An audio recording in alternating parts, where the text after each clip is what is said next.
Welcome to the Manhwa world. In the heart of a storm, where rain lashed against the windows like desperate fingers seeking entry, the night held a secret, a sorrow that gripped the Marquis Renard's mansion with icy fingers.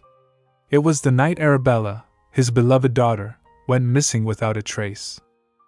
As lightning split the sky, illuminating the darkness with its jagged brilliance, Marquis Renard and his wife embarked on a relentless quest to find their missing child. Each passing hour felt like an eternity, each false hope a cruel twist of fate. Though everyone thought it wouldn't take long to find her, Arabella was never found. The news that Marquis and his wife were searching for their missing daughter spread far and wide like wildfire. But amidst the chaos and confusion, one truth remained unshakable: Arabella was gone, leaving behind a void that no amount of searching could fill. Days turned into weeks, weeks into months, yet Arabella remained elusive, a ghost haunting the halls of her family's once vibrant home. And countless, Arabella, showed up at the manor, each claiming to be the lost daughter, but it was one disappointment after another. None could fill the void in the Marquis's heart. On a night much like the one Arabella had vanished, when her mother was sitting in her room, a figure appeared at the door, a beacon of hope amidst the darkness. Clad in a red dress, with innocence shining in her eyes, the girl entered and said, "It's time for dinner, mother." But as her mother's gaze fell upon her, a name escaped her lips, not Arabella, but Anita. She moved towards Anita. She kept her hand on Anita's face, and in that moment, the weight of grief and longing lifted, replaced by a bitter realization, and she said, "Anita, while you get to enjoy all these luxuries." She sniffled. "I can't even imagine what hardships my Arabella must be going through." Anita was looking at her mother with a grief in her eyes when her mother said, "You may leave now," with a single word. "Mother!" Anita's world shattered into a million fragments, as the slap of reality stung her soul. With the slap on her face, her mother shouted, "I told you to leave!" Anita squeezed her hands and turned. Her mother sobbed, "Arabella! My Arabella!" While Anita was taking each step back, she could hear her mother sobbing. "Everything Anita has should have been yours, Arabella." In the echoes of her mother's sobs, she found solace in the bitter realization that she was but a shadow cast by the absence of Arabella. Descending the staircase, each step was a silent testament to the unspoken tragedy of Anita's existence. After they lost Arabella, Marquis and her wife were forced to have another child to continue their lineage. While looking at the hanging picture of her parents, Anita thought to herself, "That child was me, Anita. I guess they couldn't bring themselves to love their second child they were forced to have, because they felt too guilty toward Arabella." Growing up in all these people who only thought about Arabella, Anita had heard so many harsh words for her. She heard a maid, holding a beautiful gown, talking to other. "If Lady Arabella were alive, she would have been able to wear dresses like this," the other replied. "She had her mother's silver hair, so this color would have suited her." Lady Anita, on the other hand. Anita, sitting in a garden, was thinking, "There was only one person who actually paid attention to me, Axion, Archduke Lacade's son's successor, my fiancé, and my only friend." Only Axion saw Anita for who she truly was, offering her solace amidst the storm of her existence. In his eyes she found refuge from the storm, a glimmer of light in the darkness that threatened to engulf her. "Whenever another fake Arabella came to the manor and distracted my parents, Axion would invite me to the Lacade manor. There, I could just be Anita, instead of the girl who stole everything that should have belonged to Arabella," Anita thought to herself. Reflecting on the miraculous day when Arabella returned unexpectedly, she said, "But one day, as if to reward my parents' efforts." Upon spotting their missing daughter, her parents were flinched, recoiled in disbelief, unable to trust their own sight. They dashed towards Arabella, yelling, "Arabella!" A young girl, dressed in tattered clothing, stood there in a state of disrepair. Arabella finally returned. She confirmed her identity through the imperial holy relic. Her parents were ecstatic, embraced each other with joy upon finally locating their daughter after extensive efforts. She was indeed the real Arabella Renard, She had been missing for 18 years. Upon finding her, her mother genially remarked, "My darling." Anita, who was watching her parents loving Arabella dearly on seeing her, thought, "I knew this day would come." Anita was observing the activity throughout the entire household as her father addressed the worker. "We need brighter colors." Her mother added her concerns. "She has had a rough life, so we must make her room bright and warm so she feels safe." A maid holding a carpet said, "I will bring another carpet." On the dining table, containing various types of foods, everyone was gathered around Arabella. "Have some more dessert, my lady," a maid offered. Her father noticed her state and expressed worry. "You're far too skinny, my dear." Her mother, while adding her concern, advised, "We need to feed her more nutritious food. I'll tell the chef to double the food budget." While displaying lovely dresses to Arabella, her mother remarked, "Your dresses will be much fancier than Anita." Thinking about jewels, she said, "Arabella should receive all of our family jewels as well. They belong to her in the first place." While thinking about fancier dresses, foods, and shows, Anita said, "My parents wanted to give Arabella the best of everything. That included both things I never received and ones that were already mine." She expanded her thoughts. While Anita strolling down the hallway, she was startled by a voice she heard.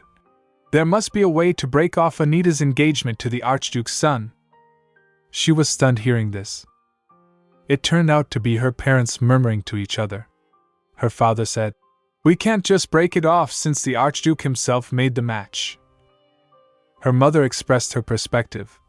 But His Grace addressed the proposal to Marquis Renard's daughter.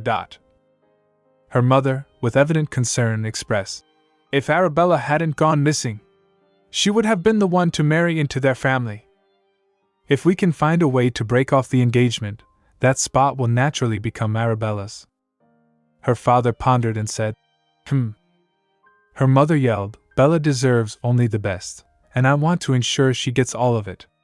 Marquis Renard embraced his wife warmly while comforting her and whispered, "My dear." While she was yelling, "It's heartbreaking. All of it belonged to Bella, but then she came along and dash." He hugged her tightly while expressing his perspective. "I feel the same way. I never wanted to let Anita marry into the Archduchy. Arabella is a much more suitable lady of the house than Anita. We shall do our best to make it come true for her," her father said while Anita was overhearing the whole conversation. Anita, wearing a red gown, standing outside the door, was shocked hearing all this. "Anita must stay here and continue helping me with the family business," her father added. Suddenly, a figure emerged, ethereal and commanding attention with his golden mane and piercing gaze. His presence, though unexpected, offered a brief respite from Anita's tumultuous thoughts. "What's got you so distracted? It's been a while since we've seen each other." His voice, like a soothing melody, reached her ears, stirring emotions long suppressed. Anita, with a trembling voice laden with sorrow, struggled to articulate her anguish. "Oh, my apologies." She persisted in offering apologies, striving to reassure him. "I've been a bit busy lately. I am sorry for turning down your visits and—" Knock. Knock. As they lounged in the opulent chamber, surrounded by decadent snacks atop a polished table, an ominous knock interrupted.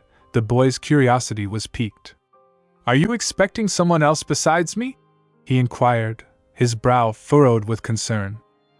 Anita, taken aback by the unexpected appearance of someone, just exclaimed, "Of course not." Knock. Knock. A second rap echoed through the room. Irritation evident in her demeanor, as the persistent knocking at the door interrupted their exchange, she said, "Excuse me for a moment." Clack. Anita swung the door open, a voice rang out. "Anita."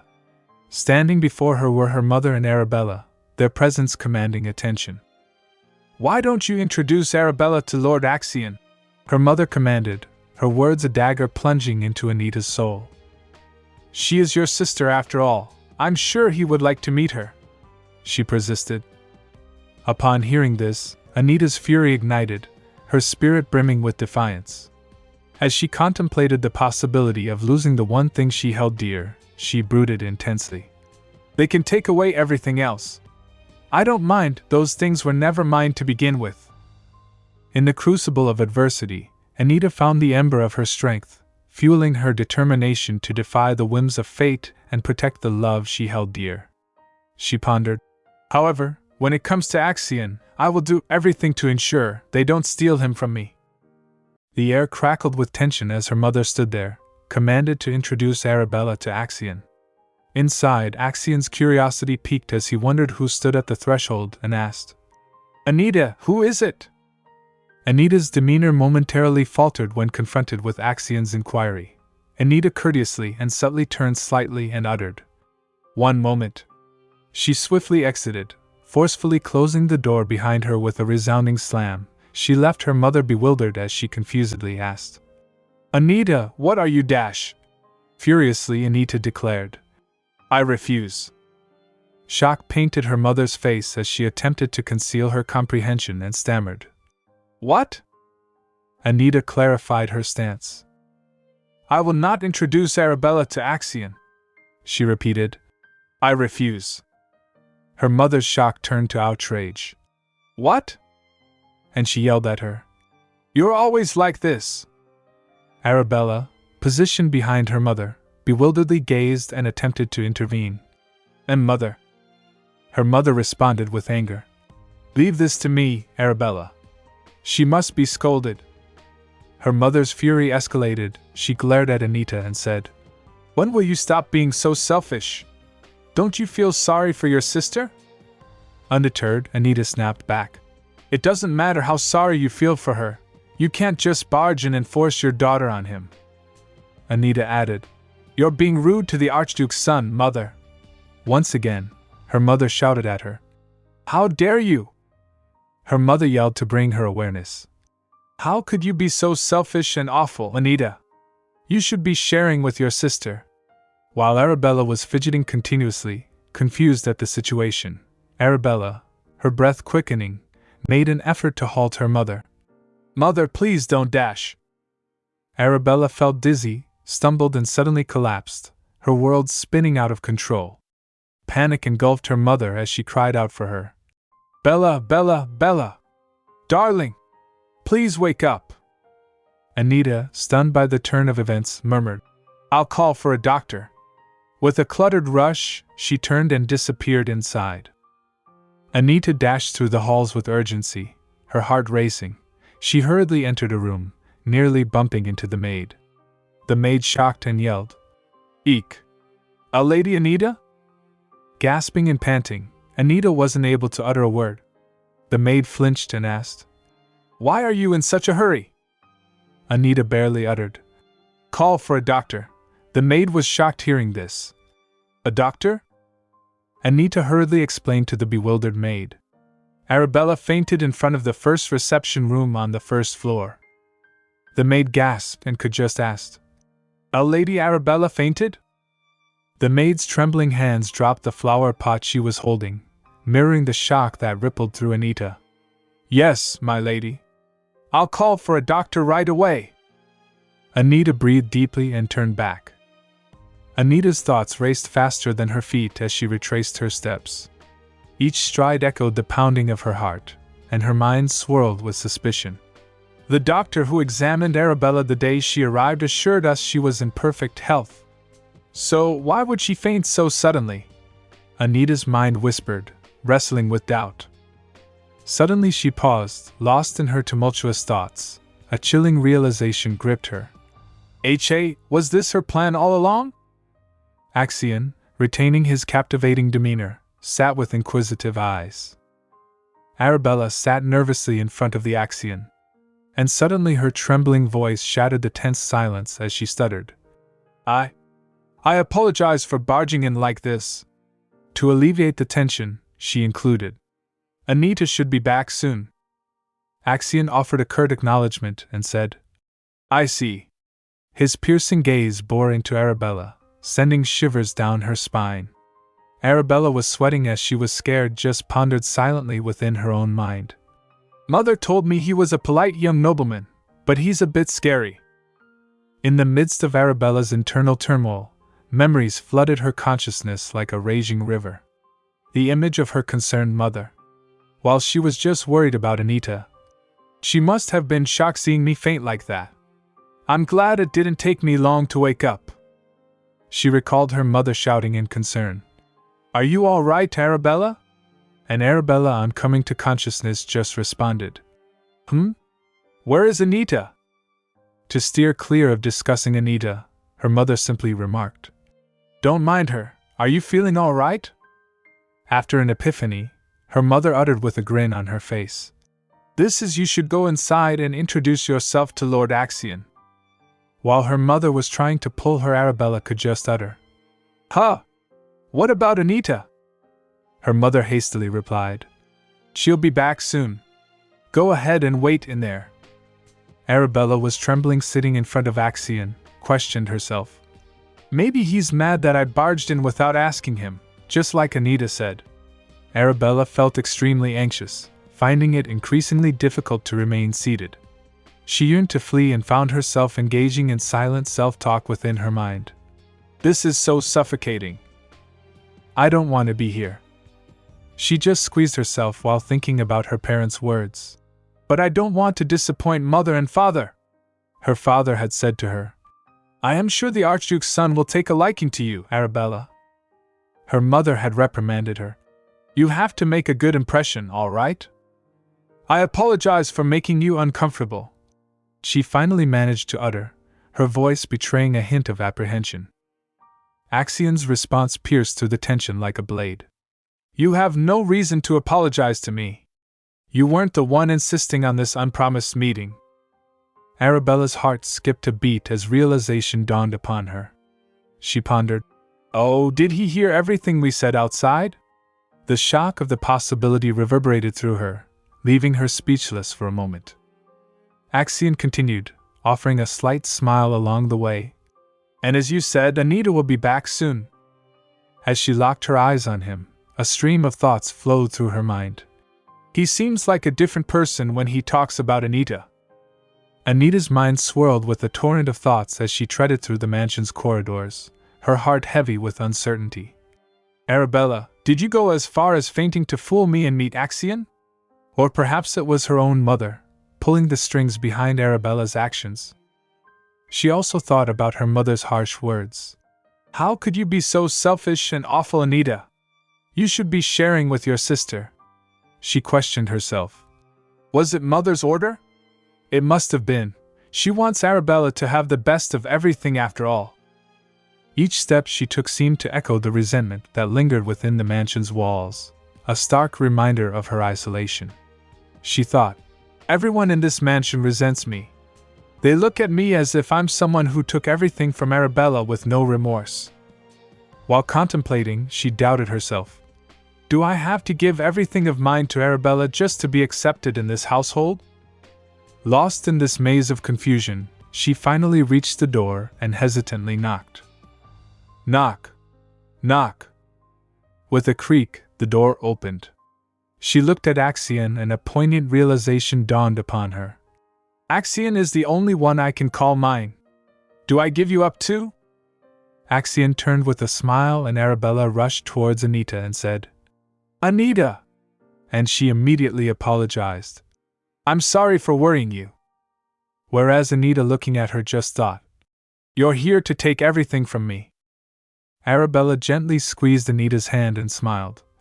Where have you been? I was waiting for you. Anita continued talking to Arabella in her mind. So why are you smiling at me like that? As Arabella tentatively approached Anita, her heart raced with nervous anticipation. Having a glance at Axion, she began, Anita.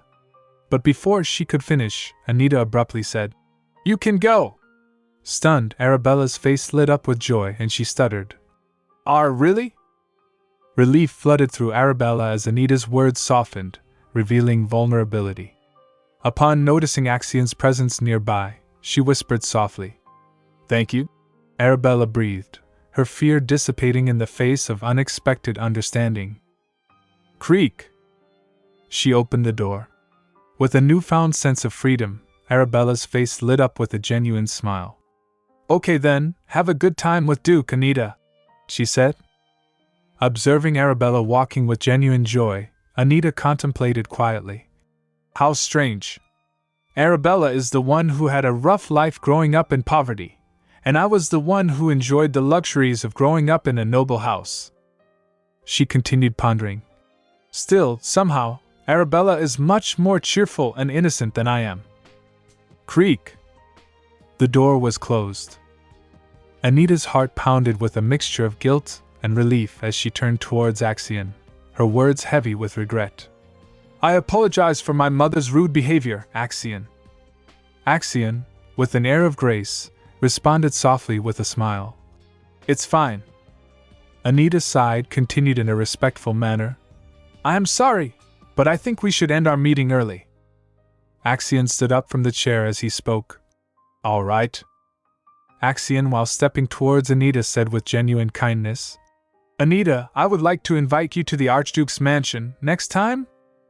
he asked politely. "Will you come to see me?" Anita, feeling a glimmer of hope amidst her turmoil, stood transfixed as Axion's charming personality enveloped her. She considered it. "My dear is telling me that I can run to him for help. I'll send you an invitation tomorrow afternoon," he promised. In the depths of her mind, she pondered. He's saying to run away from the house that has treated me like a nuisance since Arabella's return. And responded, "All right." Anita, who had long felt overshadowed and neglected in her own family, continued pondering. "And come to the Lacade Manor, where everyone will welcome me." In the dimly lit dining room, a table was decorated with an array of various foods. Bella sat at the polished wooden chair around the table, her delicate frame barely making a dent in the cushion of the chair.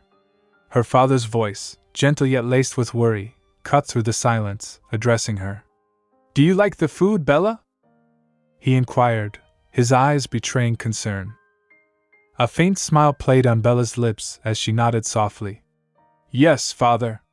It's delicious," she replied, her voice barely audible. Her mother's concern was piercing through the air as she said, "Have some more, you're far too skinny." Yet, amidst the facade of familial concern, Arabella's thoughts were consumed Anita, whose silent suffering remained unnoticed. Anita, relegated to the sidelines, picked at her salad, a symbol of her unnoticed presence in the family dynamics. But Arabella reached out with a gentle inquiry. "Anita, do you not like steak? All you've been having is a salad." Anita's response was hesitant. She was avoiding Bella's gaze. "Oh, are you watching your weight?" "I don't think there's any need for that," Bella offered, her concern genuine. With a smile on her face, her mother replied, "Anita's never been a heavy eater." Her mother's voice, tinged with concern, redirected the focus onto Bella, whose slender frame seemed to amplify the weight of her parents' worry. "More importantly, you should be the one eating more. You are all bones," her mother pleaded. Her father added, "That's right. You should be worried about yourself. You need to gain some weight." But as their concerns swelled to suffocating proportions, Bella, while fidgeting, apologized. "Oh, I'm sorry. I'll have more." But her mother amicably said, "Why are you apologizing? You did nothing wrong." Her father added his guilt. "We're the ones to blame. We were stuffing ourselves while you starved." Her father gazed at Anita and said, "Isn't that right, Anita?" Anita paused eating. Her father and mother both wore icy expressions as they glared at her. Her father took up the reins of reprimand, his words echoed with authority and disappointment. "I heard all about how you treated Arabella earlier today," he yelled. "How could you be so rude to your sister?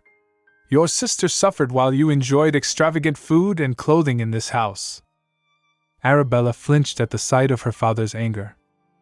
Her father persisted. "You should feel sorry for her." Anita clinked the knife in the salad. While wiping her tears, Anita said, "While I understand why you two feel bad about the way Arabella grew up, please don't use me as a tool to lessen your guilt," she implored, her words a defiant plea for acknowledgement, a refusal to be a pawn in their game of absolution. Her father furiously yelled, "Anita! How dare you say such things in front of your sister?" Arabella stuttered nervously. "Oh." Finally, unable to bear the weight of their disdain any longer, Anita rose from her seat, her resolve steeling against their taunts. "I'll excuse myself so you three can keep playing house," she declared, her voice trembling with suppressed emotion. Her mother's gaze burned with fury as Anita dared to defy their expectations. "How dare you!" she spat, her words laced with venom. Ignoring her mother's searing glare, Anita turned to leave, her footsteps echoing in the strained silence. But her mother's anger refused to be contained. "Hey! Sit back down right now!" she demanded, her voice rising to a crescendo. Her father's belated call of her name only added to the chaos, a feeble attempt to halt her retreat. "Anita!" he shouted. Meanwhile, terrified Arabella nudged and accidentally dropped the fork from her hand. Anita's mother attempted to rein in her husband's outburst. "Darling! You mustn't yell in front of Arabella. You're scaring her," she implored, the concern in her voice a stark juxtaposition to her earlier hostility. While seated, scared Arabella apologized as she reached down to retrieve her fork. "I am sorry." But her father's sudden realization softened his tone as he tenderly addressed her. No, I'll apologize, dear. I wasn't mad at you." Arabella sat on the floor conversing with her father while the maids cleaned up the spilled food. Her father added, "I was worried that Anita may have hurt your feelings. Pay no mind to what she says. She's always been difficult." Arabella was just listening to her father carefully. Click. Clack. Anita angrily swung open the door, the noise audible in the dining room. On this noise, Arabella just turned and said quietly, "Anita." Arabella's mother, seeking solace for her daughter, whispered to her husband, "Darling, are you really going to let Anita behave like that?" Her husband with a grit contemplated and ordered a maid. "Tell Anita to see in my office in an hour." Upon hearing her father's directive, Anita mused. "He told me to see him in an hour." While retrieving a book from the bookshelf, she pondered. "But it'll take him at least 2 until he's done fawning over his beloved daughter." While stepping towards the sofa, she said, "I'll just read a book until then." Anita, lost in the pages of a tome chronicling the empire's origins, mused. "This book is about the founding of the empire." As she flipped through its pages, she admitted, "It's not exactly an exciting book, but I like it. Because it talks about Lake Alkenti." Recalling its significance, she reflected. Alkenti. The spirit animal that aided the first emperor in founding the empire is supposedly from this lake. Anita mused. "Just thinking about the lake makes me feel better. Because it reminds me of who I met there." Suddenly a vivid flashback emerged. A young girl holding a woman in the lake. The girl carrying the lady out of the water. The girl coughing out and expelling water. The girl wondered at something. A boy with azure eyes. A boy with a captivating demeanor and golden hair. She mused. Lake Alkenti is where I met a boy with eyes bluer than this legendary lake. 8 years ago. Amidst a tableau adorned with an array of delectable treats, laughter and conversation filled the air. Seated around the opulent table were 2 elegant ladies accompanied by their enchanting young daughters. "Look at all those white flowers!" exclaimed one of the ladies, her gaze drawn to the resplendent flowers adorning the surroundings. Awestruck by the sight, one of the little girls could not contain her wonder. "Oh my!" she exclaimed with a mix of delight and curiosity. Joining in the admiration, the other lady expressed her intrigue. "I wonder what they're called?" Among the gathering was 9-year-old Anita Renard, a picture of youthful innocence and curiosity. Observing the scene with a cup of tea in hand, Rachel Savi, the eldest daughter of Count Savi, addressed Lady Renard with a hint of concern. "Miss Renard, you've just been staring at the lake this whole time. You must be bored." Turning her attention from the serene vista of the lake, Lady Renard reassured. Of course not, Miss Savi. With a pointed glance towards Anita, she sought to re-engage her attention. So you would recall what I was just talking about, wouldn't you? Caught momentarily off guard, Anita flashed a sheepish smile before swiftly responding. Indeed, I do. The flower you were wondering is called Robina. It's a flower with a scent as powerful as its beauty. With a polite nod, she added, I hope that helps. Satisfied with the response, Lady Renard acknowledged. Yes, well, thank you. As the afternoon tea continued, Anita, her youthful exuberance momentarily subdued, silently pondered. I wonder how much longer I have to be here. The park adjacent to Lake Alkenti was renowned as a favored rendezvous for the aristocracy. Here, young noble ladies often convened for afternoon tea, and today's gathering was no exception. Miss Renard's stern gaze pierced Anita as she scolded her softly. Though I had a separate reason for coming, that one keeps glaring at you, you should try to befriend her. Adding a touch of assurance, she continued, They want to be friends with you. Anita, though aware of the truth, tapped her temple and pondered silently. No way. What they want is to be close to my family. Seated at the table with others, Anita's mind drifted. This mote of light is a low-level spirit only I can see. I first met it here 2 years ago. Recalling the comforting melody it brought, Anita mused. Whenever I'm near Lake Alkenti, I can hear its voice. Perhaps it held a magic that could aid her parents in finding her lost sister. To safeguard this possibility, Anita resolved to keep it a secret. Feeling a unique connection to the voice, Anita pondered. I wonder why only I can speak to this. It doesn't seem like anyone else can sense its presence. The voice pierced her thoughts, urgently. Anita, someone fell in the lake. Anita scanned the surroundings, desperation creeping in as no one moved to help. Is there no one around to help? As panic set in, she realized there was no time for explanations. No.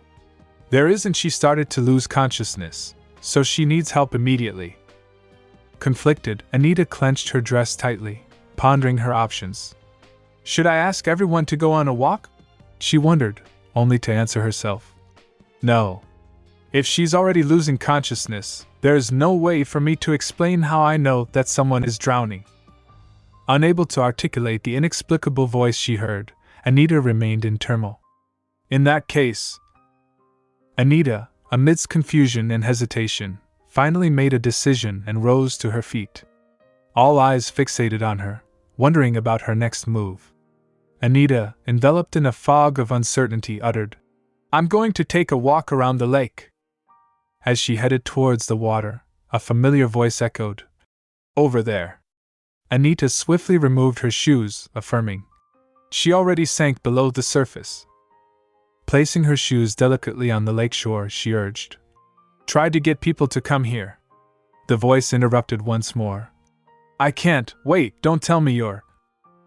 Anita, propelled by a sense of urgency, moved towards the lake to rescue the person. The voice persisted. Hold on, Anita! Anita! Though bewildered, Anita pressed on, determined to aid the person in distress. Ignoring the voice, she leaped into the water. Splash! Anita spotted a lady in the lake and internally exclaimed, There she is! Despite her efforts, she struggled to lift the lady out of the water and cried out, I can't pull her up on my own. Anita waited, hoping for assistance, and wondered, How much longer until someone gets here? As fatigue set in, she realized, At this rate, I might drown too. Then, a sudden sight caught her attention, filling her with hope. What's that? A pillar of water? Holding onto the pillar, they both emerged from the water's grasp. Astonished, she marveled. A mysterious pillar of water saved us. Coughing up water, Anita contemplated the miraculous intervention of the enigmatic pillar. She sat there, still in awe, reminiscing about the miraculous pillar that had left her breathless. A pillar of water, she uttered softly. While refreshing this memory, Anita said, It was an unexplainable phenomenon, but I wasn't surprised. As Anita sat by the lakeshore, lost in wonder, a distant voice broke the tranquility. Your Grace! Someone was urging people to make way for Prince Lakade. That is Archduchess Lakade. Please stand aside. Anita, while reflecting on the lake's profound history, explained. This lake is part of the founding myth of the empire, after all. Someone inquired the lady beside her with utmost respect. Are you all right, Your Grace? Then, out of the blue, a voice addressed her directly, expressing gratitude. I don't know how to thank you, miss. Suddenly, Anita was jolted from her thoughts as a charming figure approached her, his presence commanding attention. I am Axion Lakade. He introduced himself, his blue eyes sparkling. Thank you for saving my mother. Anita was momentarily taken aback by his charisma but managed to respond. It was nothing. That was how Axion and Anita met for the first time. I don't think I told him my name back then. Anita mused, lost in contemplation.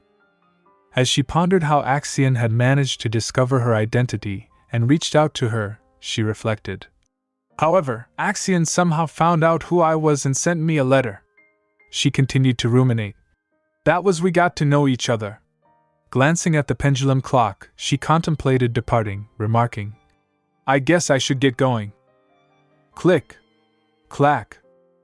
She was descending the stairs adorned in a regal green maxi, the red carpet guiding her path. Mid-stride, she halted abruptly upon overhearing a hushed conversation from a nearby room.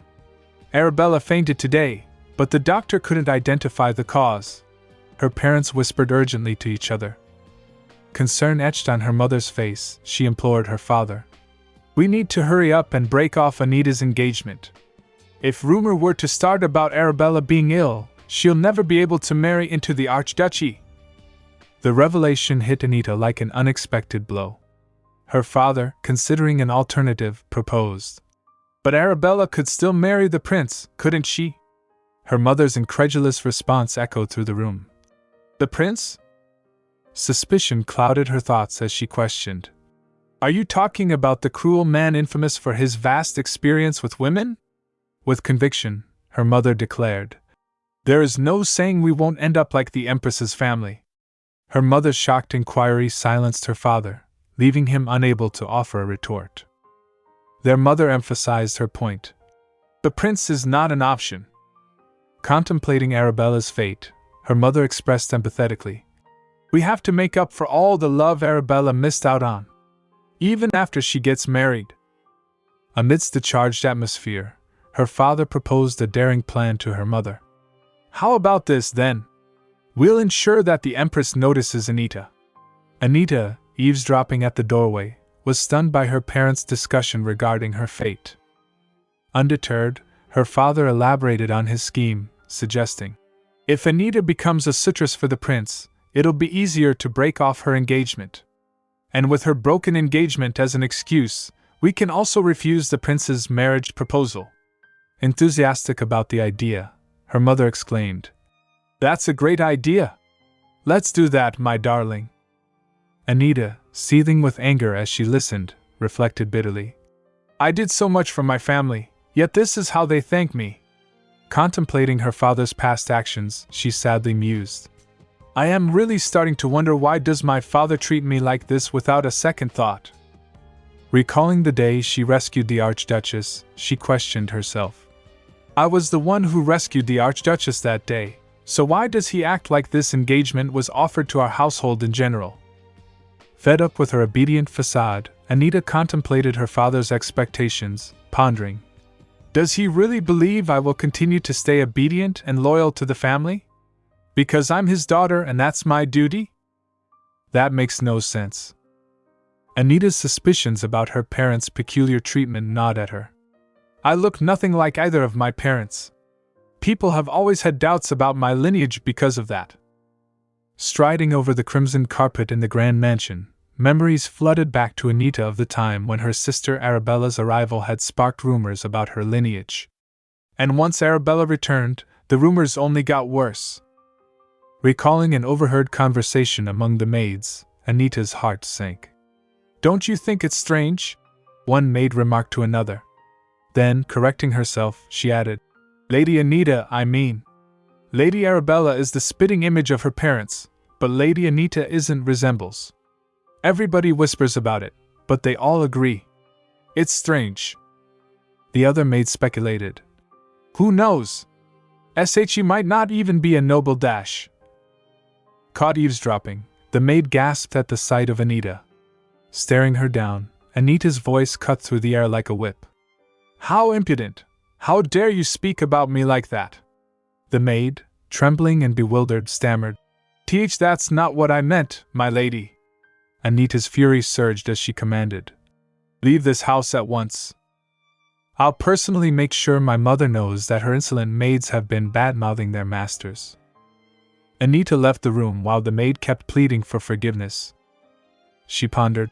More and more people are doubting my rightful place here. If I don't do something, I'll lose everything to Arabella. With a pang of empathy for herself, Anita reflected. My place here, my engagement, and Axion. Clenching her fists, she declared through gritted teeth. I won't let you do this to me. With steely determination, she proclaimed. I won't let you use me like this. Anita stood in the dimly lit chamber, her eyes fixed on the celestial canvas outside, adorned with twinkling stars. Knock. Knock. Suddenly, a firm knock echoed through the silence, prompting Anita to grant entry with a composed, Come in. Clack. A maid entered, who announced, My lady, Sir Elmont of the Lackade Knights is here. Anita, while introducing, said, This is my personal maid, Harriet. She's the only staff member in this house who is kind to me. Reflecting on their dynamic, Anita pondered. But that's probably just because I reward her generously. Memories of her treatment with Harriet flashed through her mind. Expressing gratitude for Harriet's dedication, Anita commended. I see. Good work. With a graceful gesture, she bestowed a glittering clip upon Harriet, remarking, This is for you, Harriet. Do with it whatever you want, she said. Harriet's face lit up with joyous appreciation, exclaiming, Thank you, my lady. Click. Clack. As Harriet retreated, her steps resonated with newfound contentment. Gazing at the gift, she whispered to herself, I'm glad I decided to keep serving Lady Anita. As she admired the glimmering clip, she mused, If I went to serve Lady Arabella like the other servants, there's no way I would receive gifts like this. She contemplated in her mind. Serving Lady Anita, who rewards me as well, is much better than the naive Lady Arabella. With a bouquet in hand, she pondered. It's odd. How can Lady Arabella be so naive when she grew up in poverty? Then, a realization struck her. Shouldn't Lady Anita be the one to act like she lives a sheltered life? While securing the clip in her hair, she suddenly recalled. Why didn't she pat me on the head today, though? I was looking forward to it. Clack. The sound of the door opening startled the man sitting. Anita entered, radiating joy, and addressed. Sir Elmont, responded, inquiring about her well-being. It's been a while, my lady. How have you been? Rick Elmont, Vice Commander of the Lackade Knights. Holding something from him, Anita remarked. I had heard you returned from the northern region, but I didn't expect you to come yourself. Glancing at the letter, she mused. I expected Axion to send a servant. Turning back to Sir Elmont, she remarked. You're only here to hand me an invitation. With a smile, he explained the reason. I volunteered because I wanted to see you. Surprised, Anita replied. How nice of you to say that. While sitting on the sofa, she inquired. Did everything go well in the northern region? Sir Elmont courteously responded. Yes. It was just a small dispute this time. Reflecting on the bitter cold, he admitted. But I really cannot get used to the cold. Delving into the region's harsh climate, Sir Elmont elucidated. The northern region of the Empire is notorious for its freezing temperatures. Even in the middle of the summer, it feels like early winter. Expanding on the region's challenges, he continued. And nothing grows in the barren soil. But valuable mines located in the region led to disputes. Detailing the handling of disputes, he explained. Normally, it would be the Emperor's duty to resolve such issues. but when it comes to the northern region, the Emperor always sends the Archduchy's knights. Anita vividly recalled her exchange with Axion amidst the tranquil garden, her voice resonating with conviction as she questioned. Why doesn't your family ever challenge the Emperor's orders? The Lackade family is powerful enough to say no. While pondering, Axion responded, There's something we're looking for in the northern region, you see. With her hair dancing in the breeze, she hung on every word as Axion continued. This way we can look for it without rousing the Emperor's suspicion, so there's no reason for us to refuse. Anita's mind drifted back to that moment, pondering while having a cup of tea. I wonder if they're still searching for whatever it is. The delicate clink of the cup meeting saucer punctuated her musings as she remarked, I'm glad you were able to make it to the capital before winter. Will you be returning to the Archduchy's territory now? Sir Elmont responded, No, I need to report to the Emperor about what happened in the Nord-Dash.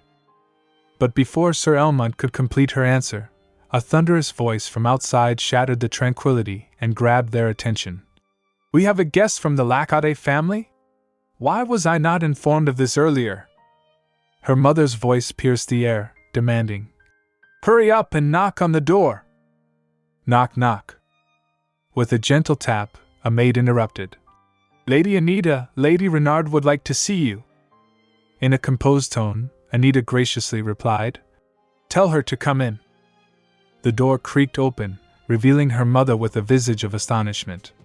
With a touch of reproach, she addressed Anita. Goodness, Anita. Why didn't you tell me you were with a guest? I hope I'm not interrupting anything. Sir Elmont rose up. Observing her mother's facade, Anita couldn't help but ponder. Look at her, how pretending like she hadn't just been told about it. Sir Elmont, while greeting, said, Greetings, Lady Renard. With a courteous nod, he introduced himself. My name is Rick Elmont, Vice Commander of the Lackade Knights. Lady Renard, visibly wondered, exclaimed, Oh my! The Vice Commander, you say? Sitting beside Anita on the plush sofa, she marveled. I can't believe the Vice Commander himself came all the way here just to deliver an invitation. My daughter has put through so much trouble. Sir Elmont frowned as he asserted. It's no trouble at all. Anybody from the Order would have jumped at the chance. It concerns Last Anita, after all. With a sly smile playing on her lips, Lady Renard countered. Is that so? I had no idea Anita was so close to the Archduchy's knights. Maintaining his composure, Sir Elmont respectfully continued. It isn't just Archduchy knights. Everyone from the Lackade house is very fond of Lady Anita. While explaining the reason, he said, She saved our Archduchess, after all. In a dismissive tone, Lady Anita retorted, Oh, you mean what happened 8 years ago? Attempting to diminish Anita's contribution, Lady Renard interjected. I heard it was thanks to the doctor she survived, not Anita. Sir Elmont's glare spoke volumes, silencing any further debate. As Lady Renard's gaze fell upon the letter resting on the table, she speculated. Oh, that must be the invitation. With a hint of anticipation, she reached for it, and said, I would love to see what Sir Axion wrote dash. Before she could get hold of it, Anita grabbed it, declaring, I'm sorry, Mother. I have yet to read it myself. She added with a playful smile on her face. It would be rude for someone other than the recipient to open it first. As she unfolded the letter, its exquisite aroma enveloping her senses, Anita remarked, It smells of roses. Holding the letter, after realizing that there was a rose petal in it, Anita said, I see. Axion included a rose petal. How sweet. She read it. Dearest Anita, I invite you to join me for afternoon tea in the Lackade Manor Gardens in 1 week. I would be delighted to see you. Your friend, Axion. With a serene smile gracing her lips, Anita gracefully declared, Please let him know I will be there. Acknowledging her decision, Sir Elmont dutifully replied, Yes, my lady. Meanwhile, seated in contemplation, Lady Renard mulled over her plans. I have to send Arabella with her. Once she meets her, The Archduchess will realize that Arabella is a much better match. Attempting to broach the subject with Anita, she expressed her concerns. Anita, I worry about Arabella. Making an empathetic face, addressing Sir Elmont, SHR said. While Anita could socialize since she was a child, Arabella never had the chance. In a hushed tone, she lamented. My poor Arabella. Anita, perceptive to her mother's intentions, internally questioned. Is she that desperate to make Arabella Axion's fiancé? Her dream will never come true, so I'll let her continue wasting her time. After a moment's reflection, Anita, cup of tea in hand, casually remarked. I don't mind taking Arabella with me, though I'm not sure if she'll enjoy it. Her mother, quick to reassure, chimed in. I'm sure she will. Turning to Sir Elmont for approval, Anita inquired. Would that be all right, Sir Elmont? His countenance brightened with affirmation. Of course, my lady. You can ask for anything you wish of us. Seeking leave, Sir Elmont respectfully requested. I should head over to the Imperial Palace now. May I take my leave? Anita affirmed. Of course, Sir Elmont. Lady Renard interjected. Please take good care of Anita. Clack. With a resounding click, the door sealed shut behind Sir Elmont's departure. Fixing a steely gaze upon Anita, Lady Renard wasted no time in addressing the issue at hand. Now, Anita, we need to talk. I heard you fired a few maids without my permission today. She yelled furiously. One of them was my personal maid. What is wrong with you? Holding a cup of tea, Anita, composed despite the confrontation, calmly explained. They were bad-mouthing their masters. We can't trust anyone like that to work for us. We can't just fire them without warning? Lady Renard's voice rose in exasperation. Anita set down her teacup delicately, asserting, It was all for your own good, mother. I know you dislike servants like that. With a grim smile on her face, Anita said, They might even tell outsiders about what goes on in our manor. Anita's pointed remarks brought realization to Lady Renard, who reluctantly conceded. Well, that's... Holding back her anger, she said, All right, I'll let it go just this once. There are more important matters. Anita echoed her mother's words, questioning. More important matters? With a wide smile, Lady Renard revealed her intentions. When Arabella goes to meet the Empress in 10 days, I would like you to join her. She explained. Arabella has never had afternoon tea with anyone, so she'll need your help. Go with her, so she won't be anxious. Anita's frowned as she contemplated her parents' schemes. They're planning to offer me as a marriage candidate for the prince instead of Arabella when the topic comes up, she realized. Imagining about her engagement, she thought in her mind. If the Empress gets involved, breaking off my engagement to Axion will be a simple matter, and Arabella won't have to marry that womanizer prince either. As Lady Renard rose from the sofa, Anita voiced her concern. Shouldn't you ask Her Majesty for permission first? While standing up, Lady Renard dismissed her daughter's query.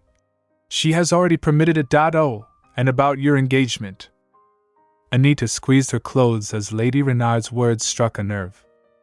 Turning to face Anita once more, Lady Renard admonished. You realize that was originally Bella's right. She continued. Know your place and stop deluding yourself, Anita. Lacade Manor. In the serene tranquility of a garden, a lady, engaged in conversation with Axion, broached the subject. I heard you went to see Anita. Seated amidst an array of decadent desserts, she queried Axion further. Has anything changed in that household? Axion's response was succinct. No, everything was the same. With a heavy sigh, she expressed her dismay. So, they still treat her like that? In a poignant flashback, a vision of a young girl, clad in regal blue attire, confided. I would like to travel far away once I come of age. Contemplating her words, the lady surmised. It sounds like she wants to cut ties with her family. A sudden realization dawned upon her, prompting the admission. Judging by the way they treat her, it makes sense. Turning to the innocent girl, she posed a gentle query. Would you like to stay here with us until you come of age?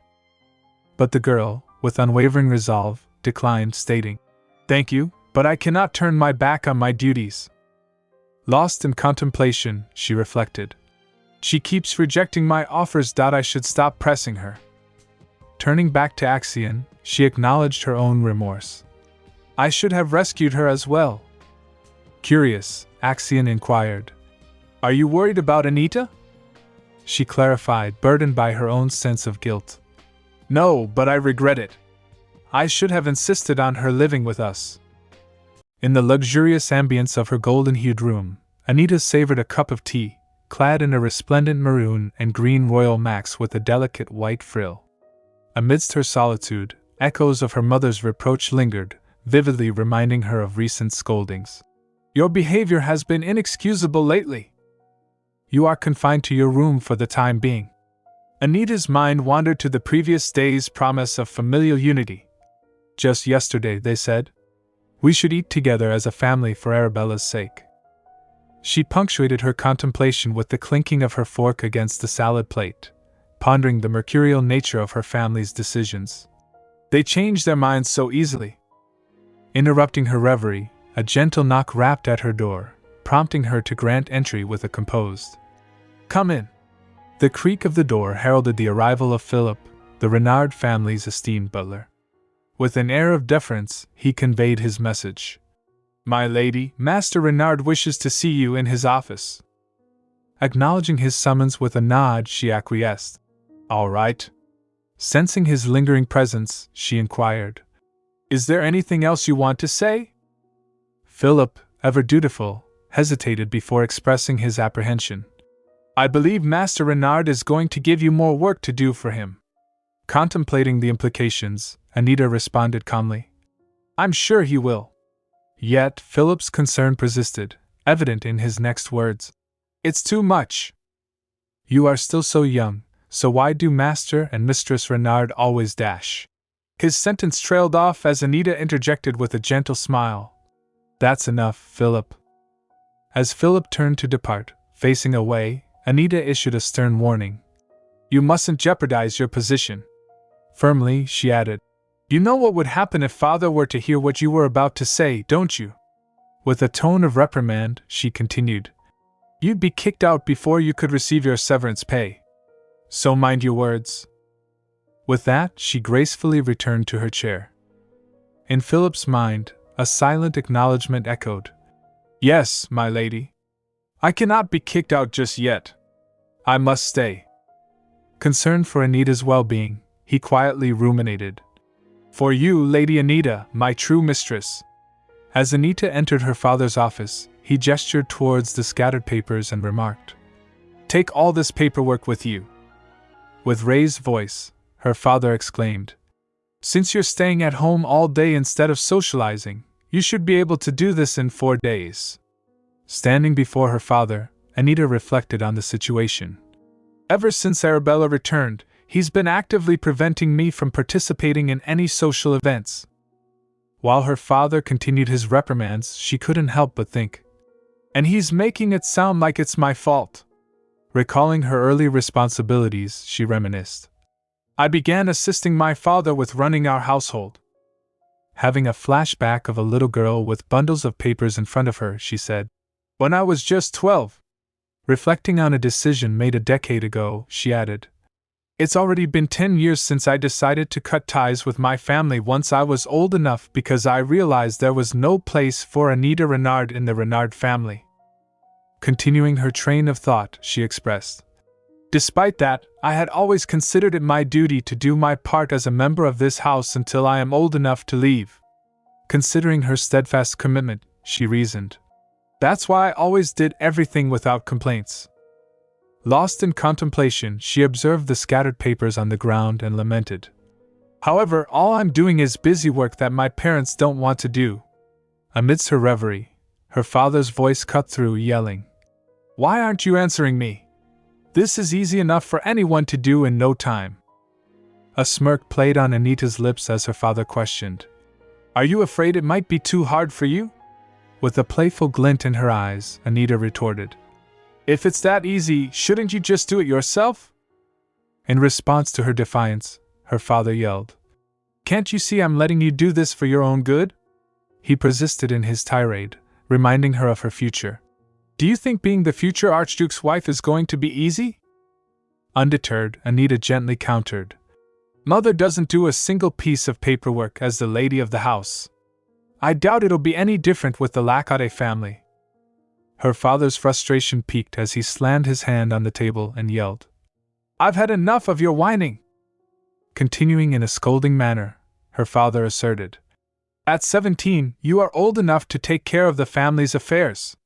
Yet, in a rare moment of self-awareness, he mumbled. No, thank you. Anita, determined to make him see reason, responded.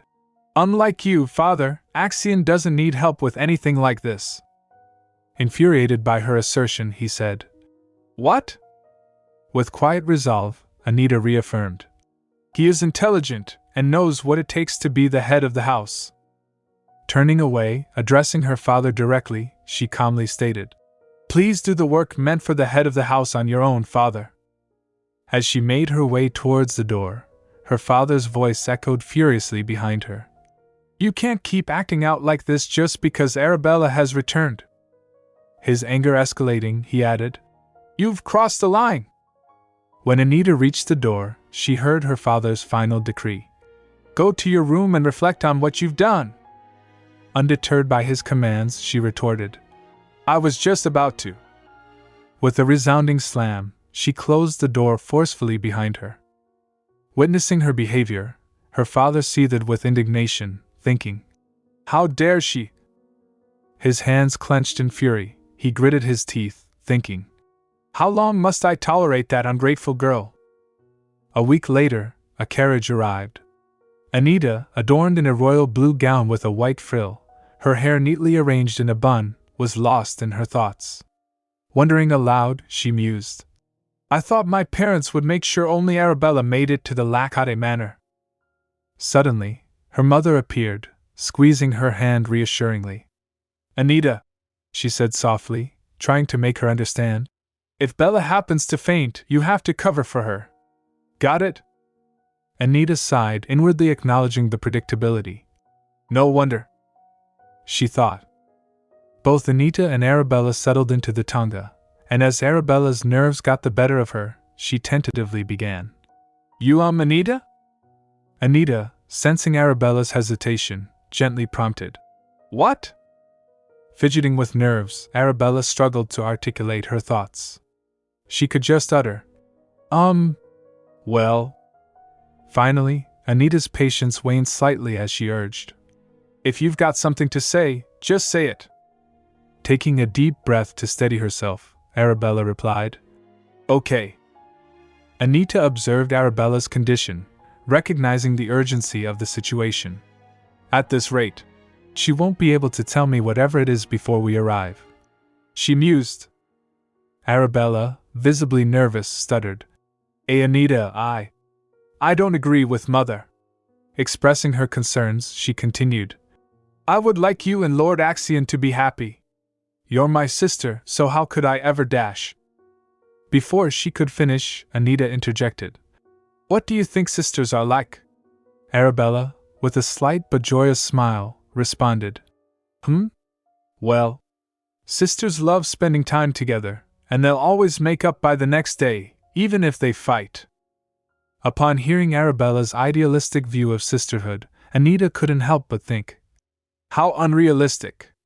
Directing her question to Arabella, Anita asked, Have you experienced something like that?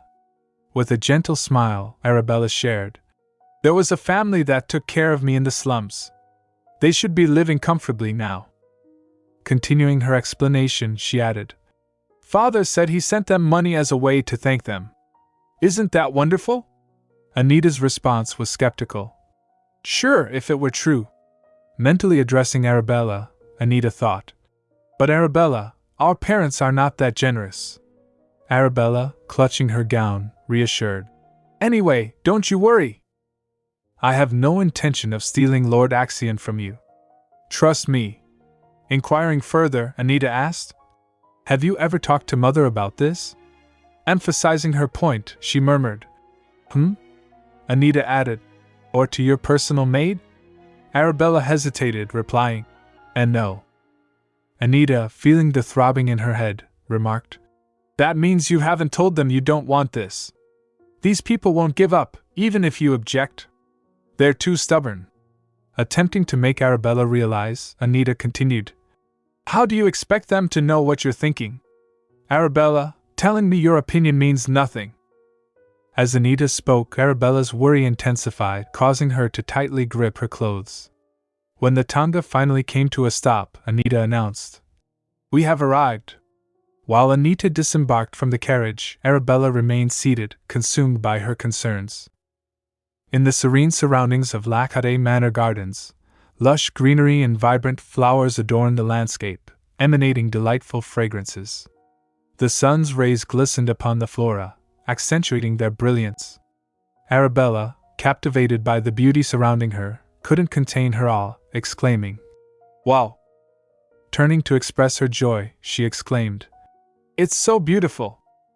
Approaching her, Axion noticed her delight and remarked, "If I had known the weather would be so lovely, I would have invited you to Lake Alkenti." Arabella, brimming with happiness, responded, "This garden is more than enough." As she admired the flowers, she couldn't resist commenting, "These flowers are especially beautiful." Turning to Axion, she politely asked, "May I smell them?" Anita stood amidst her thoughts, contemplating, "I wonder what the Robina flower smells like to Arabella." Meanwhile, as Arabella immersed herself in the fragrance of the flowers, she began to feel dizzy. Startled, Anita observed her wobbling figure with concern. Struggling to maintain her balance, Arabella managed to utter, "It smells so nice." Axion, with a smile, inquired, "Is that so?" Arabella nodded weakly, affirming, "Why, yes." Observing Arabella's worsening condition, Anita couldn't help but think, "She's turning really pale." Alarmed, she began to voice her concern. "Arabella? Are you all our dash?" Before she could finish, Arabella staggered and collapsed. Anita's voice echoed through the garden as she called out in distress, "Arabella!" Arabella reclined on the plush bed within the luxuriously appointed chamber, with Axion seated nearby on a comfortable couch. When Arabella's eyelids fluttered, it caught Axion's attention. Upon awakening, Arabella emitted a soft murmur, her consciousness gradually returning. Observing her regaining awareness, Axion gently remarked, "You're awake." Confusion clouded Arabella's mind as she struggled to comprehend the situation. "Who?" Experiencing discomfort, she winced. "Ah." Abruptly, she straightened, her eyes widening in recognition. "Lord Axion?" With a tender tone, Axion inquired, "How are you feeling?" Nervously, Arabella queried, "Where am I? Why am I?" Seeking to reassure her, Axion interjected, "You briefly fainted." Stunned, Arabella stammered, "I did." Expressing concern, Axion asked, "Yes. Are you feeling better?" Arabella, still bewildered, scanned the room, noticing Anita's absence. "What about Anita? Where did she go?" In response to her inquiry, Axion gently responded, "She went to talk to the doctor about your condition. She'll be back with him soon, so do not worry." Understandingly, she acknowledged, "Oh, I see." The room was filled with silence. Axion was in search of Anita. Observing Axion's anticipation for Anita, Arabella reflected on her mother's remark. "Lord Axion seems to have taken a great liking to you, Arabella."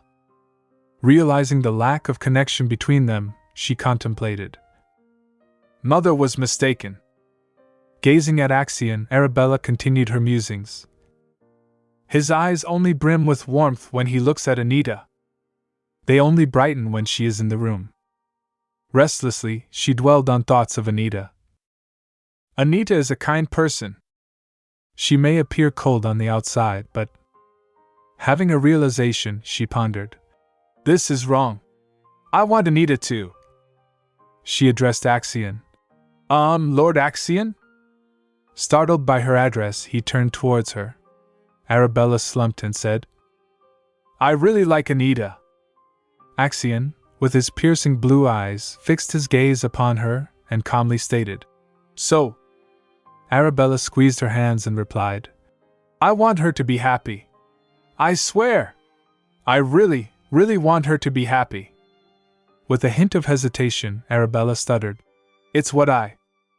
Interrupting gently, Axion interjected, I feel the same way. Arabella's heart skipped a beat as he continued, I, too, wish for Anita's happiness over everything else. As Arabella absorbed his words, her mind raced with thoughts. I think, she pondered, her gaze fixed on him. A soft smile graced Arabella's lips as she considered Anita's well-being. He'll be able to make Anita happy, she concluded, her concern for her friend evident in her thoughts. In the grand hall of Arcade Manor, a doctor engaged Anita in a serious conversation regarding Arabella. I suspect Lady Arabella Renard is suffering from sensitivity to divine power. Anita, visibly taken aback, echoed, Divine power? The doctor affirmed with a grave nod. Yes. As he delved into his explanation, he elucidated. It's something that is typically identified early on in life, but it appears she was never made aware of it. For surety, Anita inquired. Are you certain? Explaining the expertise of the doctors within the Archduchy regarding divine knowledge, he elaborated. All the doctors serving the Archduchy are well versed in magic and divine power. As you know, the imperial family and the Lackade family received divine powers from the spirit animal. Highlighting the significance of such knowledge, he emphasized. Knowledge in such matters is a basic requirement for serving as a doctor here. Anita, reflecting on the ordinary doctor's oversight, mused. That explains why an ordinary doctor wouldn't have noticed her sensitivity. They wouldn't even think to test for it. Contemplating her parents' understanding of the situation, she speculated. Which means our parents definitely wouldn't know. Anita sighed softly, a smile touching her lips as she considered. They must have heard about her fainting by now. I bet they're dying to get her home. Expressing her concerns, Anita inquired, Can she ride in a carriage? The doctor reassured her. Yes, she should be fine after a short break upon waking up. Anita swiftly turned to a nearby maid and instructed. Then please prepare the carriage for us. She should be awake by now. Respectfully, the maid responded. Yes, my lady. As Anita made her way towards the room, she paused in the doorway, observing Axion and Arabella engaged in conversation. I feel the same way. Axion's voice carried through the air, with Arabella seated before him, attentive. Continuing, Axion affirmed, I too, before adding, over everything else. Witnessing the interaction between them, Anita couldn't help but muse. They look good together. Engulfed in her thoughts, Anita couldn't help but speculate. Even if Arabella hadn't returned, my engagement to Axion was never going to last long. Reflecting on her decision a decade ago, she recalled. 10 years ago, I made the decision to cut ties with the Renards once I came of age. Seeking solace in her reasoning, she continued. Which means that my engagement to Axion will be broken off anyway. However, a surge of anger overcame her as she realized something, causing her to clench her hands in determination. However, it still rubbed me the wrong way that they were trying to take Axion, my only friend, away from me. I won't let them do that. Lost in thoughts of Axion, she whispered softly. Axion, you'll stay beside me as a friend, even when we are no longer engaged, right? Observing Axion from a distance, Anita contemplated.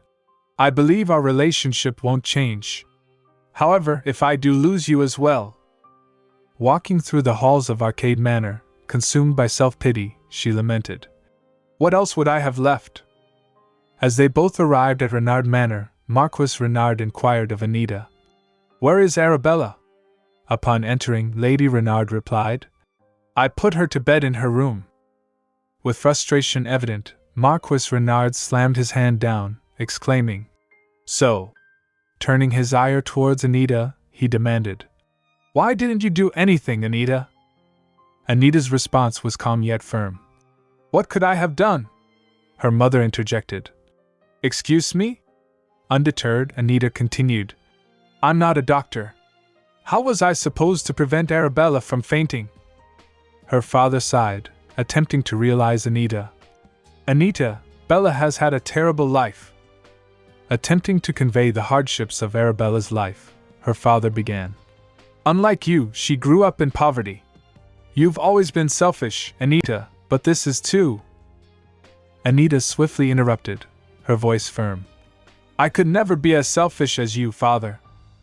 Stunned by Anita's retort, Marquis Renard asked incredulously, "What?" Anita clarified. "I heard that you were too cheap to reward the poor people who raised Arabella in the slums." They glared at her angrily as her father began. "You!" Anita, undeterred, interjected. "Arabella seems to be under the impression that you sent them money." Her mother's voice rose in protest. "Anita!"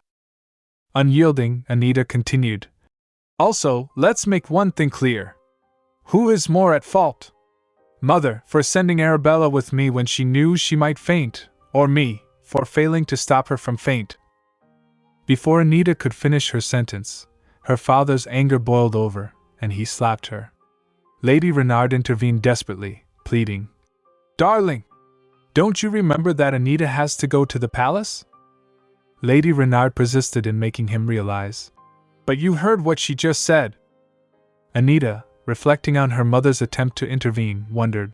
"I wondered why Mother tried to stop him." But then realization dawned on her. But no wonder. Contemplating the document she had stumbled upon a few days prior, Anita mused. "This is why I have no intention of bringing up the document that I found while doing the work that was forced on me a few days ago." Anita pondered further, trying to understand. "I won't have anything to do with them in the future, anyway."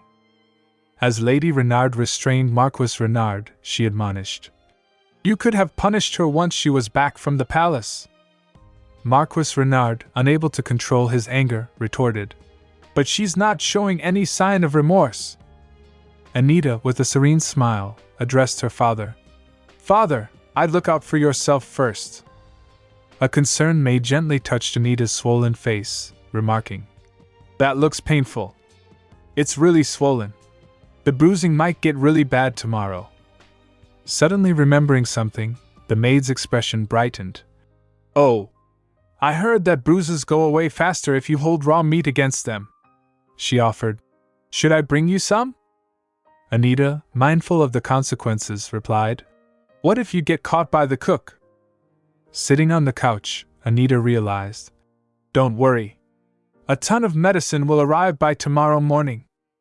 The maid hesitantly inquired, "By the way, my lady, did Lady Arabella really just faint out of nowhere?" Expressing her concern, she added, "It's worrying to hear that she fainted for no reason." Recalling the reason behind Arabella's fainting spell, Anita had a flashback to when she asked Axion, "Did you do something to the flowers?" Axion confessed, "I needed to check something, so I blessed them with divine power. Though I had no idea it would make Lady Arabella faint." Turning towards Anita, he addressed her. "Anita," then looked at her intently, inquiring, "Are you disappointed in me?" Anita pondered her recent conversation with Axion beneath the starry night sky, wondering aloud, "I wonder what you would have said if I told you I was disappointed in you." Sitting comfortably on her bed, she contemplated further. "Would you have simply smiled?" She recalled how she questioned Axion. "Axion?" Axion inquired, "What?" She startled while thinking how she hesitated before asking, "Are you afraid of?" Anita reminisced about her childhood days when she was sent to Arcade Manor. In the elegant halls of Arcade Manor, a maid called out, "My lady!" desperately seeking Anita's whereabouts. Repeatedly attempting to elicit a response from Anita, she called out again, "Where are you, Lady Anita?" Unable to locate her, she informed another maid, "She's not here. Let's look somewhere else."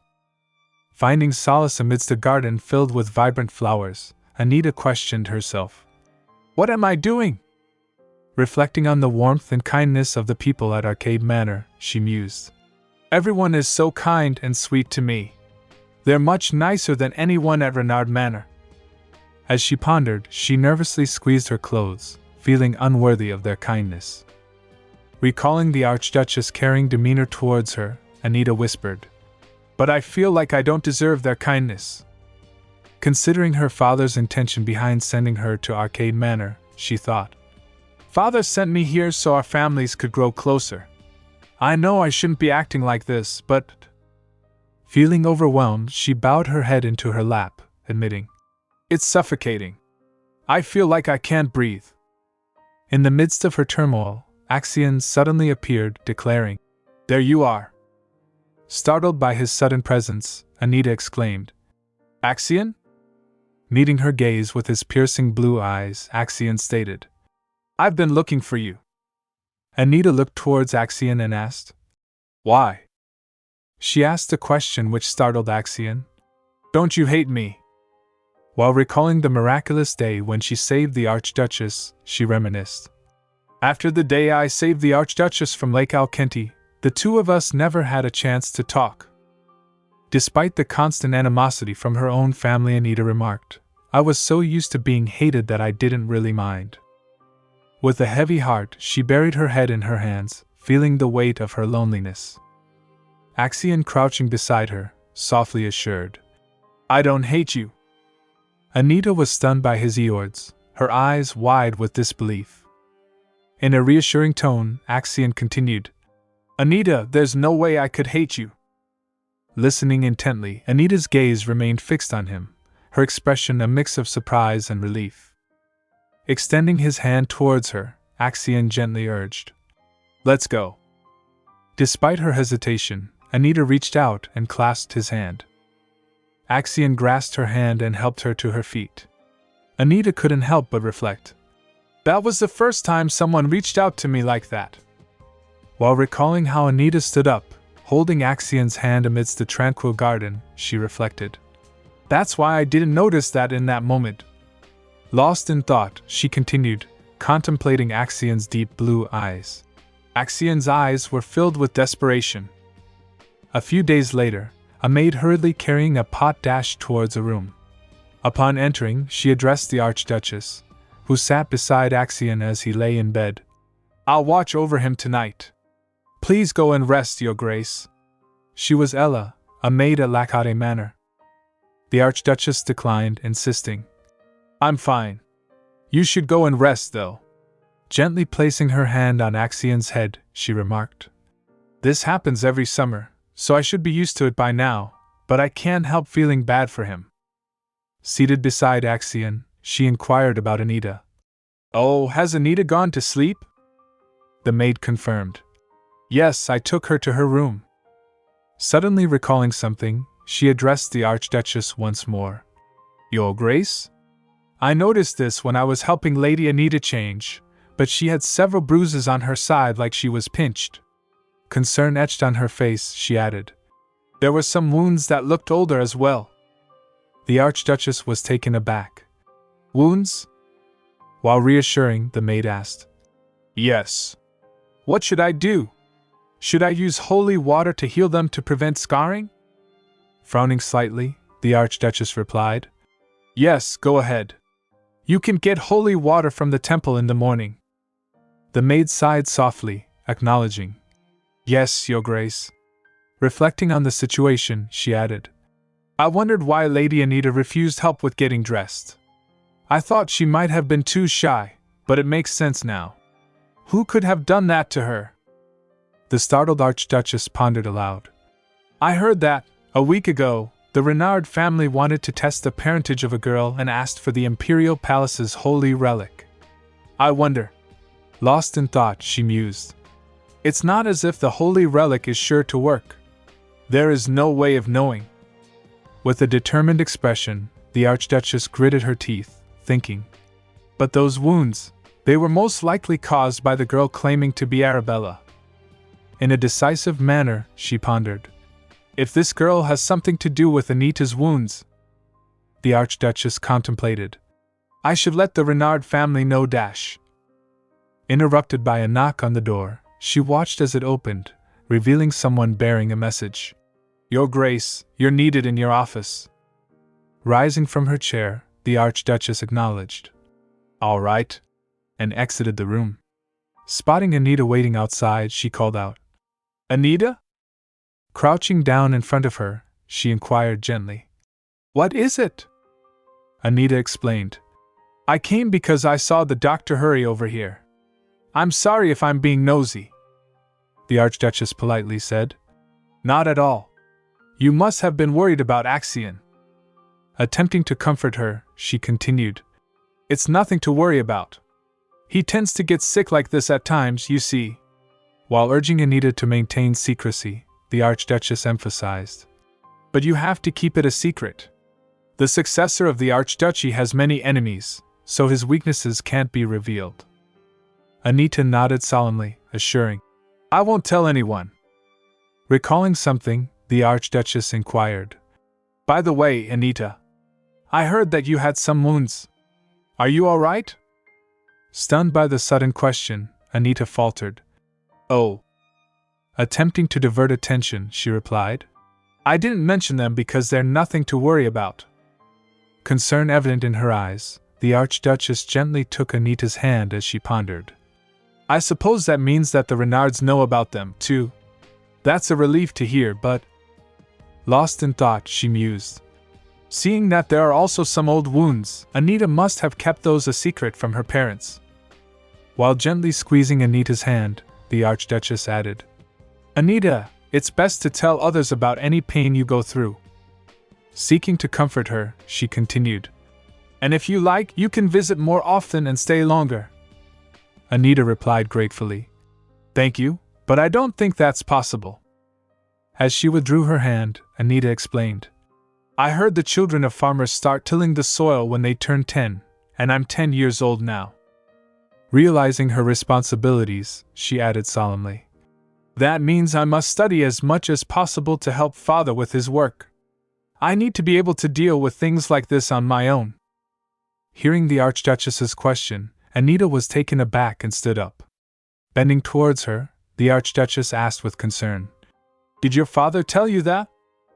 Anita nodded silently, confirming, Yes.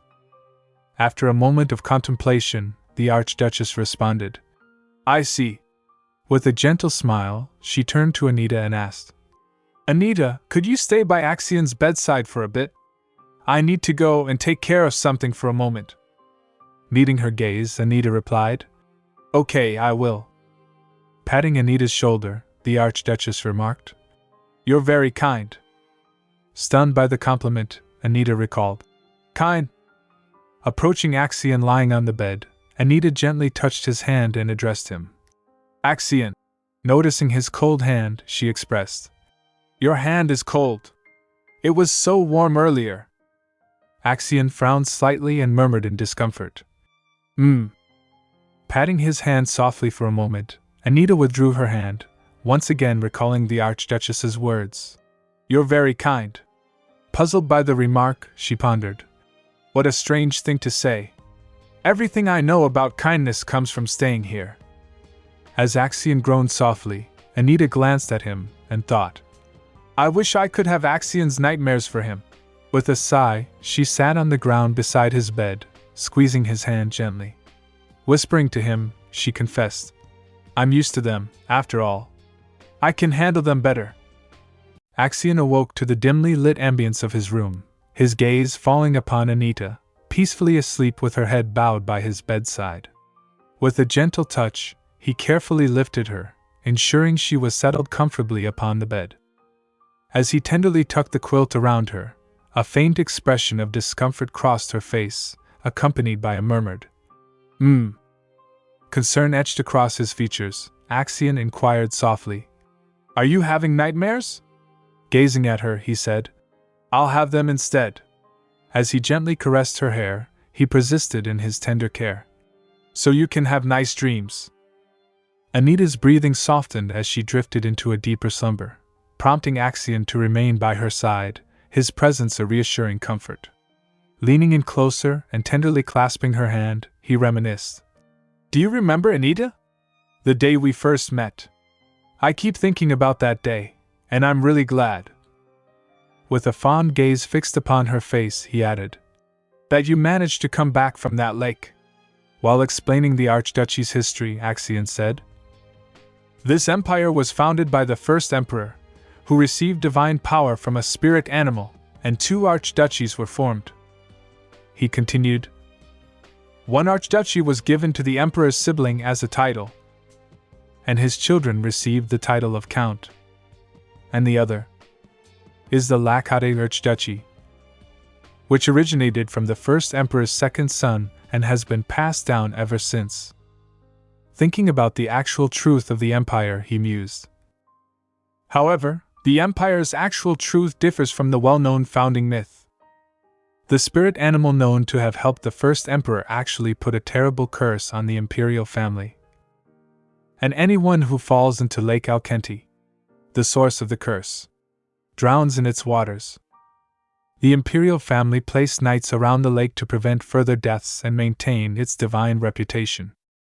Axion continued to delve into the intricate tapestry of the Archduchy's history, elucidating its complexities and challenges. Despite their efforts, he remarked solemnly, people still drown in the lake, proving its inescapability. Recalling the fateful day when Anita gallantly rescued Axion's mother, he reminisced. But that's where I met Anita. Reflecting on Anita's ignorance of the lake's sinister curse, a truth clandestinely guarded by the imperial family, Axion mused. Anita didn't know about the lake's curse as it was a truth only the imperial family was aware of. Contemplating Anita's miraculous survival against all odds, he remarked, it was probably why she has no idea how amazing it was that she survived. Transported back to the harrowing day when Anita valiantly rescued his imperiled mother, Axion vividly recalled the urgency in someone's voice as they implored their companion. Hurry! We must check on her Grace's condition.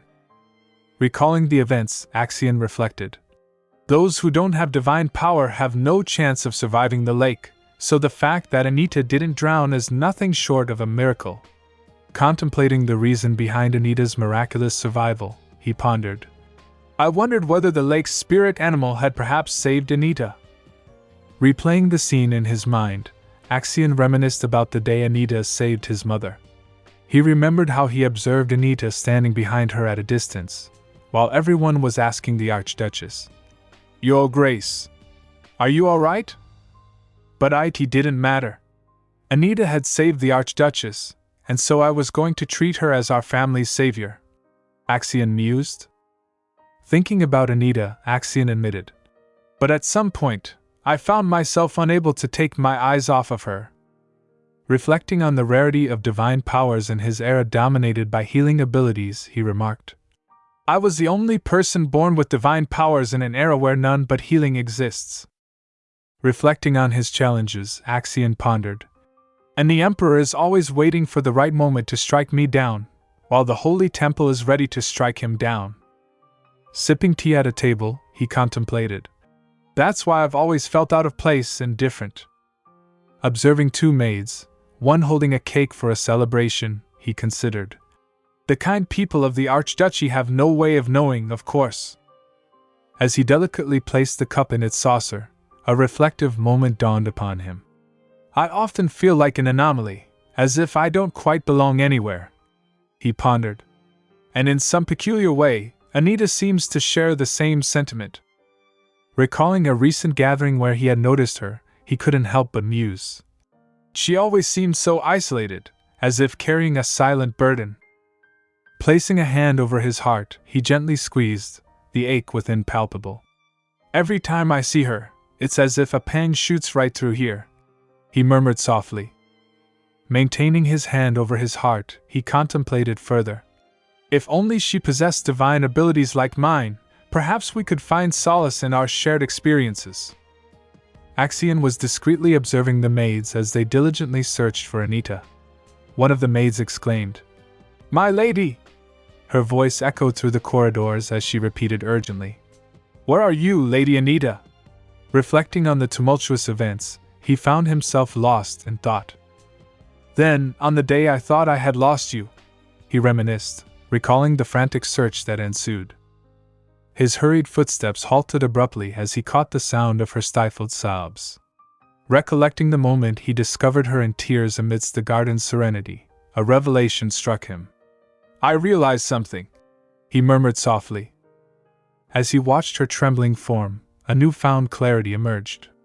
It didn't matter at all that you didn't have divine powers, he reflected inwardly. Gently brushing Anita's closed eyelids with his fingertips, he pondered. At first, I wished that you were like me and had divine powers, but now, I'm glad you don't. Turning his gaze to her peaceful face, he elucidated. Because that means you won't suffer through the things I did. With a tender touch to her cheek, he addressed her with gentle solemnity. So, Anita. Recalling her poignant inquiry. Don't you hate me? He paused, contemplating his response. As he pondered, he expressed, There's no way I could hate you. Tenderly holding her hand, he softly remarked. I can't do anything that would make you sad. Lying on the bed beside her, he contemplated. That's why I can't ask you about certain things. Reflecting on her eating habits, he mused. Like why you barely eat anything. Recalling her solo visits, he remarked. Or why you don't have a single maid accompany you when you come to visit your fiancé. While drifting into sleep, he contemplated. And whether you're genuinely happy. In the present moment, the maid, while applying ointment, observed. Your cheek is really swollen. With her back turned to Anita, she continued. Also, the Marquis said that you mustn't go anywhere for the time being. However, he sent for so much medicine right away, so he must be worried. While gazing into the mirror, Anita pondered. Yeah, right. He's just afraid of anyone seeing me like this. As the maid stood up, she remarked. But it looks like the bruising will go away quickly. Isn't that great? Anita calmly responded. It is. While Anita was opening a drawer, the maid added. Oh, we also got some holy water from the temple today. Anita, slightly intrigued, replied. Is that so? As she gestured for the maid to come towards her, Anita softly uttered. Here. The maid, startled, asked. Why? Clearly frightened, Anita couldn't help but wonder. Does she want more? As the maid approached, Anita handed her some beans, saying, Good work, Harriet. Harriet gratefully replied, Thank you. With a joyful stride, Anita declared, I'll go and prepare breakfast then. I'll come to get you later, Lady Anita. Anita replied calmly, All right, as she closed the door behind her. Now alone, with the wind whispering outside, Anita pondered, What is this strange feeling? Her long hair swayed gently as she stood there, clad in a crimson maxi, lost in her thoughts. It's like I had a dream I can't remember. There was something nostalgic about it. Meanwhile, Axion stood at his window, also lost in contemplation. He reached out to touch the flowers in the pot on the windowsill, triggering a memory. He recalled a moment in the garden with Anita. She had confided in him, saying, I have a secret. Leaning closer, she whispered, It's something I can't tell anyone, not even you. So it's all right for you to keep one secret from me. Making a pact, Axion added, Okay, let's tell each other everything other than that one secret then. Anita agreed, saying, Okay. As Axion held the flower in his hand, he reflected. One of the secrets Anita told me about is that she can talk to spirits, even though she doesn't have divine powers. He pondered. Does that mean her sister is the same? As he immersed himself in his thoughts, there was a knock on the door. Granting permission, he calmly stated, Come in. The door slowly creaked open, revealing the figure of Sir Elmont and a man. Greeting him, he acknowledged, Lord Axion. Meeting his gaze, Axion inquired that man, What did you find out? Axion fixed his eyes on that man as the latter began his explanation. I've prepared a report. First of all, I will commence with what we've discovered about Arabella Renard. While holding a document, Sir Elmont explained. According to the doctor, it is likely that Arabella Renard is overly sensitive to divine power. Axion inquired, Does she possess divine power herself? He replied, No. Upon hearing this, Axion pondered. She won't be of any use to the imperial family then, which means I won't have to intervene if they choose her to marry the prince. Lost in thought, he suddenly asked, Who will be leading the Saint's Day ceremony this year? Sir Elmont replied, It will be Count Rom's second son for now. He continued, But I don't believe the Renards will stay passive and allow that to happen. The Marchioness planned to introduce Arabella to high society on that day. Lost in thought, Axion replied, So I'm sure she's eager for Arabella to take the spotlight by leading the ceremony. Recalling the history of Saint's Day, Axion explained, Saint's Day. The Empire, founded with the aid of a spirit animal, holds a sacred ceremony every 3 years. While reminiscing about the traditional Saint's Day, he mused, The children of each noble family take turns leading this ceremony, but the imperial family has an ulterior motive for holding it. Recalling the true purpose of Saint's Day, he added, The real purpose of this ceremony is to identify anyone with divine powers and monitor whether someone outside of the imperial family's lineage possesses such powers. While holding a document, the man said, This year's ceremony is especially important to the Renards. After pondering for a while, Sir Elmont exclaimed, Every time the ceremony was held in the past, they refused to participate, stating that they wouldn't send their second child when their first child hadn't had the chance. The man added to Sir Elmont's statement, Now that their first daughter is back, they will definitely participate.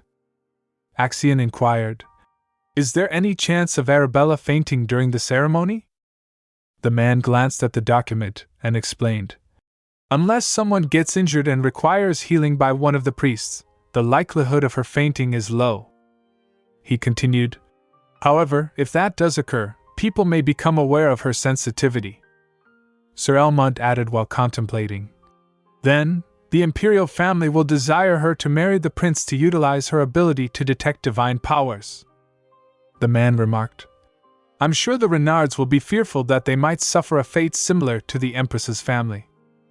Axion listened carefully and was lost in thought. Then he recalled what Arabella nervously said to him.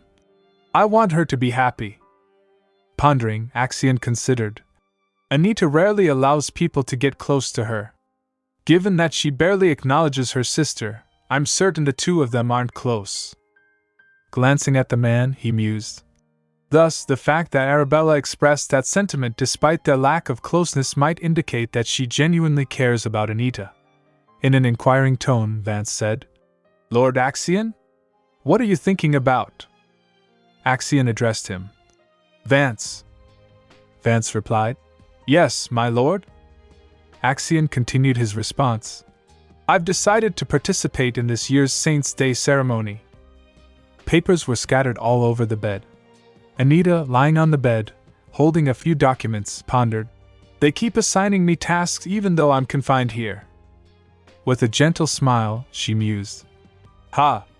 Has he still not reviewed this document himself, or perhaps he didn't realize it got mixed in with the other paperwork? She picked up a paper from the scattered documents on the bed and thought, It's evidence of tax evasion. With her hand on her head, lying on the bed, she murmured, Ha! It was exactly 1 year ago when I started noticing something was amiss. Startled, lost in thought while examining the paper, she mused. The Renards have been making donations to the temple every year.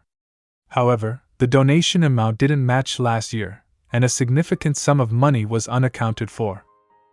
Confused, she decided to confront the issue herself. Recalling the moment, she remembered going to Marquis Renard's office and knocking on the door. When she tried to address her concerns to her father, he became furious and slapped her while shouting, Know your place! This is none of your business! Anita stumbled back, glaring at her father. Reflecting on the encounter, she thought, He was definitely hiding something. Anita pondered. There was no doubt he was keeping a separate ledger, but after I questioned him, the Marquis made sure to handle the bookkeeping himself. Recalling the situation, she mused. And he didn't allow me access to any of it. While lying among the scattered papers, she thought. Until now, that is.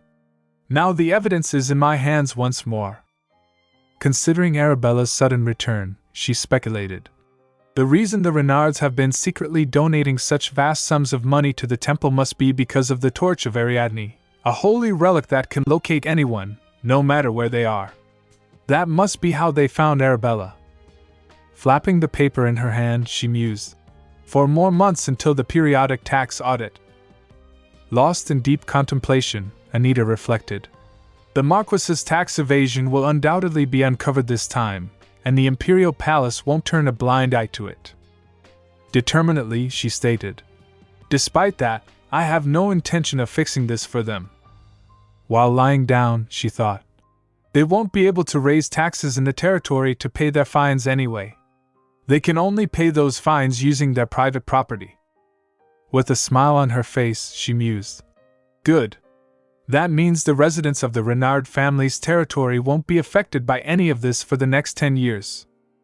Thinking about the Marquis and Marchioness, she pondered. Of course, the Marquis and Marchioness will be left destitute and unable to afford their staff. Lying on the bed, she turned while thinking. But that's none of my concern. A few days later at the Renard Manor, Arabella was adorned in a beautiful royal gown. Her mother complimented her, saying, Goodness, you look beautiful, Bella, she added. It's as if that dress was made to be worn by you. Arabella replied graciously. It's thanks to everyone helping me look nice. Her father interrupted their conversation and asked, Bella, you remember everything we told you earlier, don't you? Advising her, he added, You have to be especially mindful of the way you present yourself in front of the Empress. Listening carefully to her father, Arabella replied, Yes, father. Holding her gown carefully, she descended the stairs alongside her mother. Upon seeing Anita, Arabella paused, amazed, and exclaimed, Oh, Anita! Anita was adorned in a stunning purple gown. Arabella rushed towards her and complimented her. You got ready sooner than I did. You look so pretty. Anita replied nonchalantly, Sure. Upon receiving compliments from Arabella, Anita mused. It's obvious they put in so much effort to make me look nice so the Empress would notice me. Glaring at Anita, her mother interjected. Anita, you need to put on some more powder. Arabella, defending Anita, said. She looks great already, though. Anita's skin is so clear and bright to begin with. However, her mother insisted. We all need to look our best for the Empress. Standing on the stairs, Marquis Renard observed them. A maid approached Anita and said, Please follow me, my lady. Anita interrupted, asserting, No. I'm fine. Looking at her mother, Anita asserted, I am ready to go, so there's no need to wait any longer. Let's go, Arabella. Lady Renard flinched and yelled, Hold on. Arabella turned back, her expression questioning. Lady Renard hesitated and couldn't utter anything. Anita smirked, looking at her father who stood behind her mother. Why are you so nervous? Maybe you shouldn't have done something you need to hide, father. Her father addressed Anita. I have something to discuss with you, Anita. Come with me. Anita firmly replied. I don't know what this is about, but I have nothing to discuss with you, father. After a moment of contemplation, she added, Oh, don't tell me. Is this about my cheek? Her father erupted. Anita! Witnessing this, Arabella flinched, nervously asking, What's wrong, father? Why would you shout at? Her mother hurried towards her, interjecting, Don't mind them, Bella. Bella responded. But, addressing Anita, her father demanded, Stop scaring Bella and follow me. Undeterred, Anita reiterated, Like I said, I have nothing to discuss with you, father. Enraged, her father exclaimed, You little. Meanwhile, 2 maids overheard them and whispered to each other, It's Lady Anita again. She's making everyone uncomfortable. The other maid replied, Maybe she's doing it on purpose to scare Lady Bella. Arabella overheard the maid murmuring, I bet she's doing this out of spite because Lady Bella's dress is prettier. Arabella approached them and said, Father is the one who started it. Anita isn't to blame. The maid responded. You are so kind, Lady Bella. If only Lady Anita was half as sweet as you. Arabella mused to herself. It doesn't make sense. I know Anita is a kind person. However, whenever I say so, everyone tells me she's not. Deep in thought, Arabella continued. Our loving parents, the kind maids, everyone at Renard Manor says the same thing. Arabella mused. If Anita really was as terrible as they say, she never would have run to get a doctor when I fainted. Reflecting on Anita's actions, she recalled what the butler told her. And the butler told me that Anita saved the Archduchess from drowning when she was only 9 years old. Lost in her thoughts, Anita pondered. So why does everyone say that Anita is a bad person even though she always helps people? Lady Renard addressed Arabella and said, Arabella, go and get in the carriage. We have to talk to Anita first. Squeezing Anita's hand, Arabella replied, No. Gazing at her, her mother said, Bella? Arabella, with a look of grief on her face, asked, Is it something you don't want me to hear? When Lady Renard instructed Arabella to take a seat in the carriage for a discussion with Anita, Arabella, wearing a sorrowful expression, questioned, Is it something you don't want me to hear? Meanwhile, Anita observed them with a curious gaze. Lady Renard attempted to clarify to Arabella. We just think you should go and sit in the carriage to rest your feet. Directing her words at Arabella, she inquired, Why are you doing this, Arabella? However, Arabella remained resolute, standing her ground. Observing Arabella's determination, Anita contemplated the possibility of her being a supportive sister. Don't you tell me you. But then dismissed the notion, affirming, No, of course not. In the end, she's just like our parents. Lady Renard sought to explain further, stuttering, That's not what we just. Before being interrupted by Marquis Renard, who expressed concern. We're just worried that you'll tire yourself out before you even get to meet the Empress. You get exhausted so easily, Bella. Attempting to reason with Arabella, her mother suggested. So why don't you leave Anita behind for a moment and get in the carriage dash? However, Arabella interjected firmly. No, she emphasized. We can't be late meeting the Empress. We should get going. As Arabella turned, she urged Anita. Let's go, Anita. Gently squeezing her hand as they began to walk, Anita, taken aback by Arabella's unexpected care, mused to herself. How strange. A carriage arrived at the Renard Manor, and Arabella's mother instructed her, emphasizing. This is how you greet Her Majesty, Arabella. Observing the knight, Anita speculated. He seems disgusted by the mere thought of coming in contact with me. Noting the frown on his face as he glanced at her.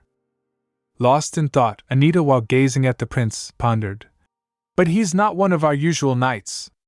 Where have I seen him before? Suddenly recalling the day when Arabella arrived, she realized. Right. He was one of the knights who brought Arabella back from the slums. The knight gestured for Anita to approach and inquired.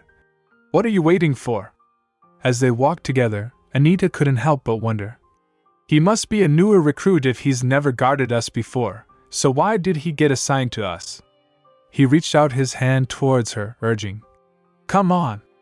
Hurry up, will you? Observing him, Anita couldn't shake the feeling and mused. Something's off about this. When he attempted to grab her hand, Anita swiftly stomped on his foot, causing him to exclaim in pain. Arg! With a stern glare, he began. You should have taken my hand if you can't even. But Anita cut him off, asserting. Hey! She then commanded. Recite the knight's code of chivalry for me. He retorted promptly. Why would I do that? Meeting his gaze with a glare, Anita asserted. Because you don't seem to know it. I can't believe a knight of the Renard family lacks such basic knowledge. He met her glare and countered. Well, I can't believe someone like you is part of the Renard family. Despite her rising anger, Anita restrained herself and inquired. What do you mean? With a steely gaze, he accused. You torment Lady Arabella and... Lady Renard turned and interjected sharply. How dare you speak to Anita like that? Anita glared at her mother. Her mother questioned incredulously. Anita? Her mother attempted to clarify. It wasn't me. Trust me.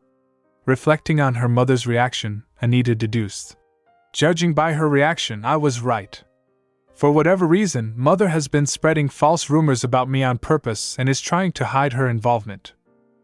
Lady Renard endeavored to clear the misunderstanding. Anita, with a smile playing on her lips, pondered. I suppose I'll have to find out why she did this. With a thoughtful expression, she muttered. Of course, Mother. Coming to a decision, Anita declared. I believe you. As she began to move away, Anita remarked to her mother. How strange, though. Why would a knight who has never even met me act like that? Her mother attempted to respond, stuttering. Well. Heading towards the stairs, Anita turned back to her mother and remarked. Oh, those maids I fired the other day must have been spreading rumors. Her mother nodded, saying, Yes, that must be it. Anita expressed. I'm glad I fired them then. Her mother nodded in agreement, adding, Yes, I am too. Casting a scrutinizing glance at the knight, Anita speculated. Or maybe, instead of focusing on his training, he was busy listening in on conversations at the manor. The knight, simmering with anger, muttered. It's not unusual for someone to hate me, but to be so obvious about it.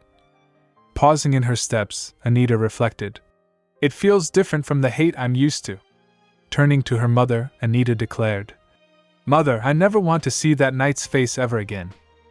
Seeking reassurance, she continued. Father will agree to ban him from guard duty when he hears about this, won't he? Her mother responded immediately. Of course he will. Should we send him back to our territory? Catching her mother's gaze, Anita shook her head with a smile and said, No, that would be too much. As they reached Emperor's Manor, moving inward, Anita suggested, Let's go inside to see Her Majesty. They proceeded to knock at the door, accompanied by a maid. Upon entering, the maid greeted, Your Majesty, Marchioness Renard is here with her oldest daughter and her youngest daughter. After receiving permission to enter, they walked through the grand hall. Offering her salutations, Anita respectfully said, Greetings, Your Majesty. Arabella, with a bow, added, Greetings, Your Majesty. And my name is Arabella Renard. Observing Arabella's nervous demeanor, Anita couldn't help but muse. Is she nervous? I guess that makes sense. In response, the Empress commanded, Raise your heads. It was none other than the Empress herself, known for her lack of expression and cold demeanor. Although her whole family was tragically destroyed, she never let it affect her. Even when people mock her with rumors about how she never smiles for fear of wrinkles, she never bats a single eyelash. Observing Arabella's apprehension, Anita reasoned. Arabella has never seen the Empress, so no wonder she's nervous. The Empress acknowledged. I finally get to meet you. Startled by the attention, Arabella flinched. The Empress requested, Would Marchioness Renard and her youngest daughter step outside for a moment? This unexpected request left Arabella in shock. Lady Renard attempted to explain. Your Majesty, Arabella is still not used to dash. However, the Empress interrupted, questioning Lady Renard.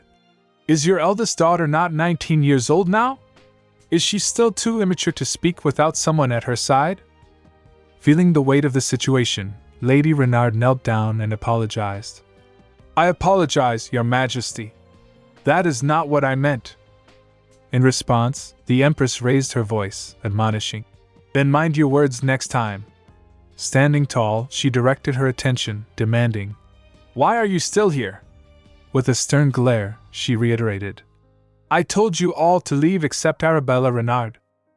Hearing this, Arabella started trembling. Anita and her mother were seated in the grandeur of the Emperor's manor, partaking in tea, their nerves betraying them amidst the wait, particularly Lady Renard, whose trembling hands betrayed her concern for Arabella. In a sudden surge of determination, Anita rose from her seat, prompting her mother's sharp inquiry. Where do you think you're going? The Empress may want to see you. Unfazed by her mother's admonition, Anita countered. Why would she want to see me when she's preoccupied with Arabella? As Anita advanced towards the door, her mother's voice rang out. You never know, so stay put. To which Anita defiantly replied, No. Lady Renard's tone escalated into a yell. Anita. But Anita remained resolute, asserting, I'm sure a maid will come get me if Her Majesty wishes to see me. Attempting to assert authority, Lady Renard implored Anita, saying, Still you need to stay here so you are ready to dash. Anita paused and her interruption hung in the air, a challenge to her mother's intentions. What? Are you that eager to offer me as a marriage candidate for the prince? Stunned by Anita's perceptiveness, Lady Renard faltered, her response stuttered. What are you talking about? Anita, with a resigned sigh, questioned her mother's sensitivity. If not, I can't understand why you're being so touchy. As she made her exit, a maid bowed respectfully before her. While striding away, Anita reflected. The only reason I am so confident is because I know for a fact that the Empress would never call for me. With a soft creak, Anita eased the door open, continuing her musings. There is a certain animosity between the Empress and the Archduchess Lacade after all. Meanwhile, Lady Renard's persistent admonitions echoed from behind. You must return at once when a maid comes to get you. Do you understand? Anita met her mother's glare with a defiant gaze, slamming the door behind her as she departed. Entering a picturesque garden bursting with vibrant blooms, Anita found herself lost in contemplation. I don't feel like taking a walk, but I might as well. Surveying the flora, her mind wandered to the Empress's current conversation with Arabella. I wonder what the Empress is telling Arabella right now. Recalling the Empress's demeanor, Anita reflected. It felt like she was waiting for her from the start. I thought she talked to me about marrying the prince, so this is unexpected. Even the Marchioness was surprised. It seemed she expected the Empress to speak with her rather than Arabella. Amidst the garden's rustling foliage, Anita halted, detecting footsteps nearby. Turning, she observed a young boy with light-colored eyes, prompting her to wonder. Is something wrong with his eyes? Why is he out here all by himself? As the boy staggered, Anita swiftly caught him, eliciting a gasp of gratitude from him. Thank you? Feeling his grip on her arm, Anita contemplated. Should I tell him to let go of me so I can help him? Before she could act, the boy released her, apologizing hesitantly. I'm sorry. The boy was hesitant to ask something. Anita observed his hesitation, pondering. Why is he just standing there? Does he have something to say to me? Suddenly, the boy rushed back, leaving Anita with lingering questions swirling in her mind. Meanwhile, Axion, accompanied by Sir Elmont and Vance, arrived at the Emperor's manor. After inquiring about the prince, Sir Elmont informed Axion. According to a servant, His Highness is not in his room. Expressing concern, Sir Elmont continued. This isn't the first time he's been late to a meeting with you, but isn't this too much? Vance chimed in. Oh, also, I heard that the oldest daughter of the Renard family is here to finally greet Her Majesty. After a moment of reflection, Axion acknowledged. Right, I forgot about that. Contemplating how the Renards located Arabella, Axion pondered. The torch of Ariadne is a holy relic that confirms a person's parentage. This holy relic is said to belong to a mysterious individual. The Renards were only able to get their hands on it to find Arabella, all thanks to the Empress. Seated on a chair, Axion drifted into his thoughts, remarking, It's been a whole month since they found their oldest daughter. The Empress must not be happy that it took them so long to bring her here. After contemplation, Vance mumbled, That probably means Lady Anita is here, too, since the Marchioness has plans for her.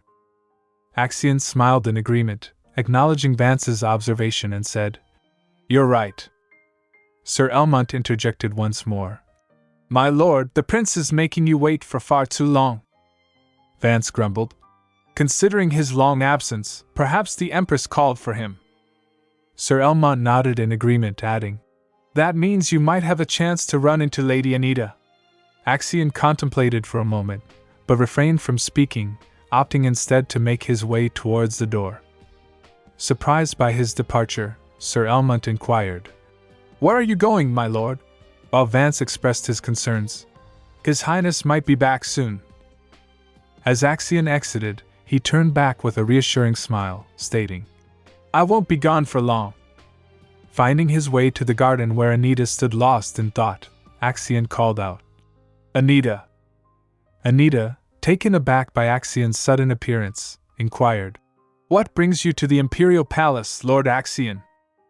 Grasping Anita's hand, Axion replied, "I'm here to see the prince." "What about you?"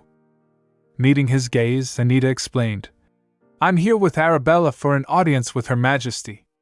A maid might come get me at any moment." Curious, Axion asked, "Did you happen to run into the prince?" Anita pondered for a moment before responding, "HM? No." Relieved, Axion nodded. "I see." Anita asked, "If you're looking for His Highness, I could help you." Axion smiled in response and said, "No, it's fine." Sensing Anita's bruised face, Axion paused, his expression softened with concern as he gently placed his hands on her face, his tone now serious. "Anita, who did this to you?" Upon noticing the redness on Anita's face, Axion gently placed his hand on her cheek, his expression questioning. Recalling how he had searched through the garden for Anita, Axion's eyes rested upon her as he halted. "Anita," he began softly, "I felt relieved as soon as I saw you." With a tender gaze fixed upon Anita, Axion holding Anita continued, "I think I was nervous I might have found you with the prince." Staring at Anita's face, Axion's voice carried a note of sincerity. "I always believed we were friends." Reflecting on the day he had found Anita in tears, Axion confessed, "But it was strange. It feels like I've always liked you." His hand brushing gently against her cheek, Anita, taken aback, met Axion's gaze, questioning, "What do you mean?" Smiling warmly, Axion replied, his touch gentle as he caressed her hair, "I meant, who made you wait here? Is it the maid taking you to see the Empress?" Understanding the concern in Axion's eyes, Anita quickly responded, "Oh no, I came here on my own." Axion's grip tightened ever so slightly as he reassured her. "Then I'll take you there." Anita's smile was gentle as she declined, "No, it's fine. It's not far." As Anita withdrew her hand from his, Axion murmured softly, "Still." Axion clenched his jaw, deep in contemplation. "I'm sure the Marquis and Marchioness are to blame for that bruise," he muttered under his breath, his words heavy with accusation and suspicion. Lost in his own reverie, Axion continued, his voice a quiet murmur, "Until you leave the Renard family for good, I'll hold myself back." His resolve evident despite the turmoil within. Meanwhile, in the opulent confines of a grand hall, Anita sat opposite her mother, each bearing their own emotions. Anita delicately clinked her cup of tea, a subtle gesture amid the charged atmosphere. Her mother, visibly tense, met her gaze with clenched fists, a silent storm brewing within her. As Anita sipped her tea, her thoughts wandered. "I guess the Empress isn't interested in seeing the Marchioness." A conclusion drawn amidst the unspoken tensions that hung in the air like heavy drapes. Suddenly, the quietude was shattered by the creak of the door, heralding the entrance of Arabella. "Anita dash," she began, her voice a mix of urgency and apprehension.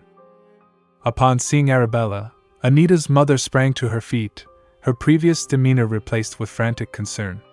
"Arabella!" she exclaimed, rushing towards her daughter with open arms, the weight of worry evident in her every movement. Embracing Arabella tightly, her mother peppered her with questions, her words laden with worry and relief. "Are you all right? Did the Empress not call for me?" Each query a testament to a mother's instinctive need to protect and understand. Confusion etched Arabella's features as she stammered, "No, she said we may leave now," her response further fueling the already charged atmosphere. With a heavy heart, Miss Renard sighed. "I see. Let's go home then." her resignation palpable as she prepared to depart, her hopes dashed by the unexpected turn of events. Yet, as they made their way back accompanied by a maid, Miss Renard paused, a sudden realization striking her. "One moment. I would like to turn back and see Her Majesty," she declared. The maid responded, "You'll have to return another day to dash." In frustration, Miss Renard insisted, "I'm already here. Why can't I just see her?" Her words echoing the frustration and desperation that simmered beneath the surface. In a moment charged with frustration and realization, Anita cast a piercing glance back at her mother, her anger barely contained as she contemplated. "She seems embarrassed having to ask a maid for a favor." Her observation tinged with disdain at the perceived weakness. As Anita's gaze lingered on her mother, her mind raced with conjectures. "I guess she knows that she has to see the Empress now for her plan to work." Her thoughts reflecting a begrudging acknowledgement of the necessity behind her mother's actions. Turning her thoughts inward, Anita scrutinized her mother's motivations. What possessed her to push back this meeting for a whole month, anyway? Her inquiry tinged with a mix of curiosity and frustration at the seemingly inexplicable delay. With Arabella's presence prompting a sudden realization, Anita's expression shifted to one of alarm, her mind racing to connect the dots. "The Empress even lent her and the Marquis the torch of Ariadne," she murmured, the pieces of the puzzle beginning to fall into place. Suddenly, a flash of memory jolted Anita into action, her tone urgent as she exclaimed, "Don't tell me!" The pieces of a sinister scheme falling into place as she recalled snippets of her parents' conversation. Echoes of her father's words reverberated in her mind. "We've already made the most of her engagement." His cryptic statement now taking on a darker significance in light of recent events. In a fury of realization, Anita's thoughts coalesced into a damning accusation. The Archduchess helped them. How dare they try and break off my engagement to Axion when the Archduchess helped them find Arabella? Her indignation palpable as she grappled with the betrayal. Disillusionment clouding her features, Anita's disappointment boiled over into anger as she spat. How much lower are they willing to stoop? Her words a scathing indictment of her parents' deceit.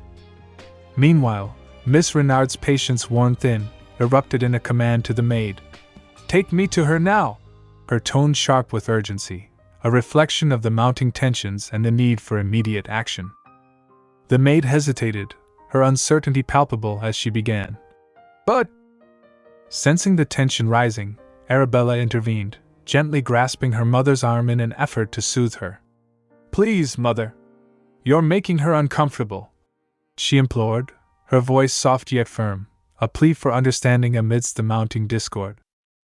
Undeterred, Anita's mother raised her voice, her frustration evident as she admonished Arabella. "Arabella, you are a Renard. A Renard doesn't have to accommodate any servant." Her words rang out with a mix of pride and stubbornness, a testament to her unwavering beliefs. Anita, observing the exchange with a heavy heart, let out a weary sigh, her disappointment evident as she watched the scene unfold before her.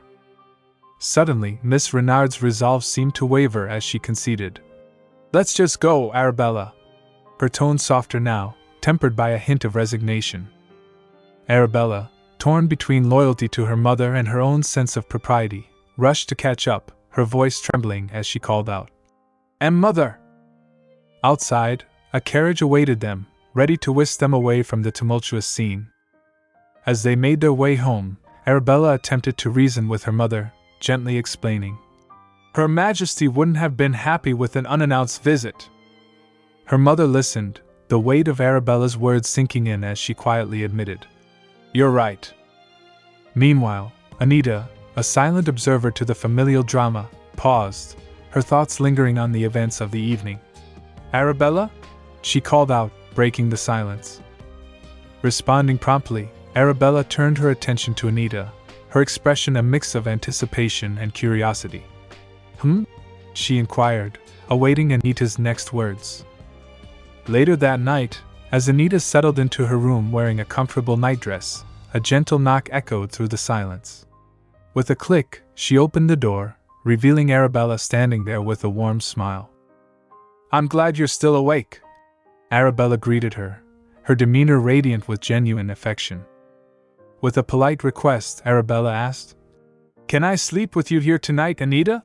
Her tone earnest, seeking comfort in the familiarity of sisterhood amidst the turmoil of the day. Arabella approached Anita with a polite request, asking, "Can I sleep with you here tonight, Anita?" Anita looked at Arabella with a questioning gaze. Seeing Anita's confusion, Arabella hesitantly clarified, "Would you like to sleep together?" Anita simply replied, "Sure." Arabella beamed with joy upon hearing this. As they walked across the room, Anita instructed, "Sit down." Arabella nervously followed Anita. Suddenly, Anita grabbed Arabella's face, leaving Arabella stunned. Anita rubbed her fingers gently on Arabella's cheeks. Surprised, Arabella asked, "You knew?" Anita, worried, frowned while looking at Arabella's bruised face and said, "I did." Anita moved back, holding something, and inquired, "Did Her Majesty slap you across the face?" Seated behind her, Arabella replied, "Her Majesty is a good person." A sudden sadness appeared on her face as she continued, "But I must have displeased her with the way I spoke." Anita, looking back at Arabella inquisitively, asked, "What did you even say?" Arabella responded, "Anita, this time I wasn't just all talk." She glanced at her hands and gulped, "Losing a finger. I value you far more than that, Anita." Arabella recalled her encounter with the Empress. Trembling, she had said to the Empress, "Anita and Lord Axion will never break off their engagement." The Empress responded by slapping Arabella, who sat there shivering. Coldly, the Empress asked, "Even if I were to cut off one of your fingers?" Later, Anita and Arabella lay on the bed in the dark room. Arabella had fallen asleep. Watching her, Anita mused, "How surprising." Looking at the peacefully sleeping Arabella, Anita thought, "She finally fell asleep once I told her that even the Empress could never cut off a noble lady's finger." Turning to her side, Anita reflected, "It must have been a relief to hear. She's such a scaredy cat, and yet she tries to defy the Empress." Arabella suddenly opened her eyes and mused, "Anita, you're so strange." The next day, Axion was sitting in a grand office with a cup of tea in front of him. Sitting across from him was Khalid, the Empire's one and only prince. Khalid said, "So you just left yesterday?" Axion, looking at him, replied, "You failed to show up first, Your Highness." Khalid, bragging, said, "Yes, but you should have waited for me. Come on." Then, remembering something, Khalid continued, "Oh, by the way, I heard that your fiancé met with my mother yesterday, too." As Axion sat silently, Khalid, lost in his thoughts, murmured, I expected him to look bored like he always does." Noticing Axion's expression, Khalid mused, "What a surprise." Khalid smiled while reflecting. "Then again, he was like this when we were at school, too." Recalling their school days, Khalid mused, "Axion, who found even me annoying, didn't push away people trying to befriend him." Realizing something, Khalid continued, "I assumed it was because he was interested in making useful connections. However, in the end, it was all for Anita Renard." Suddenly, Khalid addressed Axion and said, "I can't believe you wanted to find friends for Lady Anita." While sipping tea, Axion glared at him. Khalid giggled and said, "What if she had become better friends with them than you?" Axion replied, "That would have never happened." Khalid retorted, "How do you know?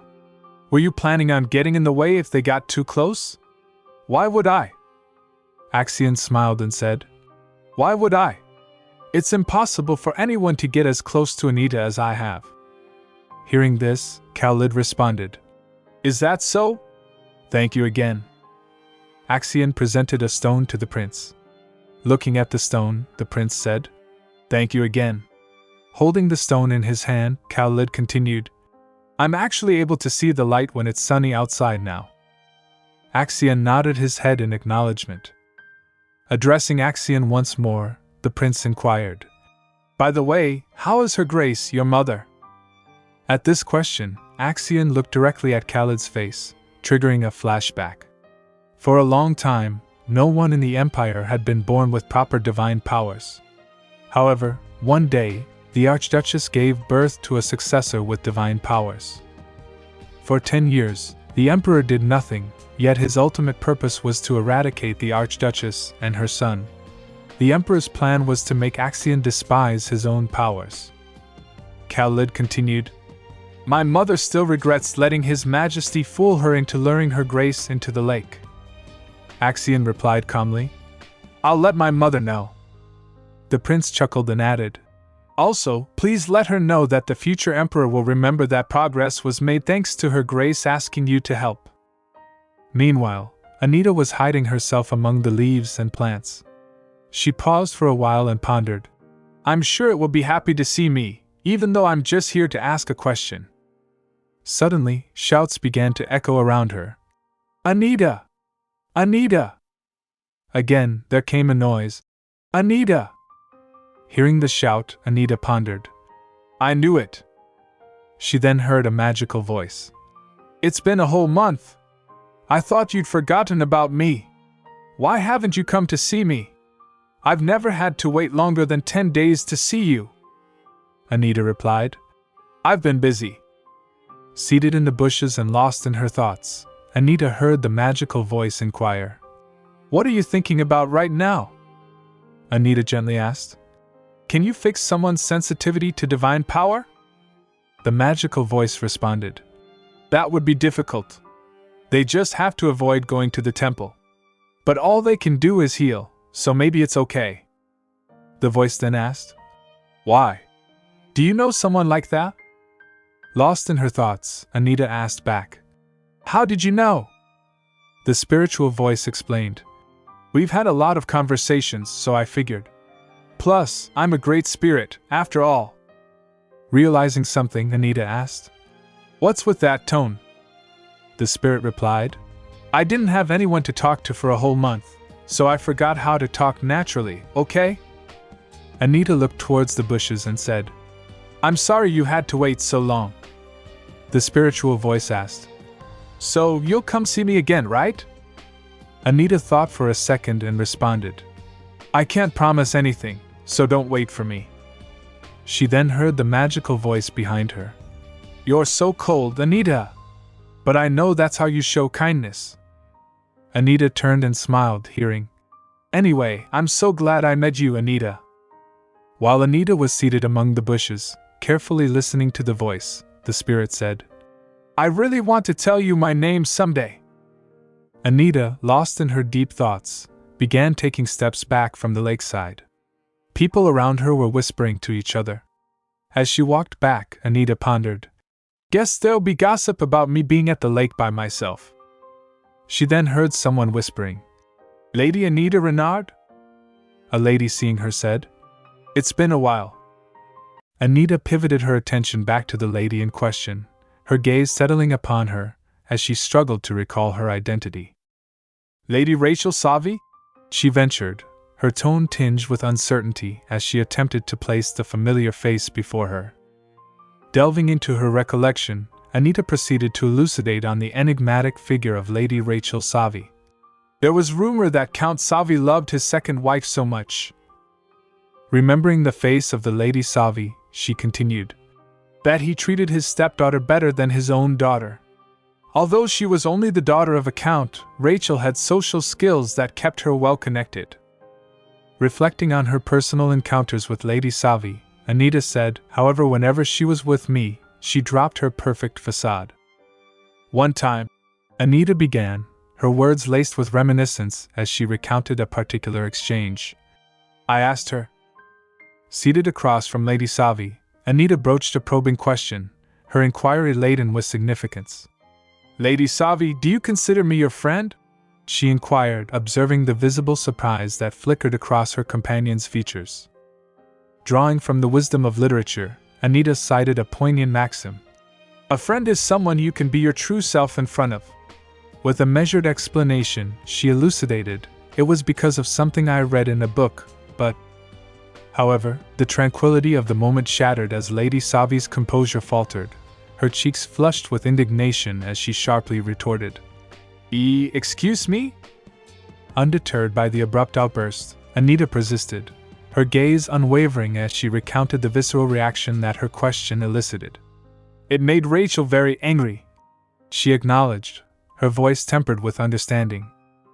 In the heat of the moment, Rachel's anger flared, her words cutting through the air like a sharpened blade. "Of course not!"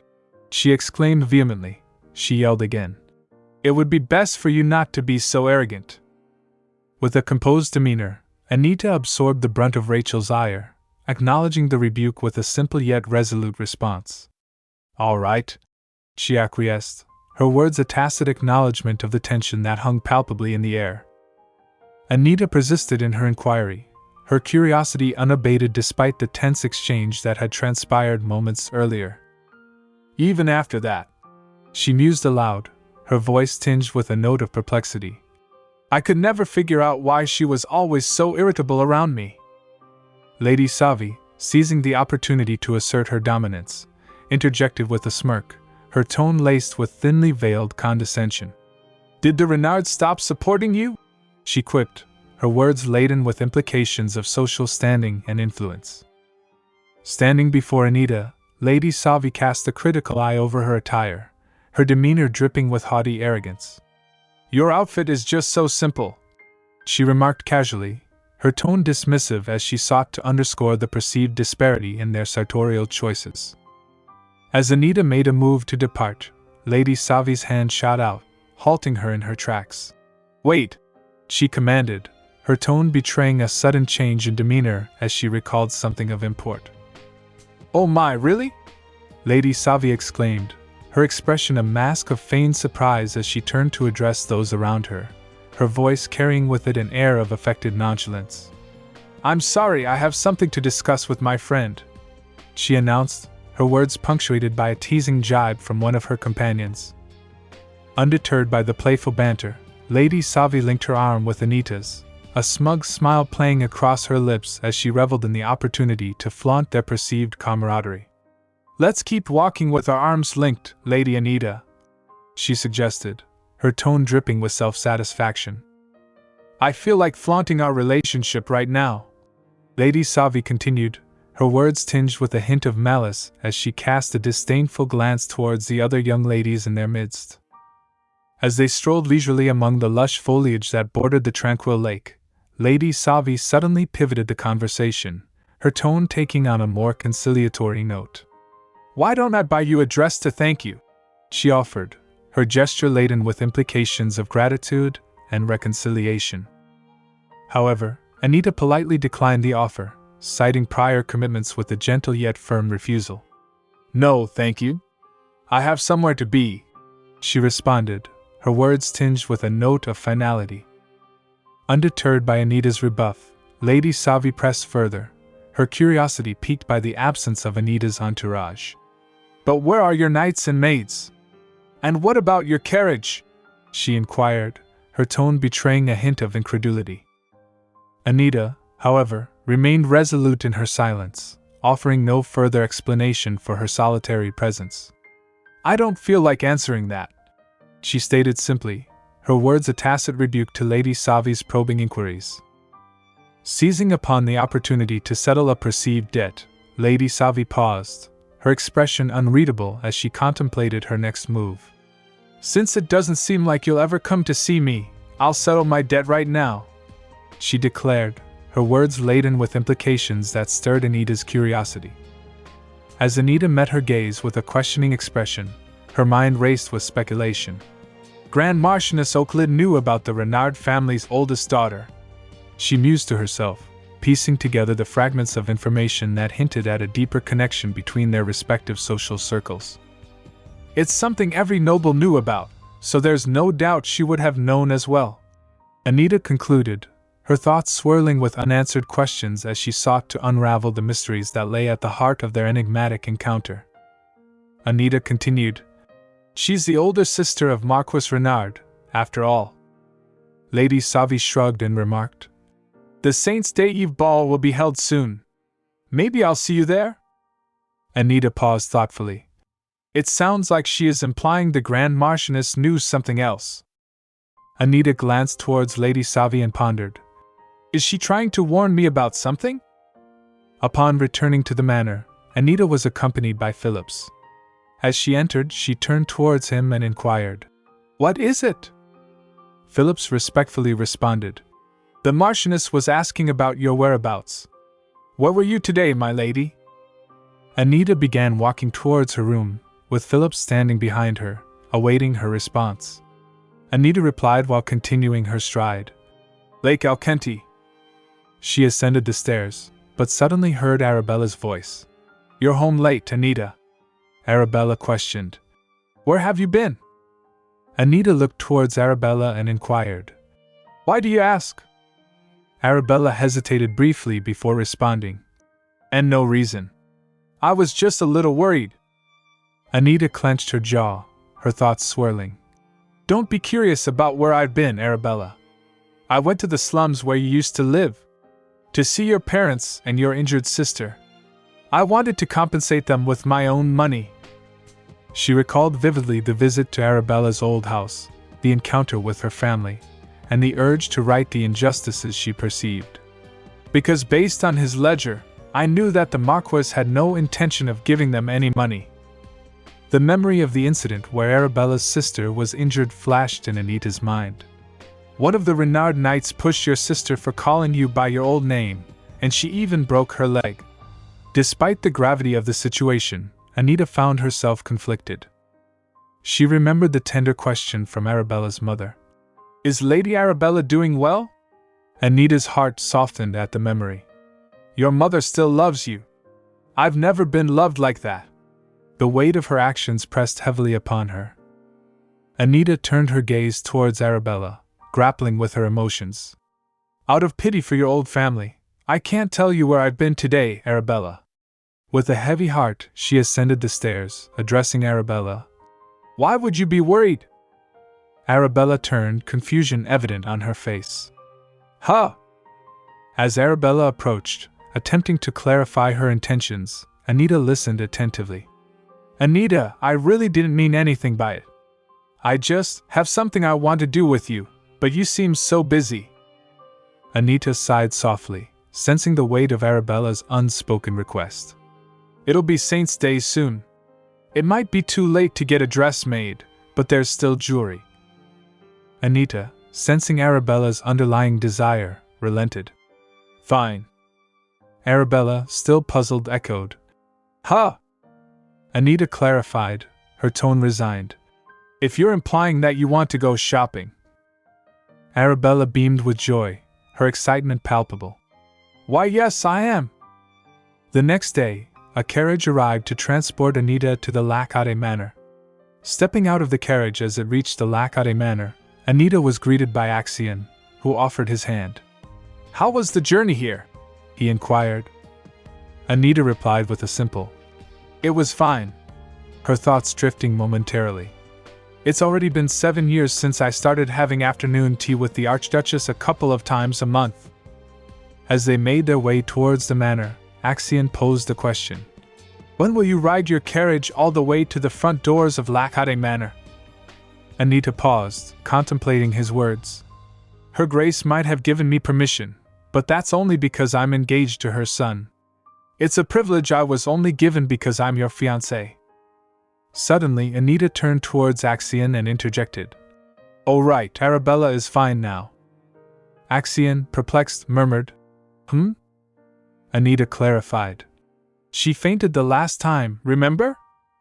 Axion's smile widened as he recalled the incident. I'm glad to hear that. Anita reassured him. The doctor must have told you as much, but it wasn't anything contagious, so don't worry. You must have been shocked. I'm sorry I didn't let you know earlier. Halting in his steps, Axion posed a question that caught Anita off guard. What about you? Anita turned back at his sudden inquiry, her brow furrowing. Me? Axion, with a gentle gaze, reiterated.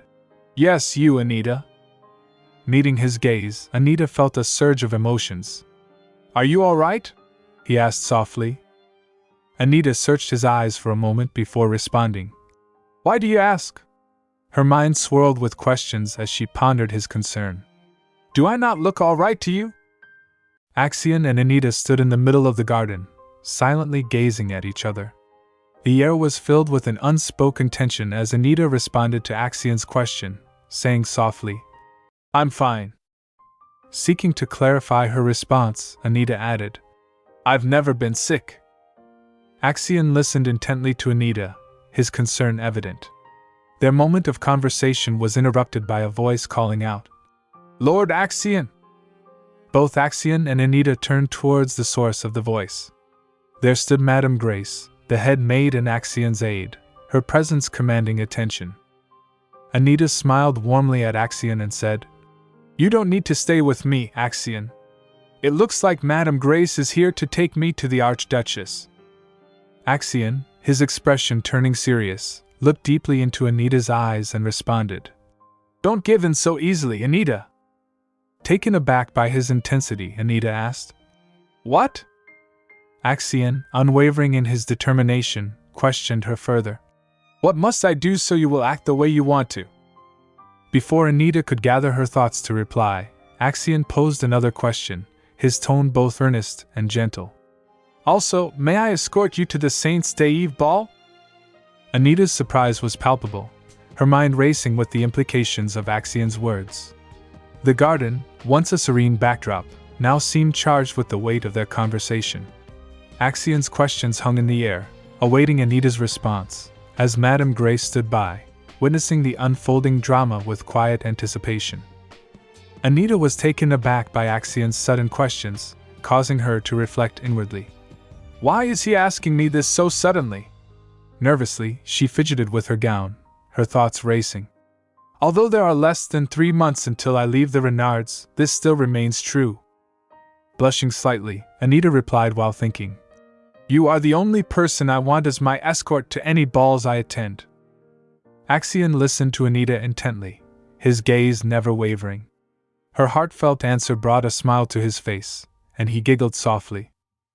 As Anita started walking inward with Madame Grace, the head maid, she addressed her respectfully. Have you been well, my lady? Anita responded simply. I have. Madame Grace continued, her tone conversational. Oh, your birthday is coming up, isn't it? Is there anything you might like? Their exchange was interrupted by a sudden shout.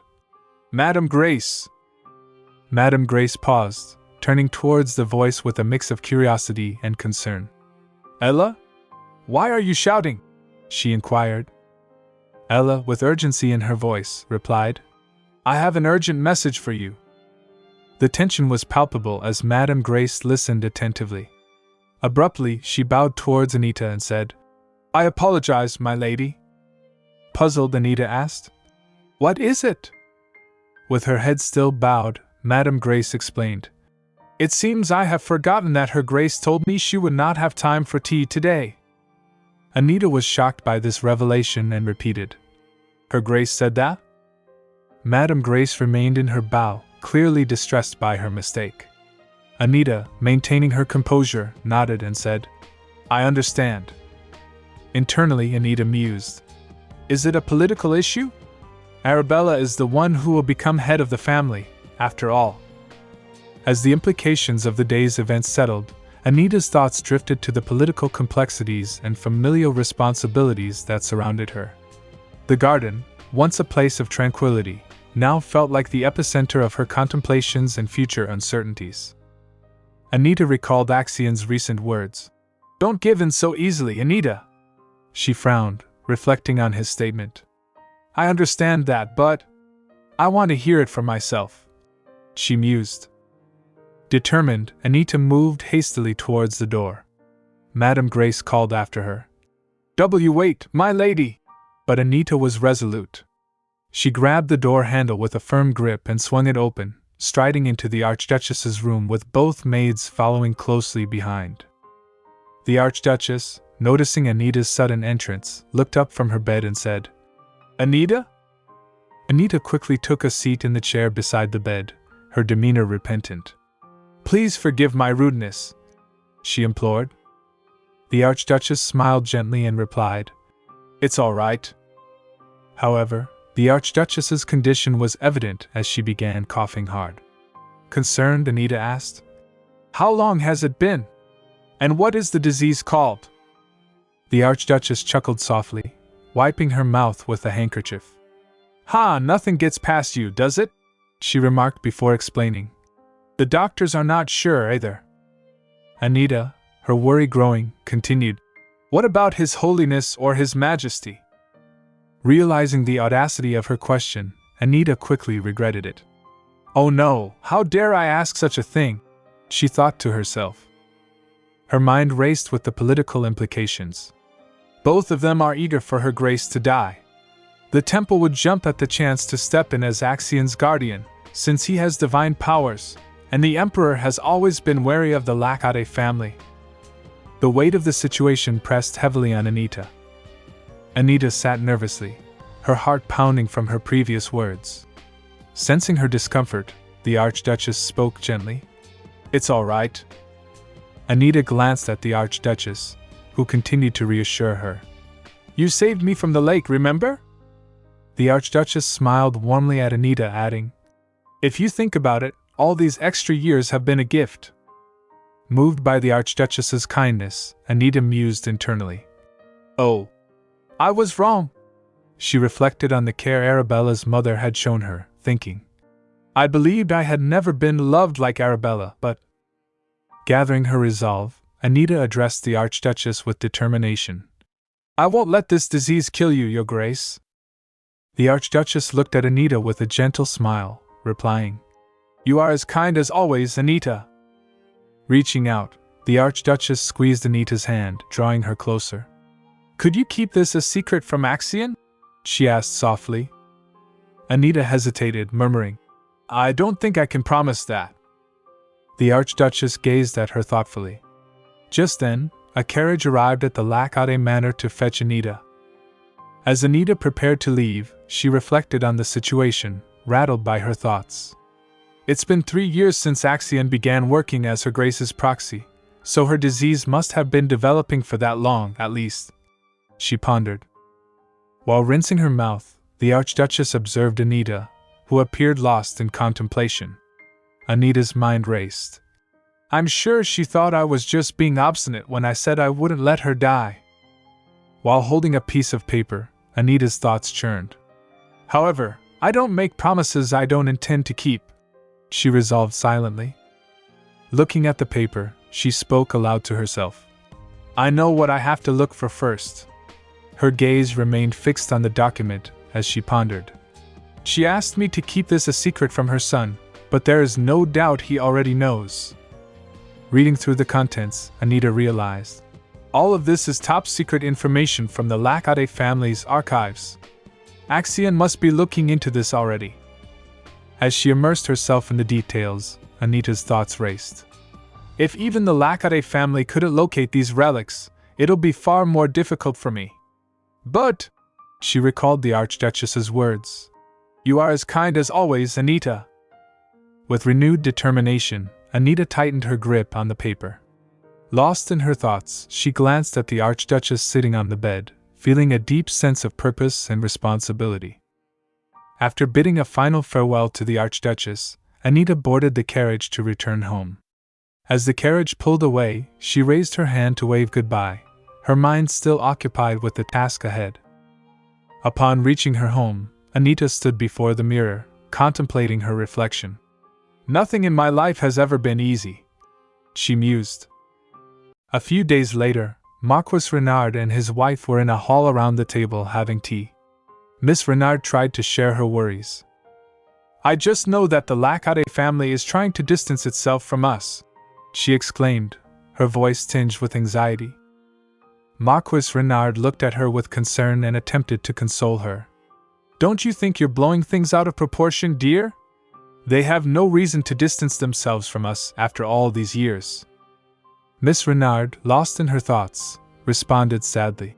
"That's true, but—" Marquis Renard, who was himself worried about the situation, mused aloud. "However, I had the same worries when Lord Axion took over for his mother. but they gave us precious minerals from the north as if to reassure us. Miss Renard sighed and, holding her head, said, "This time, it feels different. Something was off during afternoon tea." Marquis Renard sought to confirm her observation. "Didn't you say it was just one person? Some baroness or something?" Miss Renard tried to explain further. "Usually, everyone is busy flattering me and trying to look good to me." She frowned, speculating on the cause of the change in behavior. "This is all because our audience with Her Majesty went so badly." Miss Renard recalled a recent visit from a lady of the court. The royal lady had said to her, "You must be so happy to have a daughter like Miss Anita." Sitting across the table while having tea, the lady continued, "I heard she's so smart that she's been helping your husband with his work ever since she was young. It's a shame that her talent was wasted because you never sent her to the academy." Marquis Renard, holding a cup of tea, attempted to offer some reassurance. "Maybe you're on edge because of the Saints' Day ceremony," he suggested. Miss Renard, visibly tense, held her head in her hands. The stress of the situation was palpable. Suddenly, there was a knock on the door. The door clacked open, and a maid entered. The maid announced, "Lady Anita has returned." Marquis Renard turned to Miss Renard and asked, "Will you be talking to Anita?" Miss Renard shook her head and replied, "It would only ruin my mood even further." Miss Renard gritted her teeth in anger, recalling how Anita had enjoyed all the privileges that she believed should have been Arabella's. "Anita," she spat. "She took everything that Arabella should have had and enjoyed." She continued, her voice tinged with bitterness as she remembered Axion and Anita. "Even her good reputation. The way she looks down on others is disgusting." The words of the royal lady about Anita echoed in her mind. "You must be so happy to have a daughter like Miss Anita." Turning her attention to the maid, Miss Renard's fury was palpable. "Tell Anita to mind her behavior," she commanded sharply. "She keeps leaving the manor and going who knows where. Tell her to behave herself." The maid, bowing her head in submission, replied, "Yes, my lady." A carriage stopped outside a grand, historical building. Anita stepped out, her figure concealed by a flowing gown. As she descended from the carriage, her thoughts were preoccupied with a pressing concern. "For the last few days I've been thinking about how to find an item that could cure the Archduchess," she mused silently, determination etched on her face. Taking a glance at the imposing structure before her, Anita considered her options. "If it's something hard to come by," she thought, her pace quickening as she approached the building, "I'll need someone who can get their hands on rare items." Entering the building, Anita felt a sense of purpose. "That's when I thought of this place," she murmured. She knocked at the door while musing. "It's not much of a company yet, but I have someone I trust to run it." The door creaked open, revealing Vanessa, the head of the organization. "Master!" Vanessa exclaimed, her face lighting up with joy. Another lady appeared beside her, equally ecstatic to see Anita. Both women rushed towards Anita, enveloping her in a warm embrace. "Yay! What brings you here?" one of them yelled, her excitement palpable. Anita smiled, grateful for the warm welcome. "Let's talk inside," she suggested. Okay, the other woman agreed eagerly. Inside, they settled on the sofas around a table. Anita picked up a cup of tea, savoring its warmth. She glanced around, noticing the absence of the usual security presence. "Where did all the guards go? I didn't see any of them on my way in," she asked, curiosity tinged with concern. Vanessa sighed, a hint of frustration in her expression. "I was running low on money because of my last deal, so I let most of them go," she explained. Vanessa was in a bad condition, extremely nervous and fidgeting around. Holding a cup of tea in her hand, Anita asked, "Are you worried you might run the organization into the ground?" Vanessa nodded her head in reply, her anxiety evident.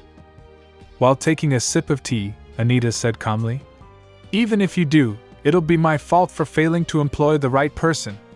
Besides, you're doing fine." Vanessa moved closer to Anita and asked joyfully, "Well, I suppose you are the one who appointed a beaten-up commoner from the road as the head?" Anita smiled warmly and mused. "No, you weren't just some commoner off the side of the road." Anita recalled her first time meeting Vanessa. She mused.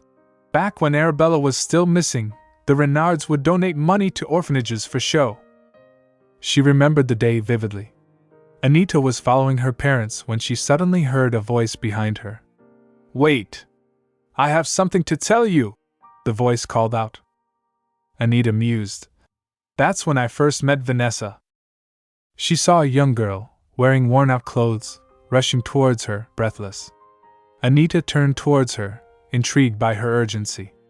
Vanessa, puffing heavily, yelled, "The director is taking all the donations for himself." Anita was shocked upon hearing this revelation and pondered. Did the Renards fail to check where the money was going? It's strange enough that embezzlement within an orphanage went unnoticed, but... Anita asked Vanessa, "How did you find that out?" Vanessa replied hesitantly, "Well..." While scratching her cheeks, Vanessa continued, "I used to work for an information broker. But it wasn't all illegal work." Seated across from Vanessa, Anita smiled while pondering. "You were a fearless commoner, if anything. Plus, this organization really needed you." Vanessa tilted her head and asked, "What brings you here, by the way? You usually don't come to see me very often." Anita replied, looking at Vanessa's worn condition. "I'm going to request information from the Cloche Guild." Vanessa coughed, then shouted, "WH what?" Vanessa just casually replied, "All the big guilds have powerful people behind them. Cloche was formed 15 years ago, yet nobody knows who's behind it. That can only mean one thing." Gazing intently at Anita, she continued, "It's best not to get involved with a guild like that." Anita nodded her head and said, "It's fine." She mused silently. "Because I already know who the leader of Cloche is." A sparkling castle came into view. There was a knock on the door. It was Ned Rohim, Duke Viceroy's aide, at the door. Holding a pocket, he announced, "I shall be coming in, Your Grace." The door clacked open, revealing a grand interior. Seated on an opulent sofa inside was Duke Roderick Viceroy. He looked up and asked, "What is it?" Duke Roderick chuckled at Ned's urgency and added, "I'm assuming it's urgent." He pointed towards the pocket and said, "Show me." Ned opened the pocket, revealing a sparkling stone inside. Duke Roderick's eyes narrowed as he took in the sight of the stone. He held it in his hand, his expression thoughtful as he recalled the significance of the stone. He mused to himself, "Who dares?" Duke Roderick was seated on a sofa, visibly tense. Ned Rohim stood in front of him, holding a paper. Ned added, "Also," and while rustling the paper towards the Duke, he said, "This was in there as well." Duke Roderick took the paper from him and frowned as he read it. On the paper, there was a simple message. "I'm sorry." Duke Roderick crumpled the paper in his hand and, with a steely resolve, said, "Let me know as soon as you find out who it was." Ned Rohim, standing silently before him, replied, "Well, I can tell you now, actually. Apparently, she took off her hood and showed her face when she came in." Duke Roderick looked up, a mix of surprise and curiosity in his eyes, and asked, "Perhaps a noble, then? If she was recognizable?" Ned Rohim nodded and replied, "Yes, Your Grace." Ned recalled the moment when Anita had taken off her hood and revealed her identity. He said, "It was Anita Renard." The Duke's surprise was evident.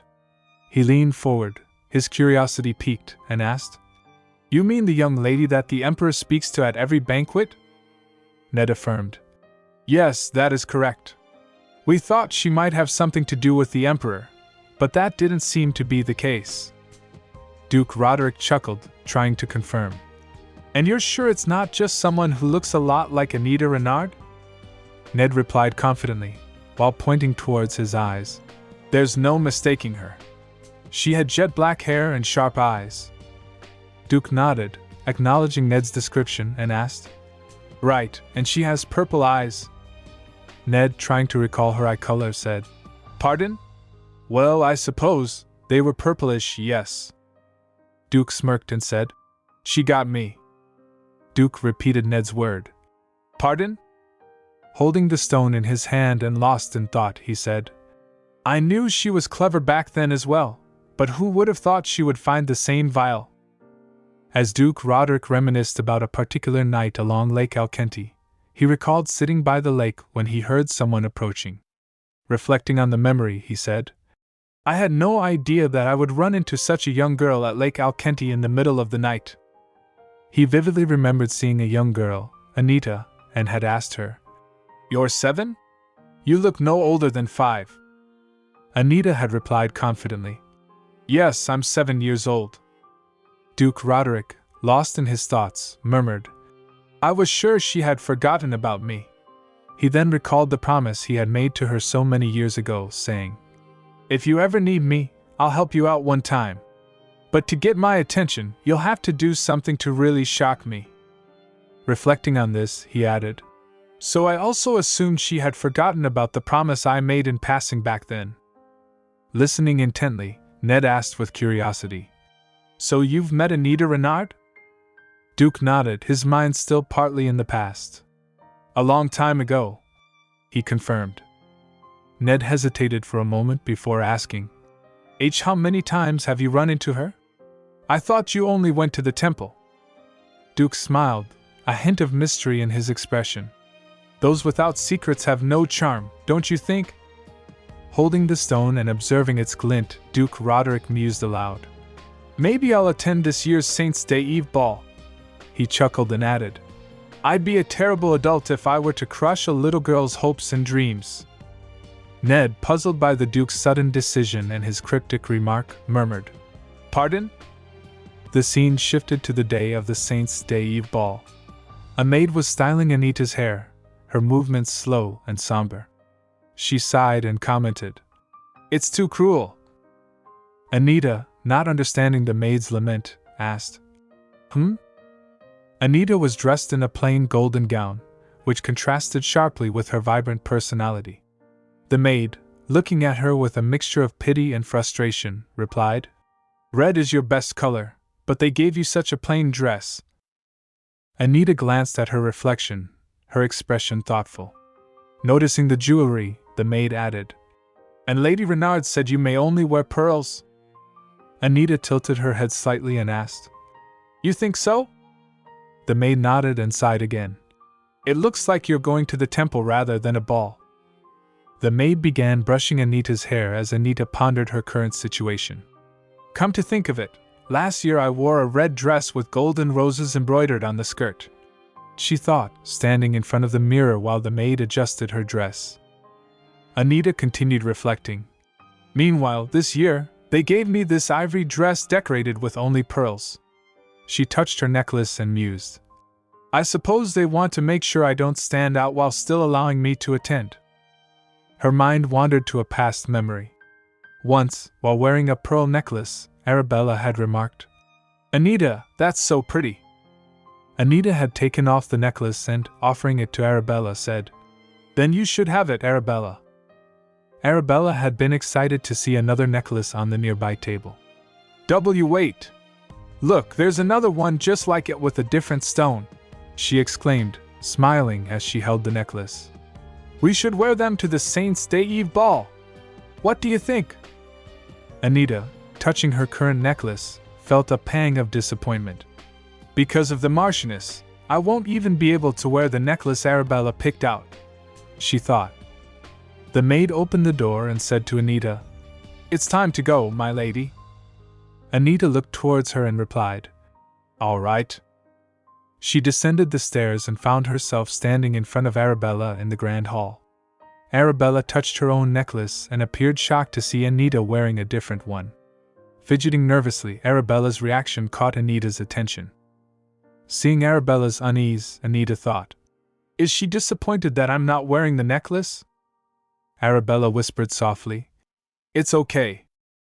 Anita recalled her words, "It's okay," and pondered, What is she talking about? She continued guessing in her mind. Does she mean that it's okay we're not wearing matching necklaces? Or that she's glad I won't be punished for it? Arabella flinched as her mother, Lady Renard, rebuked Anita sharply. Did you really have to take so long to get dolled up and make us wait? She demanded. Anita glared at Lady Renard and retorted. Does it really look like I got dolled up? Arabella trembled nervously, caught in the tension between her mother and Anita. Sensing her daughter's discomfort, Lady Renard turned her attention to Arabella and asked, Why do you suddenly look so pale, dear? Arabella giggled nervously and replied, Oh, it's probably the nerves. Lady Renard touched Arabella's cheeks gently and reassured her. There's no need to be nervous. That's one thing I wish you had in common with Anita. Arabella beamed with excitement, her mother's words bolstering her confidence. Right? She asked, blushing with joy. I think so too. Anita sighed inwardly and mused. Here it comes. Miss Renard yelled furiously. Arabella, you're better than her in every way. Arabella tried to calm her mother down, her voice trembling. And mother, please stop. As she moved away from the confrontation, Arabella whispered softly, Sorry. Anita looked at her and mused. Oh, so she was whispering to me so I would know what she was thinking. Reflecting on Arabella's actions, Anita started to consider her intentions and feelings.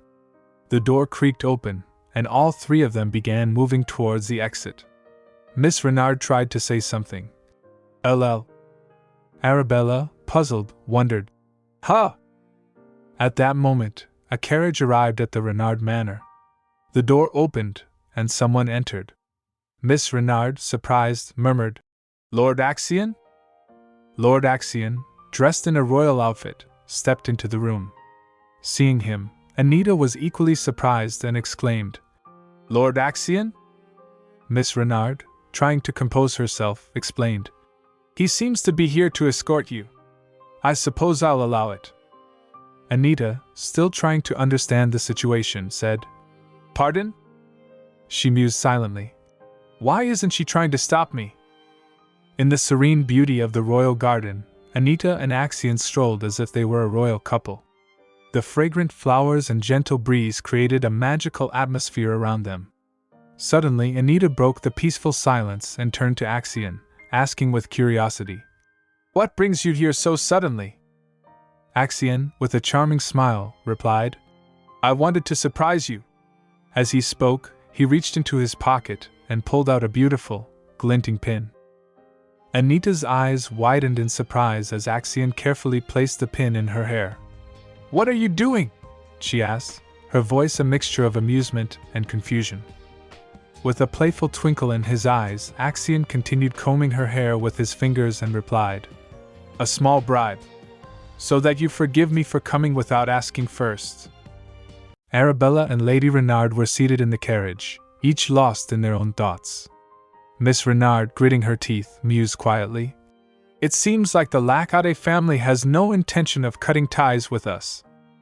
Lady Renard, clenching her fists in anger, added, I wouldn't have had to let Anita go to the ball if I had known. I only allowed it not to anger the Lacade family. Arabella, noticing her mother's anger, fidgeted nervously, squeezing her hands as she contemplated the situation. Meanwhile, another carriage was stationed in the garden. Inside, Anita and Axion were seated. Anita couldn't help but continuously stare at Axion. Sensing her gaze, Axion remarked, You keep staring. Anita, nervously squeezing her dress, addressed him. Lord Axion? Axion responded, Yes? Gathering her courage, Anita asked, You already know about her Grace's illness, don't you? Axion, taken aback, replied affirmatively and then inquired, How did you know? Before she could answer, Axion explained, I'm certain my mother is still under the belief that I do not know. Anita, with a hint of admiration, responded, Nothing gets by you. Axion asked, Have you found the Tears of Ash yet? Anita replied, No. It seems to be traveling around as an antique, but I have yet to find it. Anita pondered about the tears of ash for the treatment of the Archduchess, recalling her condition. The tears of ash. One can extend their life using this relic, but it literally just keeps you alive. Reflecting on all the holy relics, Anita mused. However, it's the only holy relic that looks like it'll work right now. Axion informed her. I did manage to find out that it's somewhere within the Empire. Anita looked at him with a surprised gaze and replied, Really? She continued, I thought I'd look for it too. Anita then questioned him. What is it? Axion hesitated a bit, thinking carefully before he responded. I know you have your own way of doing things, but please promise me that you'll prioritize your safety and try to avoid danger. Anita nodded her head in agreement, indicating she understood and would heed his advice. They reached a historic palace, its grand facade reflecting centuries of heritage and power. Anita and Axion walked towards the ornate gates, their footsteps echoing softly on the cobblestone path. Suddenly they heard someone dashing towards them, calling out urgently, My lord! Startled, Anita and Axion turned to see a breathless messenger hurrying their way. The messenger, panting heavily, managed to say, His Highness, before taking a deep breath and continuing, has a message for you that he ordered me to deliver discreetly. The messenger handed over a sealed letter to Axion, who took it with a steady hand. While opening the letter, Axion instructed the messenger, Tell him I have received it. After a quick scan of the contents, Axion looked at Anita and said, Let's go, Anita. Both of them turned back towards the imposing gates and stepped into the palace. The grandeur of the interior was overwhelming, but what caught Anita's attention was a striking emblem on the wall. 2 snakes intertwined. She paused, her eyes widening in surprise and curiosity. Gazing at the emblem, Anita mused aloud. 2 snakes intertwined. Do they represent wisdom or deceitfulness? Anita, deep in thought, tried to draw a conclusion. Whichever one it is, they both fit our emperor quite well, she mused. She recalled an earlier encounter with the emperor, where his chilling demeanor and smirk left a lasting impression. I hear that you have quite a bit of control over the Renards, he had remarked, his gaze piercing. Then again, perhaps that is natural, given you are the daughter of one of the 5 noble houses. As Anita and Axion stood before the emblem of the intertwined snakes, Axion turned to Anita and asked, Does that bother you? Anita glanced at him, her expression serious. It's the symbol of the imperial family. Sure, she cautioned. Axion, realizing the importance, replied, Oh, right. The palace was bustling with people. Axion bowed respectfully towards an elegant lady and said, When we were younger, you were the one to teach me about social etiquette. Anita, observing the exchange, thought to herself, It's nice to be the teacher for a change. As they approached the entrance, 2 guards stood at attention. They bowed as Axion and Anita approached. Axion addressed them. We're late, so don't bother to announce us. One of the guards hesitated, murmuring, But... Axion interrupted firmly. I do not wish to interrupt anyone. The guard nodded, understanding the directive, and stepped aside to let them pass. The door clacked open, and both Anita and Axion entered the grand hall. The room was filled with people engaged in lively conversations, the elegant strains of violins adding a sophisticated backdrop. In one corner, glasses of drinks were neatly stacked, ready to be served to the guests. Anita glanced at Axion and asked, Did you tell them not to announce us to avoid being flocked by people? Axion nodded. Yes. Taking her hand and gently squeezing it, he added, I'm happy enough with just you at my side. Suddenly, a butler approached them, bowing respectfully. My lord, His Majesty is calling for you. Axion frowned at the interruption. Holding Anita's hand, he turned back and said, How unfortunate. I happen to be busy. Anita was taken aback by Axion's audacious response. Before she could react, a maid rushed towards them. One moment, my lord, she said urgently. Leaning in, she whispered something to Axion. With a resigned sigh, Axion replied. Fine. You may go ahead. Anita, observing the exchange, sensed the importance of the message. She looked at Axion, curiosity and concern mingling in her eyes. As they prepared to move, the atmosphere in the hall shifted subtly, the weight of the Emperor's summons hanging in the air. Anita watched the unfolding scene with a mixture of surprise and curiosity. Axion, sensing the urgency of the situation, pulled her closer and said, His Majesty seems to be insistent. Anita looked at him reassuringly. It's all right. Go ahead. I'll wait for you. With a gentle squeeze, Axion released her hand and said, I'll be back soon. Anita smiled in response as Axion departed, leaving her standing alone amid the murmuring crowd. The whispers and glances directed her way made her feel slightly self-conscious, but she maintained her composure, scanning the room. Among the guests, Anita noticed Arabella, who appeared very nervous. Her unease was palpable, and it didn't take long for the situation to escalate. A man nearby noticed Arabella's distress and loudly commented, The younger Miss Renard must be so embarrassed. Arabella, clearly confused and trembling, accidentally dropped her glass of drink, causing it to shatter on the floor. The man seized the opportunity to escalate the situation, shouting, How will you make up for this? Arabella, frightened and on the verge of tears, stammered, I am sore dash. Anita, observing the distressing scene, quickly walked over to intervene. Her sudden presence surprised Arabella, who looked at her with a mixture of relief and confusion. The man, recognizing Anita, hesitated and stammered, And Miss Renard? Anita stood firmly in front of him, her eyes blazing with anger. Go ahead. Keep going, she said furiously, daring him to continue his harassment. The man was visibly frightened upon seeing Anita there, and he stammered, And Miss Renard?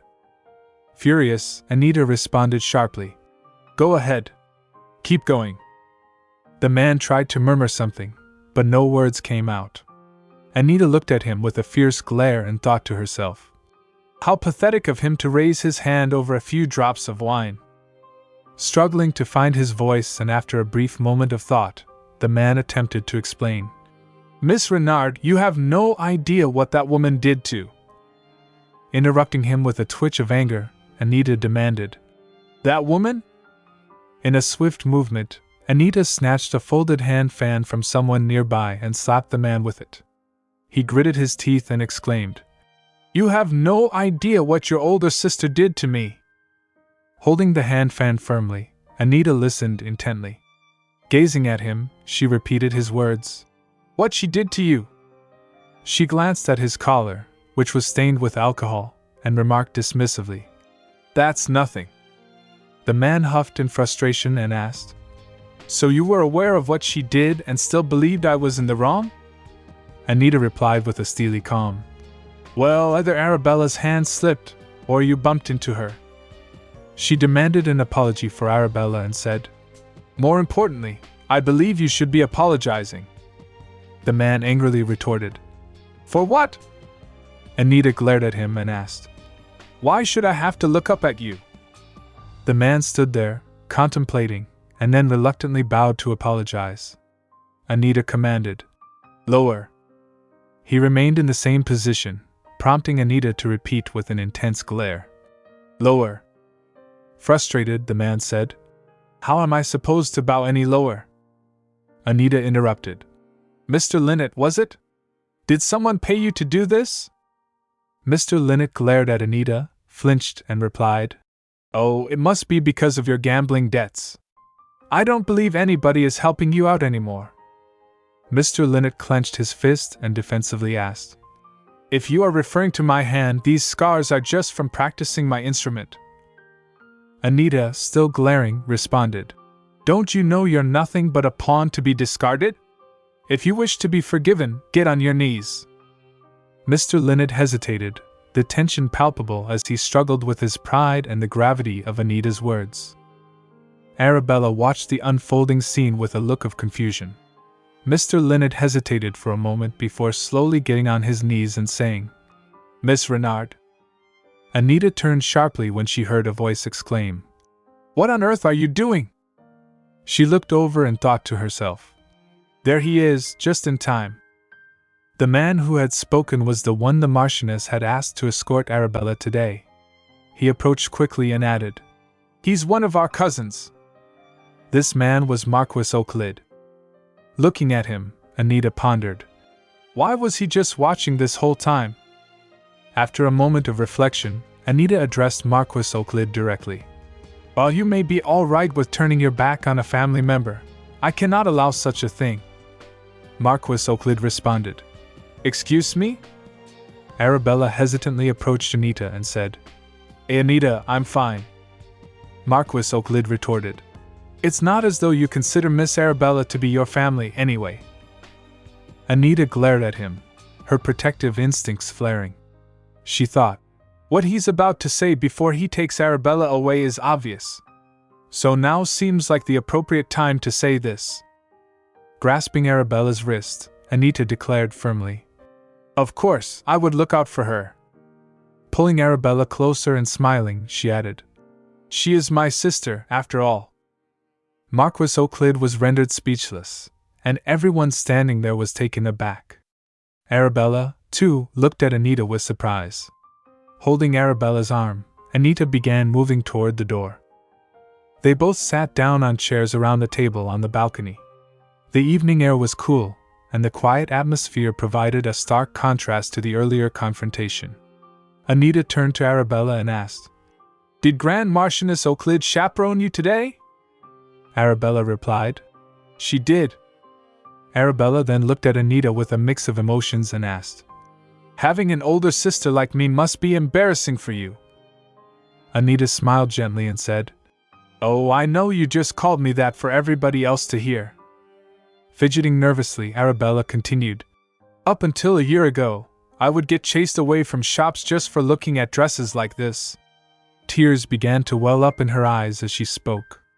I haven't changed at all since then, but everything else has. You went to social gatherings since you were young, but I'm already 19 and terrible at this. Arabella sniffed while saying, I'm sure you've never made mistakes like this. Anita replied gently, I did. Arabella looked at her in surprise. What? I did.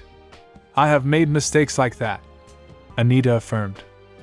Looking at Arabella, Anita continued, Young noble ladies usually start practicing social etiquette by having afternoon tea with other girls their age.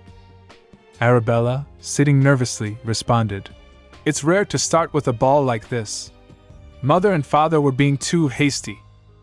Tears continued to drip down her face as Arabella whimpered. I couldn't even say anything earlier.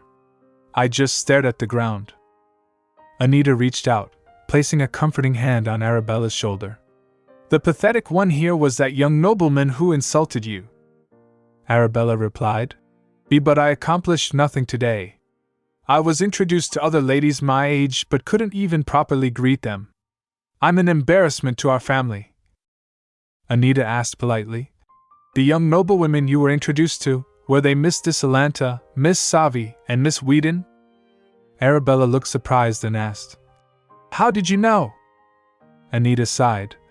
You're not the only one who finds them intimidating. It could have been much worse. She solaced Arabella and said, Don't think you're an embarrassment. Seeing Arabella's scared and confused expression, Anita continued, You're a Renard too, you know. Anita looked at Arabella and mused to herself. I knew she would try to gain control of the Renards. She may have the same title, but the Renards have a much higher status. Besides, she was a Renard for a long time, so the chance must have been irresistible. Anita gritted her teeth with anger and mused. She must have seen this as the perfect time to strike now that Arabella, who knows nothing, has shown up. Addressing Arabella, Anita said, You couldn't have avoided something that was planned out from the start. Arabella stammered. Planned? By whom? Remembering a certain lady, Anita thought to herself. She was planning to appear like a savior and help Arabella after pushing her into a bind. Did she think that would keep Arabella from ever questioning her? Recalling Marchioness Euclid, Anita realized. Grand Marchioness Euclid knew about the Renard family's oldest daughter. Smiling at Arabella, Anita replied, "Our aunt on father's side." Arabella murmured, "Why you mean?" Anita interrupted and said firmly, "That's right. The Euclid family was behind this." Arabella listened carefully and said, "I should be careful then. Marquis Euclid is the one escorting me tonight too." Anita suddenly asked, "By the way, are you just going to believe everything I tell you?" "Why?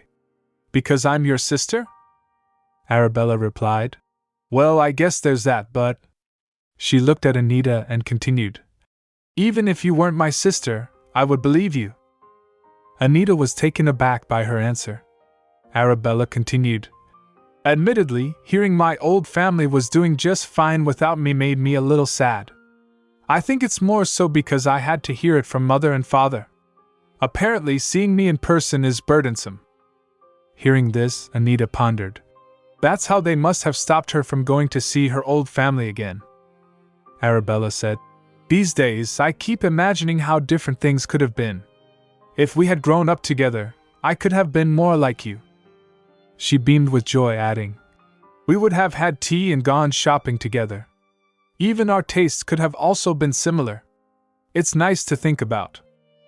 Arabella looked towards Anita, smiling, and asked, "Have you also imagined such things before?" Anita was silent as she listened to Arabella. She was thinking for a reply. Arabella smiled warmly and inquired, "Have you also imagined such things before?" Anita, lost in her own thoughts, contemplated how to respond. Her mind wandered as she considered the question. Seeing Anita's thoughtful expression, Arabella, brimming with joy, cheerfully said, "I've never met anyone like you." Anita, coming out of her reverie, replied, "Sometimes I think you're a complete fool." She paused for a moment before continuing, "But sometimes—" Abruptly, Anita stood up and suggested, "Let's go back inside. It's getting late." Arabella was taken aback by the sudden change but simply responded, "HM? Okay." As they descended the stairs, Anita was speaking to Arabella, her voice trailing off as she said, "Right." Suddenly, they both froze in shock upon seeing someone unexpected. It was Grand Marchioness Euclid, dressed in an elegant red gown paired with a fur jacket. Holding a folded fan in her hand, she greeted them with a commanding presence and said, "Bella." Grand Marchioness Euclid held Arabella's hands firmly, squeezing them gently as she leaned in closer. With a concerned expression, she asked, "I heard what happened earlier. You must have been so scared." Arabella, taken aback by the Marchioness's proximity and concern, stammered, "I was fine. Anita came to my rescue." She glanced up at Anita, gratitude evident in her eyes, and added softly, "Oh, Anita."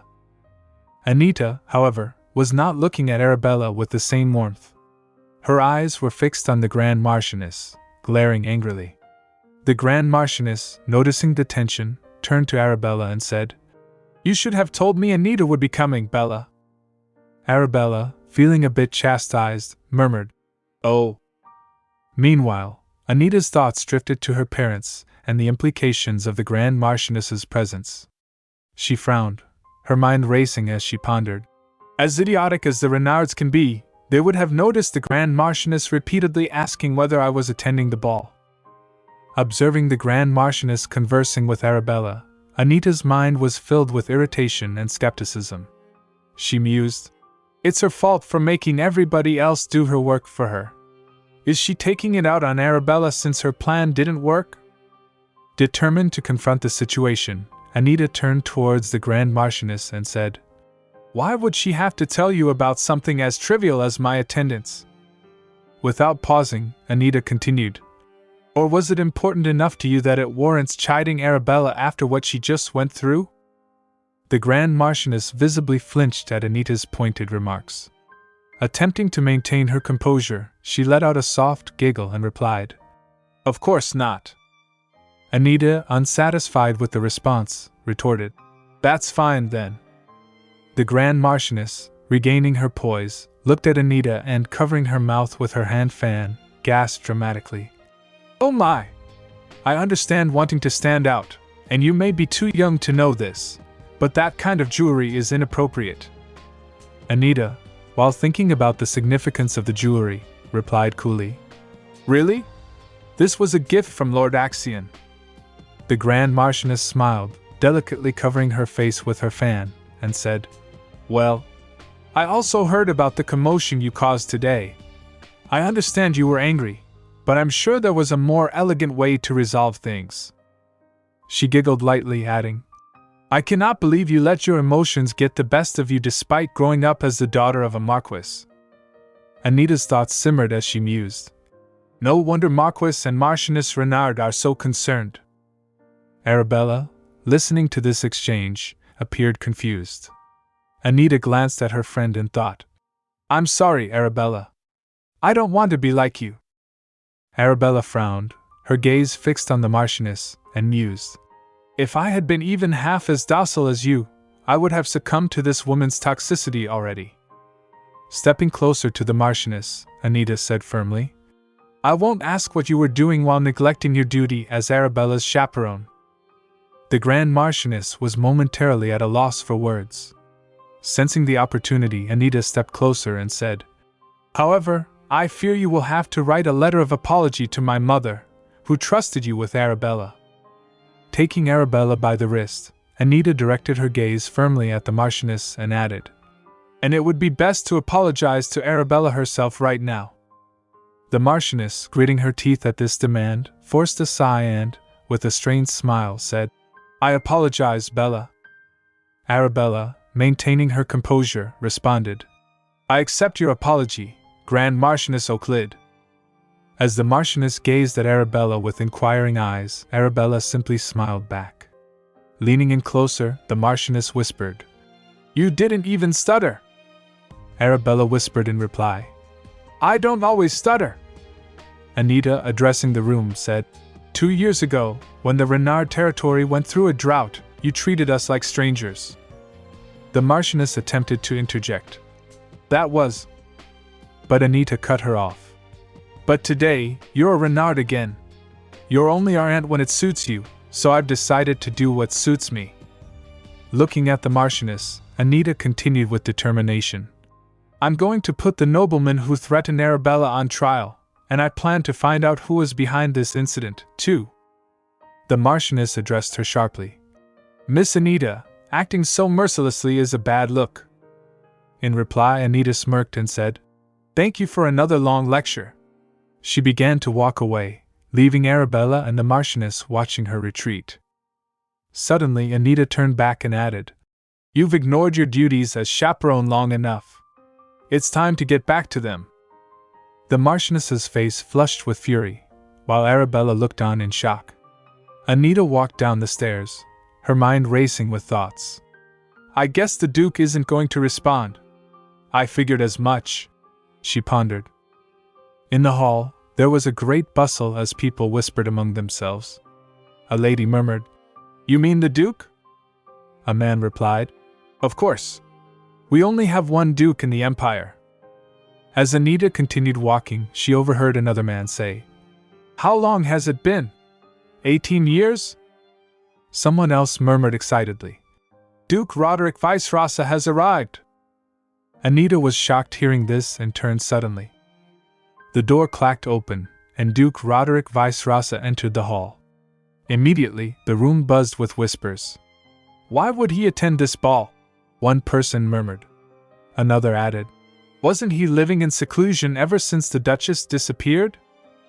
As the Duke made his way through the hall, he glanced at the people around him, his presence commanding immediate attention.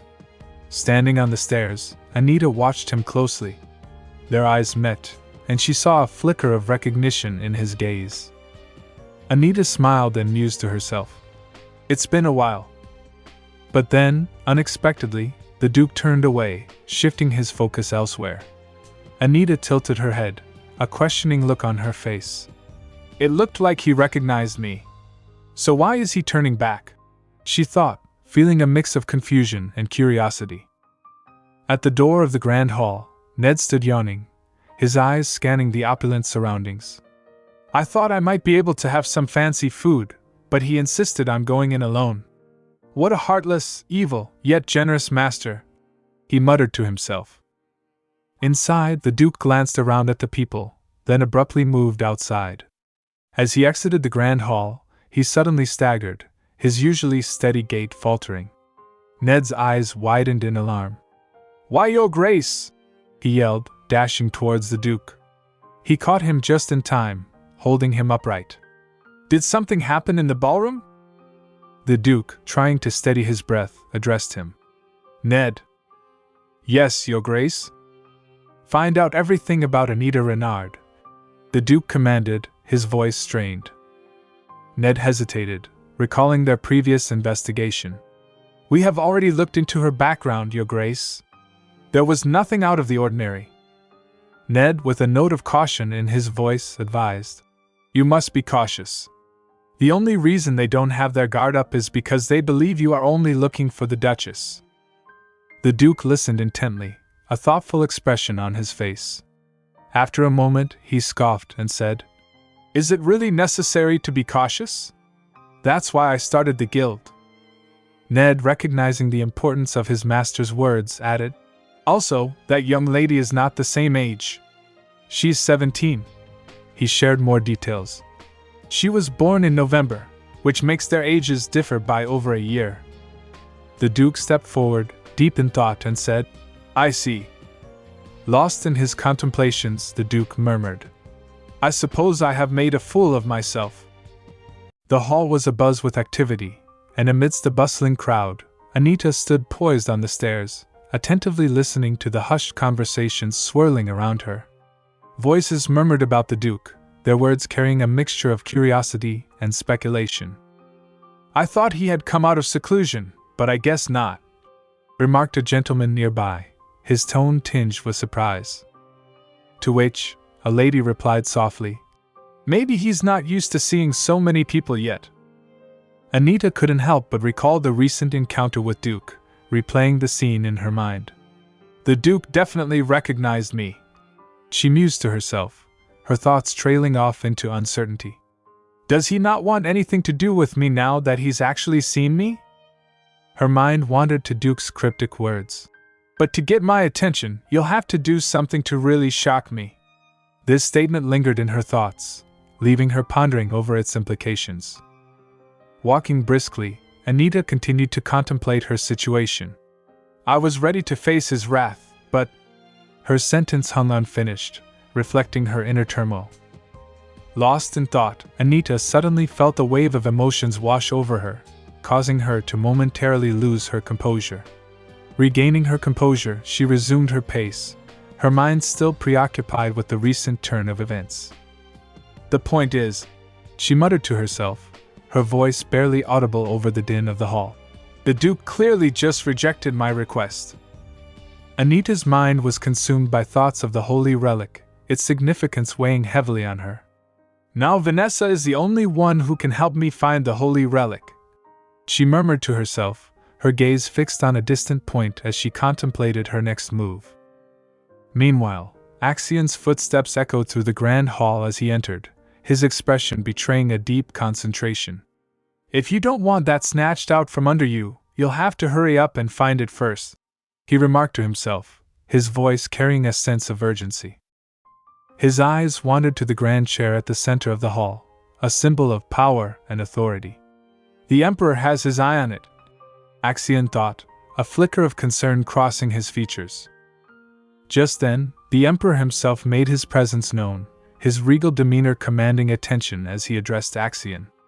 "Something urgent came up," the Emperor announced, his tone reflecting the gravity of the situation. Turning his attention to Axion, the Emperor inquired, "Have you been waiting long?" His words carried a hint of concern, indicating his awareness of the importance of time. Axion bowed respectfully before the Emperor, a sign of deference and respect for his ruler. As the Emperor settled onto the grand chair, a symbol of his authority, he spoke with a mixture of understanding and critique. "I am well aware of the Lackade Knight's efforts in the north," he began, his voice measured. Unfortunately, your knights don't seem to be particularly skilled. Axion's gaze hardened as he locked eyes with the Emperor, his hands intertwining in a gesture of frustration. Despite the tension in the air, the Emperor remained composed, reclining comfortably as he addressed Axion. So, why don't you go and aid them yourself? This wouldn't be the first time, the Emperor suggested casually, his tone tinged with a hint of challenge. Standing resolutely before the Emperor, Axion found himself contemplating the underlying motives behind the Emperor's request. How unsurprising, he thought to himself, a wry smile playing at the corners of his lips. The Emperor has always tried to get me away from the capital during Saints' Day season, he mused, recognizing a pattern in the Emperor's actions. Meeting the Emperor's gaze squarely, Axion replied with measured assertiveness. In my opinion, you should be more worried about your Imperial Knights lacking experience. His words carried a subtle rebuke, hinting at the priorities that he believed deserved greater attention. The Emperor's frown deepened at Axion's response, his expression betraying a momentary lapse in composure. Sensing the shift in mood, Axion turned to take his leave, his demeanor conveying a sense of finality. If that is all, I will take my leave now, Axion stated firmly, signaling the end of their exchange and his readiness to depart.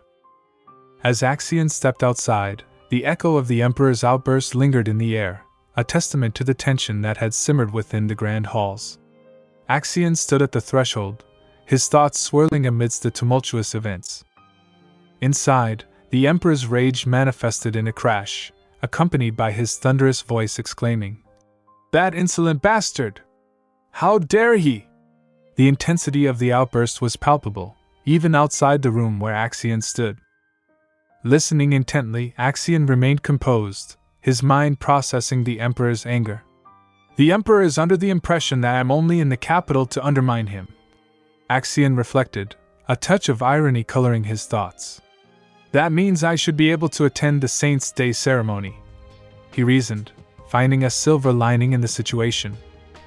Resolving to return to the ballroom, Axion took a step back, only to be interrupted by a voice calling out his name from behind. Turning, he saw a man approaching him, his expression grave and serious. Lord Axion. The man addressed him respectfully, signaling the importance of their impending conversation. We have much to discuss, he continued, his tone carrying a sense of urgency. Axion regarded the man with a curious expression, silently urging him to continue. The man hesitated briefly before speaking again. I believe there was some kind of mistake on your end, you see, he began tentatively, his words hinting at a deeper revelation. Intrigued, Axion listened attentively as the man recounted a conversation he had overheard between two individuals. What do you mean the Lacades have suddenly pulled out all their investments? You're the only one who would know why, one man had exclaimed, his tone laced with frustration and confusion. The man who had approached Axion gritted his teeth at the memory of those words, his own thoughts mirroring the incredulity of the situation. This is a bit too far to be a mistake, he pondered aloud, his words resonating with a sense of suspicion and concern. In the midst of the swirling revelations, Axion's expression grew increasingly incredulous as the man spoke. A mistake? He queried, seeking clarification amidst the unfolding narrative. The man's response only deepened the intrigue. Oh, it seems you weren't aware either, he remarked with a hint of amusement, adding fuel to the growing confusion. All of the investment money from the Lacades has been rescinded. Perhaps your aide is to blame? He suggested, a mischievous glint in his eyes as he shifted the focus of the conversation. A faint giggle escaped the man's lips as he continued. I won't press any further as we have always been great business partners, he stated, attempting to downplay the gravity of the situation with a casual tone. Axion's patience wore thin as he processed the implications of the man's words. Business partners? He repeated incredulously, his tone tinged with disbelief at the sudden turn of events. The man's demeanor faltered momentarily as Axion's anger became palpable. Yes, were you not investing in my ventures because you value my business acumen? He tried to salvage the situation, but Axion's response was swift and cutting. Were you under the delusion that I was investing my money because I respected your skills? Axion retorted sharply, his words carrying a weight of indignation. He didn't mince words as he continued. That explains why you have always treated Anita so poorly. You do not know your place. The man stood speechless, his earlier confidence now replaced by a stunned silence. The tension in the air seemed to thicken as the man's voice rose in protest. Lord Axion, that is a twisted way of describing the way I discipline my own child, he exclaimed, his words tinged with defensiveness as he sought to justify his actions. Undeterred by the man's outburst, Axion maintained his composure, his gaze steady as he listened to the man's response. You get one more chance, the man declared, his tone a mixture of warning and concession. Axion's response was measured but firm. If you act rashly and forget to use that brain of yours, as small as it may be, just one more time, you will long for your glory days forever and even prefer this very moment, he stated with a steely resolve, leaving no room for ambiguity. As the conversation concluded and the door closed behind Axion, the scene shifted to Anita, who was seated at the balcony lost in her thoughts. Suddenly, an unexpected presence interrupted her solitude as someone stepped into view. Anita's expression betrayed a mixture of surprise and irritation. That's not Lord Axion, she remarked, her voice carrying a note of skepticism as she assessed the newcomer. Addressing the intruder directly, Anita's tone turned stern. When did I give you permission to step out here? She demanded, her eyes narrowing in suspicion. It was Marquis Euclid who had entered, his presence unexpected yet unwelcome. You could have closed the doors if you didn't want to be disturbed, he retorted, a hint of annoyance coloring his words. Anita's frustration simmered beneath the surface as she gritted her teeth, her mind racing with questions and suspicions. Did the Renards put him up to this? She pondered silently, her thoughts swirling with intrigue and apprehension about the motives behind Marquis Euclid's sudden appearance. Anita's mind raced with suspicion and frustration as she sat lost in thought. They're trying to break off my engagement by creating a scandal and making the Lacades reject me, she mused to herself, her brow furrowed in concern. Contemplating her parents' possible involvement in the unfolding situation, Anita couldn't help but feel a sense of betrayal. What a dirty trick to use on your own child, she thought bitterly, her heart heavy with the weight of familial deceit. As she pieced together the intricate web of motives and schemes, Anita couldn't shake off a sense of unease. It's an effective strategy, but there's something strange about it, she pondered, her mind working tirelessly to unravel the mystery. Her gaze shifted to Marquis Euclid, his presence a source of both irritation and curiosity.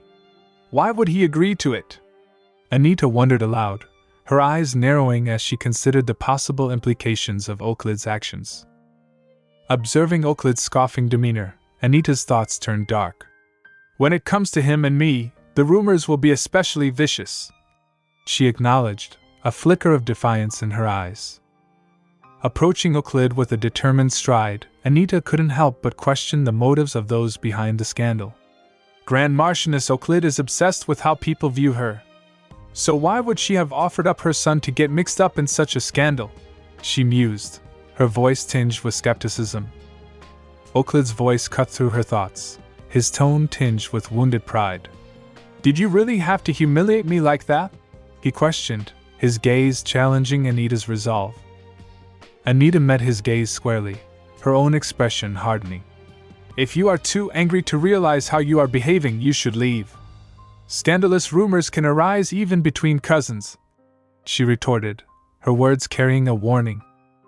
Euclid's confusion was evident as he processed Anita's words. Rumors? He echoed, clearly taken aback by her assertiveness. Undeterred, Euclid attempted to regain control of the situation, moving closer to Anita. You're the only one who's afraid of rumors, he remarked, a hint of smugness in his voice. Anita's anger flared at his insinuation. No, the Grand Marchioness wasn't involved in this. This is just Marquis Euclid wanting to damage my reputation out of spite, she concluded, her tone leaving no room for doubt. Before the tension could escalate further, a knock at the door interrupted their confrontation. Euclid smirked at the timing, his words dripping with sarcasm. How unfortunate. Your fiancé is about to witness the two of us alone on the balcony, he remarked, a malicious gleam in his eyes. Anita's thoughts raced as she heard the knock, a glimmer of hope rising within her. Lord Axion? She whispered, her gaze turning towards the door expectantly. As the door clacked open, Lord Axion's figure appeared, his presence casting a new light on the tense situation unfolding on the balcony. As Axion entered the balcony and beheld the scene before him, his expression was a mix of surprise and contemplation. Marquis Euclid's exclamation of, "Oh my," broke the silence, drawing attention to the unexpected encounter. Anita's eyes remained fixed on Axion, a myriad of emotions flickering across her features. Sensing the tension, Axion approached Anita with a questioning look in his eyes, silently urging her to explain. Lord Axion, I hope you do not misunderstand. Anita interjected suddenly, her words carrying a note of urgency and concern. Axion's inquiry cut through the charged atmosphere. Have you eaten anything, Anita? He asked, his concern evident in his voice as he tried to gauge her well-being. Anita, caught off guard by the abrupt change in topic, couldn't immediately grasp Axion's question.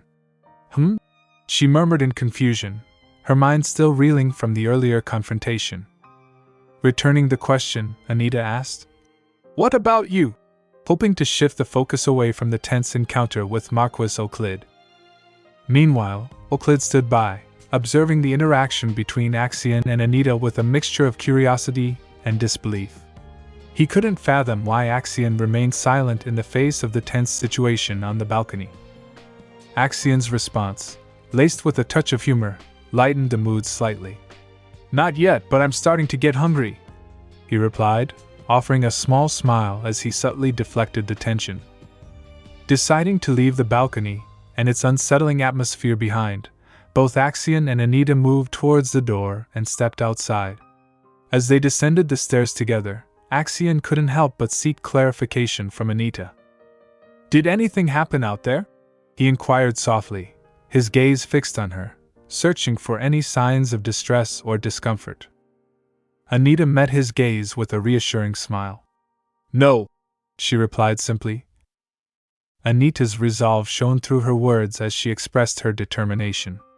I wouldn't have let him get away with it, she affirmed, her voice carrying a note of defiance. Amused by her unwavering spirit, Axion responded with a chuckle. You're right. Don't let him get away with anything, Anita, he encouraged, his tone supportive yet playful. Reflecting on their exchange, Anita found herself musing aloud. Lord Axion, her gaze turning towards him with a warm smile. Noticing her thoughtful expression, Axion met her eyes with curiosity. Anita's smile widened as she continued. You don't need to worry about me, her voice filled with reassurance. Taking Axion's hand in hers, Anita's touch was gentle yet firm as she conveyed her feelings. As long as your warmth lingers at my side, I'll be fine, she mused, her words carrying a sense of gratitude and comfort. Leaving the palace behind them, they ventured towards Renard Manor, where Anita settled into her office. Moments later, Philip entered, acknowledging her call with a respectful tone. You called, my lady? He inquired, his posture indicating readiness to assist. Anita's demeanor was composed yet authoritative, as she instructed him to take a seat. Philip, ever mindful of protocol, replied, It's all right, my lady, showing deference to her wishes. Anita's response was firm as she reiterated her request. I would rather not repeat myself, she stated. Philip's nervousness dissipated as Anita got straight to the point, her directness a trademark of her leadership style. I'll get straight to the point, she stated firmly, her gaze focused on him. Philip's curiosity was piqued by her initial statement, and he listened attentively as Anita continued. Arabella seems to like the taste of jewel, she remarked, a hint of intrigue in her voice. His eyebrows raised in surprise, Philip sought clarification. Pardon? Oh, does she? He asked, a faint smile playing on his lips as he tried to grasp the significance of Arabella's taste preference. Anita couldn't help but chuckle at Philip's reaction. She must have enjoyed the sweet flavor, he quipped, a playful glint in his eyes. Considering the situation thoughtfully, Anita suggested a practical solution. I think having some available for her would be a good idea, she proposed, her mind already planning the logistics. Philip's enthusiasm mirrored Anita's as he responded. A wonderful idea, my lady. Shall I order it from the usual place? His eagerness to assist was evident in his tone. Anita nodded in agreement. Yes, and tell the organization head to come and see me sometime in the next 2 weeks, she instructed, her thoughts already shifting to more pressing matters related to the holy relic. Philip's smile widened as he acknowledged her orders. Yes, my lady, he affirmed, his readiness to carry out her directives evident. Concerned for her well-being, Philip gently reminded Anita. It's getting late, so please do not overwork yourself and head to bed soon. His words were filled with genuine care and consideration for her health. Anita, lost in thought, tilted her head in acknowledgement but didn't respond immediately. She murmured softly. Anita's mind was a whirlwind of thoughts as she pondered Philip's concern. He should know I'd barely do any work other than those directly related to our territory, she reflected, acknowledging her focused approach to her responsibilities. Philip, ever attentive to Anita's well-being, reiterated his worry. You tend to overexert yourself, he observed, his tone gentle yet firm as he voiced his concerns. His words struck a chord with Anita, prompting her to consider her own actions. I thought you might be putting a lot of effort into something that I may not be aware of, Philip added, his sincerity evident in his words. Anita fidgeted slightly, her thoughts racing as she grappled with the balance between her duties and her personal health. Lost in her contemplation, she was momentarily distracted until Philip spoke again, his concern palpable. It may not be my place to say this, but please put your own well-being above everything else, my lady, Philip urged, his words carrying a weight of genuine care and consideration. Meeting Philip's gaze, Anita couldn't help but acknowledge the familiarity of his concern. He hasn't changed at all, she mused silently, a fond smile touching her lips as she remembered similar moments from the past. Her mind drifted back to a time when she was younger, seated in her office engrossed in her work. The door opened, and in came Philip, holding candles in his hands, his expression filled with concern. My lady, have you not gone to bed yet? He inquired, his voice gentle yet firm as he noticed Anita still at her desk. With a paper in her hand, Anita replied, No, not yet. As Anita rustled the paper, her eyes scanning the contents, she couldn't help but vocalize her thoughts. This says that of the 5 great organizations of the Empire, all but Calypso have joined forces, she read aloud, her voice contemplative. Philip, always attentive and eager to assist, turned towards Anita with a smile. Would you like me to read you more? He offered, his expression warm and encouraging. Anita nodded in agreement, her curiosity piqued by the information in the paper. Yes, she replied simply, indicating her interest in hearing further details. In the present moment, Anita couldn't help but address Philip's persistent concern. You worry too much, she remarked with a gentle smile, her tone affectionate yet teasing. 2 days later, on the day of the Saint's Day ceremony, a carriage arrived to transport Anita. Sitting inside, her mind was filled with reflections on the events of the past 2 days. A lot has happened in the past 2 days, she mused to herself, her thoughts racing. Recalling the unfortunate carriage accident that had occurred on a road reserved for nobles, Anita's expression turned somber. First was a carriage accident on a road only nobles may pass through, she recounted, the memory still fresh in her mind. Her thoughts then drifted to the victim of the accident, a young nobleman who was meant to lead the Saint's Day ceremony. The victim of the unfortunate accident was the young nobleman meant to lead the Saint's Day ceremony, Anita acknowledged, a sense of sorrow in her voice. Casting a glance upwards, Anita couldn't help but ponder the turn of events. And the person nominated to take his place was… She trailed off, her thoughts momentarily interrupted. Thinking about Arabella's trembling condition, Anita mused. Predictably, Arabella… As Anita continued to mull over recent events, a sense of suspicion crept into her thoughts. It was as if someone planned for this to happen. She speculated quietly, her mind working to connect the dots. Meanwhile, Miss Renard sat in prayer, her thoughts focused on the upcoming ceremony. Arabella, hesitant and apprehensive, voiced her concern about the weather. The skies are gray. What if it rains? She questioned, her uncertainty palpable. Miss Renard, unfazed by Arabella's worry, reassured her with conviction. It's fine. It always rains on the day of the ceremony. The divine spirit animal is said to live in the lake, don't you remember? She reminded Arabella, her faith unwavering. Observing Arabella's unawareness and hesitation, Anita couldn't help but note the lack of information provided to her sister. Looks like they haven't explained anything to her, she remarked silently, a hint of concern in her gaze. As they arrived and exited the carriage, Anita took the lead, prompting a question from Miss Renard. Anita, why are you walking ahead of us? She inquired, her tone curious yet slightly reproachful. Lady Renard, known for her dramatic flair, chimed in with her own thoughts. This is why people keep spreading those strange rumors, she commented dramatically. Anita's question cut through the tension as she addressed her mother directly. What rumors have you heard? She asked, her tone tinged with frustration and weariness.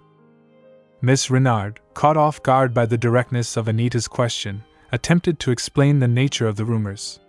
They're saying it's all because you act like this, that you look nothing like your father and me, so you… She started, her voice trailing off as Anita interrupted. You scolded me when I fired the maids for spreading such rumors at the manor, so why are you so concerned now?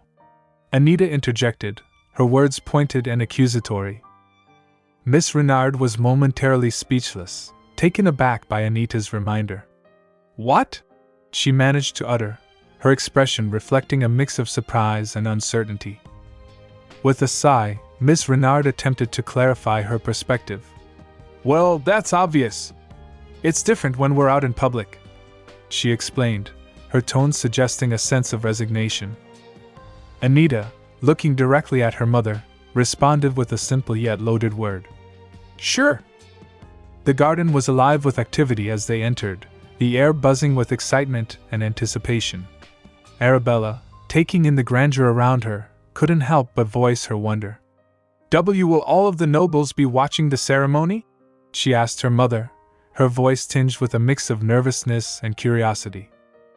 Miss Renard, ever the comforting presence, came close to Arabella and gently reassured her.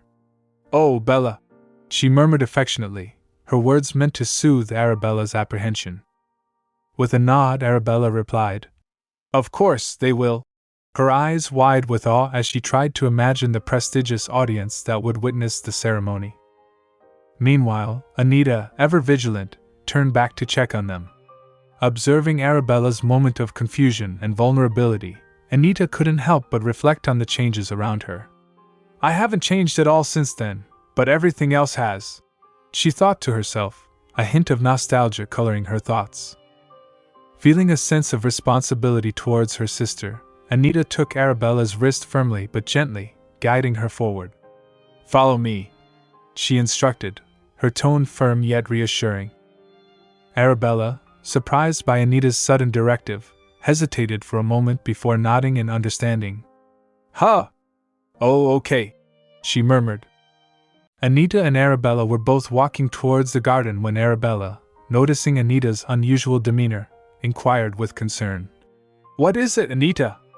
Are you all right? Anita turned towards Arabella, who appeared both confused and nervous. With a discerning look, Anita responded, You're the one who's clearly not all right. Arabella, puzzled by Anita's observation, looked back and asked, Me?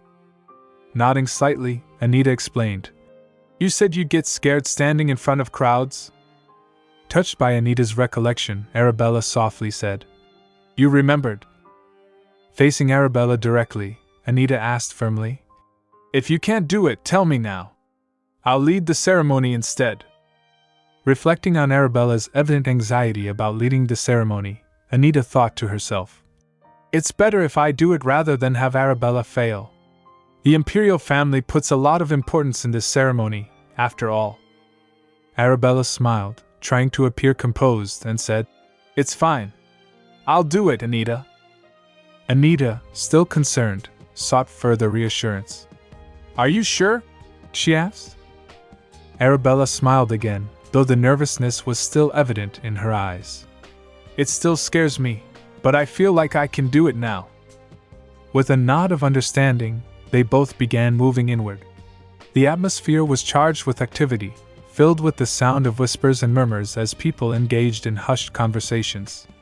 Anita's curiosity was piqued by the noise. "What's going on? Why is it so loud?" she wondered. As they moved closer, Anita overheard snippets of conversation. A lady's voice stood out. "I am so honored to meet you, Your Grace." This was followed by a man's murmur. "I saw you at the ball, but—" Anita's gaze followed the direction of the voices, and she noticed someone at the center of the gathering, surrounded by many people. Realizing who it was, Anita mused. "The Duke? I thought he had gone back into seclusion." Her thoughts drifted back to the ball, where she had seen him last. Reflecting on his presence there, she continued, "That means—" As they walked on, leaving the Duke behind, Anita's thoughts crystallized. "He really did just come to the ball to show he rejected my request." The Emperor ascended the stage and addressed the assembled crowd. "Thank you all for attending today." Anita cast a glance toward Arabella, noticing her intense trembling. She pondered, "She's trembling too much for someone who's just nervous." In an attempt to console her, Anita gently touched Arabella's hand. Arabella, feeling the comforting gesture, looked towards Anita and whispered, "Thank you." The Emperor, standing prominently on the stage, continued, "Then, without further ado, let us begin the ceremony." Arabella Renard stepped closer. Arabella was startled by the call of her name, her anxiety visibly intensifying. Anita, still watching her intently, overheard the murmurings of the crowd. "Why isn't she getting up?" someone whispered, their tone filled with curiosity and concern. Another voice added in a hushed tone, "Lady Arabella is ignoring the Emperor's orders." Anita suddenly stood up from her chair and, with determined strides, began moving towards the stage. The Emperor, seated on the stage, smiled as he watched Anita approach. Upon reaching the front of the stage, Anita addressed him with a respectful bow. "Greetings, Your Majesty, the great son of the Empire." She introduced herself formally. "My name is Anita, and I am the second daughter of the Renard family." Looking directly at the Emperor, Anita posed her question. "I heard that Lady Roem led the ceremony in her brother's stead 6 years ago." The Emperor nodded and replied, "Indeed." Anita smiled confidently and declared, "I would like to lead in my sister's stead as well." Miss Renard sprang to her feet and yelled, "Anita!" She then stood up from her chair and addressed the Emperor. "I apologize, Your Majesty. She is terribly selfish, and—" While Anita was standing in front of the stage waiting, she heard people in the audience whispering, "His Majesty has always favored the Renard's second daughter, although she's still young and hasn't even made her debut." One person noted. Another added, "Didn't she cause a scene at the last ball as well?" A murmur spread through the crowd. "Do you think His Majesty will let it slide again?" The Emperor, hearing the whispers, giggled and said, "I like selfish children." Addressing Anita, the Emperor continued, "You never failed to amuse me." "All right then. Go ahead." As Anita walked up the stairs to the stage, she replied, "Thank you, Your Majesty." The Emperor giggled once more and remarked, "It looks like I will enjoy the wait, too." Anita climbed up the stage, her gaze sweeping across the gathered crowd. Among the people, she noticed Axion waving at her. She pondered, It's been a while since Lord Axion has attended the ceremony. She glanced at him and mused. Also, what's wrong with him? Axion seemed to be lost in his thoughts, staring at her intently. Jolting herself back to focus, Anita admonished herself. Focus, Anita! As she continued to scan the audience, she spotted someone unexpected. Surprised, she asked, "What are you doing here?" A spiritual voice responded, "I'm here to help you." Anita, taken aback, replied, "You didn't have to." She knelt down and inquired, "Are you allowed to leave the lake?" The spirit answered, "I've actually been waiting for this day, Anita." Kneeling down and looking at the spirit, Anita said, "All right, I don't know why you're here, but I won't tell you to leave." Water drops started dripping steadily, creating a rhythmic sound. The spirit, while rippling his finger in the water pot, urged, "How much longer do you have to wait? Put your hand in." Anita, slightly hesitant but resolute, replied, "I'm going to." However, noticing some unusual changes, the spirit suddenly exclaimed, "What is this? What's going on?" Anita, puzzled and slightly amused, scoffed and asked, "What?" The spirit's eyes widened as he saw the water beginning to gurgle and swirl violently. "It's all coiled up!" he exclaimed. Anita flinched, watching the unexpected phenomenon unfold. "What are you doing?" she demanded, trying to grasp the situation. The water continued to gurgle up, higher and higher. The spirit's voice was filled with indignation. "It looks like this was done before you even became self-aware. How dare they?" Anita staggered back, the roaring sound of the gurgling water growing louder. Rain began to drip, each drop sparkling as it hit the ground. A lady in the audience observed in awe, "It sparkles when it hits your skin." A man nearby, equally mesmerized, responded, "It's just like..." The Emperor's hands trembled as he watched the chaos unfold. He yelled, "Stop!" He shouted again, "Stop the ceremony at once!" In the ensuing commotion, Anita lost her balance and slipped, falling to the ground. Anita slipped, losing her balance, and was on the verge of falling when Axion dashed forward with remarkable speed, catching her in his hands just in time.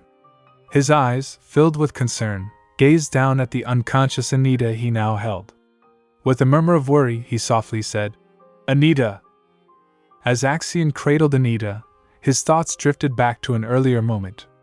In a dimly lit room, filled with the scent of aged parchment and the flicker of candlelight, Axion had been seated with Sir Elmont and Vance. The atmosphere was tense with anticipation. Vance spoke in a measured tone. "We have located the Tears of Asht. We have also received word that the Eye of Oblige has been acquired by the Portam organization." Axion leaned forward, flipping through the pages of the document, his brow furrowing in thought. "The Portam organization, huh?" he mused aloud, his voice carrying a hint of intrigue. A smile slowly spread across Axion's face as he glanced at a turquoise necklace lying on the table. "The Emperor seems to have fallen for it. It was a good idea to spread the rumor about me looking for a fancy necklace to gift Anita," he remarked, satisfaction evident in his tone. Sir Elmont, who had been observing Axion closely, broke the silence. "What would you like us to do?" he asked, his voice steady and respectful. Axion's smile deepened, and he replied with a mix of cunning and calm assurance. "Let him bask in his misguided sense of victory for now." Rising up from the sofa, Axion announced decisively, "Let's head to the Saint's Day ceremony." With a sense of purpose, he moved towards the window and gazed at the sparkling night sky, lost in contemplation. At the Saint's Day ceremony, as the crowd gathered under the luminous heavens, sparkling raindrops began to gently fall. Among the whispers that filled the air, a lady's voice softly remarked, "It sparkles when it hits your skin." Her companion replied in awe, "It's just like..." Amidst the throng of people, Axion noticed the shimmering rain and reflected, "This is pure divine energy." His eyes then fell upon Anita, who was staggering and seemed on the verge of collapse. Alarmed, Axion jolted and quickly assessed. But it's not coming from Anita. Without hesitation, Axion stepped towards her and caught Anita just as she was about to fall. Holding her securely in his arms, he began to navigate through the bustling hall towards the exit. The atmosphere was charged with a mix of wonder and concern as people around them whispered and murmured to each other. "Lord Axion? He's here at the Saint's Day ceremony?" Someone whispered in surprise. Another person murmured, "Does His Majesty know about this?" Hearing the whispers around him, Axion mused silently. "Anita, I hope you don't feel guilty when you wake up." Holding Anita gently in his hands, he continued to reflect. "Please don't blame yourself for the Emperor noticing me or feel bad about how I became the center of attention." As his thoughts shifted to the Emperor, Axion mused further. "Even now, the Emperor is under the impression that I'm only here out of spite because I was one step behind in finding the Eye of Oblige." Anita slowly came back to consciousness, her surroundings unfamiliar. As she blinked and took in her new environment, she mused. This isn't the Renard Manor. The scent in the air, however, struck a chord of familiarity. She blinked again and thought, "But this scent is so familiar." Gradually, Anita sat up on the bed and noticed Axion, who appeared lost in his thoughts, a hint of sadness in his eyes. With a soft murmur, she said, "Lord Axion?" Axion, drawn out of his reverie by her voice, turned to look at her and said with a sense of urgency, "There's something I have to tell you, Anita." Anita, feeling a mixture of apprehension and determination, replied, "I have something to tell you." Anita herself said again, "It's fine. Let's just not say anything." Axion looked at Anita with a mix of concern and determination and asked, "Do you know what I want to speak to you about?" Anita, her expression tinged with sadness, replied, "If it makes you look at me like that, I don't want to hear it." Reaching towards Anita, Axion gently placed his hand on her face and said, "Please hear me out, Anita." He recalled the memory of Lake Alkenti, a place fraught with peril. Thinking about the time Anita once fell into that treacherous lake, he continued, "No one has ever survived after falling into Lake Alkenti. That's why I initially thought your survival meant you had divine powers." Axion, looking deeply into Anita's eyes, added, "However, you don't and I." Anita closed her eyes, feeling the warmth of his touch. Placing her hand over Axion's, she squeezed it gently and said, "And that's why we became friends." Holding his hand, Anita continued, "We might not have lived in the same house, but we grew up together and shared many memories, didn't we?" Anita gently moved Axion's hand from her face to the bed and said, "We also agreed that we could keep one secret from each other." Looking directly at Axion, she continued, "So let's not tell each other anything for now." Withdrawing her hand from his, Anita maintained her gaze. Axion, sensing the gravity of her request, replied, "All right." As Anita continued to stare at him, Axion felt a mixture of curiosity and concern. He asked, "What is it?" Looking deeply into Axion's eyes, Anita was flooded with memories. She thought, "A specific memory comes to my mind when I look into Axion's eyes. When I was younger, the Renards would go to their summer home by the ocean for vacation every summer." Anita recalled those distant summers, watching her parents leave for their vacation while she remained behind, standing there sadly. She mused, "Meanwhile, I never got to leave the capital." I see. The memory of the Archduchess approaching her during one such summer surfaced vividly. The Archduchess had gently patted Anita on the shoulder and said, "Then let's go see the ocean together sometime." The Archduchess smiled warmly and said, "The color of Axion's eyes is just like the color of the ocean." Anita, drawn by the memory of the Archduchess's words, moved closer to Axion and gently touched his eyes. Looking deeply into them, Anita pondered, "I wonder, does the ocean really look like your eyes, just like Her Grace told me?" Just then, a knock came at the door, followed by a voice saying, "It's Ella. May I come in?" Both Axion and Anita turned towards the door. Axion responded, "Anita has woken up. Please prepare a meal for her." Ella replied promptly, "Yes, my lord." As Axion stood up, Anita looked at him, curiosity in her eyes. "I thought you wanted to say something," she asked. Axion smiled gently and said, "Not right now. You should rest and eat something first." Taking the plate of food, Axion prepared to feed Anita himself. Pointing a spoonful of food towards her, he said, "Say Anita," he added with a reassuring smile. "I'll answer one question at a time." Anita, with a spark of joy in her eyes, asked, "I have to take a bite for every answer, don't I?" Axion looked at her and responded with a warm smile. "Yes." Anita, seated in the dimly lit room on the bed, began to reflect on her situation.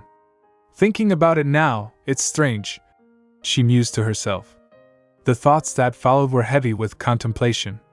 Cutting ties, why did I only ever think of leaving my family? Maybe.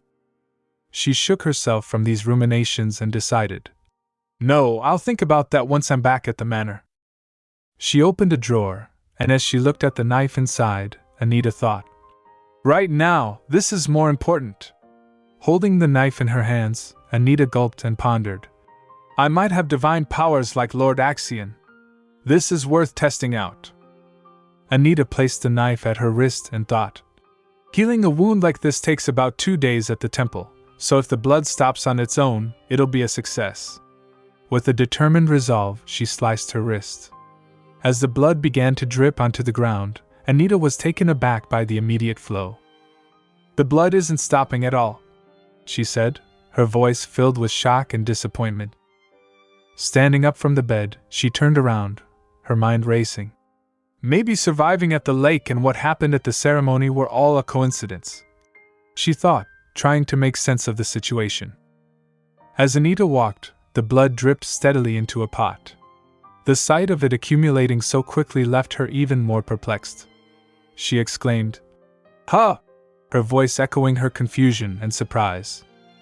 In the Lacade manor, the Archduchess approached Ella with a look of concern and asked, "Anita is awake?" Ella replied, "Yes, she awoke yesterday." The Archduchess's worry deepened. "I hope she's all right." They both made their way towards Anita's room. Upon entering, Ella announced, "My lady, I'm back with her grace." Anita was seated on a chair beside the table. Upon seeing the cut on Anita's wrist, the Archduchess exclaimed, "Anita!" Hearing them, Anita turned towards the Archduchess and said, "Your Grace." The Archduchess hurried over and grabbed Anita's hand, inspecting the wound with concern. "Who would dare do this to you?" she asked, her voice filled with worry. Anita looked at her reassuringly and explained, "Since I may have divine powers, I was just testing whether I also have healing powers." She chuckled softly and added, "But I guess I don't." The Archduchess, still holding Anita's hand, said with a mix of relief and admonishment, "You shouldn't have done that, Anita." Her voice trailed off, filled with both love and frustration. Anita smiled warmly and reassured, "It barely hurt, don't worry." The Archduchess frowned slightly but nodded, accepting Anita's words. Sitting on the chair across from Anita, the Archduchess leaned forward and said, "As soon as you fainted, the Emperor dismissed everyone." Anita nodded in acknowledgement, remembering the sudden turn of events. Holding a cup of tea delicately in her hands, the Archduchess continued, "The temple interpreted the incident as you having divine powers, and it spread to all the nobles as well." She looked at Anita with a thoughtful expression and added, "They'll probably send you many invitations now. It'll get a bit stressful. How about you stay with us?" Anita shook her head with gratitude and replied, "Thank you for the offer, Your Grace. But it's gotten late. I should get going." The Archduchess's expression softened as she murmured, "Anita." Anita looked at her with sincerity and said, "I won't forget how you cared for me, Your Grace." The Archduchess's heartfelt plea lingered in the air as she looked towards Anita and asked, "Do you really have to leave?" There was a hint of longing and concern in her voice. She continued, "I always did my best to respect your decisions. However, looking back, I feel as if I was nothing but a bystander." Anita, touched by the Archduchess's vulnerability, tried to reassure her. "If that were true, I wouldn't have so much affection for you, Your Grace," she said softly, her eyes reflecting genuine fondness. Turning towards the Archduchess, Anita added, "I must return because that's where my life is. But please know that your presence and care mean everything to me." The Archduchess smiled warmly, her eyes shining with understanding. "All right. Let's get you patched up first then," she said, her tone gentle yet decisive. Anita nodded in agreement, appreciating the Archduchess's concern. Before Anita departed, the Archduchess added one more thing. "And one more thing. If anything happens, contact us right away. You're not alone in this." Meanwhile, Axion had brought the carriage around. As Anita prepared to leave, Axion squeezed her hand in a silent gesture of support. Anita, surprised by the sudden squeeze, exclaimed, "Hmm?" Axion's unexpected gesture left Anita momentarily surprised. His gentle kiss on her hand carried a depth of emotion that resonated with her. She nodded in acknowledgement as Axion expressed, "Please remember that I'm always thinking of you." With curiosity piqued, Anita inquired, "Also, there's something I just found out, Anita." Anita arrived at the Renard Manor, greeted warmly by her parents. Her mother enveloped her in a hug and exclaimed, "Welcome home, my dear." Her father echoed the sentiment, expressing relief at seeing her return in good health. As Anita absorbed the warmth of her family's welcome, she couldn't help but reflect on the contrast with her experiences at Lacade Manor.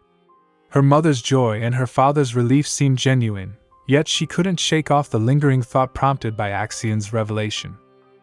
Lost in her thoughts, Anita made her way to her room. She pondered, "If it hadn't been for Lord Axion, I would have thought they were treating me differently because they believe I now have divine powers." Anita's mind raced as she recalled Axion's revelation about the temple reaching out to the Renards for a private meeting with the cardinal in the prayer room. The pieces of the puzzle seemed to fall into place, and she couldn't help but mull over the implications of such a secretive and sudden change in attitude. As she walked, lost in her thoughts, Anita couldn't shake off the feeling of unease. A sudden change in attitude and a secret meeting. She mused to herself, connecting the dots between recent events and the newfound indifference towards her actions at the ceremony. Turning back towards her parents, Anita felt a surge of guilt and responsibility. "I'm sorry," she uttered, her voice tinged with regret. Her mother, noticing the shift in Anita's demeanor, inquired, "About what?" Anita took a deep breath before confessing, "The ceremony. I took Arabella's place." Her mother's response was unexpected yet reassuring. "There's no need to worry about that, Anita," she said, her tone calm and understanding. Anita couldn't help but be surprised by her mother's nonchalance. Her mind raced with thoughts of how she had inadvertently disrupted Arabella's opportunity to shine in front of everyone. "I ruined a chance for Arabella to shine in front of everyone, and suddenly they don't care. They must have achieved a lot by using me as a bargaining chip," she pondered, feeling a mix of confusion and suspicion.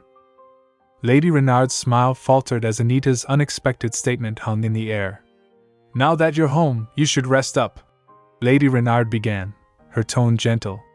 "It must have been difficult being in such an unfamiliar place." Anita's response was abrupt and firm. "I don't believe that's true," she asserted. Lady Renard, taken aback, asked, "What?"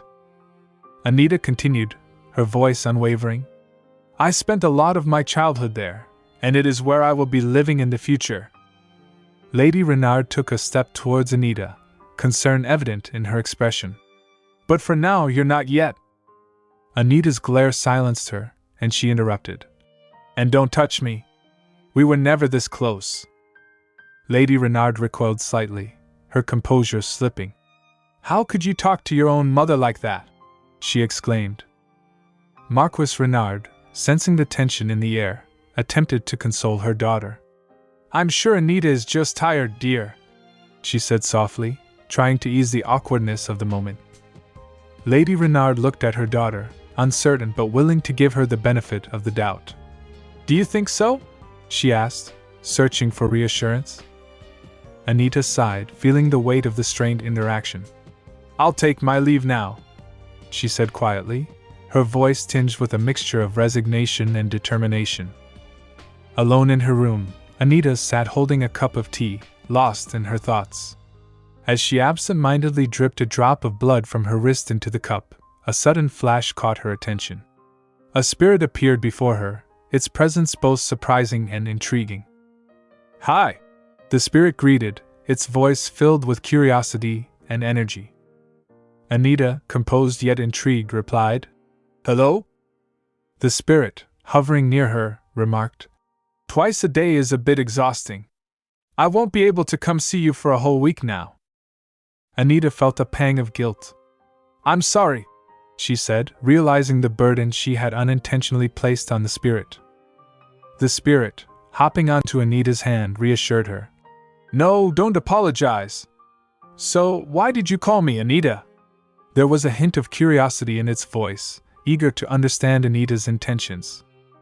Anita, seizing the opportunity to learn more, asked with genuine curiosity, "Tell me more about the dark magic spell." The spirit bounced excitedly on Anita's hand, eager to share its knowledge. "Oh, that's right. You weren't able to wake up for a while because the dark magic on you had to be destroyed," it explained. Anita, shocked by this revelation, looked at her hands in disbelief. "Destroyed? I thought dark magic and divine powers don't mix, so they can't exist together in one place to begin with. But your divine powers were locked away," she muttered, trying to make sense of the conflicting information. The spirit, recalling Anita's earlier shock, reiterated, "But your divine powers were locked away. The spell was really strong. They probably cast it on you as soon as you were born." Anita, her curiosity piqued, asked a probing question. "Does the spell make me eventually cut ties with my family?" she inquired, wondering about the potential consequences of the dark magic spell placed upon her. The spirit swished around thoughtfully before responding. "It's more like, it was meant to make you go away once you reach a certain age." Anita's eyes widened in realization. "So it was designed to kill me," she concluded, the gravity of the situation sinking in. The spirit, brimming with anger and determination, declared, "When I find out who did that to you, I'll make it so that they can never drink clean water ever again." Anita looked at the spirit, its energy pulsating with righteous fury, and felt a mix of emotions. "So, are you going to leave your family?" the spirit asked, curious about Anita's intentions. Anita chuckled softly, the weight of her decisions and revelations settling on her shoulders. "I'm not sure," she admitted. Looking at their family picture, Anita thought, "Cutting ties with them is no longer my only option." Sitting alone in a dimly lit room, Anita stared intently at her reflection in the water. She was deeply lost in her thoughts, trying to piece together fragments of conversations she had overheard from her parents. Her father's words echoed in her mind. How could she look so different? Her mother had replied in a hushed tone.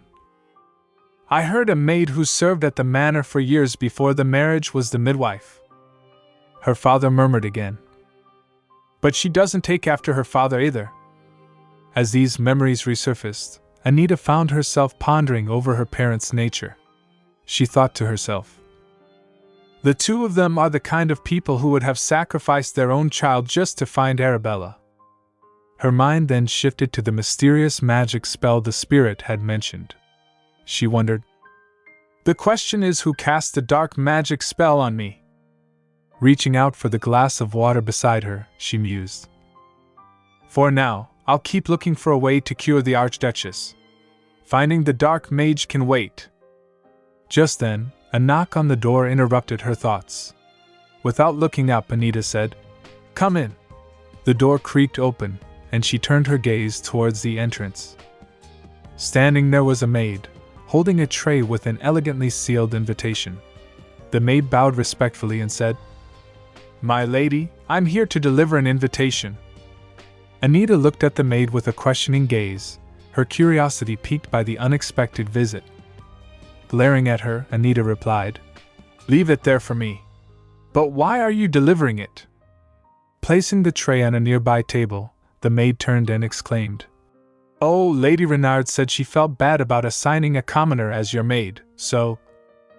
Anita turned away, saying, She shouldn't have. The maid, with a hint of hesitation in her voice, replied respectfully, But, my lady, if I just leave like this, her ladyship will be saddened. Anita, her frustration evident, asked angrily, My discomfort about the situation must not matter. Turning towards the maid, Anita questioned, Aren't you unhappy about suddenly being assigned to serve someone else? The maid stuttered nervously. And not at all. I'm fine. Gazing at her, Anita mused silently. As if she's just hoping I'll give her something. Because she knows how I've treated Harriet. Anita handed a gold coin to the maid. The maid's eyes widened in disbelief as she bowed and said, A gold coin? This is so sudden, my lady. Anita looked towards the maid and said, Is it too much? I just thought you deserve it for all your efforts. The maid, clearly taken aback, replied, I wouldn't dare to refuse your generosity, my lady. Anita nodded and said, You may leave now. The maid replied, Yes, my lady. And then she left the room, closing the door quietly behind her. Standing alone in her room, Anita mused quietly to herself. I'm sure the Marchioness will continue sending me maids, but they'll surely have their uses. A smirk played on her lips as she added, Because if they're going to use me, I intend to do the same. Anita sat down at the table, holding the invitation in her hand, her mind drifting into deep thought. As she began to read the invitation, something struck her as odd. She thought, The spelling here seems off, and the letter has no content. She pondered over this peculiarity. It can't be. Her curiosity piqued. Anita rubbed her hand over the paper, and to her astonishment, the letters began to appear. She realized, seeing that it reacts to divine powers, it must be the kind of paper that reveals the writing when you rub Robina flowers on it. Sitting at the table, still holding the now revealed letter, Anita pondered, But who would send me such a secretive letter? Suddenly, the door opened, interrupting Anita's thoughts. She glared at the intruder and saw that it was Arabella. With irritation clear in her voice, Anita demanded, What is it? Arabella stood there, fidgeting nervously. She sniffed and said, I was worried. Anita's expression softened slightly as she asked, I heard you also fainted that day. Arabella nodded and replied, You took my place because I couldn't do it, so it's my fault you fainted.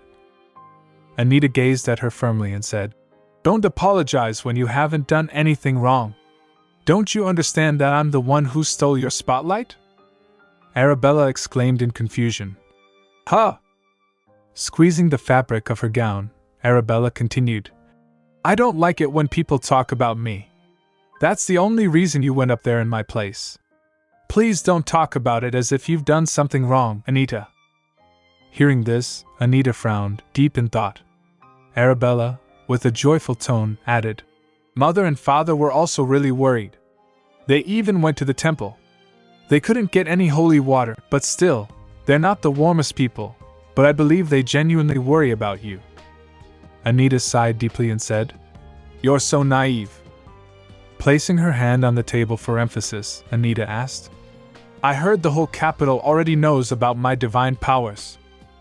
Arabella nodded and replied, That's right. Standing up from her chair, Anita said in a shocking tone, That means the temple knows about it, too. Did you learn how, before Lord Axion was born, no one had been born with divine powers for over 300 years? Arabella nodded again in response. Anita, her thoughts drifting to Lord Axion, explained, Lord Axion is a future Archduke, but I'm neither royalty nor the daughter of an Archduke, or even a duke. I'm just the second daughter of a Marquis. Turning to Arabella, Anita continued, Think about it, Arabella. Did our parents really go to the temple because they were worried about me? Arabella paused, her mind racing as she considered Anita's words. Anita pressed on. Or did they go there to make some sort of deal? Arabella, pressing her hands together nervously, said, No. I'm sure that's not it. Determined to prove her point, Arabella declared, What if I prove it to you? That they went to the temple because they were worried. Anita, her expression skeptical but curious, looked at Arabella and said, Go ahead. Arabella's eyes widened with fear as she asked, Did I make you angry? I just... Anita interrupted, her tone firm. You should leave now. Arabella slumped slightly and stuttered. Oh, okay. She opened the door and, with a final gaze back at Anita, stepped out. Anita turned away and walked towards the garden, her thoughts still lingering on Arabella. As she strolled through the lush greenery, Anita mused. The first time Arabella fainted. A vivid memory surfaced in her mind, Arabella fainting for the first time, and a maid frantically holding her, yelling, My lady! Anita continued her silent reflection. Was 2 weeks after she arrived at the manor. Thinking further about Arabella, Anita pondered. She didn't collapse every time. She turned, lost in thought, and mused. And it seemed completely random. When I thought I might have divine powers, Anita recalled, the first thing I asked was whether it was my fault that Arabella kept fainting. The wind told me it wasn't sure, but it also let me know something unexpected. Anita recalled the wind's message. Your divine powers might have been locked away, but they could have leaked out. Anyway, even if she was fainting because of you, that won't happen anymore. You've naturally learned how to control your powers, right? Anita tilted her head, puzzled. What? She wondered aloud. A sudden thought made her flinch. Lord Axion, she uttered, remembering how Axion had kissed her hand. Looking at her hands, Anita reflected. It might have been my fault that Arabella kept fainting, but thanks to Axion, I'm able to control my divine powers now. A smile spread across her face as she mused. Lord Axion. He always said he never wants to become a cardinal or pope, but he acted like a priest for me. Meanwhile, in the Duke Manor, Ned Rohim entered a grand chamber with a letter in hand. Duke Vice-Rasa looked up, stunned, and asked, What? Looking at Ned, Duke smiled. Placing the letter on the table, he replied, Lady Anita Renard has sent you a reply, Your Grace. The next day, Anita sat across from Duke Vice-Rasa on a grand sofa, her posture composed and elegant. Holding a cup of tea, the Duke remarked, It's been a while. 10 years, I believe. Dressed in a striking red maxi dress, Anita replied, Yes, Your Grace. The Duke chuckled, his eyes twinkling with amusement. I didn't expect you to successfully decode my message. Recalling the effort it took to decipher his cryptic communication, Anita replied, It wasn't easy. She added, That's why I wanted to check whether I was correct. The Duke smiled, clearly intrigued. I'm curious to hear what you thought I meant. Anita, her gaze steady, asked, You need my divine powers. Am I correct? The Duke replied straightforwardly, You are. Looking at Anita with a serious expression, the Duke continued, The holy relic I possess reacts adversely to the divine powers of anyone with royal blood. That means the divine powers of the Archduchy don't work on it. This is top secret, so I cannot ask the temple for help either. Gazing at her intently, Duke Vice-Rasa said, I need your divine powers, and it seems you need the information I have. Anita replied, That's right. Reflecting on her quest, she added, I'm looking for the tears of Asht. The Duke nodded, acknowledging her determination. I'm sure you already know this, but finding holy relics is difficult. Anita felt a pang of anxiety and asked, Does that mean you cannot do it? The Duke replied confidently, Hardly. It just means it will take some time. Anita considered his response and then said, Then let's agree on how many times you will need my powers. Since you will be searching for a holy relic for me, helping you out only once seems unfair. The Duke chuckled and proposed, How about 10 times then? Anita was taken aback by the number, her mind racing to comprehend the full extent of the commitment she was making. Holding his hands, Duke Vice Rasa glanced at Anita with a reassuring smile. "Come now, Lady Anita. I know I can find that item for you eventually, but this may take more than 10 tries." Anita considered his words thoughtfully and responded, "Fine then. I'll give you 15 tries.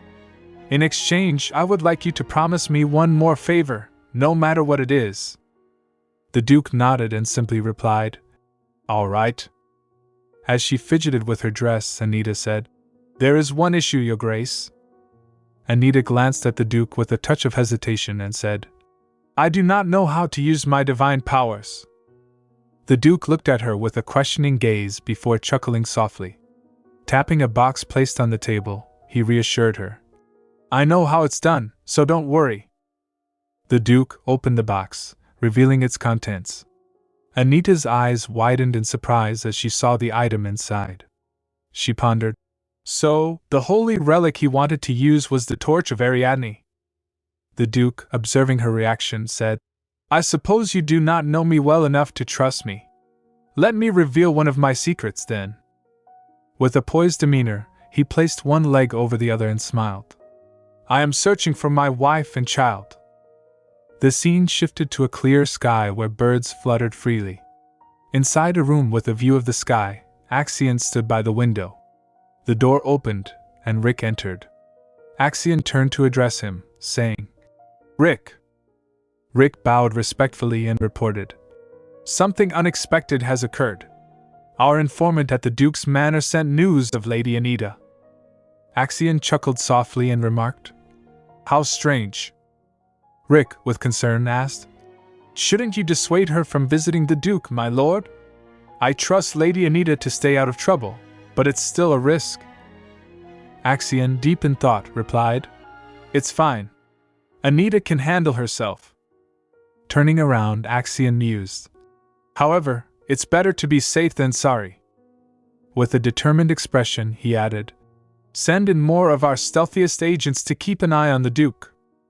While stepping towards the window, Axion said with determination, "I have to know his purpose for contacting Anita." Back at the Renard Manor, Anita arrived in her room and began to inspect a box she had brought with her. Opening it, she found a stunning turquoise necklace inside. As she gazed at the intricate piece of jewelry, Anita mused, "Do I really deserve to keep this?" Her thoughts drifted back to a time when Axion had gifted her this necklace. She remembered the conversation vividly. Axion had presented the necklace to her, and Anita had said, "This is far too valuable to give to me, Lord Axion."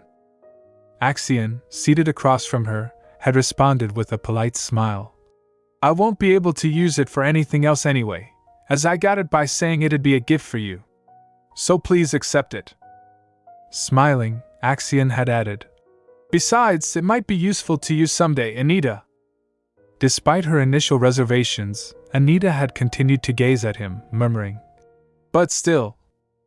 Axion, addressing her gently, said, "Anita." Anita had looked up, asking, Axion had then tapped a book placed in front of him and said, "This is a copy of the Guide to Holy Relics." Anita had picked up the book, her eyes widening in surprise. "Oh?" Axion had explained. "It contains information on the appearance, names, and characteristics of each holy relic and the requirements for using them." He had looked at her with assurance, saying, "I believe this will help you." Anita, initially stunned, had stuttered, "Th." Overwhelmed with gratitude and beaming with joy, Anita had exclaimed, "Thank you, Lord Axion." Anita closed the box, her thoughts focused and analytical. She mused, "The eye of oblige is able to tell whether or not a nearby holy relic is authentic." Her mind then wandered back to a time she had shared with Axion in a carriage. She recalled asking him, "Have you found the Tears of Ash yet?" Axion had responded, "No. It seems to be traveling around as an antique, but I have yet to find it." Reflecting on the usefulness of the Eye of Oblige, Anita thought, "The Eye of Oblige will be very useful even after I find the Tears of Ash." However, her thoughts shifted to the immediate concern at hand. But to get the information I need, that comes first. As she flipped through the pages of the book, Anita read about the torch of Ariadne. While it can detect anything you wish to find, it requires specific details to light the way. She recalled the Renards' search for Arabella, pondering how they likely instructed the torch with precise details. The girl born 19 years ago on May 4th, in the 4th Manor on Royal Road. Placing the book carefully in a drawer, Anita closed it and mused. So, to find the Duke's wife and daughter, he'll need such details. Suddenly, the door opened, and Anita turned to see her mother standing there with a smile. Miss Renard said cheerfully, "Anita, let's talk, shall we?" Anita's expression hardened, and she gritted her teeth, clearly unsettled by her mother's presence. Anita and her mother sat across from each other at a dimly lit table. Anita gazed at her mother with curiosity. Breaking the silence, Anita asked, "What is it you want to talk about at this hour?" Her mother replied hesitantly, "Well, I heard you only let the maid I sent help you with your hair and makeup." Anita responded straightforwardly, "Yes." Reflecting on the maid who had brought an invitation letter earlier, Anita thought, "I knew she would bring up the new maid she sent." Ms. Renard then asked, "If I send you someone else, will you let her be your personal maid?" Holding a cup of tea, Anita replied, "No, Mother. It doesn't feel right to take your maids from myself." Ms. Renard gritted her teeth at Anita's answer and addressed her. "Anita, you're not taking them from me. I simply want to make up for not paying enough attention to you in the past." Anita, while placing the cup on the table, responded, "You can pay even less attention to me now." Her mother, taken aback, asked, "What?" Anita looked directly at her mother and said, "I heard you went to the temple to pray for me." Ms. Renard flinched and stammered, How did you know about that?" Anita replied, "Arabella told me." Her mother giggled and said, "Oh, that silly girl. It's so embarrassing. I asked her not to tell you." Ms. Renard intertwined her fingers and asked, "Anita, why don't you go to the temple with us sometime? We can pray together and assess your divine powers, too." Anita, trying to dismiss the suggestion, responded, "I have no intention of becoming a priest, so why should I? I don't want to go to the temple yet." Ms. Renard glanced at her and simply uttered, "Oh." Anita recalled her earlier thoughts about the maids sent by the Marchioness. "I already knew the Marchioness would continue to send me her maids. But they'll surely have their uses," she mused. "Because if they're going to use me, I intend to do the same." She remembered the maid's words when she delivered the invitation. "My lady, her ladyship has asked me to check up on you and ask if you need anything." Then, she thought about another instance when a maid helped her prepare for an outing. Smiling, Anita asked, "Then will you help me get dressed for an outing?" A shimmering brooch lay in front of her, and she noticed the maid glancing at it.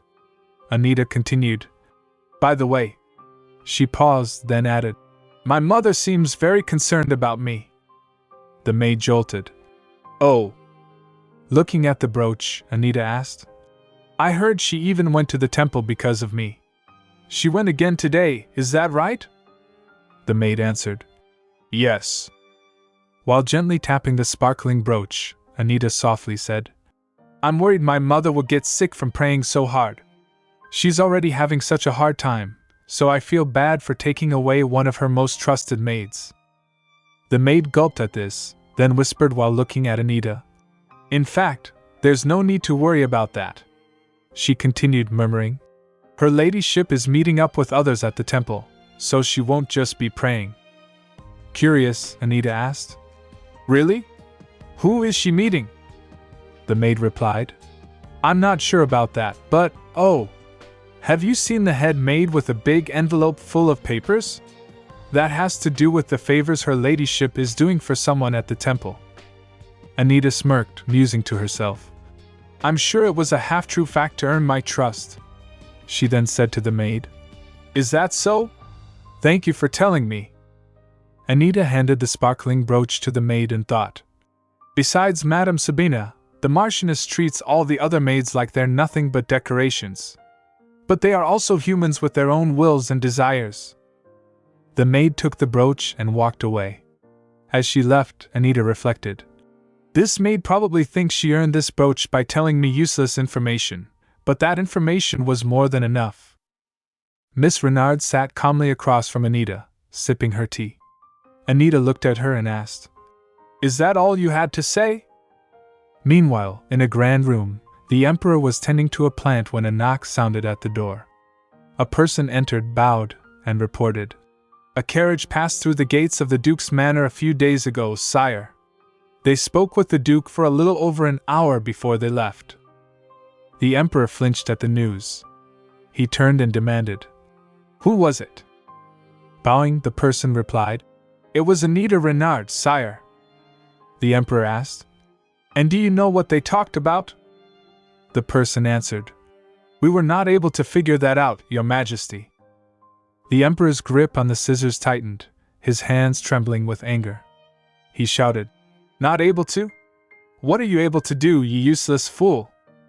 Glaring, he continued, "You never managed to obtain any information when it comes to that damned Duke."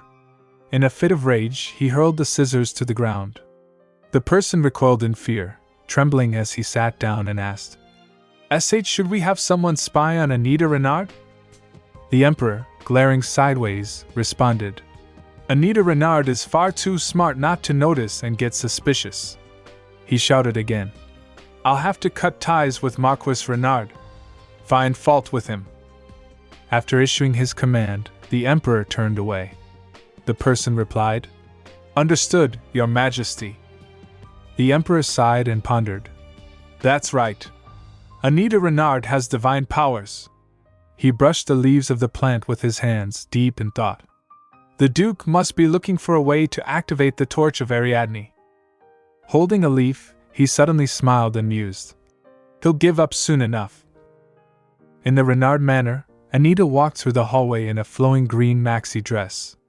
A voice called out from behind her, "My lady." Anita turned to see Philip, who bowed and said, "An invitation has arrived for you from Lacade Manor." Taking the letter, Anita remarked, "I guess it's already that time again." Philip nodded and replied, "Indeed. I shall excuse myself then." As Philip began to walk away, Anita stopped him. "Wait. I have a personal request for you.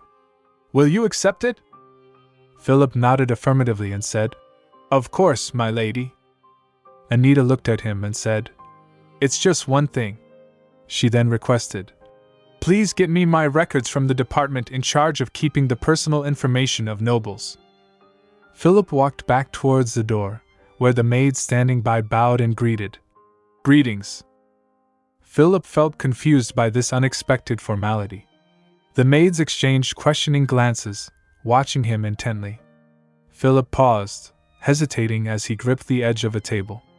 He thought to himself, "I knew something was off when Lady Anita asked me to get her records, but I never imagined something like this was happening behind her back."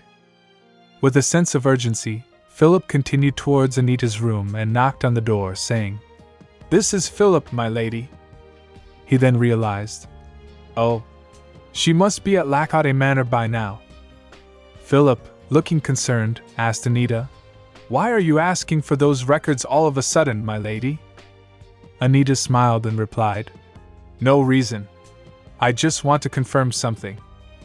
As Philip reached the door, he pondered. Perhaps she already knew about this. He reflected on Anita's childhood, thinking, "I have rarely seen her in tears, but this will certainly break her heart." In the Lacade Manor, Axion poured some tea for Anita. Sitting across from him at the table, Anita asked, "Did you blend this tea yourself?" Axion replied gently, "I did." The wind blew through the open window, causing the curtains to flutter. Anita's hair were also fluttering. Anita remarked, "I've never had anything like this." And as she gently pushed her hair away from her face, she added, "It's nice." Noticing Anita's difficulty with her hair, Axion smiled and offered, "May I?" He paused for a bit and continued, "Tie your hair for you?" The glittering rays of the sun were falling direct onto Anita through the window. Standing behind her, Axion began tying Anita's hair. Anita turned slightly and asked, "Don't you need a ribbon?"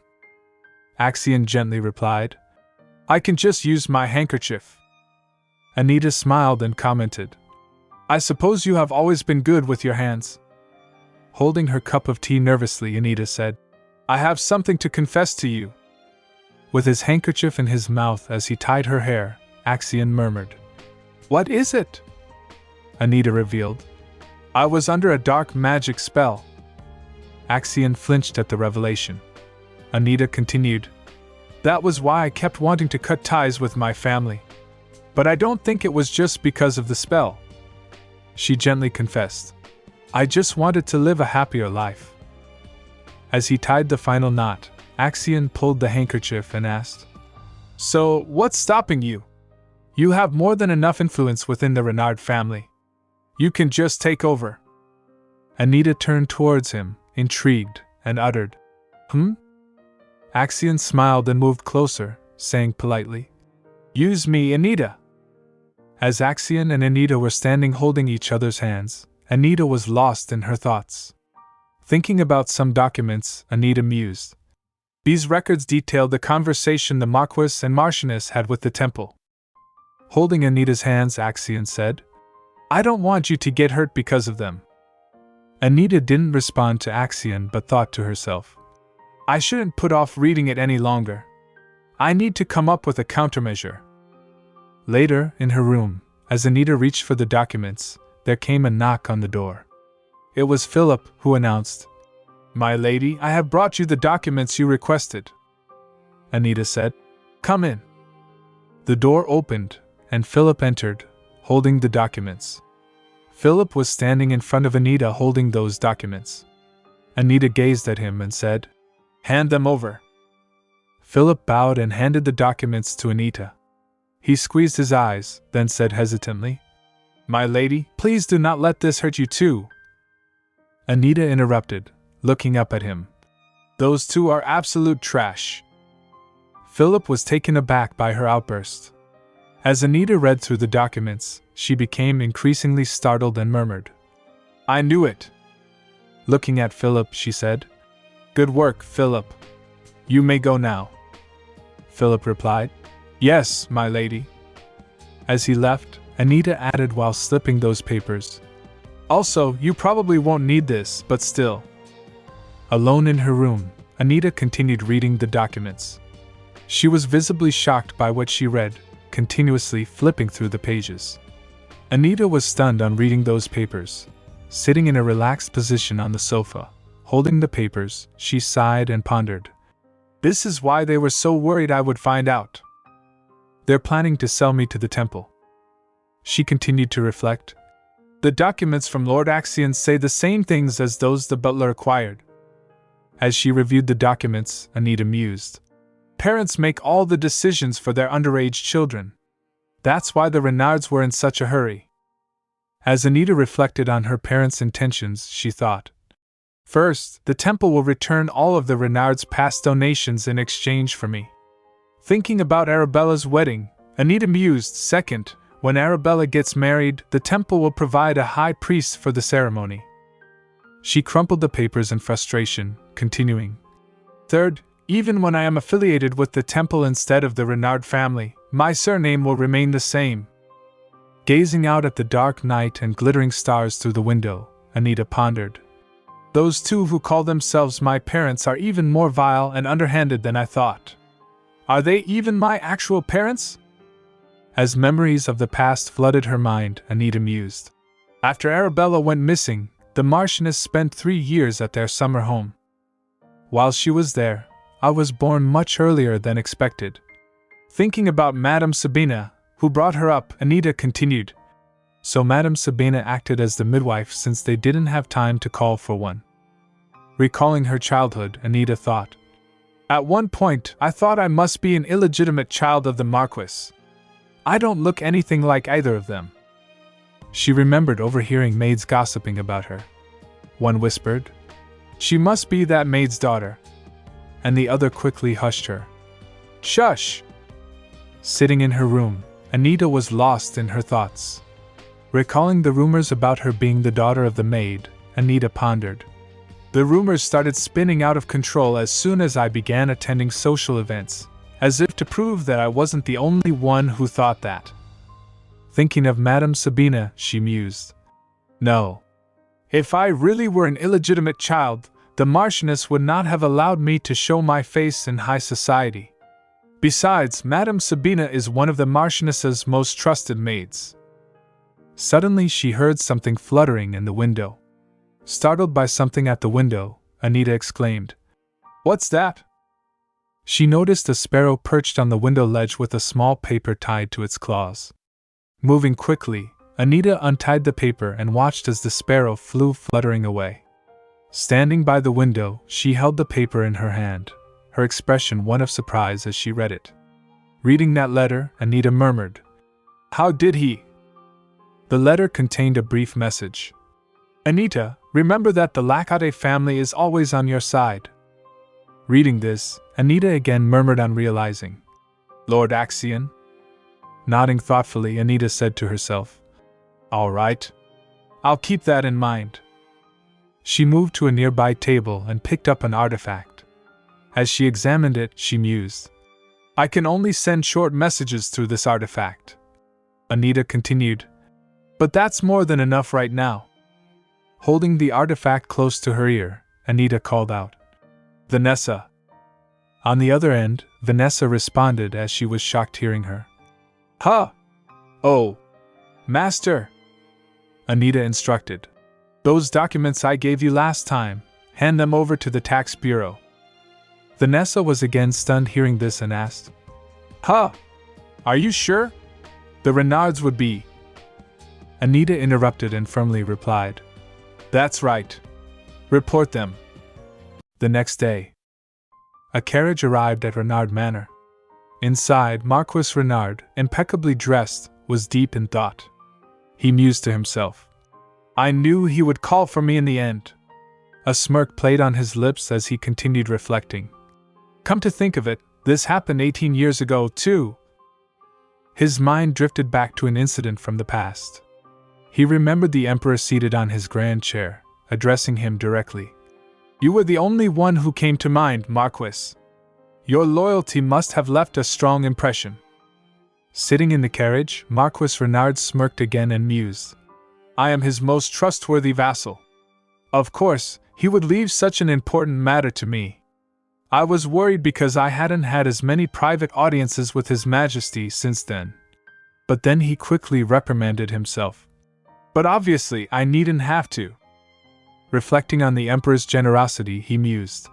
"Besides, if His Majesty had stopped supporting me, he would never have turned a blind eye to all of my tax evasion over the years."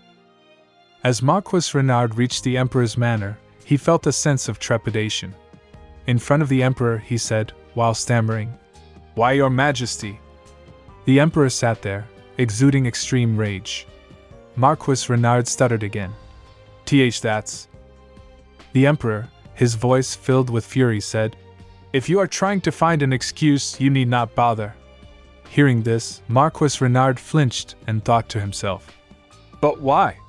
He was bewildered by the Emperor's sudden change in behavior, thinking, "Why is he suddenly condemning me for my tax evasion? I thought he was looking the other way as a gesture of goodwill." The Emperor continued, "Tax evasion is a clear sign of disrespect toward me." Marquis Renard, desperate to defend himself, stammered, "Why, Your Majesty, that is not true." The Emperor, in a fit of anger, slammed his hand on the armrest and shouted, "Not true? Then what is your explanation for the enormous amount of money you have withheld?" Terrified, Marquis Renard bowed deeply and tried to justify his actions. "We needed it to find Arabella," he explained. He continued, detailing their efforts to acquire the Torch of Ariadne.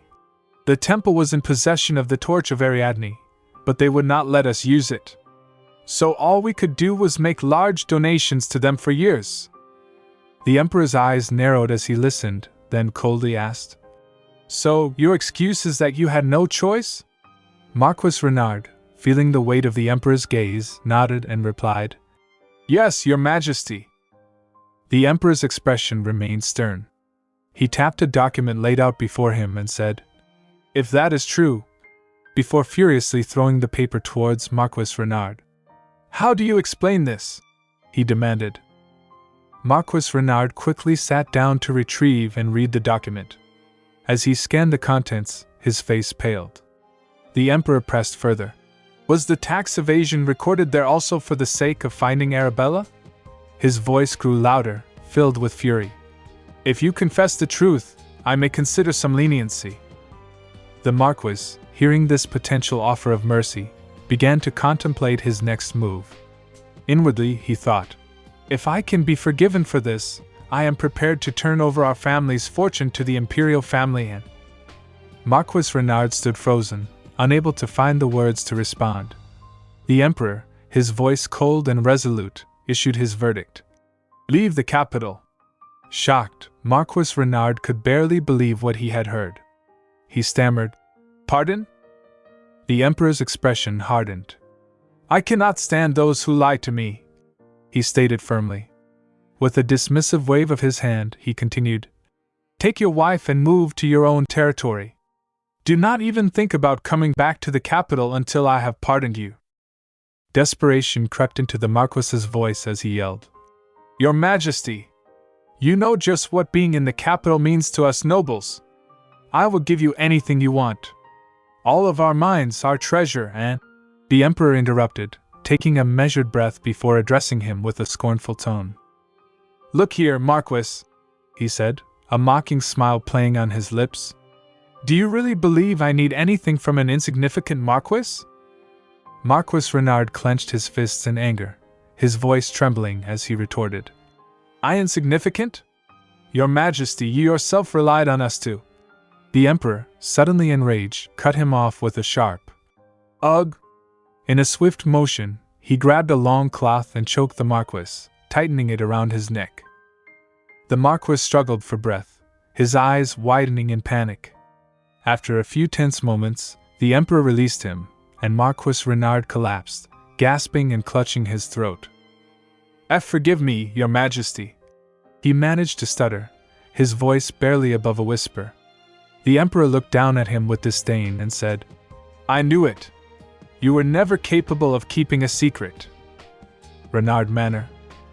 In the cozy atmosphere of Renard Manor, Anita sat comfortably in her room, holding a cup of tea with some snacks arranged neatly before her. Across the table from her, Arabella was seated, looking anxious. Nervously, Arabella asked, "What do you think? Is it good?" Anita glanced up at her and responded thoughtfully. She took a sip of the tea and commented, "There's a slightly bitter aftertaste, but it enhances the flavor of the tea." Arabella's face lit up with joy as she asked, "That's a compliment, right?" Anita, with a vague smile, reassured her. "It'll be even better next time you make it." Arabella, eager to taste her creation, said, "Let me try it too." Suddenly, a loud bang echoed through the room, startling both women. They looked towards the door, puzzled and concerned. The door burst open, and Marquis Renard stormed in, his face contorted with anger. In a fit of rage, he hurled the cup of tea to the ground, shattering it. He then grabbed Anita forcefully and shouted, "Get down on your knees and beg!" Arabella, terrified and confused, cried out, Father, what's wrong? Please stop." Ignoring her pleas, Marquis Renard tightened his grip on Anita and yelled, "Go and beg for forgiveness. His Majesty may listen to you." Anita, stunned by his sudden outburst, looked at him in shock. The commotion drew the attention of Miss Renard, who entered the room, alarmed by the chaos. She gasped, "What's all this commotion about?" but froze when she saw the Marquis's enraged expression. "Darling?" she said, her voice trembling. Marquis Renard, his anger unabated, glared at Anita and spat. "This is all your fault." Arabella, desperate to calm her father, pleaded, "Father, please don't." In a fit of uncontrollable rage, Marquis Renard raised his hand and bellowed, "This is all your fault, Anita!" He swung his arm and struck Arabella, who had stepped forward to intervene, She stumbled back, murmuring in shock. "Oh!"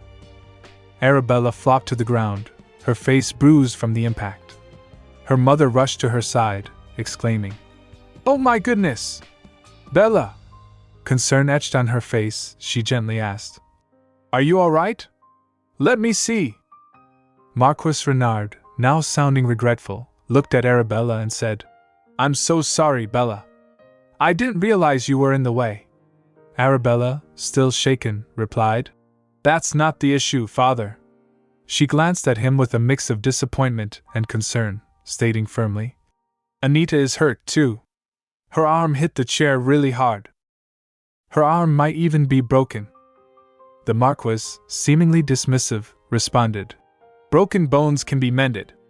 Her mother, now seated beside her, chimed in, "We're more worried about your cheek."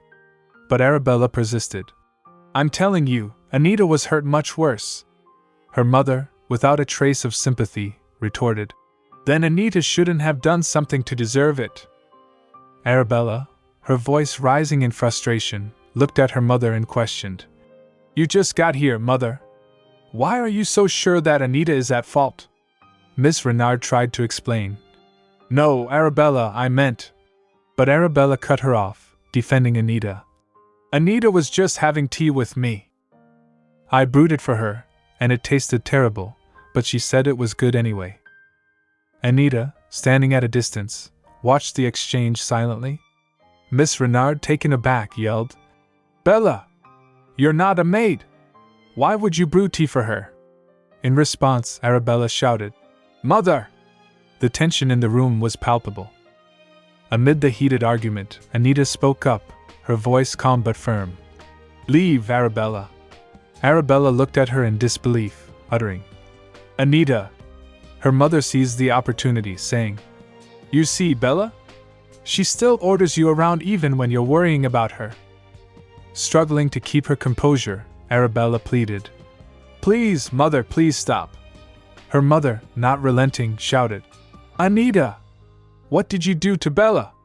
Why is she so upset?" Anita, visibly tired of the confrontation, sighed and replied, "Do you have trouble hearing?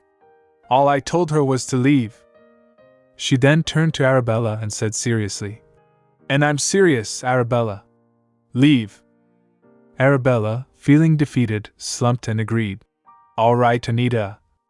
As she made her way to the door, Miss Renard turned and called after her, "Hold on, Bella! Where are you?" But Arabella didn't look back. She opened the door and left without another word. Miss Renard, now standing, confronted Anita, demanding, "What do you think you're doing?" Anita met her gaze with a cold stare and replied, "Can you really afford to upset me right now?" She then turned her attention to her father and asked, "What do you say, father?" In Anita's room, a tense atmosphere hung in the air as Marquis Renard, Miss Renard, and Anita stood together. The Marquis broke the silence, stating, "I have something to discuss with Anita." Miss Renard, her expression stern, interjected, "Then you can discuss it with me first." The Marquis, unable to contain his frustration, shouted, "This is urgent." Anita observed the escalating argument between her parents, her expression unreadable. Inwardly, she mused, "It looks like the Marchioness has no idea what's been going on." Suddenly, the door swung open, and Arabella entered the room with an air of calm authority. She addressed her parents, "Mother, father, would you step outside for a moment?" Both the Marquis and Miss Renard turned to her in surprise. The Marquis, caught off guard, stammered, What is it, my dear?" Miss Renard echoed, "Bella?" Arabella explained, "I brought a doctor with me. Anita needs to be looked at as well." She then turned to Anita, asking gently, "Will you let the doctor see you, Anita?" Anita, momentarily confused by the unexpected turn of events, thought to herself, "Arabella, she really didn't have to." Nevertheless, she agreed, addressing her parents, "I'll see the doctor while you two talk." Arabella felt a wave of relief that Anita didn't resist, and their parents left the room. In the hallway, the Marquis explained the situation to Miss Renard, who listened in disbelief. Her voice rose in shock as she exclaimed, We have to leave the capital? What do you mean? The Marquis sighed deeply, the weight of the situation heavy on his shoulders. He explained, It's just as I said. The Emperor discovered our tax evasion, so he ordered us to leave. Miss Renard, still reeling from the shocking news, demanded an explanation. What did you say to His Majesty for him to decide on such a cruel sentence? Her voice was filled with a mixture of disbelief and fear. Marquis Renard, his anger flaring, shouted back. Technically, all of that money went to your extravagant lifestyle, did it not? Not? Miss Renard, incensed by his accusation, retorted, Oh, you think that was all for my sake? As the lady of House Renard, I have appearances to keep up with. The tension between them was palpable, each blaming the other for their predicament. Suddenly, the door opened, drawing their attention. The Marquis quickly whispered to Miss Renard, How about we negotiate with the temple? We'll agree to receive less from them and ask them to plead with His Majesty on our behalf. Miss Renard, however, shook her head and replied, We can't. If that happens, His Majesty will find out that we agreed to hand Anita over to the temple behind his back. I'm sure His Majesty has his eye on her as his future daughter-in-law. Her concern deepening, Miss Renard continued, We could end up losing both the support of the temple and the Emperor at this rate. What do we do? The Marquis explained his reasoning. That's why I came to see Anita. His Majesty may listen to her, as he's always favored her. Miss Renard's eyes widened in understanding. Oh. She recalled the times when the Emperor had shown a particular fondness for Anita. She remembered a past occasion when the Emperor, speaking warmly of Anita, had said, It is unfortunate that I do not get to see her very often, since she has not made her debut. How about letting her make her debut early? Miss Renard nodded, agreeing with the Marquis. That's right. His Majesty has always been indulgent when it comes to Anita. Marquis Renard, with a resolute expression, turned to his wife and said, Now that the doctor has left, I'll go back inside. She was being short with you the other day, too, wasn't she? He paused briefly before continuing. I'll give her a stern talking to. Miss Renard, trying to remain supportive, nodded and assured him, I believe in you, dear. Inside Anita's room, the atmosphere was tense. Marquis Renard and Anita sat across a table from each other, a quiet but palpable tension in the air. The Marquis picked up a cup of tea from the table, swirling the liquid thoughtfully. Holding the cup, he began, I came by earlier because there is something you must do. Anita tilted her head slightly, her curiosity piqued. She thought to herself, Considering that he's asking me to do something for him, he was being quite aggressive. Addressing her father, she inquired, Something I must do, you say? The Marquis leaned forward, his tone becoming more serious. Before I get to that, I have something to say to you. I hear you have been very rude to your mother as of late. Anita simply murmured, Oh. Her expression remained neutral, but internally she pondered. So he's trying to intimidate me into doing him a favor. I suppose he can't bring himself to stoop so low as to just ask. The Marquis attempted to assert his authority, saying, The reason you have such nice dresses to wear and good food to eat is all thanks to. Before he could finish, Anita interrupted him with a calm but firm, All right. The Marquis was momentarily taken aback, not expecting her response. He asked, All right. What do you mean?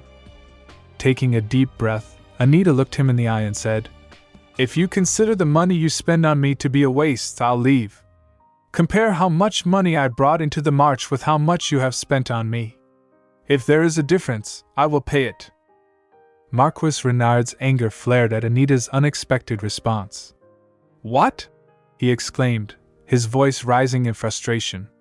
Anita, maintaining her composure, asked, In any case, that isn't what you came here to tell me, is it? Marquis Renard, visibly trying to control his fury, replied, I simply had to say something because I fear you have become ungrateful. Anita's gaze was steady as she questioned, What is it you had to tell me? Clenching his hands tightly, Marquis said, Request an audience with His Majesty. He is incensed because of this tax evasion issue. At this rate, we may even lose the money we earn from our territory."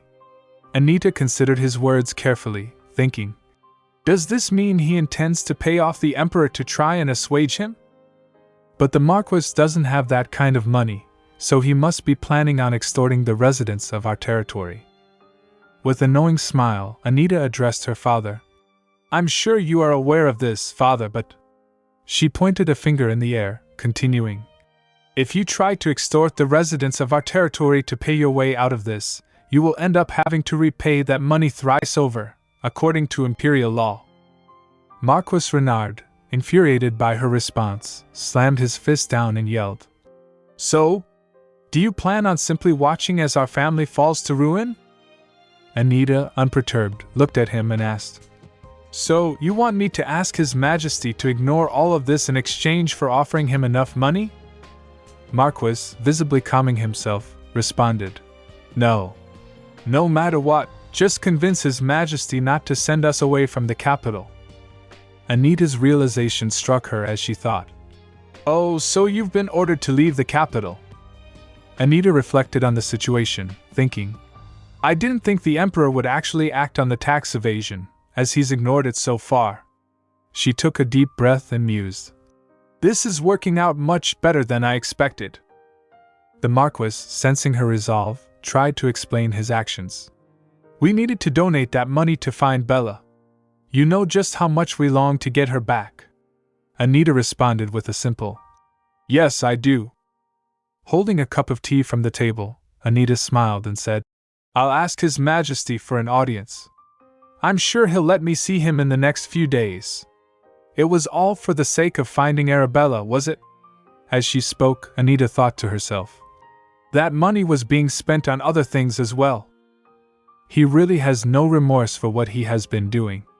But I'm not doing this because the Marquis lied to me first. Reflecting on her experiences since childhood, Anita mused, "It's because I only take after the worst parts of my parents." A few hours later, at the Emperor's manor, Anita was both surprised and intrigued. "I didn't expect him to see me on the same day. I thought the Emperor was far too proud to allow such a thing." As the door opened, Anita entered the room where the Emperor awaited. She thought, "He must really want to know what I have to say to him." Anita approached and knelt gracefully before the Emperor. With a respectful bow, she greeted him. "Good to see you, Anita. Why did you want an audience with me?" Bowing further, Anita responded, "Thank you for seeing me, Your Majesty." The Emperor inquired, "What did the Marquis tell you? I worry he may have misled you." Anita, maintaining her composure, looked up and asked, "He may have misled me?" The Emperor waved off her concern with a dismissive gesture. "Oh, don't mind me. While I am sorry toward you, I have no intention of taking back the punishment I have already ordered." Anita responded politely, "Of course, Your Majesty. I am aware that you have been very considerate." The Emperor nodded. "I see." As she observed the Emperor's expression, Anita thought to herself, "That look in his eyes. He's definitely trying to get a read on me." She pondered, "He wants to know why I came to see him." With a calm demeanor, Anita slid a letter towards the Emperor.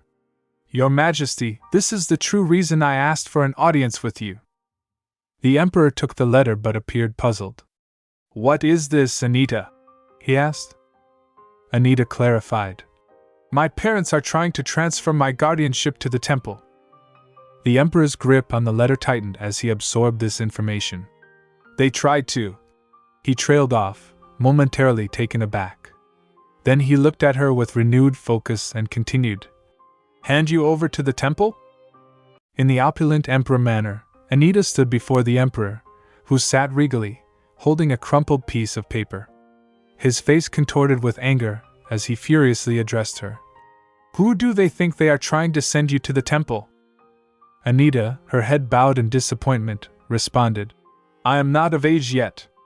Thus, I am obligated to follow my father's decisions, as he is the head of the family." The Emperor, now deep in thought, murmured, "So the Marquis planned all this? But why are you showing me these documents? Do you require my assistance? Looking up at him, Anita mused.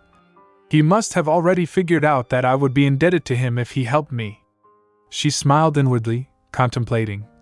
However, there is something else he can help me with besides this issue. Addressing the Emperor with a composed smile, Anita said, This may be presumptuous of me, Your Majesty, but I can handle my own family. The Emperor's questioning gaze met hers, and he let out a hearty laugh. Anita continued, I simply wish to repay my debt to you. My abilities should prove helpful as the head of my family in the future. She expressed her gratitude, adding, You are the one who allowed me to realize my potential, Your Majesty, by generously allowing me to lead the ceremony in my sister's stead. Listening intently, the Emperor responded, You need not call it a debt to me. Nothing would have happened if you did not have any divine powers. Anita pondered silently. He's more receptive than I expected. I wonder if he's caught on to what I'm implying. The Emperor remarked, I did not expect the Renards to have conspired with the temple over you already. They were quick. He unfolded the crumpled paper once more and concluded, It would only be fair to respond just as quickly. Seated on the floor in the opulent throne room, Anita addressed the Emperor with a deep sense of gratitude and respect. She said, Thank you, Your Majesty. Her voice was steady, yet her heart raced with anticipation and relief. Internally, Anita reflected, The Emperor has definitely understood what I'm asking for. The Emperor, with a benevolent smile that masked the weight of his responsibilities, reassured her. Do not worry, Anita. I will handle the temple. There is something else I wish to discuss with you in that regard. His tone was gentle yet firm, indicating the importance of the matters at hand. Later, at the Renard Manor, the atmosphere was tense as Anita sat across from her father, the Marquis. His usual composure was replaced with visible anxiety as he stammered. What kind of tea would you like? Anita, determined to get straight to the point, replied, There's no need for tea since this won't take long. Her directness was a stark contrast to her father's hesitant demeanor. I see. Then I won't ask for any tea either, the Marquis responded, attempting to mask his unease. As Anita recounted her conversation with the Emperor, the Marquis's face flushed with anger. He erupted. Has the Emperor forgiven some of the money we owe? What about us having to leave the capital? Anita sighed, realizing the depth of her father's concerns, and said, One question at a time, father. Her tone was patient but firm, aiming to steady the turbulent emotions in the room. The Marquis, still agitated, quickly followed up. Very well then. Forget everything else, but we must stay in the capital. Anita interrupted, her voice calm but unwavering. First of all, you still owe the same amount of money. The Marquis's confusion was palpable, but Anita continued before he could respond. And you will not be able to return to the capital until His Majesty pardons you. The Marquis, his frustration boiling over, demanded, What do you mean? He slammed his hand on the table, his fury evident. What on earth did you achieve then? Anita, unfazed by his outbursts, pointedly raised her hand and stated, One thing has changed. She met her father's incredulous gaze and declared, You are no longer the head of this family, father. The Marquis, stunned, could only muster a single word. What? Anita remained calm, explaining, Oh, I suppose it hasn't come into effect yet. The order will arrive tomorrow, but His Majesty has already decided on a substitute for the head of this family. Me. The Marquis could no longer contain his rage and shouted, What nonsense is this? Even the Emperor cannot decide such matters for noble families. His voice rose further. You are mocking me, aren't you? How dare you? Anita, remaining composed, looked directly at her father and said, Did you think I wouldn't notice you trying to sell me to the temple? His Majesty knows about it as well now. The Marquis's hands clenched in fury, trembling as he asked, You mean you told the Emperor about it? How could you? You've gone too far. Anita chuckled lightly, her voice carrying a tone of bitter irony. Have I? You tried to use your child, so why can't I use you? In a fit of anger, the Marquis reached out towards her, yelling, You are no child of mine! I am not your fath. But before he could finish, he grabbed his own neck and cried out in pain. Ack! He slumped to the ground, his body writhing in agony. Anita was momentarily stunned, thinking to herself, He fell for it. She stepped closer, watching as he struggled. He looked up at her, coughing violently. Anita mused, This is definitely dark magic. Bending down towards him, she said, Oh, so I'm not your child after all. The Marquis, his voice weak and stammering, replied, What are you saying? That's not true. I simply misspoke, you see, Anita, lost in her thoughts, reflected. We don't share a single drop of blood, yet all you did was use me. No matter how hard I tried, you never praised me. Not even once. She glanced at his hand lying limply on the ground and thought, All you did with that hand was slap my cheek. In a sudden impulse, Anita slapped him. The Marquis, utterly bewildered, looked up at her, unable to comprehend the situation. Anita, seething with rage, thought to herself, Now it's time for me to treat you the same way. Standing over her fallen father, Anita demanded, I'll ask you an easy question. Who suggested using dark magic? The Marquis stuttered. Dark magic? I would never use such terrible. Before he could finish, Anita slapped him again. How many people were involved in this dark magic? She demanded once more. I told you I would never. He started, but Anita, her patience worn thin, interrupted him with another slap. A different question then. Does the Marchioness also know that I am not your child? She asked. She does, the Marquis yelled in response. Hearing this, Anita slapped him again. He cried out her name in anger. Anita! She looked at him coldly and said, Oh, I suppose you did answer this time. Pausing for a moment, she continued, But I just wanted to slap you. The Marquis, his fury rekindled, shouted, Your parents must have been some beggars off the streets. How dare you be so ungrateful for the luxurious life you led? Before he could finish, Anita choked him, wringing his neck until he cried out in pain. His heart pounded wildly, and he slumped down, weakening. Anita thought to herself, He might die at this rate. While gasping for breath, the Marquis muttered, Selling my child to the temple? I have done no such thing. Anita, puzzled by his words, leaned closer. Lying on the ground, he continued, I only wish for you to live where you would thrive. Anita considered this, musing. This is part of the dark magic. She thought about the terms of the dark magic spell. As soon as he violates the terms of the dark magic spell, it erases all of the relevant information inside of his head. This way, even if he decides to blurt out the truth, he won't be able to confess to all of it as he would have forgotten. Leaning towards him, Anita pondered. They went as far as adding a forbidden clause to the dark magic. Even if the Marquis has no more information for me, I need to do something to stop him from interfering any further.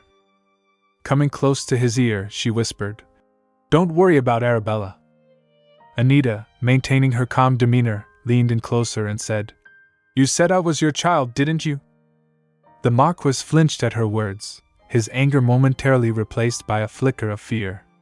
Anita continued, her voice unwavering. That would make Arabella my sister. Of course, I'll treat her well. She smiled, but there was a chilling edge to it. If you cooperate, that is. I may change my mind at any moment, after all. Anita gently poked his forehead with her finger and asked, Do you remember? On that day 10 years ago, I wonder if I look just like you do now. The memory of her childhood, when the Marquis had poked her forehead with the same sternness, resurfaced vividly in her mind. I was just a child, she recalled, but I think I went along with your strict methods quite well. Her eyes bore into him as she smiled, a mix of nostalgia and cold determination. So you understand what I mean, don't you? What I am implying, I mean. The Marquis, already enraged by the situation, found his fury reignited by her words. That night, Anita sat alone in her room, her thoughts consumed by the past. She pondered, I suppose they were able to treat me so terribly because they weren't my actual parents. The memories of the Marquis's condition weighed heavily on her. She thought, casting dark magic is difficult to begin with, but this spell involves a forbidden clause as well. Anita reflected, my actual parents must have either lost or abandoned me. The realization brought a heavy sigh as she gazed out at the Renard manor. In the end, I was never a Renard, she mused. Despite her tireless efforts for the Renard family, she remembered. While working for the family, I couldn't even afford to stop and wipe my bleeding nose. Anita recalled the Marquis's words. You will become the next head of the family anyway. And Miss Renard's claim. Our family becoming wealthier will benefit you too, she thought bitterly. I knew it was all a lie. As she wrestled with her emotions, Anita lamented. I worked so hard to please them. She slumped, murmuring, I was a fool. The realization that she had been used all along hit her hard. She sighed and said, I didn't think someone would be watching me. Arabella, who had been hiding behind the door, flinched at Anita's words.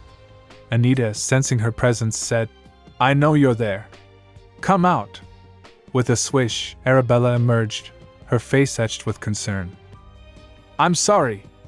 I saw you come outside, so I wanted to talk to you, Arabella said nervously. Anita asked, What did you want to tell me? Arabella, her voice trembling, replied, Hey Anita. I'm sorry. Tears began to fall from Arabella's eyes as she continued. I'm sorry that I didn't know. I should have noticed, but I had no idea. Anita, feeling a mix of confusion and concern, wondered, Is she worried about how violent the Marquis was toward me earlier? Is that all it takes to make Arabella cry? Arabella, grasping Anita's hand, said, Anita. Her face showed deep disappointment as she added, You helped me out so many times, but I've never been able to help you. Anita, withdrawing her hand with a sharp gesture, said, Don't misunderstand, Arabella Renard. She gazed at her, adding, The only reason I helped you was because you're a Renard. If you were just Arabella, I never would have helped you. Arabella was taken aback by Anita's harsh words. Anita continued, I'm the one who reported the tax evasion, and I didn't consider what might happen to you even once. Arabella, stunned by this revelation, stammered, Really? Anita confirmed, That's right. I'm not as nice of a person as you think I am. Despite this, Arabella embraced Anita, saying, I don't care about that. Anita was initially stunned by the unexpected gesture, but she eventually returned the hug. Arabella, still holding her, said, You worked so hard, Anita. You went through so much. Anita, although still processing her emotions, hugged Arabella back. Arabella continued, This whole time, I didn't know, but I do now. Now I know what your childhood was like. She recalled a conversation with a maid who had once said, You only just started learning, but you pick everything up so quickly, my lady. Arabella had replied with a smile, I'm not as good as Anita, though. The maid, confused, had explained, Lady Anita? She only studied history, ancient language, economics, politics, and tax law. Arabella had been shocked and asked, What about the arts? I'm studying floral arrangement and how to play instruments, too. The maid had responded, Oh, Marchioness Renard told me that Lady Anita does not have a gift for the arts. She had also mentioned, I believe the Marchioness taught her etiquette herself, too. Arabella had then recalled Anita's table manners, noting, Anita never picks up her fork and knife more than 10 times during a meal. The maid had further added, The Marchioness taught Lady Anita her table manners as well. Thinking about her mother's table manners, Arabella wondered, Then does Mother act the same? Mother doesn't seem to follow those rules herself. Arabella also shared with Anita her visit to her old parents. Recalling her arrival by carriage, she mused, All this time, I had no idea. She remembered her mother's reaction upon seeing her. "Bibi, is that you?" her younger sister had exclaimed. "Bibi, why didn't you come to see us sooner?" Arabella had asked. "Have you not been getting my letters? And what happened to your leg?" Arabella told Anita. "I knew absolutely nothing," her mother had then said. "I'm sorry I called you by your nickname earlier. I know I shouldn't be doing that anymore." Smiling, her mother had added, "In any case, thanks to the money Lady Anita gave us, we should be able to move out of the slums soon." This news had made Arabella cry. Her mother's final words had been, "So please do not try to visit us anymore, Lady Arabella." Arabella, still clinging to Anita, said, "Anita, this whole time, I had no idea about anything." Tears continued to fall as she uttered, "I'm sorry, Anne." Anita listened, her gaze fixed on Arabella. Arabella concluded, "Thank you." The next morning, a carriage arrived at the Renard Manor, and Miss Renard emerged from the manor, ready for departure. Anita, standing at the entrance, addressed her with a firm voice. "Mother." Miss Renard flinched at the sound of her name and responded, "What is it?" Anita replied, "Do you favor that knight enough to take him with you? He was the one who badmouthed me." Miss Renard turned to face her and said, "There must have been a mistake in the guard roster." Anita, her expression tense, clenched her hand and directed a maid, "Bring me the roster." The maid responded promptly, "Yes, my lady," and handed Anita a paper. "Here you go." Holding the paper, Anita smirked and informed Miss Renard, "His name is on the very top of the list. But since you said this was a mistake, I'll have him sent to the training hall." Anita stood there, the paper in hand, as Miss Renard continued to load her luggage into the carriage. At that moment, someone called out from behind, "Anita, I have something to tell you." Anita turned to see Arabella standing there, wearing a hat and holding a bag. Arabella offered a warm smile and said, "I'm going to leave the capital, too." Anita replied, "You don't have to." Earlier, when Arabella had been speaking with her mother in the room, a maid had eavesdropped. Miss Renard had urged Arabella, "Arabella, you must stay in the capital. If you need help, you can ask Grand Marchioness Euclid." Arabella had agreed. "Yes, mother." But now, addressing Anita, she explained, "I feel like you wouldn't want to see me. I look so much like mother and father, after all." Anita looked at her and said, "If that's your reason, you don't need to leave." Arabella responded, "Then I'll be back in a month. Take some time for yourself, and when I return, you can decide whether you want me here or not." Anita murmured, "You don't have to." Anita pondered to herself. Sending Arabella away from the capital might not be a bad idea. Since the Marquis and Marchioness can no longer support her, this would be the perfect time for the Grand Marchioness to try and approach Arabella. After a moment's thought, Anita said to Arabella, "All right, that might be for the best. The Grand Marchioness may try to approach you again, after all." Arabella smiled and said, "Right." She then stepped toward the carriage and said, "Please open the door. I'm going with them." Miss Renard opened the carriage door, and both she and the Marquis were visibly stunned to see Arabella. Miss Renard asked in surprise, "Arabella? But why?" Arabella did not respond but instead turned to Anita, smiling, and said, "Be well, Anita." With that, Arabella entered the carriage, and it began to move away. Anita watched as the carriage departed and said, "I will. Be well, Arabella." As Arabella sat in the carriage, she looked out at Anita and thought to herself, "See you in a month." A carriage came to a halt beside another, and from the first carriage emerged Anita, clad in a flowing green maxi dress. She gracefully made her way to the second carriage, where Vanessa was already seated. Upon seeing Anita, Vanessa's face lit up with joy as she exclaimed, "Master! It's been so long!" Intrigued, Anita leaned closer and asked, "Did it go well? What I asked of you, I mean." Vanessa, with a beaming face, responded, "Of course. I found out everything there is to know. That's why I even prepared this carriage." As the carriage started to move, Vanessa's expression shifted to one of genuine concern. "I was worried you were sick because you suddenly asked me to find a pharmacist." Vanessa continued, mentioning a renowned pharmacist named Edwin. "The most famous pharmacist right now is a man named Edwin," she said. Explaining further, she added, "He's being funded by Count Dino." Upon hearing Edwin's name, Anita replied thoughtfully, "I've heard of him. My mother sought him out at times." Vanessa casually affirmed, "That's right. Apparently, he's famous among nobles." She then elaborated on his expertise. "There are two sicknesses that are hard to diagnose if you catch them simultaneously, but he always knows which one you have." Trying to recall the names of those diseases, Vanessa pondered aloud. What were those two sicknesses again? Meanwhile, Anita was lost in her own thoughts. She mused, "I wonder if the Archduchess has sought him out as well then." Suddenly, the carriage came to a stop.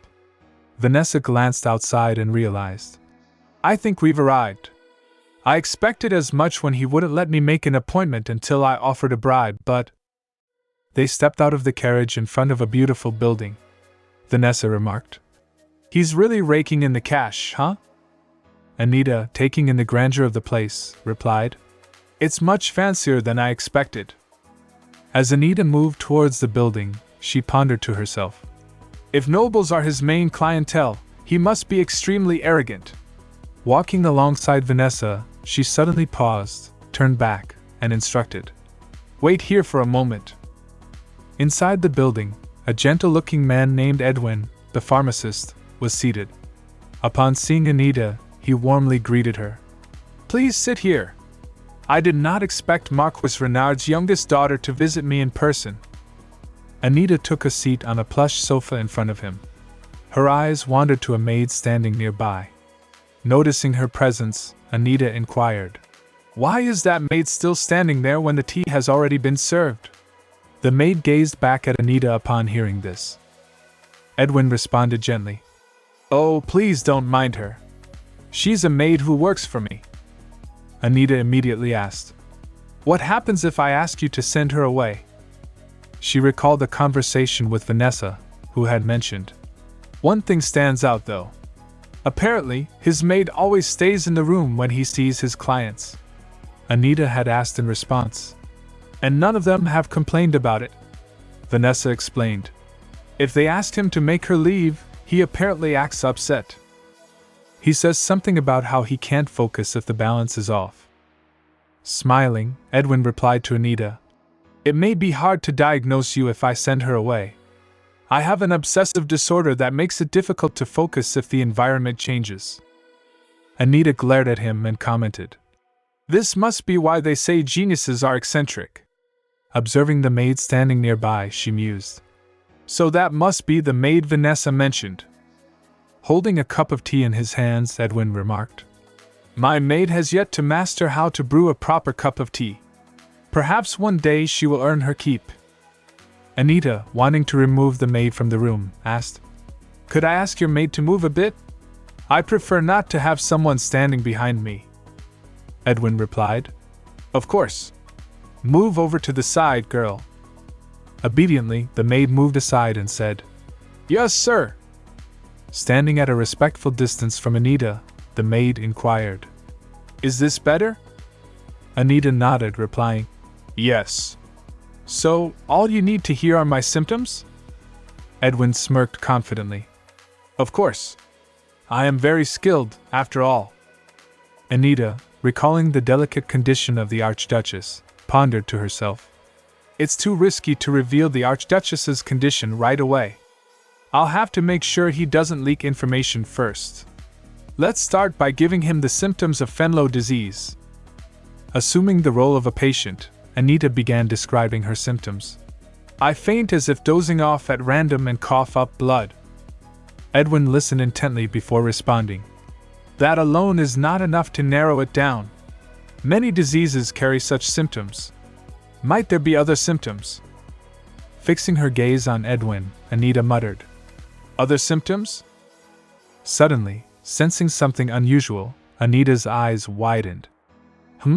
She exclaimed, frowning slightly. She mused. He activated a magic item. Looking at Edwin with suspicion, Anita thought. I don't know how, but I can feel it. It may just be a hunch, but somehow I'm sure. She continued to explain her symptoms. My legs shake when I get up. Do you need me to tell you more? Edwin, pondering for a moment, replied. It could still be 3 different diseases.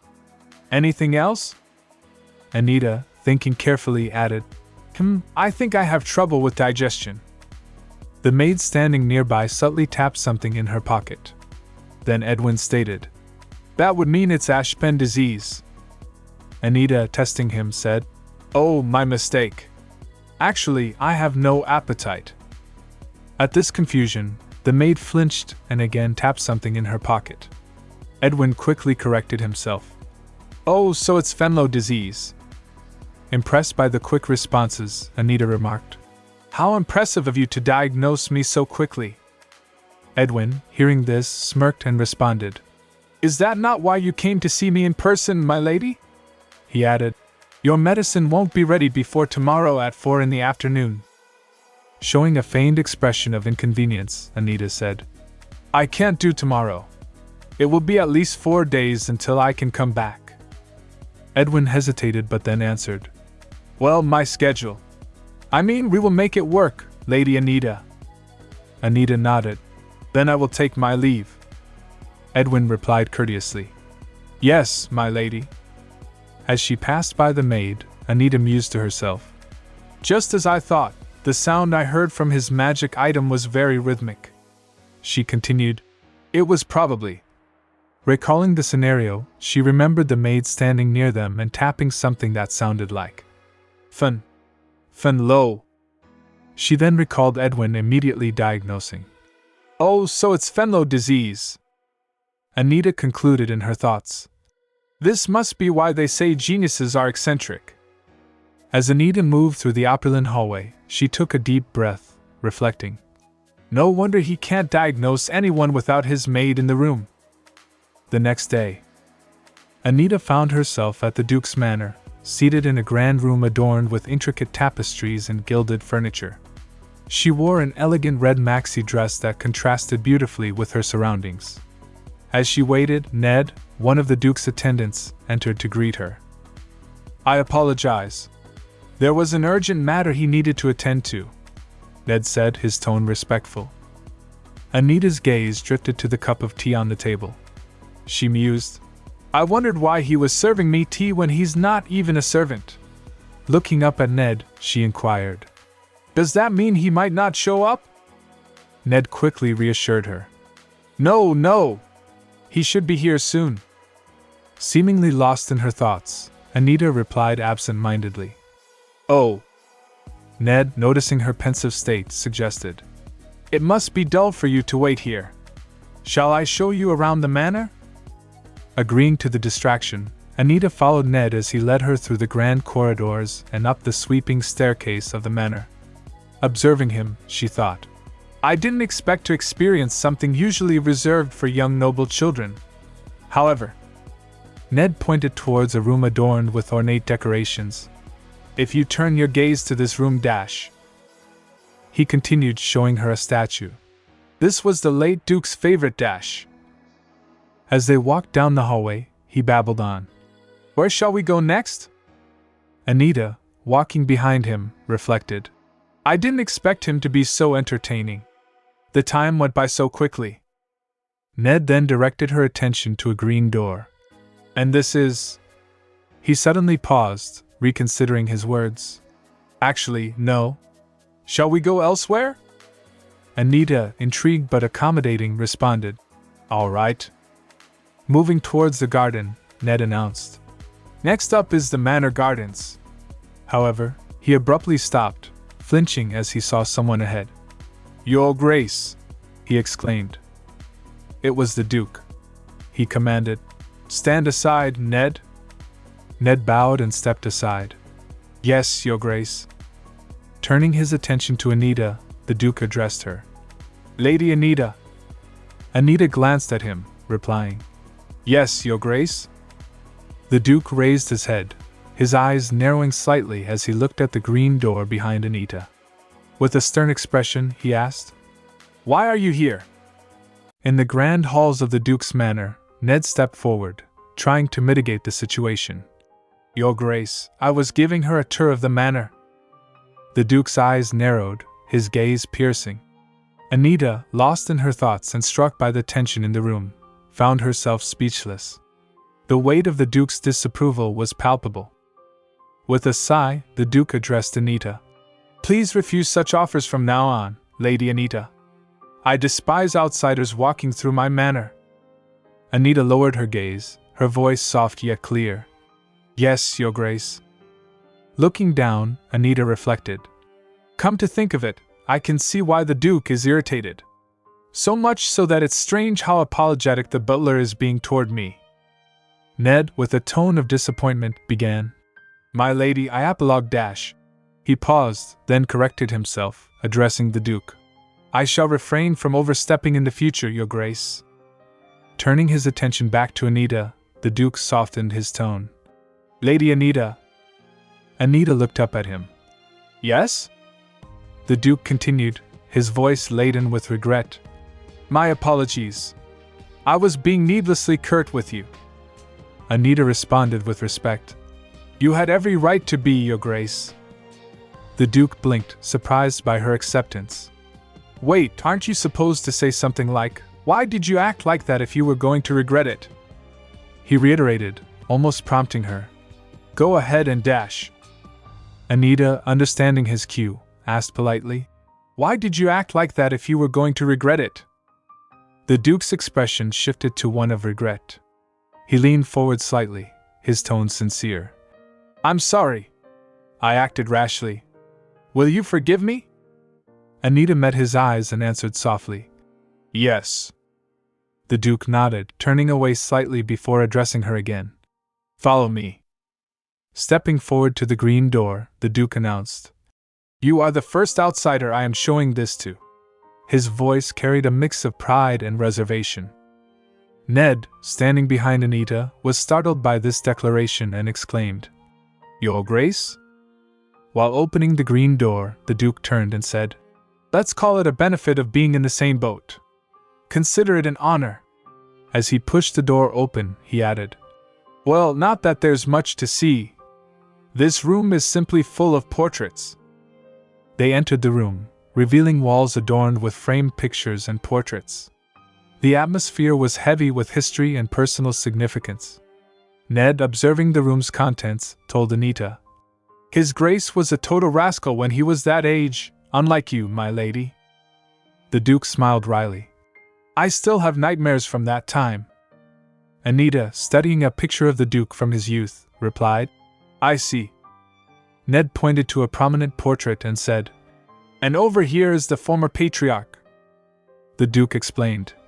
He moved back to the country 20 years ago, chuckling as he added, leaving behind this burden of a manor and this nuisance. Ned, apparently disappointed, remarked, Did you just call me a nuisance, Your Grace? Anita's eyes were drawn to the portrait, and she pondered. He has red eyes. Recalling the behavior of the maids and Ned when she first arrived at the Duke's manor, she mused.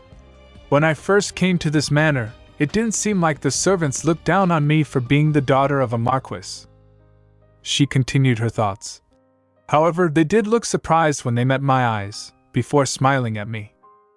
Lost in her reflections, Anita considered. I figured it was because they found me uncomfortable, but the color of my eyes must have reminded them of the former Duke. The Duke's voice broke her reverie as he pointed to another portrait. And this is a portrait of my wife, Diane. Anita looked up at the portrait, admiring the beautiful frame and the woman's serene expression. Isn't she lovely? She remarked. Gazing at the portrait, the Duke's tone softened. She's even more beautiful in person. You wouldn't be able to take your eyes off her. Anita recalled a previous visit to the Duke, where he had shared a deeply personal revelation with her. Let me reveal one of my secrets, then. I am searching for my wife and child. Gazing at the portrait of his wife, Anita felt a surge of empathy and made a heartfelt offer. "Today," she began, pausing to choose her words carefully, "I would like to offer you more uses of my divine powers than we initially agreed upon." The Duke, startled, turned back to her with a look of surprise. "I didn't mean to coerce you into doing more for me by showing you this room." Anita sighed softly, understanding his concern. The Duke added, "Did it make you pity me?" Anita met his gaze and replied sincerely, "Not at all. You are the head of the Empire's only dukedom," she emphasized, showing her respect and understanding, "and must be much more well off than I am. I have simply just found out what it is like to be waiting for someone." Reflecting on her own family, Anita mused, "It hasn't been long, but now that I know I have my own family somewhere, I think I can empathize with the Duke." The Duke, still gazing at the portrait of his wife, responded, "I certainly won't refuse. Thank you." They moved to sit on the sofas, the Duke continuing, "Since we used it once before, there should be about half as much divine power left in it." "Thank you." The Duke smiled appreciatively, adding, "By the way, I hear Marquis Renard lost his title and was kicked out of the capital." Ned, who was holding a kettle of tea, jolted at this and exclaimed, "Your Grace! How could you bring that up?" The Duke glanced at Ned, seemingly unfazed. "Oh? I thought Lady Anita was behind it all." Ned, handing a cup of tea to the Duke, replied with a puzzled expression, "Pardon?" Anita, sitting quietly with her own cup of tea, pondered the situation. "There goes my positive image, I suppose. They'll think I schemed to oust my own parents." She paused, her mind racing. "What should I say to save my reputation?" Standing beside the Duke, Ned couldn't contain his curiosity and concern. What on earth did the Marquis do to force her to go that far? "I thought it was strange when she said she had been working for the family since she was young." The Duke nodded in agreement. Observing their whispered conversation, Anita couldn't help but think to herself, "Everyone here is so strange." She mused further. The Duke asks a mere Marquis's daughter for forgiveness, and his butler somehow thinks the best of me even though he hasn't known me for very long. Her mind wandered back to the first time she met Axion. She shook her head, dismissing the memory. "No, the Duke just needs my divine power," she reminded herself. The Duke broke her reverie, continuing their conversation.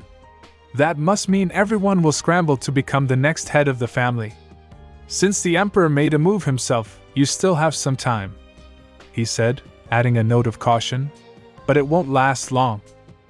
Anita, slightly startled, responded, "I suppose so." The Duke's gaze was steady as he offered his advice. "There's no need for you to take the difficult path." Anita looked at him, puzzled, as he elaborated.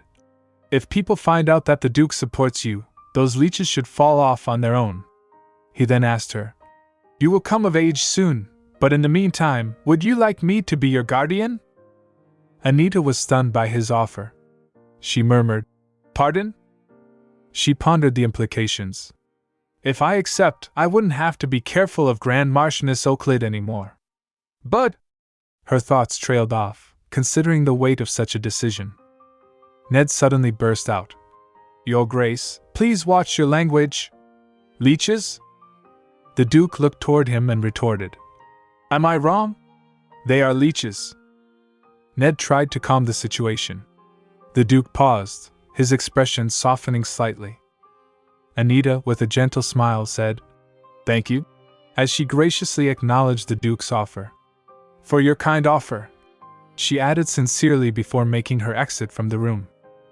As the door closed behind her, a profound silence enveloped the room. The Duke sighed deeply, his gaze following Anita's retreating figure. He murmured to himself, "My offer was sincere, you know." Ned, unable to contain his thoughts, interjected, "Please be more level-headed like Lady Anita, Your Grace."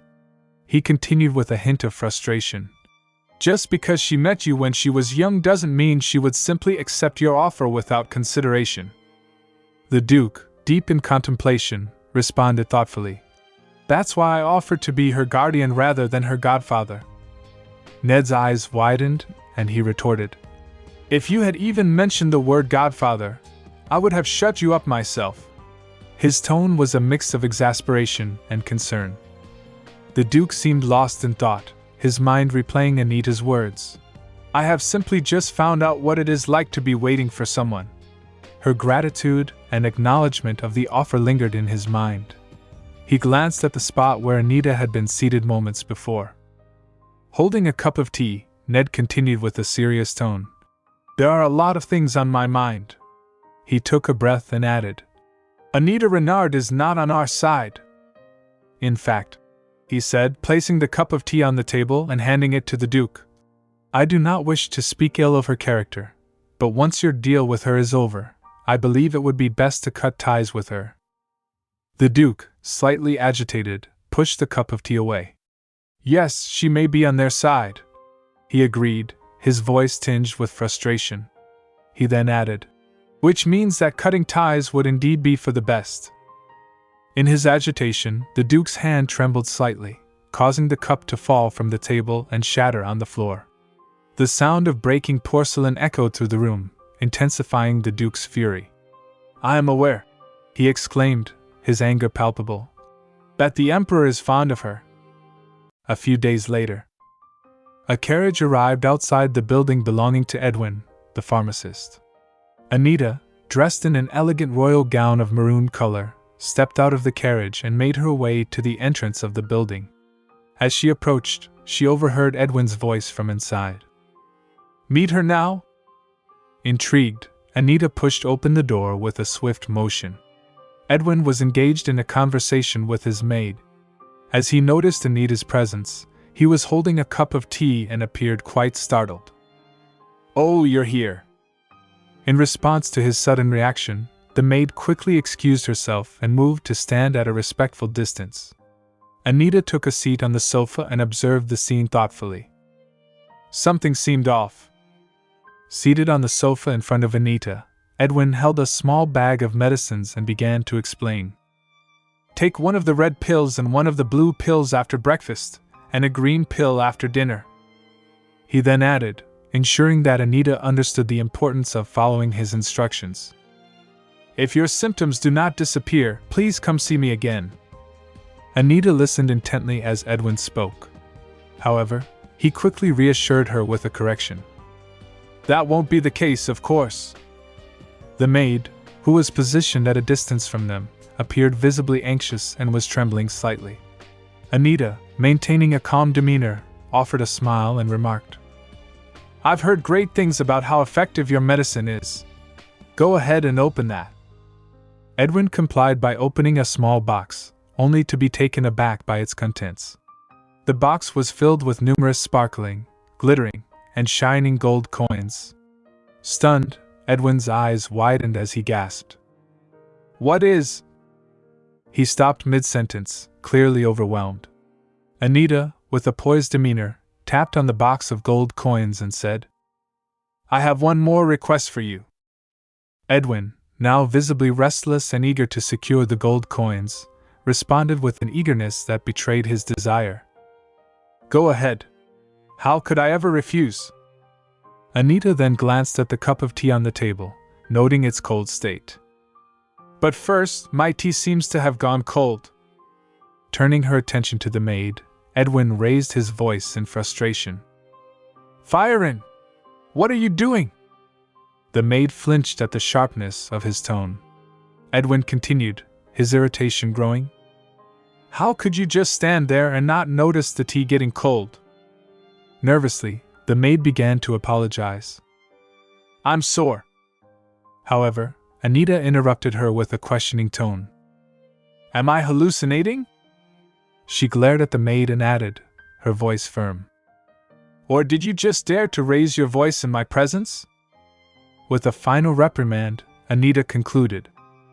You are the one who didn't notice when the cups were right in front of you. The maid, clearly distressed by the situation, flinched once more. As she poured fresh tea into the cup for Anita, she offered a heartfelt apology. I apologize.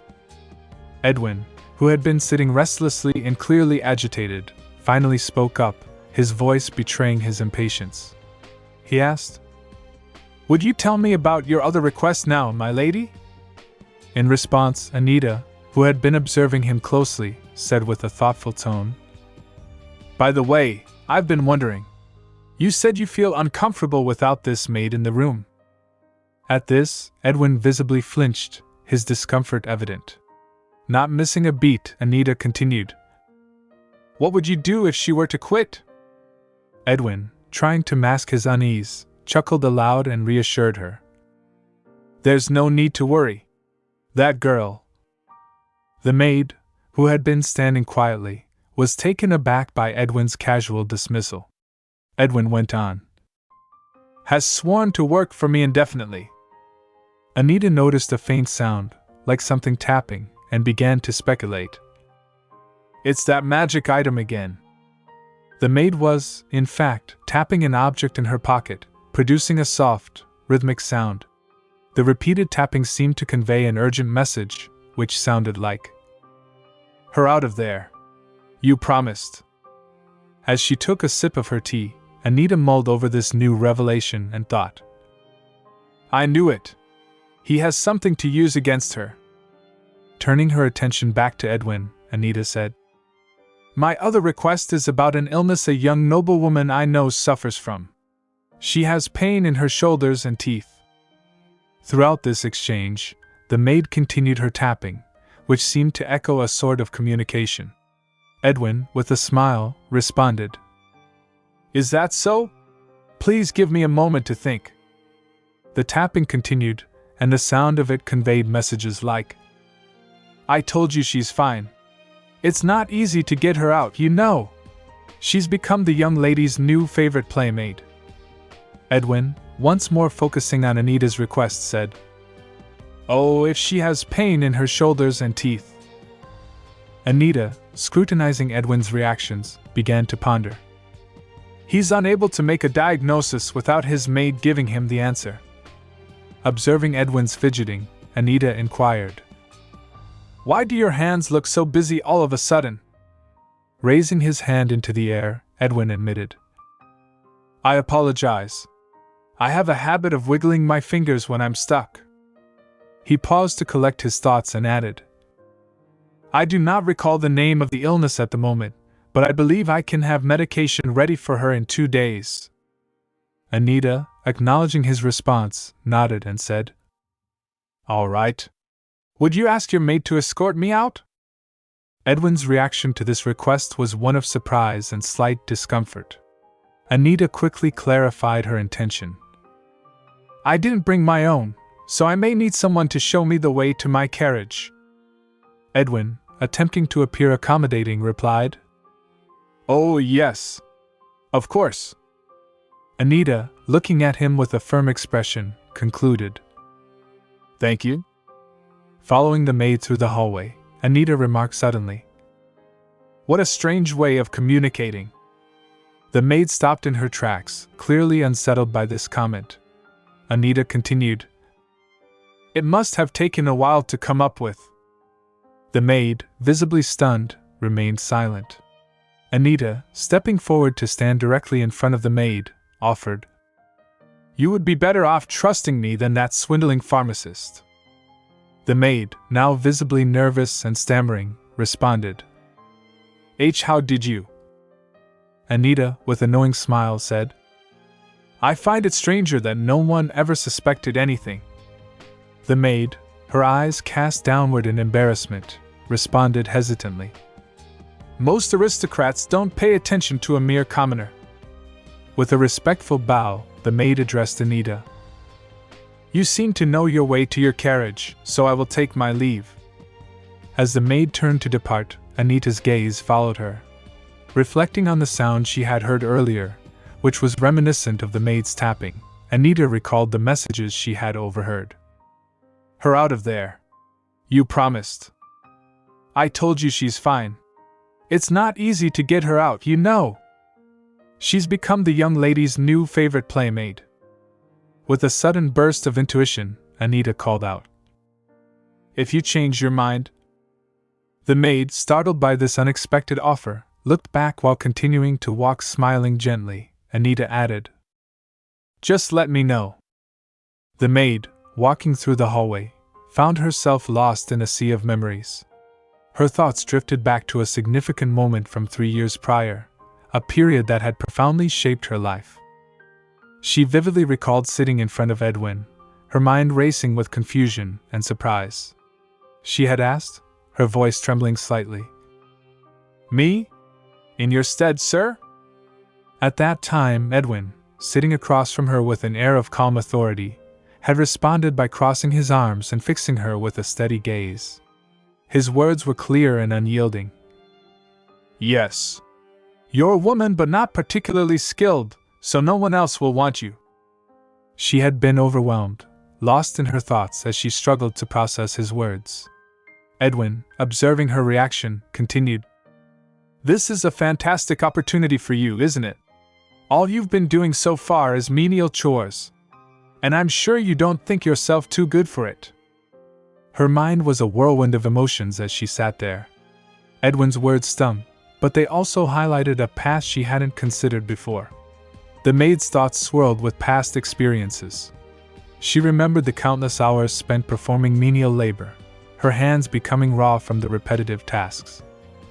Her internal monologue reflected her frustration and the harsh reality of her situation. "He's the one who made me do all of that menial labor until my hands were raw." Yet, as she delved deeper into her recollections, she corrected herself. No. She began to reflect on the more positive aspects of Edwin's influence in her life. She thought about the time when Edwin had extended a helping hand to her and her sister. They had been wandering the streets with no place to call home, and Edwin had taken them in. He had even taught her how to make medicine, a skill she had come to value greatly. The maid's thoughts continued. "He may have taught me just so I could sort out medicinal herbs for him, but still." Despite the difficulties and the seemingly harsh treatment, she could not ignore the fact that Edwin had provided them with a refuge and essential skills that had shaped her future. Returning to the conversation at hand, she had tried to voice her concerns. "However, my sister is still too young." To this, Edwin had assured her, "Don't worry about that. While you work here, your sister can be a playmate for Count Dino's daughter." A few months later, the scene shifted dramatically. The great hall was abuzz with activity, ladies murmuring amongst themselves in hushed tones. In the midst of this commotion, Edwin placed a comforting hand on her shoulder, his expression serious. "Your sister has broken a vase at the Count's manor. A very expensive one, at that." Firen, caught off guard by the news, could only murmur in disbelief. "Pardon?" Firen had questioned Edwin in surprise. "Just the other day, you told me she was sick." Edwin, maintaining a composed demeanor, had replied with a reassuring smile. "I'll send over whatever medicine she needs from now on. But it'll be difficult to get her back until her debt has been." Before Edwin could finish, Firen had interrupted him, her voice rising with urgency and frustration. "Please let them know that I'll pay for the vase with my paycheck." Edwin, his demeanor shifting to one of smirking amusement, had responded with a dismissive tone. "Do you really think you'll be able to pay that vase off with your measly paycheck? It's all thanks to my help that she can receive her medicine at least." He had added with a cynical edge. "All nobles are terrible, Firen." Reflecting on these words, Firen's eyes welled up with tears. As she rubbed her face, trying to steady herself, she thought, "But why haven't I heard that she's doing better after receiving the medicine?" Her mind wandered back to Anita's words. "You would be better off trusting me than that swindling pharmacist." A sudden realization hit her, and she exclaimed, "Don't tell me." The thought of questioning Edwin's motives left her feeling a pang of guilt. She continued to ponder. "No, I can't believe I suspected Mr. Edwin in favor of a noble. He'd be heartbroken if he found out." She recalled Edwin's disdainful remark about nobles. All nobles are terrible, after all. Seated on the floor, Overwhelmed by a wave of despair, Firen began to cry again. She wondered aloud. But it's already been 3 years. When will I finally be able to see her again? Her voice cracked as she softly uttered, Lima. Meanwhile, in her room, Anita was seated with an artifact, listening intently. The conversation on the other end was revealing crucial details. Someone was providing information about Firen's younger sister. Yup, her name is Lima. She's the little sister of Edwin's maid. As the person continued to describe Lima, Anita listened with growing concern. She turns 10 this year. Edwin recommended her to Count Dynel himself. Anita's grip tightened around the artifact as she absorbed this information.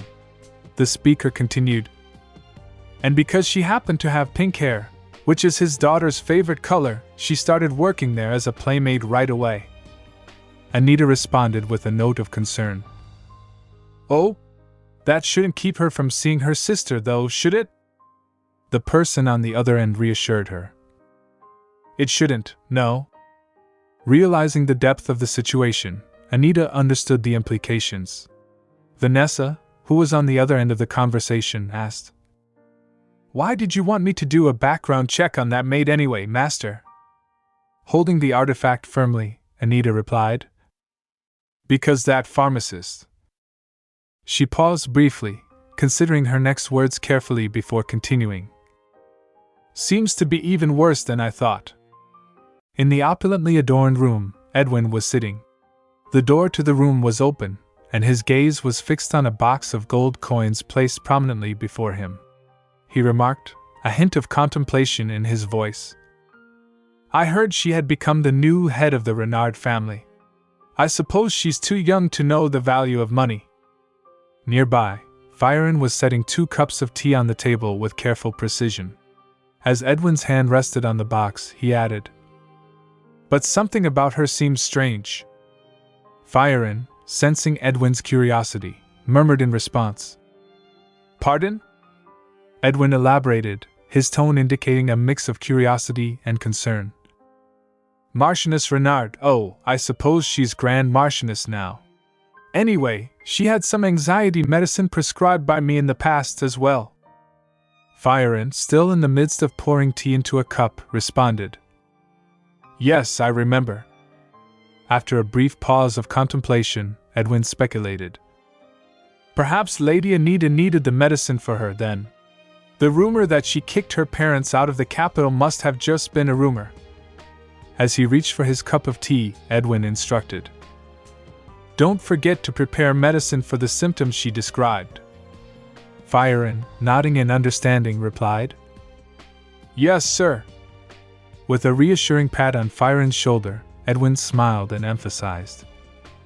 Remember, the crux of the matter is this. Will she or will she not need the medicine long term? Firen, taken aback by the gravity of his words, asked. Excuse me? Edwin, with a chuckle, clarified. That young lady will return with bags of money every time she visits. You understand what I mean, don't you? As Edwin began to make his way out of the room, he instructed Firen. I have to meet the Count today, so if anyone comes to see me, tell them to come back tomorrow. Firen, interrupting with a sense of urgency, stammered.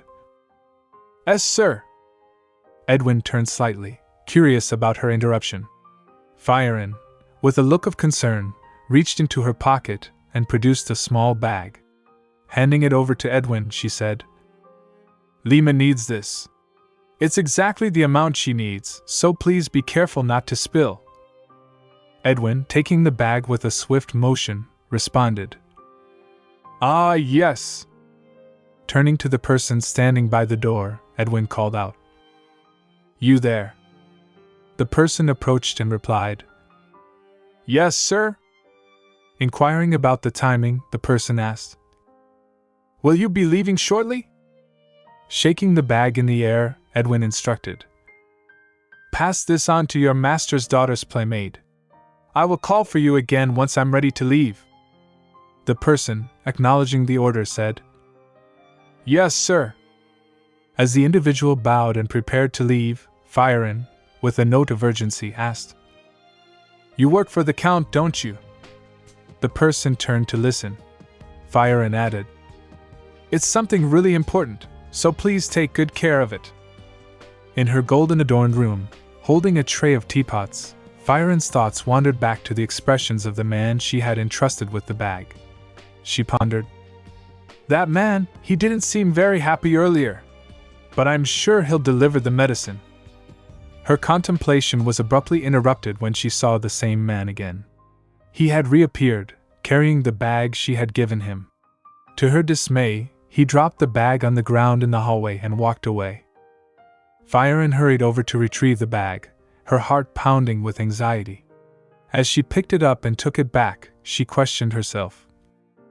Did any of the medicine I've sent ever make it to Lima? Her thoughts darkened with worry, and she murmured to herself.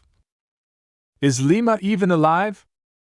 In the Duke's manor, the atmosphere in the well-furnished and brightly lit room was one of elegance and anticipation. The Duke, dressed in a finely tailored waistcoat that complemented his refined demeanor, sat behind a large mahogany desk. His gaze was directed toward Ned, who stood by attentively.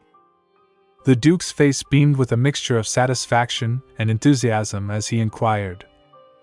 She'll be happy, don't you think so? Ned, his expression respectful and professional, responded. Oh, yes, Your Grace. As Ned observed the Duke, a flicker of curiosity crossed his mind. He pondered. He was cold toward her just the other day. What's gotten into him? Though I suppose His Grace is the only person who can be entirely rational when it comes to Anita Renard. A gentle knock on the door interrupted his thoughts. A voice from the other side announced. Lady Anita Renard has arrived. The Duke's response was immediate and welcoming. Send her in. Anita entered the room, dressed in a cream-colored maxi that flowed elegantly around her. Her matching earrings caught the light, and her slightly disheveled hair cascaded softly over her shoulders. With a graceful bow, she greeted the Duke, her demeanor poised and respectful. The Duke's gaze rested on her as he remarked, You're finally here. He then leaned forward, his hand clenched on the table as he continued with a sense of eagerness. I just received some news that you will be happy to hear. Anita took her seat in front of the Duke, while Ned began pouring tea for them. The Duke revealed. We have tracked down that holy relic. It will be up for auction in 2 days. Anita's eyes brightened with delight as she responded. I'm glad to hear that. The Duke, observing her reaction, commented. I expected you to be happier.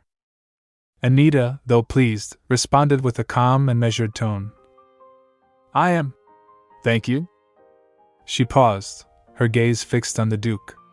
Noting her restrained expression, the Duke observed. I see. You are not very expressive. He added thoughtfully. But I think your emotions are easy to detect if you know where to look. Anita was taken aback by his insight into her demeanor. The Duke continued. That is why I think we make such good business partners. Finding the holy relic was part of our deal, so you need not thank me for it. Feeling a surge of nervousness, Anita clenched her dress tightly, her shoulders drooping slightly as she murmured. All right. With a shift in his posture, Duke placed his hands comfortably on the table and addressed Anita. Also, the auction house seems to think the holy relic is just a pretty trinket. Anita, her head lowered, listened intently. The Duke added, The auction house can get busy, so you should really send someone in your stead. He then slid an envelope across the table towards Anita and said, Please accept this as a small token of my appreciation. That night, under a starry sky illuminated by the full moon, Anita arrived at a grand building, her attire now a sleek black costume that concealed her head. As she approached, a man stationed at the entrance looked at her and stated, You must have an invitation to enter. Anita showed the invitation envelope given by Duke. Here, Anita said calmly. The man inspected the envelope with a scrutinizing gaze. After a moment, He opened the door for her, his demeanor shifting from suspicion to courteous acknowledgement. "Thank you. Please come in." Anita stepped into the opulent building, feeling a pang of guilt. As she adjusted her costume and masked her eyes, she thought to herself, "I feel a bit bad since the Duke went so far as to get me an invitation. I couldn't keep my promise of sending someone else." She reassured herself with the thought, "Because only I can check whether the holy relic is authentic or not." Inside, Anita navigated through the grand hall, her black costume contrasting with the vibrant costumes and masks of the other guests. The atmosphere buzzed with excitement as she joined the crowd. A voice cut through the murmurings. "Thank you for your patience." A sudden flash illuminated the room as a man appeared on the stage, wielding an auction hammer. He was clad in a black costume and mask, matching the theme of the evening. Beside him was a table draped with a red cloth. With a dramatic flourish, he declared, "We will now begin the auction." He swept the cloth from the table, revealing an intricate golden music box. It shimmered under the lights, its craftsmanship exquisite. The auctioneer continued, "First off, we have an intricate music box. A legendary mermaid is engraved upon this work of art." Anita, adorned with a turquoise necklace of oblige given to her by Axion, felt a reaction from the gem. She thought with growing excitement, "That's a real holy relic." The auctioneer raised his hammer and announced, "We will begin with 50 gold pieces." A voice from the crowd called out, 55. Another voice chimed in, 60. The auctioneer asked, "We have 60 gold. Anyone else?" Without hesitation, Anita raised her hand, her voice cutting through the bidding frenzy.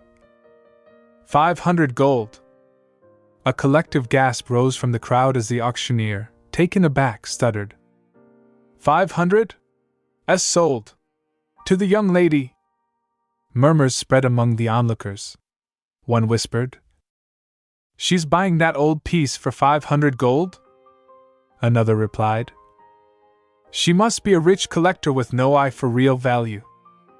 The auctioneer, regaining his composure, announced, "All right. Now on to our next item." He revealed the second item, a golden ring with a turquoise stone. He explained, "The wind spirit is carved on this ring, and the blue gems on it have a mysterious glow." Anita's mind raced as she recalled a moment by the lake of Alkenti, where a magic spirit had expressed, "I really want to tell you my name someday." The memory made her heart race as she considered the significance of the ring. The bidding began. 160 gold, called one bidder. 170 gold, another followed. 180 gold, a third voice shouted. As Anita prepared to raise her hand, a new bidder stepped forward with a commanding voice. 490 gold. Anita turned abruptly, her surprise evident. There, standing behind her with an air of confident elegance, was Axion. His golden hair and striking black costume adorned with glittering accessories made him stand out. His mask covered his blue eyes. The auctioneer declared, "Sold!" Anita's gaze met Axion's deep blue eyes. He smiled warmly, acknowledging her with a nod. On that starry and brilliantly illuminated night, the building where the auction had taken place was now empty of the items that had been sold. As the auction came to a close, the auctioneer made the announcement. "This concludes today's auction." Inside the building, the scene was quite eclectic. People dressed in costumes and masks of various colors were scattered around, each adding a touch of mystery to the ambience. Among them was a man clad in a brown costume and mask, who stood behind a distinguished figure named Axion. With an air of formality and curiosity, the man addressed Axion. "You seem pleased, my lord." Axion, who was looking strikingly handsome with his golden hair and regal attire, exuded an aura of satisfaction. His attire only heightened his commanding presence. With a contented smile, he closed his eyes momentarily, savoring the moment, and responded simply. I am. The man, clearly aware of the significance of the occasion, continued. I suppose you deserve to be, considering it took us 2 years to track it down. But weren't you aware you would get your hands on it the moment you arrived? In response, Axion offered a deep, knowing smile. Anita, positioned in front of him, turned slightly, her gaze fixed intently on him. Observing her, Axion commented, I didn't think she would figure it out so quickly. As a gentle breeze began to stir, rustling the leaves of the nearby plants, the atmosphere seemed to become even more charged. The man behind Axion, slightly perplexed by the exchange, attempted to ask a question. Who? Before he could finish, Axion swiftly interjected. Stop. The man immediately ceased his inquiry, looking at Axion with a mix of confusion and respect. He muttered, Pardon? Turning his attention back to Anita, Axion cheerfully murmured, I've been waiting.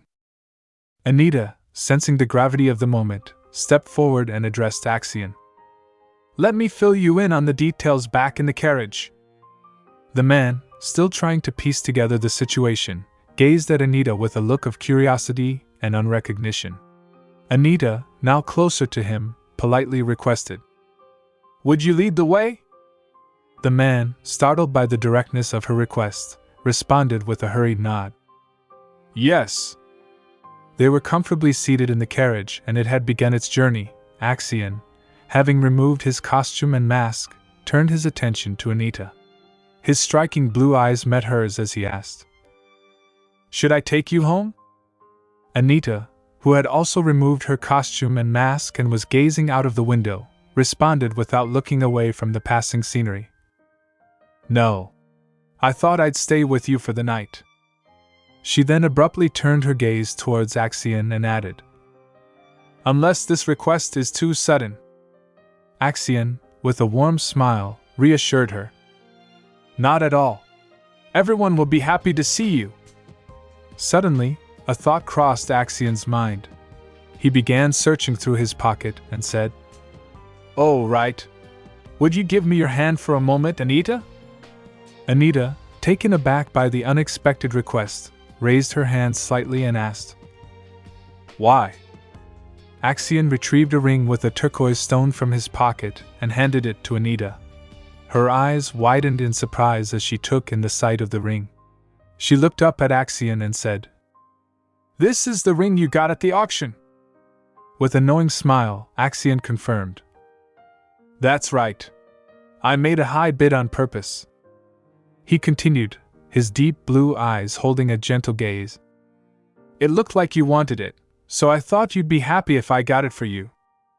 Anita, still marveling at the ring, expressed her gratitude. Thank you.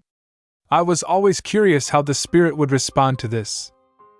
Axion simply smiled in response, pleased with her reaction.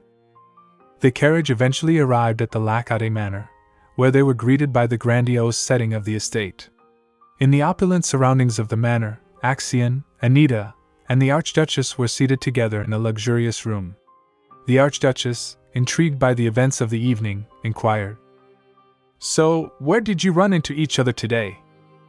Anita, with a playful glint in her eye, glanced sideways at Axion and replied with a smile. That's a secret, Your Grace. Suddenly recalling something important, Anita said, More importantly, I have something to show you. She then reached for a golden box from her side and, with a sense of ceremony, presented it. The legendary mermaid. The Archduchess's face lit up with delight upon seeing the box, and she murmured in admiration, Anita.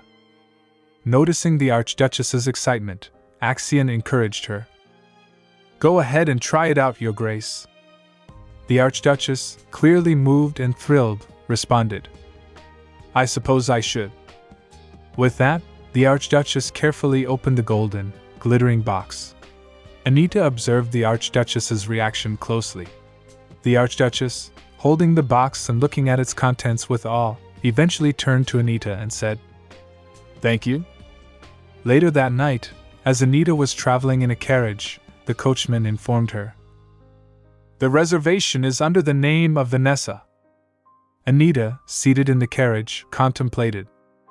Maybe I'll learn something interesting today. Upon arriving at the residence of the pharmacist, Edwin, Anita heard a voice calling out. Excuse me? She paused, recognizing the voice and thinking. This voice. It was Firen, Edwin's maid. Firen approached and said, I was asked to take you to a different room today. Anita, casting a discerning look at the maid, thought to herself. I don't know what changed her mind, but she really should try not to make it so obvious she's lying. Anita responded. All right. Go ahead. As Firen began to walk in front of her, she said, Yes, my lady. Anita followed Firen through the house. When they arrived at a room, Firen stopped at the door and instructed. Please wait here. Anita suddenly spoke up. Are you done now, Firen?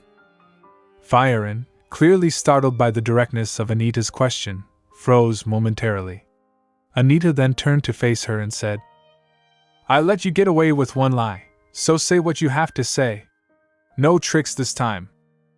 With trembling hands, Firen slowly closed the door.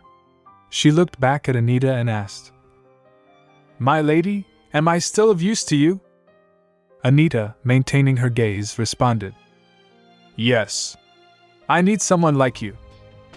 Firen's emotions overwhelmed her, and she began to cry as she stuttered. Really? Turning towards Anita with tears streaming down her face, Firen continued. If you rescue my sister Lima, I'll do anything. I can even dedicate my life to you, my lady. In her desperation, Firen dropped her head and sank to the ground, clutching her hands tightly. She continued. She's only 10 now, and she's supposed to be working as a playmate for the Count's daughter.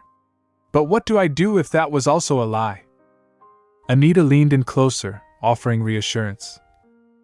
Don't worry. That much is true. Firen looked up at Anita, still in disbelief, and murmured. Pardon? Anita, reflecting on the situation and recalling Edwin's actions, mused. I can imagine what happened. Edwin must have been threatening her with her sister's well-being. Observing Firen's distress, Anita added. She should be perfectly healthy. Otherwise, the Count wouldn't allow her near his daughter. Attempting to comfort Firen, Anita said. Are you disappointed in me for looking into your background? Firen, with her head still bowed, quickly replied. No, not at all. Thank you. Anita, looking at Firen with compassion, reassured her. It'll be all right. I'll get your sister back, Firen. Sitting in her nightdress in her room, Anita pondered aloud. Count Dino, huh?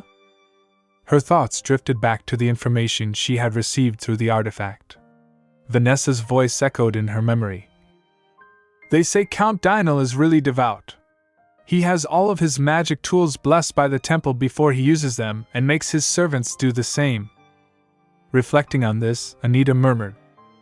Devout, Anita continued to contemplate. The Count will be friendly toward me because of my divine powers, but it would be too forward for me to demand his daughter's playmate. While braiding Anita's hair, Axion, who was seated behind her, spoke up. Anita. Anita slightly turned and responded. Axion, focusing on his task, suggested. How about we hold a ball at Lakade Manor so you can invite him? Seated on the bed with Axion, Anita looked slightly confused and replied. But her grace is still sick. Axion, still holding Anita's hair, explained. We were bound to hold one soon anyway, as it's been a while since we've had one here. And that means you can stay here for a few days with the excuse of making preparations for the ball. It'll allow you to keep an eye on her grace's health as well. Anita's face lit up with joy upon hearing this, and she turned towards him with a happy smile. A few days later, the Lakade Manor was abuzz with activity as different royals arrived for the ball. In the grand hall, guests mingled and conversed. One man remarked, It's been ages since there was a ball at the Archduchess's manor. A lady responded enthusiastically. I cancelled all my other plans to attend. Who knows when there will be another one? Anita, dressed in a red maxi with her hair styled in a braid, observed the crowd. Suddenly, she felt someone grasp her hand. It was Vanessa, who addressed her. Lady Anita, are you aware of the various rumors going around about you these days? Anita, taken aback, inquired. Like what? Vanessa, concealing her face behind a hand fan, replied. I don't know, like the rumors saying that the Duke keeps inviting you to his manor. Anita responded casually. Oh, I've been feeding my divine power to a spirit animal egg he possesses. Vanessa's eyes widened slightly as she replied. I see. Meanwhile, a man standing nearby overheard their conversation and observed them intently. Another person close by whispered. Did you hear that? The man replied softly. I had no idea the Duke collected spirit animal eggs. Standing in the grand hall alongside Vanessa, Anita was deep in thought. She smiled to herself and mused. Rachel Savi. She must have mentioned the rumors on purpose so I could explain myself. Excellent. It'll be harder for him to approach me if I'm surrounded by nosy nobles. Her eyes scanned the hall as she continued to think. But where could he be? Just then, a well-dressed, handsome man approached her. With an air of refinement, he asked, Pardon me. Are you perhaps Lady Anita Renard? Anita, recognizing him immediately, thought. There he is. Turning to face him, Anita responded. I am. You must be Count Dinal. The Count, with a slight smile on his face, replied. Oh, you remember me? In the grand and opulent setting of Lacade Manor, the guests were elegantly dressed in royal attire, mingling and conversing in the expansive hall. Amid the lively crowd, Anita stood engaged in conversation with Count Dinal. Noticing her presence, Anita remarked, We saw each other at the last banquet but weren't able to talk. The Count paused for a moment, contemplating her words, before responding, Oh, you see. After a brief moment of realization, he continued with increased enthusiasm. Oh, you remember me. What an honor! Anita, intrigued, inquired, Was there something you needed from me? The Count, appearing slightly hesitant, explained, Pardon me, but I heard about a conversation you had with a maid. Anita offered a polite smile, her mind drifting back to the recent discussion she had with one of the manor's maids. The maid had shared with her, Young maids with a lot of experience tend to be daughters of other servants, so they're hard to hire, my lady. Unbeknownst to Anita, Count Dinal had been listening in on their conversation. Addressing this, the Count said, I hope you'd forgive me for overhearing you, but I know of a girl who meets your criteria. Anita's eyes widened with surprise and she asked, Is that so? The Count proceeded to describe the maid in question. She's a very young maid, but she already has 3 years of experience. She's a hard worker and has no relatives among the staff. Anita, processing this information, inquired, So you wouldn't be separating her from her family? Reflecting on the description, Anita began to deduce. A young maid with 3 years of working experience who doesn't have any family among the staff. It has to be Lima. Her face brightened with a smile, and she clapped in amusement, saying, Oh my, that does sound exactly like the kind of girl I've been looking for. Anita, feeling grateful, asked, May I hire her from you? You've been such a great help. How do I repay you? The Count, with a gracious gesture, responded, You owe me nothing, my lady. His eyes sparkled with genuine pleasure as he added, I am happy enough to have this conversation with you, Lady Anita. A few days later, in a brightly lit room at Renard Manor, Lima, dressed in her maid uniform, appeared visibly anxious and lost in her thoughts. She mused, I wonder if my new master is scary. With a worried expression, she considered the words Count Dinal had shouted at her. Got it? Your new master is an incredibly important noble person. If you don't serve her well, you'll be in big trouble. As tears began to form, Lema thought about Firen, who had promised to find her if she stayed and worked for the Count. She worried, what if she can't find me because I left? Suddenly, the door swung open, and Anita entered with a warm and reassuring tone, saying, "You're here." Noting Lema's fearful demeanor, Anita approached her and said, "I'm glad you were able to find your way." Trembling, Lema stammered, "Pardon? Have I already? Did I do something wrong?" Anita, sensing her apprehension, leaned forward and gently patted her head, saying, "Come inside. Firen will be here soon." Lema's eyes widened with surprise, and she eagerly asked, "Firen? My sister?" Anita, turning slightly, confirmed, "That's right. Your sister. So just wait here for a moment." Lema, overwhelmed by emotions and tears streaming down her face, mumbled through her sobs, "And my sister?" Anita, noticing her distress, turned with concern and asked, "What's wrong?" Lema began to cry more intensely, her voice trembling as she asked, Is my sister really coming?" Anita, doing her best to comfort the distraught girl, gently assured her, "Yes, she's about to." However, before she could finish, Firen burst into the room, having hurriedly made her way there, and collided with the ground in a dramatic display of urgency upon seeing her sister. Spotting Lema, Firen exclaimed with heartfelt relief, "Lema!" Lema, upon seeing her sister, sprinted towards her with joy and called out, "Firen!" The sisters embraced tightly, and as they held each other, Firen said, "I'm so sorry, Lema. It must have been so hard for you without me." Lema, still clinging to her sister, reassured her, "No, it was fine. You promised to come get me." Firen, holding Lema's face gently in her hands and studying her with concern, remarked, "My poor sister. You look so thin." Observing the emotional reunion, Anita reflected, "She must have come running here as fast as she could. Her hair and clothes are all disheveled." As she watched the sisters reconnect, Anita thought to herself, "They must have missed each other so much." With a contemplative smile, Anita mused, "I'm glad Firen and Lema were able to reunite, even if it did take a couple of years." Lost in her thoughts, Anita's gaze remained warm as she continued to observe their touching reunion. Later, in a well-lit room where the three of them were seated at a table enjoying tea, Firen and Lema still appeared emotionally moved. With tears in her eyes, Firen addressed Anita, expressing her deep gratitude. "You have saved me. No, you have saved both of us, my lady," she added earnestly. "I must repay your kindness." Turning to Anita with urgency, Firen declared, "I will dedicate my life to you. You may ask anything of me."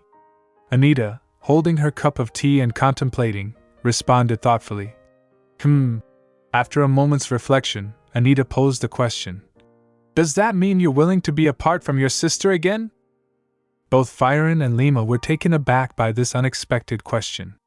Anita, feeling a bit awkward and stammering, said, If it's absolutely necessary, then." Holding her cup of tea, Anita looked at Firen and said with sincerity, "It's fine. I'll return the life you just dedicated to me back to you.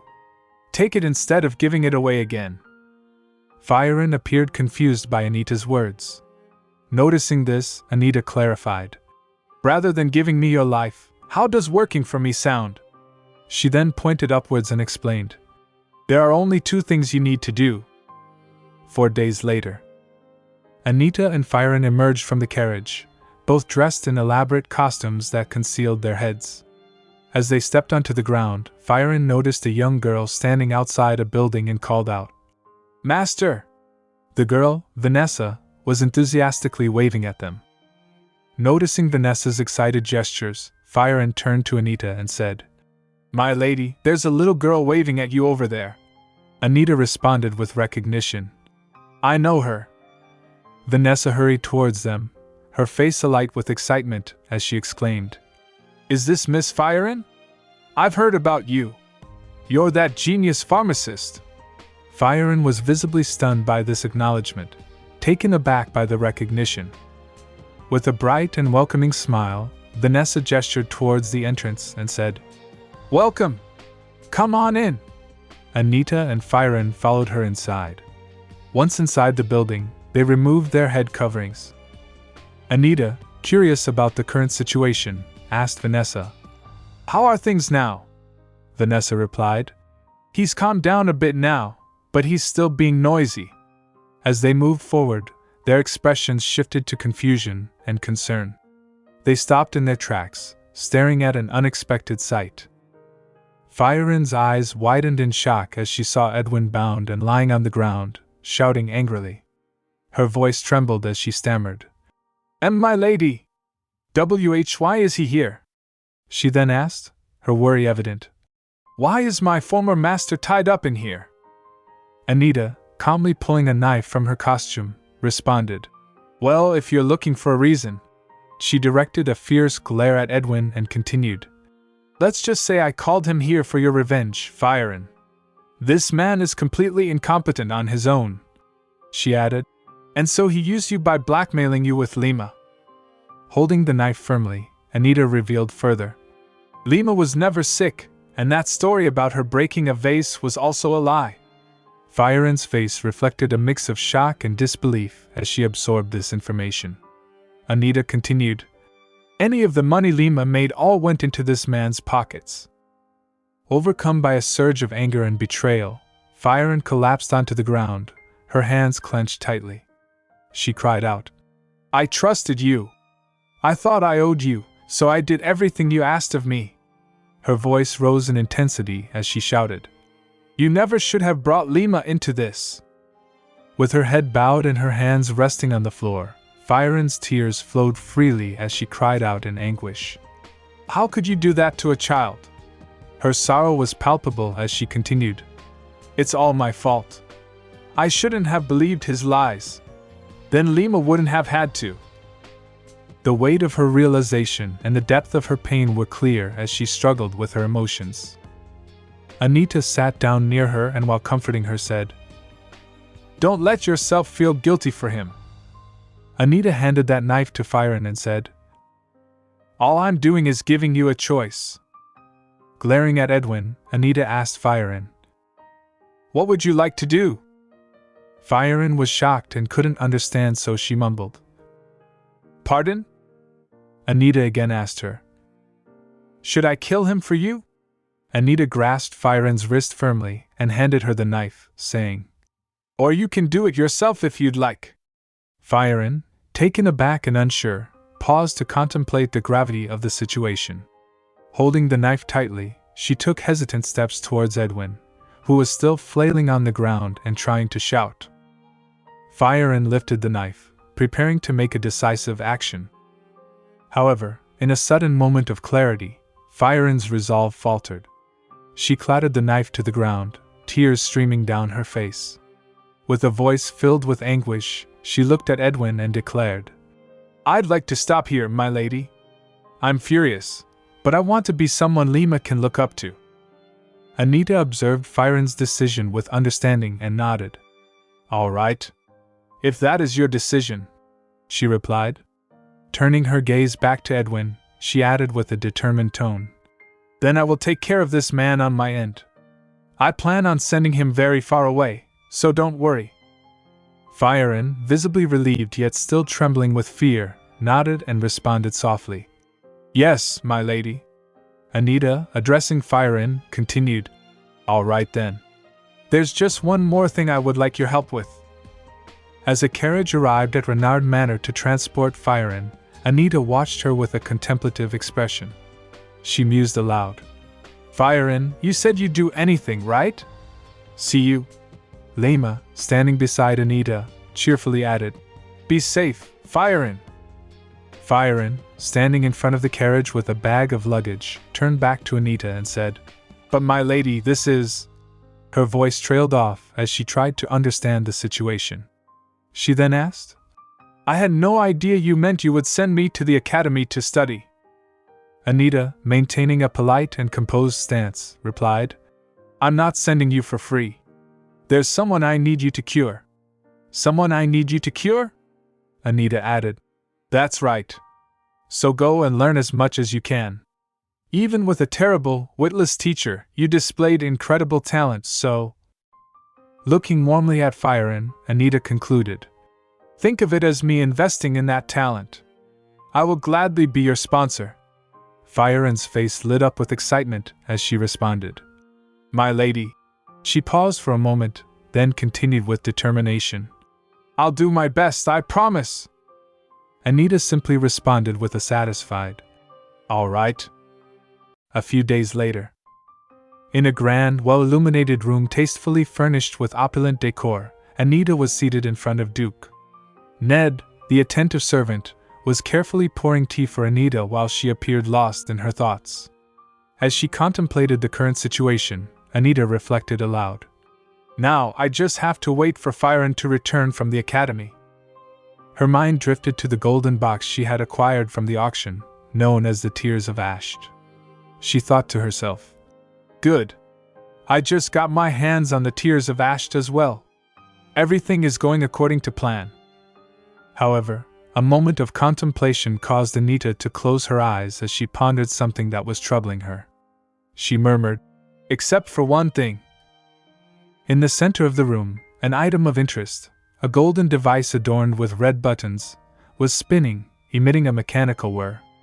Duke, visibly frustrated by the lack of success, spun the device once more with a sigh. With a note of disappointment, he remarked, another unsuccessful attempt. He ceased his attempts and, noticing Duke's frustration, Anita inquired with concern, are you all right? Duke, looking at her with a mixture of fatigue and determination, responded, I've been looking for them for 18 years. I can't be disappointed already. Anita sighed and, with a resolve to assist, said, let me try using my divine powers one more time, then. As she resumed spinning the device, Anita reflected, though I used my divine power on the torch of Ariadne countless times, the Duke's efforts were in vain. Duke, shaking his head, attempted to reassure her. It's all right. There will be more opportunities in the future.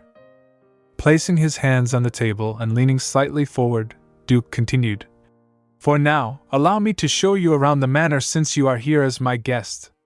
I'll escort you myself. Anita was taken aback by this offer. Clenching her hands in surprise, she asked, you're showing me around the manor? They began their tour of the manor, with Anita following Duke.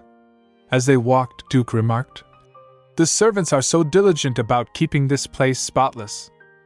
He continued, wouldn't it be a pity if no one were to appreciate their efforts? Anita glanced at him and responded, I suppose so. In her thoughts, Anita mused, at some point, I sincerely started to hope that the torch of Ariadne. She paused, her gaze settling on a green door, and continued, would find the Duke's family. A few days later, Anita found herself once again at Duke's manor. Seated with a cup of tea, she was attended by Ned, who was serving her with meticulous care.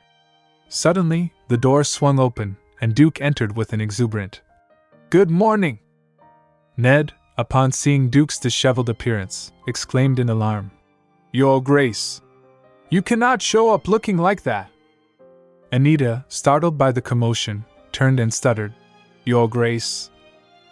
Duke, standing in the doorway with his hair in disarray, responded nonchalantly, Why not? Ned, clearly agitated, advanced towards Duke and, gripping his collar firmly, shouted, Have you no dignity, Your Grace? Your dignity! Ned, clearly exasperated, turned to Anita and implored, Please chide him as well, my lady. I cannot believe this. Duke pouted slightly and remarked, I feel like getting told off by my butler is more detrimental to my dignity. His tone was both playful and resigned, highlighting his frustration with the situation. Anita, witnessing the exchange with a mixture of surprise and concern, took a deep breath to steady herself. Anita and Duke were now seated around a grand dining table, which was lavishly adorned with an array of snacks. Both of them held a cup of tea, and the atmosphere was more relaxed, though the tension from earlier still lingered. Looking down with a hint of embarrassment, Duke said, I apologize for showing up like that earlier. Anita glanced at him and replied with a reassuring tone, It's fine. Duke suddenly turned his attention back to Anita and inquired with curiosity. Oh, what do you think of my gift? Anita, holding her cup of tea, took a moment to reflect before responding. Thanks to you, I was able to get a hold of what I wanted. She then thought about the golden box, the tears of ash, and added with genuine appreciation. Thank you very much. Duke nodded in acknowledgement and said, As far as I know, that item is highly sought after by those who have become terminally ill and their families. Anita, sipping her tea, listened silently without offering a response. Duke continued, I suppose it can't be the Marquis or your older sister. Anita, lost in her thoughts, remained silent, not responding to Duke's speculation. Observing her silence, Duke conjectured, Which means it could only be one person. Is it you? Anita hesitated and stuttered. That's. She then clarified. It's not me, no. Duke, appearing relieved by her response, simply said, I am relieved to hear it. At that moment, Ned rushed towards them, visibly out of breath and clearly agitated. He called out urgently, Your Grace! Your Grace! Duke, noticing Ned's frantic state, asked with concern, What is it? Ned, still catching his breath, responded, Forgive my interruption, but this is about news you have been waiting for. Anita, observing the scene with growing bewilderment, could only watch in stunned silence. Duke, sensing the importance of the news, asked with anticipation, Don't tell me. Ned continued, A girl with pink eyes has come to see you bearing her Grace's locket. Anita, confused and intrigued, continued to watch, trying to piece together the significance of the announcement. Reflecting on the portrait of the Duchess she had seen earlier, Anita mused to herself. The Duchess also had pink eyes. Does that mean his daughter has come to see him? Duke's face lit up with a smirk of satisfaction as he responded. Finally. Anita glanced at Duke, her thoughts racing. She observed his reaction and pondered. But the Duke's reaction seemed strange. That's not the face of someone about to meet his long-lost daughter. Duke, seemingly lost in his own thoughts, murmured to himself. They finally took the bait. Yes, this is our chance. The room fell into a deep silence for a moment. Suddenly, Duke redirected his focus towards Anita and asked with a hint of intrigue. Would you like to hear a secret, Anita? Without waiting for her response, Duke revealed his secret. My wife's portrait was custom-made. Only I can see its true colors. Anita, reflecting on the portrait of the Duchess she had seen earlier, thought aloud. Diane's eyes are not actually pink. Meanwhile, at the Emperor's manor, the Emperor sat regally on his grand chair, his demeanor one of controlled anticipation. He asked, So, did the girl arrive safely? A man kneeling before him responded respectfully, Yes, Your Majesty. The Emperor's face broke into a sinister smile as he cackled with anticipation. I should be able to use her as a spy soon. How exciting! He turned his thoughts towards Duke's manor and mused. It's just as difficult to plant a spy in House Vice-Rasa as it is in House Lakade. The Emperor considered the nature of the servants in both houses. He thought to himself, while the servants of Archduchess Lakade respect her greatly and are thus fiercely loyal, Duke Vice-Rasa's servants are few in number and have been there for years. He recalled his previous frustrations, noting, I was never able to get any useful information. But his expression shifted to one of cunning as he smirked and added, But it'll be different this time. The Emperor reminisced about sending a spy to Duke's manor. In his mind's eye, he saw a girl in a red maxi dress sitting in front of him, visibly shuddering and trembling. The Emperor addressed her, saying, Neither your hair nor your face resemble her, but the color of your eyes is a perfect match. Yes, you'll do nicely as the Duke's daughter. As the girl shook her head in nervousness, Duke reflected. The fact that it's an 18-year-old girl with pink eyes will be enough to sway the Duke.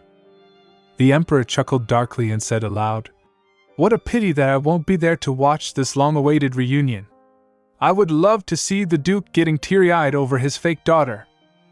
The man sitting before him asked with concern, What should we do if the fake decides not to follow through? The Emperor's response was swift and resolute. Get rid of her, he added with an air of finality. If the quality of the information she obtains starts to wane, get rid of her immediately. Concluding his thoughts with a chilling sense of satisfaction, Duke mused. That way, the Duke believes he has lost his daughter all over again. In a dimly lit room, the sound of measured footsteps echoed as someone approached. The Emperor could only hear the rhythmic sound of the steps. When the figure finally came into view, it was Axion. Seeing him, the Emperor's eyes widened slightly in recognition and he exclaimed, Observing Axion, the Emperor's expression shifted to one of satisfaction as he mused with a sense of accomplishment. Finally! He addressed Axion with an air of expectation. The fact that you're here must mean you've come to a decision. The Emperor then began recounting his manipulative efforts, stating, Getting the Marquis and his wife to cooperate was too easy. With a smirk, he continued, They were only interested in how much money they could get by selling Anita Renard. His face grew even more smug as he elaborated on the documents they had prepared for the sale of Anita. They were practically begging to sell her to us. And though the Marquis managed to draw the ire of the Emperor and was suddenly sent away, we were glad they had already signed the contract. The Emperor then recalled a complication. But Anita Renard must have caught wind of our plan. Adding a wry smile, he commented, Because everything started to crumble. The Emperor remained confident, telling Axion, And yet, there's only so much a mere daughter of a Marquis can achieve, so we expected her to realize her place and quiet down soon. He reminisced about a past incident, noting, Although they supposedly get along, I heard she publicly humiliated the Marquis at the banquet some time ago. Speculating on her motives, he added, Maybe she really is just maintaining their relationship out of gratitude. The Emperor then shifted to discussing his main plan, saying, However, when she unexpectedly began to cut ties with the Marquis and his wife and started showing signs of seeking independence, we looked for a new pawn for our scheme. Considering Anita's family, particularly her sister Arabella and her mother, he remarked, Someone with a say in Anita Renard's future but not yet a part of House Renard. He paused, then elaborated. In other words, he interjected himself and, suddenly, addressing Axion directly, he said, I didn't expect you to agree to our request. The Emperor mused to himself. Her fiancé, Lord Axion Lacade. Axion, standing tall and impeccably dressed in a royal white costume with his golden hair and striking blue eyes, looked at the Emperor and asked with a hint of curiosity, Is that so? The Emperor, smiling with a mixture of satisfaction and anticipation, responded, You will not regret this. In a dimly lit room, the Emperor and Axion stood facing each other, the atmosphere tense and filled with an underlying sense of foreboding. The Emperor, with a tone that conveyed a mix of surprise and skepticism, broke the silence by saying, I did not expect the Lacade family to agree to this deal. How surprising. Axion, his expression revealing a hint of amusement, responded with a smirk. Is it? Without a moment's hesitation, Axion struck the Emperor's hand, causing him to look bewildered and ask, What? Axion's gaze was piercing as he replied, I was more surprised that you proposed human trafficking, Cardinal. How could someone professing to serve the gods do something so vile? His tone was laden with disdain and accusation. He continued, That devout faith you value so greatly at the temple must mean nothing when you try to curry favor with those in power. Axion's words were sharp, aimed to penetrate the facade of the Emperor's pious image. The Emperor, visibly agitated, called out, My lord! Axion took a step closer, his presence imposing as he said, How dare you say something so disrespectful to a servant of the gods? As someone born with divine powers, you have a duty to. Axion's words trailed off as he noticed the Emperor's stammering hesitation. The Emperor tried to assert a duty to the Tea Temple, but his voice faltered under Axion's intense scrutiny. Without warning, Axion placed his hand firmly on the Emperor's head, gripping his hair tightly. The Emperor's startled cry pierced the air. What are you doing? Axion, his grip unwavering, responded coldly. This will hurt a lot. The Emperor's face contorted with pain as Axion's grip tightened further, his cries of anguish echoing through the dark manor, filling the night with his desperate sounds of distress. Arg! The agony was palpable, a stark reminder of the consequences of his actions. Stuttering through his pain, the Emperor managed to ask, what have you done? Axion, his eyes cold and resolute, replied, Considered just killing you, but I can't let you get out of reflecting on what you've done. He continued, pointing a finger at the Emperor. I've taken away your divine powers permanently. The Emperor, now wavering and on the brink of collapse, looked up with a mix of disbelief and desperation. Bibo, why would you do this to me? He implored. As he slumped to the ground, Axion's gaze remained stern as he responded. You shouldn't have tried to mess with Anita, Cardinal. Axion, his expression settling into a more neutral demeanor, clasped his hands together. As he turned to leave, Sir Elmont, who had been observing the entire exchange, approached him.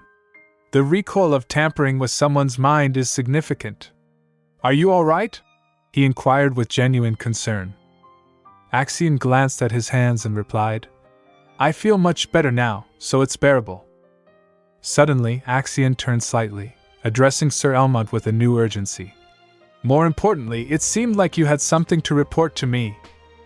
Sir Elmont nodded and said, Oh yes, the Emperor has sent the Duke a fake daughter. He explained further. Her eyes are similar to the Duchess, but she has reddish-brown hair. Axion's interest was piqued as he responded. Is that so? After a moment of contemplation, he murmured to himself. A daughter, His thoughts clearly racing, considering the implications of the information provided. After a moment of deep contemplation, Axion broke the silence with a significant revelation. So the family the Duke has been looking for all this time wasn't just his wife, he observed, his tone reflecting the weight of the realization. Sir Elmont, who had been standing behind Axion, responded thoughtfully. Judging by what is happening, that is very likely yes. And this hasn't been confirmed yet, but his words hinted at ongoing investigations and a sense of uncertainty. He continued, It seems as though the Duchess is deceased. The gravity of this statement was evident, and it clearly impacted Axion. Hearing this, Axion paused abruptly. With a serious expression, he instructed, Look more into that, will you? His request was firm, signaling the importance of the matter at hand. Sir Elmont, showing respect and acknowledgement, replied, I'll let them know. Axion then declared, Then I'll be off. I have to retrieve the sacred shard. With that, he moved forward with purpose. Curious, Sir Elmont, who was still behind him, asked, Tonight, my lord? Axion sighed, his frustration apparent, and replied, These lowlives keep trying to misuse the divine powers I'm letting them facilitate. His eyes hardened with a vengeful look as he added, They have to pay for daring to try to hurt Anita. Meanwhile, in the Duke's manor, a girl dressed in a pink gown sat across a table from the Duke and Anita. Ned was standing nearby, observing the interaction. The girl, with pink eyes, introduced herself. My name is Anita. I was found with only a note that said "An" on it, so the kind people who took me and gave me this name. The Duke, intrigued and tapping on the table, asked, I see. Which month were you born in, Anita? Anita responded, April. I was born on April 9th. She then hesitated and added, Pardon me, but while I do know your name, Father, I do not know my mother's name yet. She looked hopeful as she continued, If you wouldn't mind. Ned, standing by, interjected, Her Grace's name is Diane Rose Vice Rasa. The girl murmured, Oh. Her eyes welled up with tears as she said cheerfully, Diane. So that's my mother's name. Maybe that's why she also wanted to put "an" in my name. Anita, who was seated nearby, watched the exchange with a mixture of emotions, including anger and surprise, her expression unreadable. The Duke, maintaining a composed demeanor, addressed the girl. Thank you for coming here, Anita. But we have yet to confirm whether you really are my child. He continued, let us not get ahead of ourselves for both of our sakes. Ansia's face fell slightly, showing her disappointment. She stammered, hold on, Ivy got this. She began to rummage through her belongings and then produced a small locket. A locket from my mother, she said, presenting it to the Duke. The Duke, examining the locket, asked, would you show that to me? Ansia nodded and said, you're trying to confirm what's inside, right? As the Duke carefully opened the locket, a painting of a teddy bear was revealed. Ansia explained, it's a teddy bear my mother painted. Glancing at Anita with a hint of discomfort, Ansia spoke. But wait. This is a family matter. Wouldn't it be better for this person to leave the room? Her suggestion was met with a noticeable flinch from Anita. Anita, realizing her oversight, quickly responded, I should have excused myself without being asked? How rude of me. Before Anita could finish, the Duke interjected, his attention still fixed on the locket. This is undoubtedly Diane's locket, he stated, his tone firm and resolute. The Duke continued, I haven't let it slip anywhere that I am looking for my child.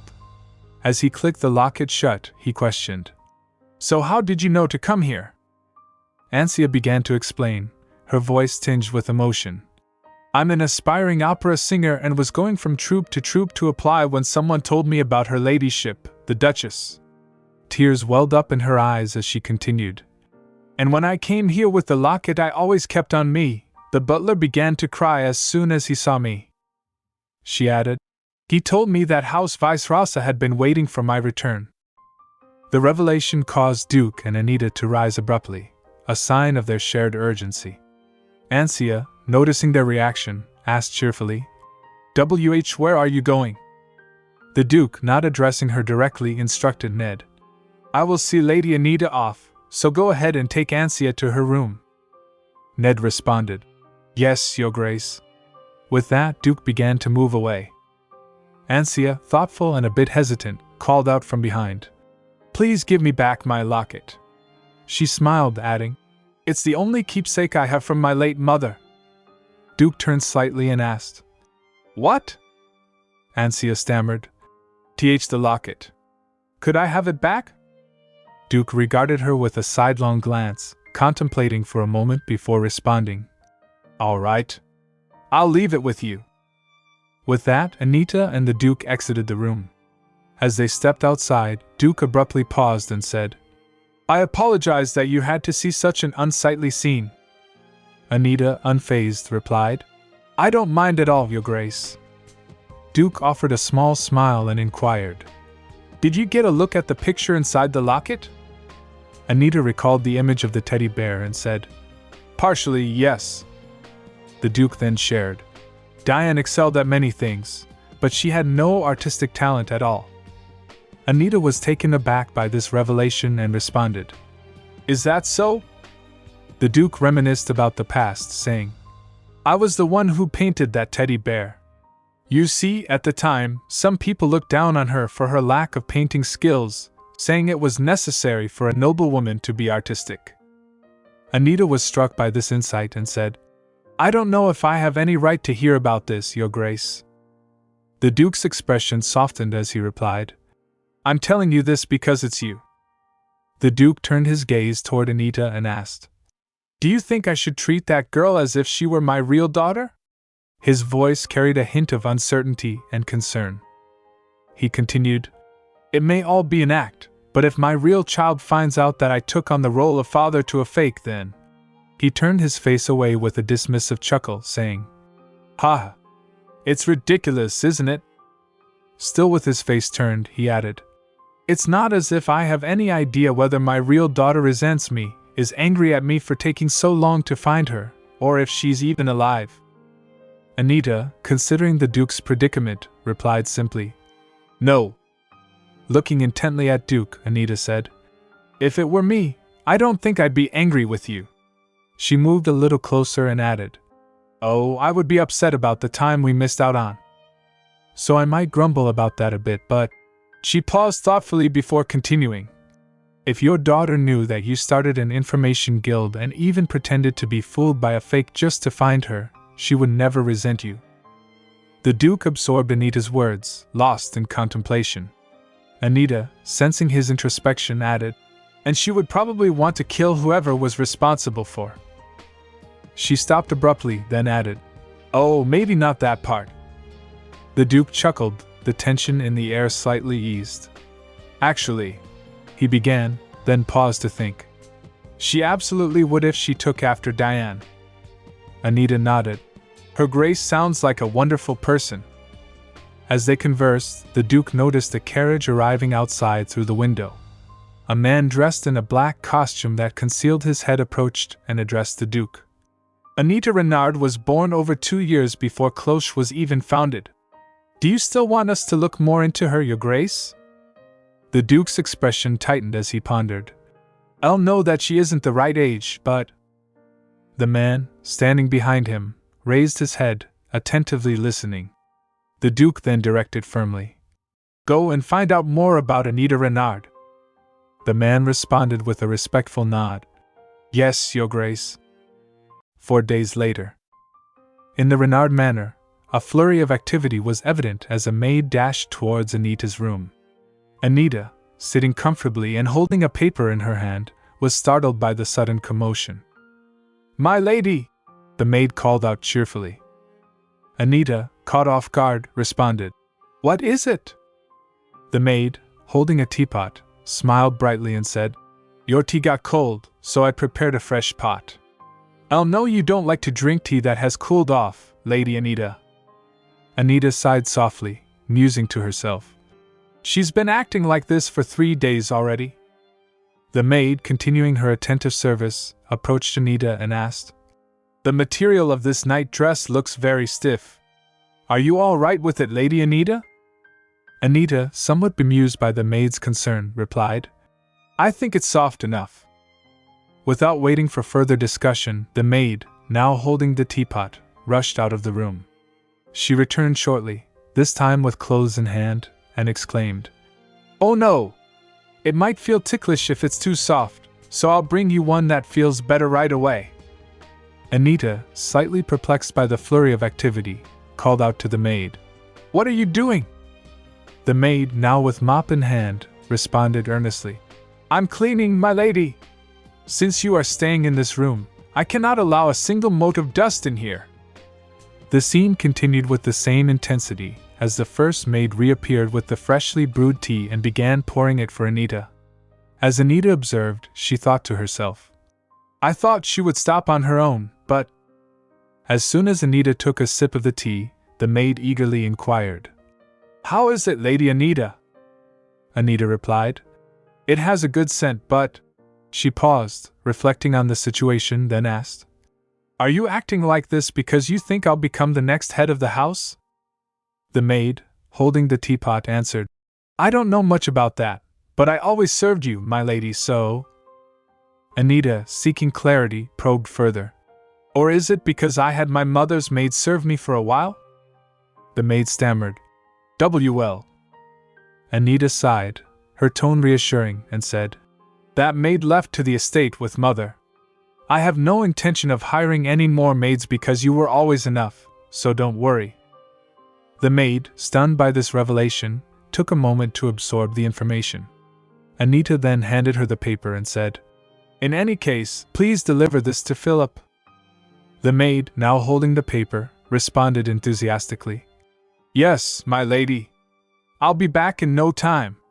She hesitated for a moment before adding, "Oh, and even if you decide to hire more maids, you should stay away from those working here now." She continued, "They all pretend to be nice and aren't even that great at their jobs. But anyway, I'll be off now." With that, the maid exited the room and closed the door behind her. Left alone, Anita was lost in thought, reflecting on the maid's concerned and somewhat critical remarks. She chuckled softly and said to herself, "How silly of her to worry about me." Reflecting on the recent behavior of the other servants, Anita mused to herself, "She must have noticed that the other maids have started treating me differently. It's not as if I am anyone important in the household. Her thoughts drifted to her own status and the subtle changes around her. Sitting in her room, Anita pondered the next steps. I hope the knight captain gets here soon once he sees the documents. I need to know what things are like at the estate now that the Marquis and Marchioness are there. A sigh escaped her lips as she considered the situation. Rising from the sofa, she declared aloud, All right then. I think I've taken care of everything that needed to be done here. As she prepared to leave, Anita said to herself, I should head out now. At a bustling cafe, the atmosphere was alive with chatter and movement. Anita, dressed in a striking red maxi dress, stood amidst the commotion, her gaze fixed on a figure seated across from her. It was Axion, his golden hair and blue eyes making him stand out effortlessly. Anita, Axion called out, his voice warm as he addressed her. He was seated comfortably in a chair, with a selection of cakes and snacks spread out on the table between them. Axion picked up a treat and fed it to Anita, then inquired, What do you think? With a smile, Anita replied, It's good. Axion, noting her reaction, added, It seems you don't like this one as much. Anita, taken aback, asked, How did you know? Axion responded with a hint of amusement. I just had a feeling. I've grown to know your mannerisms. Feeding her another bite, Axion asked, Why did you want to come here, by the way? As she savored the snack, Anita explained, I heard this place was opened by Count Linnet. Axion replied, I see. Wiping her mouth delicately, Anita continued, This place seems famous for its desserts, and I thought it would be a shame if I didn't get to try them before taking care of that family. Taking another bite, Axion probed further. Did Count Linnet anger you somehow? Or is the house that supports him the culprit? Anita, considering the Oaklid family, replied, Oh, I just thought it was time to put the Oaklids in their rightful place. Meanwhile, at the Duke Manor, Ned was recounting a story to someone nearby. And inside of that locket was a teddy bear painted by His Grace. The maid, listening intently, recalled, I remember that painting. Curious, she asked Ned, Do you recall how Her Grace insisted that your painting was better? Ned nodded, a wry smile touching his lips. How could I forget? His Grace was so upset with me over it that he refused to talk to me for a while. The maid, lost in thought, reminisced. That's right. It really feels like it happened yesterday. The maid turned to Ned with a look of earnest reflection and said, It may be bold of me to say this, but my affection for House Vice-Rasa is greater than simply that of someone who has served them for many years. Her mind wandered back to a poignant memory. She recalled standing in front of the Duke and Duchess, a moment when the Duchess had inquired with a tone of mild curiosity. I see. So who might that bast, I mean, your ex-fiancé be? Where does he live? The maid had stammered. And no, you really don't need to. But the Duchess had insisted. Go ahead. I would simply like to know. The maid's eyes softened as she recounted. The late Duchess was very friendly, even to her servants. She remembered the Duchess, who had cackled in a friendly manner, saying, Ha ha ha. I'm telling you, I have no ill intentions. I just want to know what a man who treated our Mancia so poorly might look like. Her voice grew wistful as she continued. Though he often sounded cold, the late Duke's actions were always kind. She remembered the Duke, who was always impeccably dressed with a well-groomed mustache, asking her directly, I cannot keep up a lie like my wife. We intend to do this man harm, so just go ahead and tell us who it is. The maid had responded with sincere gratitude. I really am fine, master. She sniffed as she recalled.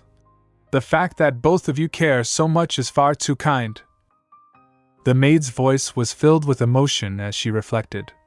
The late Duke and Duchess cared so much for their servants that even a lowly maid being cast off by her lover upset them. I thought I was fortunate just to be able to serve such wonderful people. Her thoughts then turned to a time of great joy. She remembered the Duke and Duchess being blessed with a baby, and her voice took on a tender tone as she recounted. And one day, the two were blessed with a baby boy who took after their warmth and strength.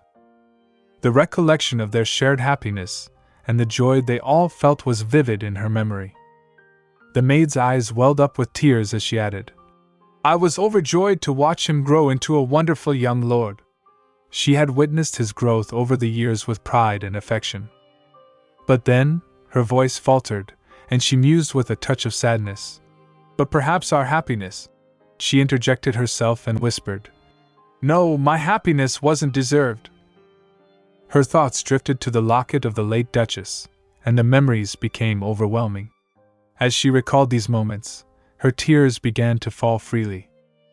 A man hurried toward them, his movements brisk and purposeful. With urgency in his voice, he called out, "Madame Mainsia! Sir Rohim!" As he approached, he extended a gift box toward Ned and added, "Pardon my interruption. Lady Anita Renard has asked me to give this to you."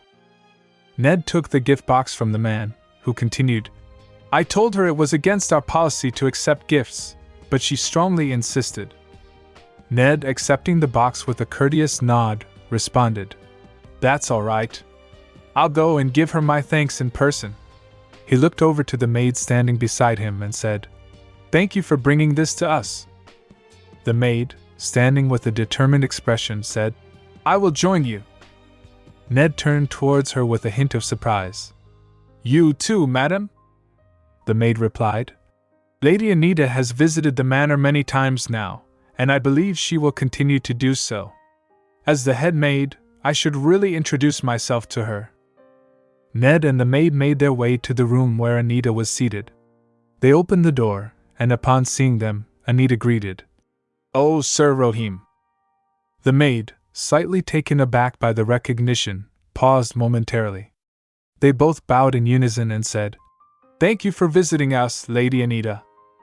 Anita responded with a warm smile. "I just came by to give you some cake because I thought of you, but I seem to have taken up a lot of your time." Ned, maintaining his respectful demeanor, said, "Of course not, my lady." He then inquired, "In any case, cake? Did you perhaps bring enough for all the servants?" Anita looked at him and replied, "I couldn't just bring some for you and His Grace." As she turned to leave, she added, "I shall get going then." The maid, standing beside Ned, took a step forward and said, "May I introduce myself, my lady? Please forgive me for taking so long to greet you in person. I was busy with matters at the estate." With a respectful bow, she introduced herself. "I am Susanna Mainsia, head maid at House Vice-Rasa." Anita, returning the courtesy, replied with a smile, "Don't apologize. It's nice to meet you, Madame Mainsia." With that, Anita left the room, and the door was gently closed behind her. Once Anita had departed, the maid addressed Ned with a hint of concern. "Our policy is not to accept gifts whose origin we do not know." Ned, somewhat uncertain, stuttered, Should we throw it out then? It seems she just purchased it." The maid paused for a moment, her gaze thoughtful. She murmured to herself, "Well," her thoughts turned inward as she contemplated Lady Anita's red eyes. Her mind wandered back to the Duke and Duchess from years ago. She mused, "They seem so familiar." After a moment of reflection, she looked at Ned and said, "Let us ask His Grace what he thinks." That night, Anita was seated in a beautifully furnished and elegantly decorated room. She rested comfortably in a chair, absorbed in the pages of a book she held in her hands. In front of her, on a small table, sat a golden box containing the Tears of Asht. As she read, her attention occasionally drifted to the box, prompting her to pause and contemplate deeply. She mused aloud, "I wonder if there is a holy relic that could take away pain." Her fingers lightly brushed the surface of the golden box as she spoke, and she absent-mindedly spun a small spinner on the box's lid. Anita's thoughts wandered further, and she reflected, "The relics listed in this book should be the only ones left, though." She then turned her focus back to the book and came across a section with the heading, "The priests of the Holy Era possessed much more potent divine powers than today's priests." The book explained, The priests of that era did not have to rely on holy relics, so they were rarely created and were all recorded in the Guide to Holy Relics. As Anita absorbed this information, her mind once again began to drift. She pondered the implications of these words, thinking, "The problem is that no matter how often I read it, there seems to be no relic that takes away pain." Suddenly, Anita's thoughts were interrupted by a sudden realization.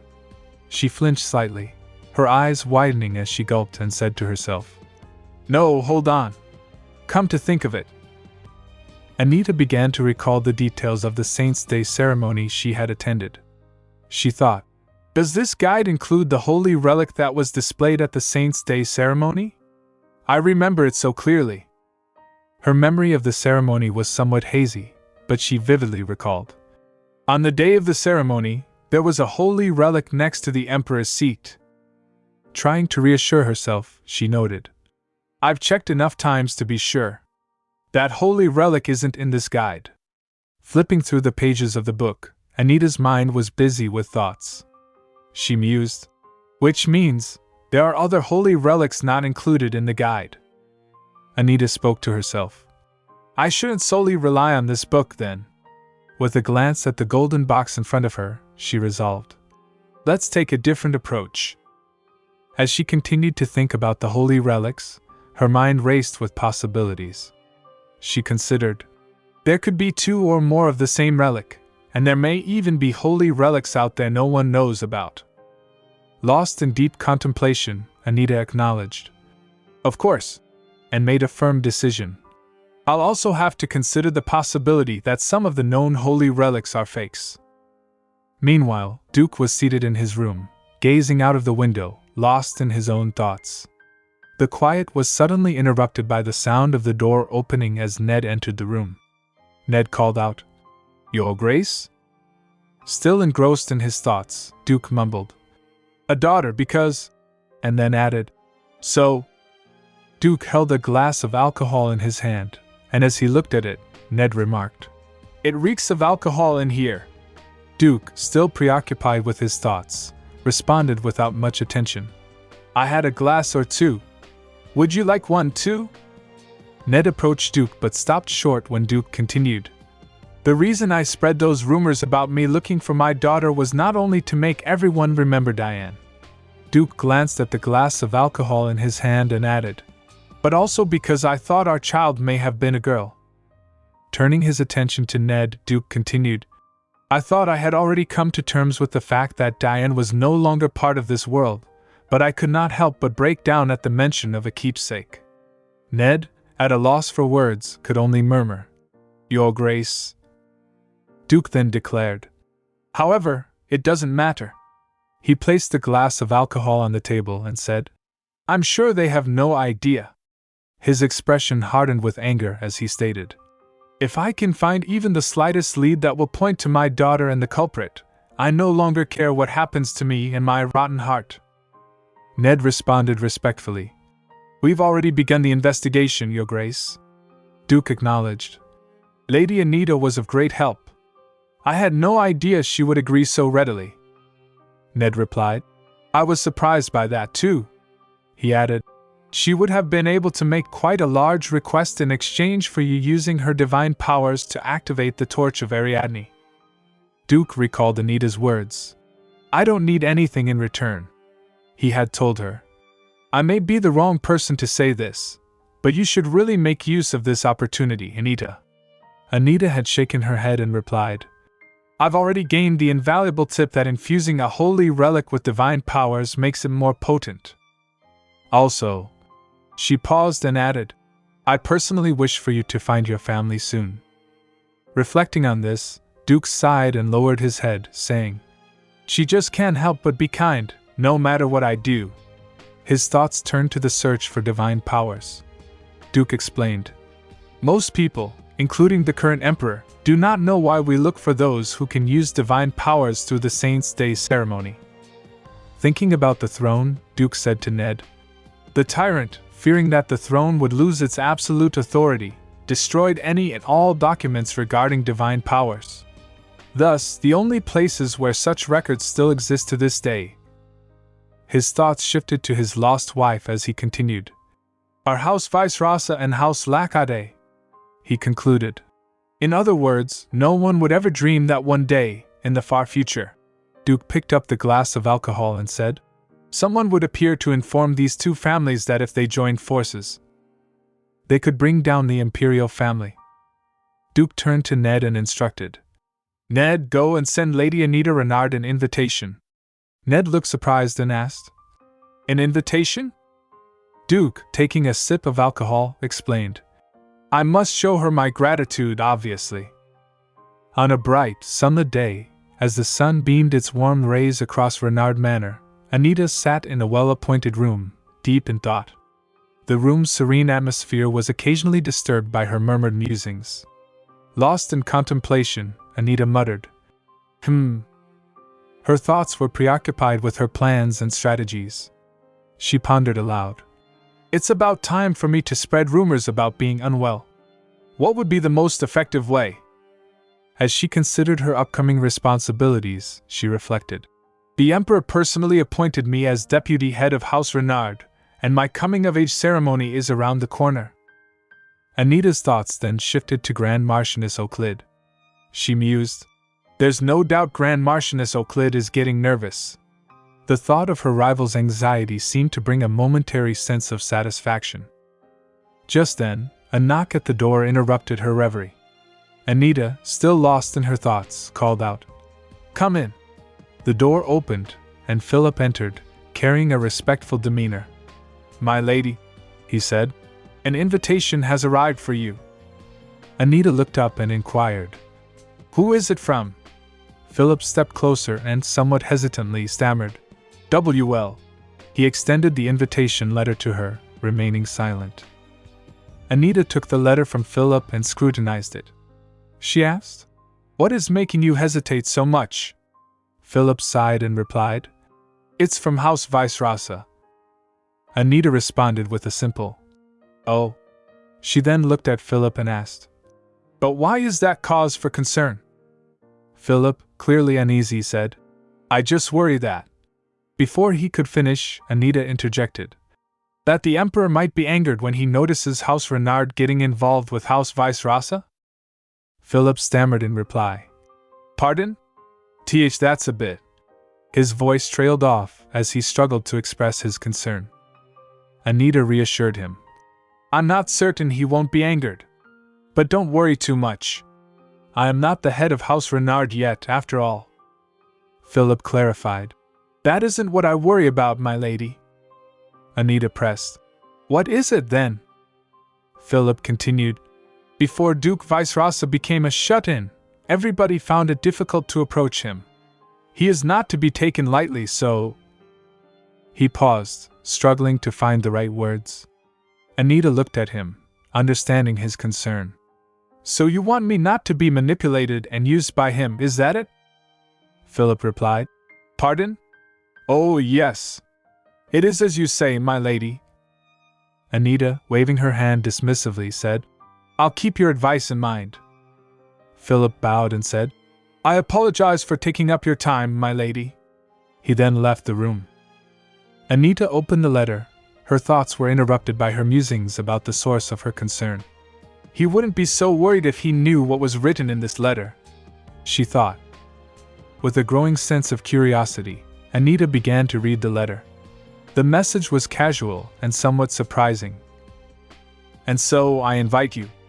The meal will be prepared by House Vice-Rasa's exclusive chef, who just so happens to have excellent cooking skills. But that does not mean you should skip lunch. Have a hearty lunch and a wonderful dinner, too. Anita's eyebrows lifted in surprise as she read the invitation. If word were to get out that he wrote letters like this, she mused, Duke Vice-Rasa's dignified and intimidating image would get shattered.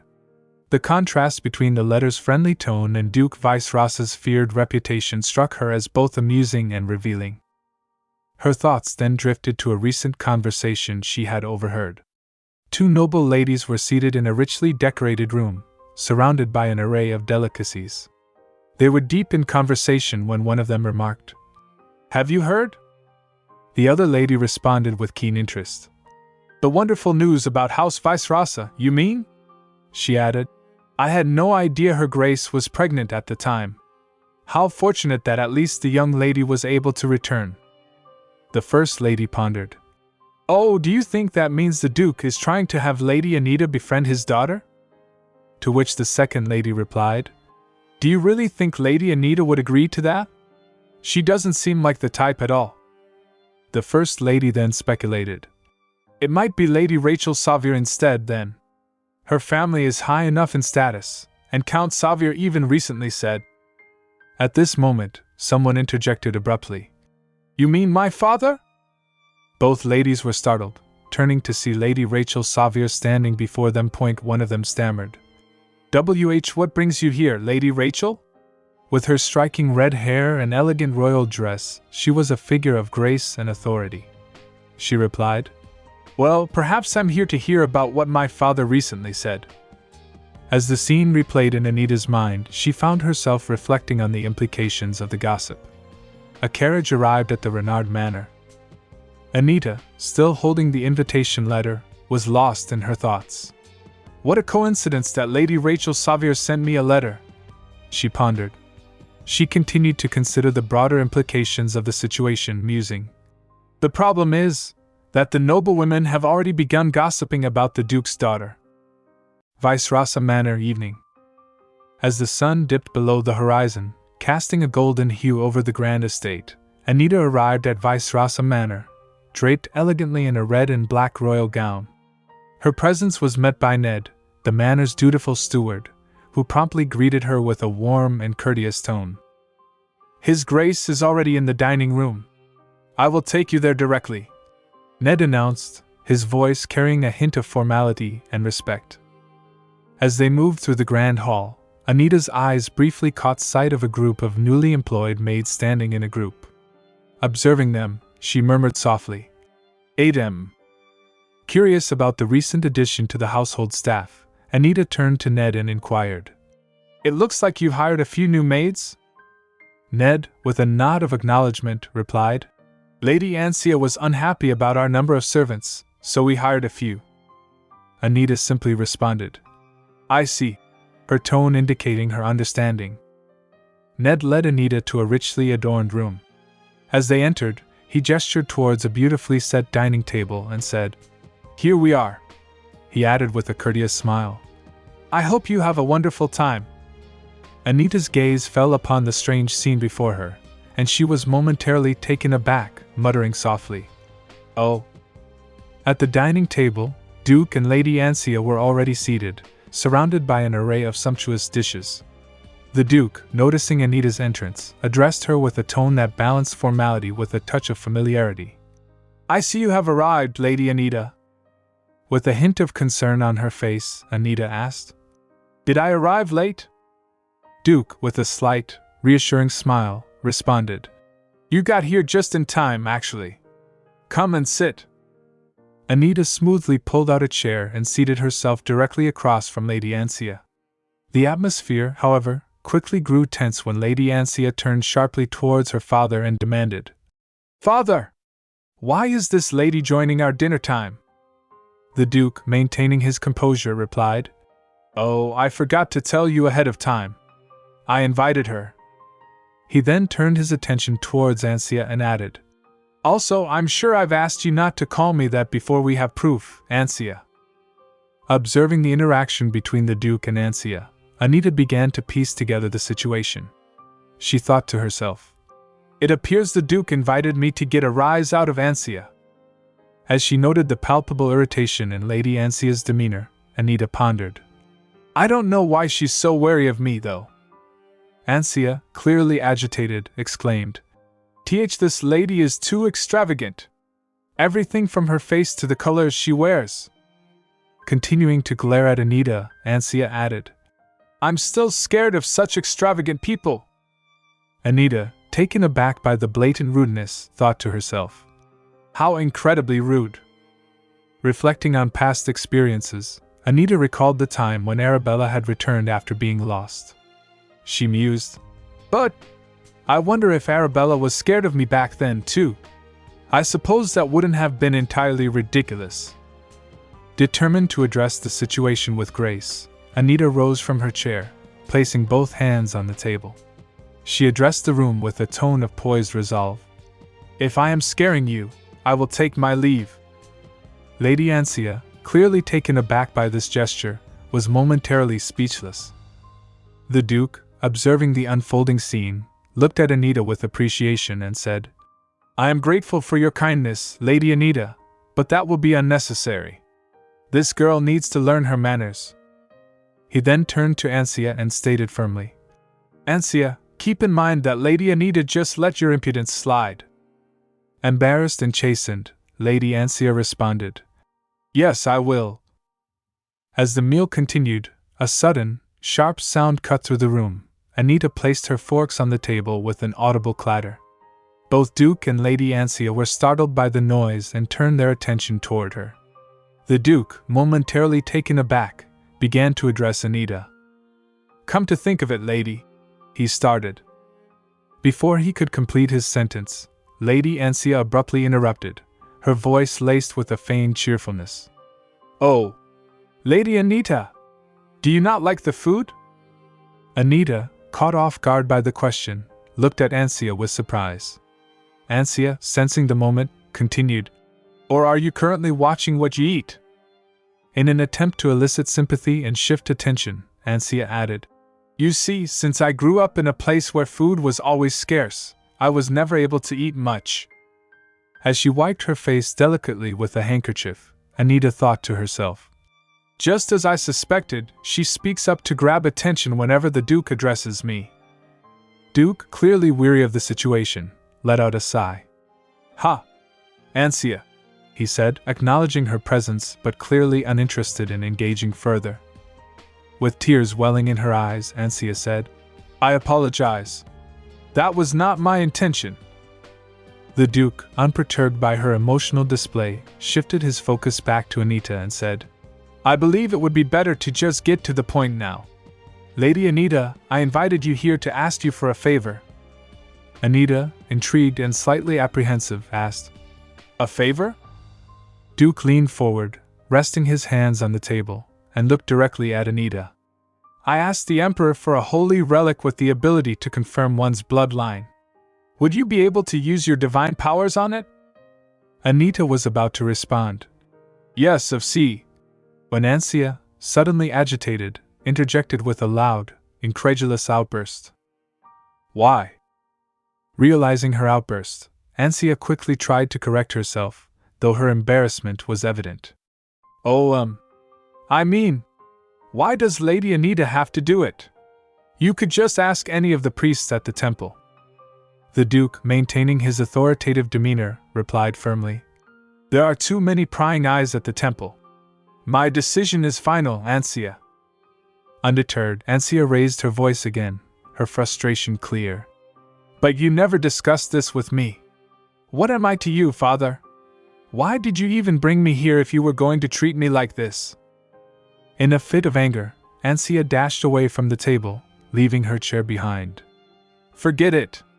I'm going to my room," she declared. As she stormed past a maid, she demanded, "Come with me, Jane," and slammed the door behind her with a forceful bang. Anita, observing the dramatic exit, turned to the Duke and asked, "Does she always run out of the room whenever she's in a bind?"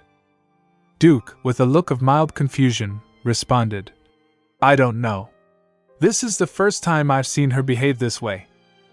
Lost in contemplation, the Duke muttered to himself, "She must have gone to report on the holy relic I just mentioned. We discovered that she uses a magic item to communicate with someone." Anita, still processing the earlier events, simply mumbled, "Adam." Concerned about the Duke's state, she inquired, "Your Grace, you're not drunk, are you? That would make things awkward." The Duke, holding a glass of alcohol, chuckled lightly and responded, "I'm hurt." He continued with a touch of amusement, "A bit of rambling doesn't mean I'm drunk. I wouldn't say all this to just anyone." Shifting the conversation back to the matter at hand, Duke reflected on the holy relic. "Come to think of it, the holy relic that confirms one's parentage was used by House Renard in the past, was it not?" Anita affirmed with, "Yes, it was." The Duke, glancing sideways at Anita, pressed further. "To be honest, there aren't any holy relics of this kind from what I've discovered. How was it used for the Renards?" Anita, initially taken aback by the question, responded with a thoughtful "Mu," before clarifying. "At the time, the Marquis and Marchioness used that holy relic to dismiss the girls who claimed to be Arabella." Holding his glass of alcohol, the Duke acknowledged this information with, "I see. I will look forward to it then." Anita, puzzled by the Duke's response, asked, "Pardon?" The Duke's demeanor suddenly shifted as he gazed intently into his glass, his voice growing stern. "I have many enemies. But among them, there aren't many who are able to get their hands on a holy relic." Looking at his reflection in the glass, the Duke's expression hardened. "Whoever is directing this farce, I've got them exactly where I want them." In a tastefully furnished room within Vicerasa Manor, Lady Ansia was absorbed in her own anxieties. Standing before a mirror, she expressed her frustration aloud. "A parentage test? They never told me about anything like that." Chewing on her lip, Ansia wrestled with her thoughts. She held a picture of a stunningly beautiful woman in her hand and gazed at it with longing. "All I wanted," she murmured, her voice tinged with despair, "was to be like Camilla Hayworth and enjoy an extravagant lifestyle." Reflecting on her past, Ansia thought to herself, "Camilla Hayworth, the legendary opera singer, was my role model." She reminisced aloud. "I was lucky enough to be born the youngest daughter of a well-off family in the countryside, with loving parents and never lacking anything." However, her thoughts quickly turned to discontent. "However, I didn't want to settle for that kind of ordinary fortune," she mused. Recalling her dreams, she continued, "I wanted to be an opera singer. A celebrity who shone bright, just like Camilla. That was my dream." Her mind drifted back to her struggles after moving to the capital. "And so, I finally managed to make it to the capital and join a theater troupe, but I didn't get to play a single role for a long time. I thought I would go back home after doing nothing but busy work when..." She remembered a pivotal moment, a time when someone had asked her, "Are your eyes real?" Engrossed in cleaning at the time, she had been taken aback and hesitated before responding. "Pardon?" "Yes, they are." Ansia continued her self-reflection.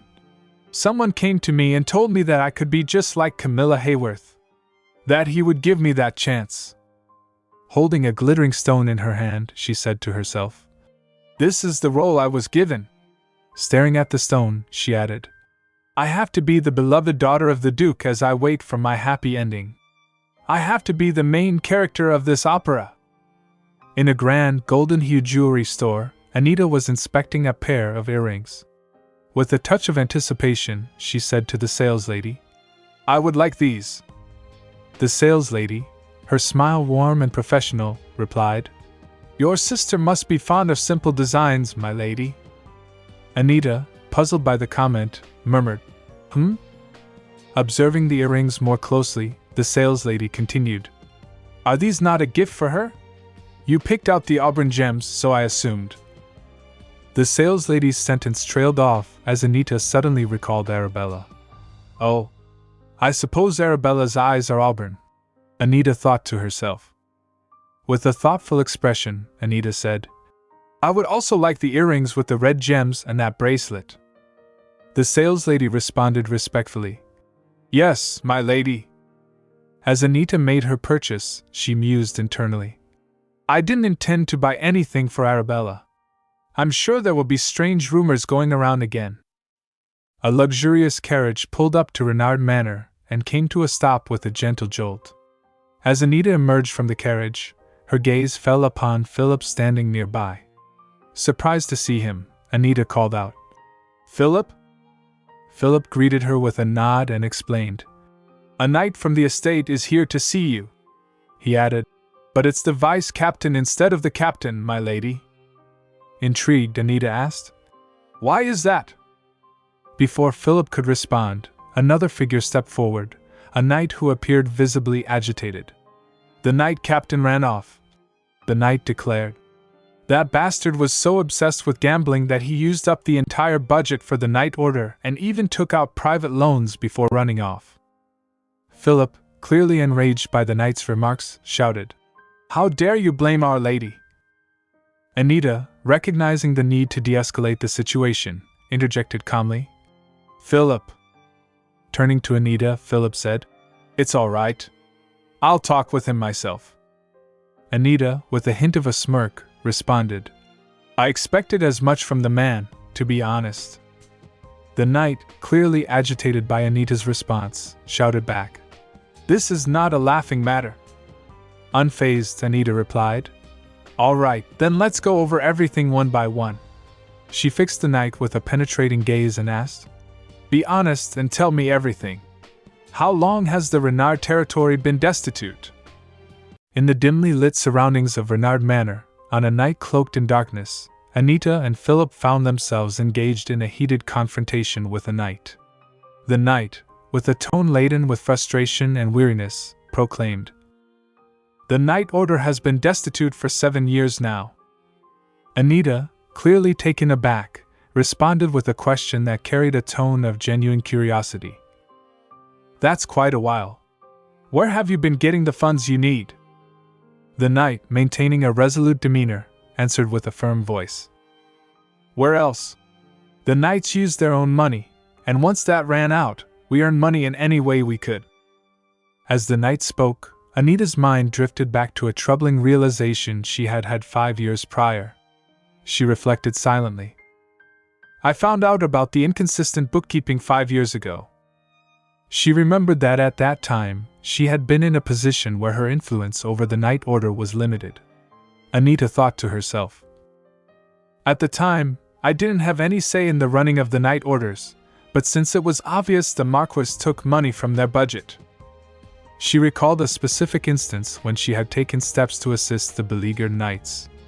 Anita had given Philip money with the intent of supporting them. In her recollection, she reflected on her actions. "I asked the butler to regularly send some of my own money to support the knights." Lost in thought, Anita sighed deeply, troubled by the realization that, despite her efforts, the situation had not improved as she had hoped. She pondered. It wouldn't have made them well off, but they shouldn't have been left with nothing. Where on earth did all that money go? Her contemplation was abruptly interrupted by the knight's outburst of anger. "Are you ashamed of us?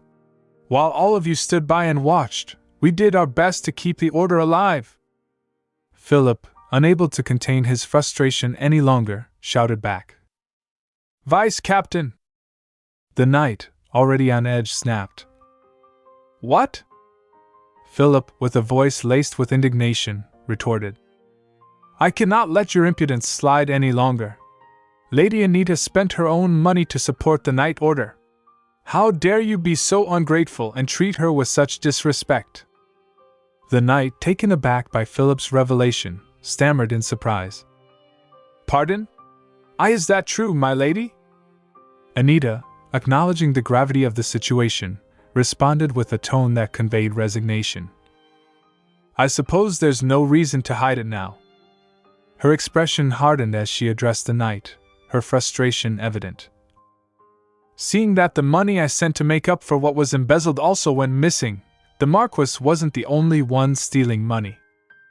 Anita then directed her attention to the knight with a piercing gaze, explaining her deduction.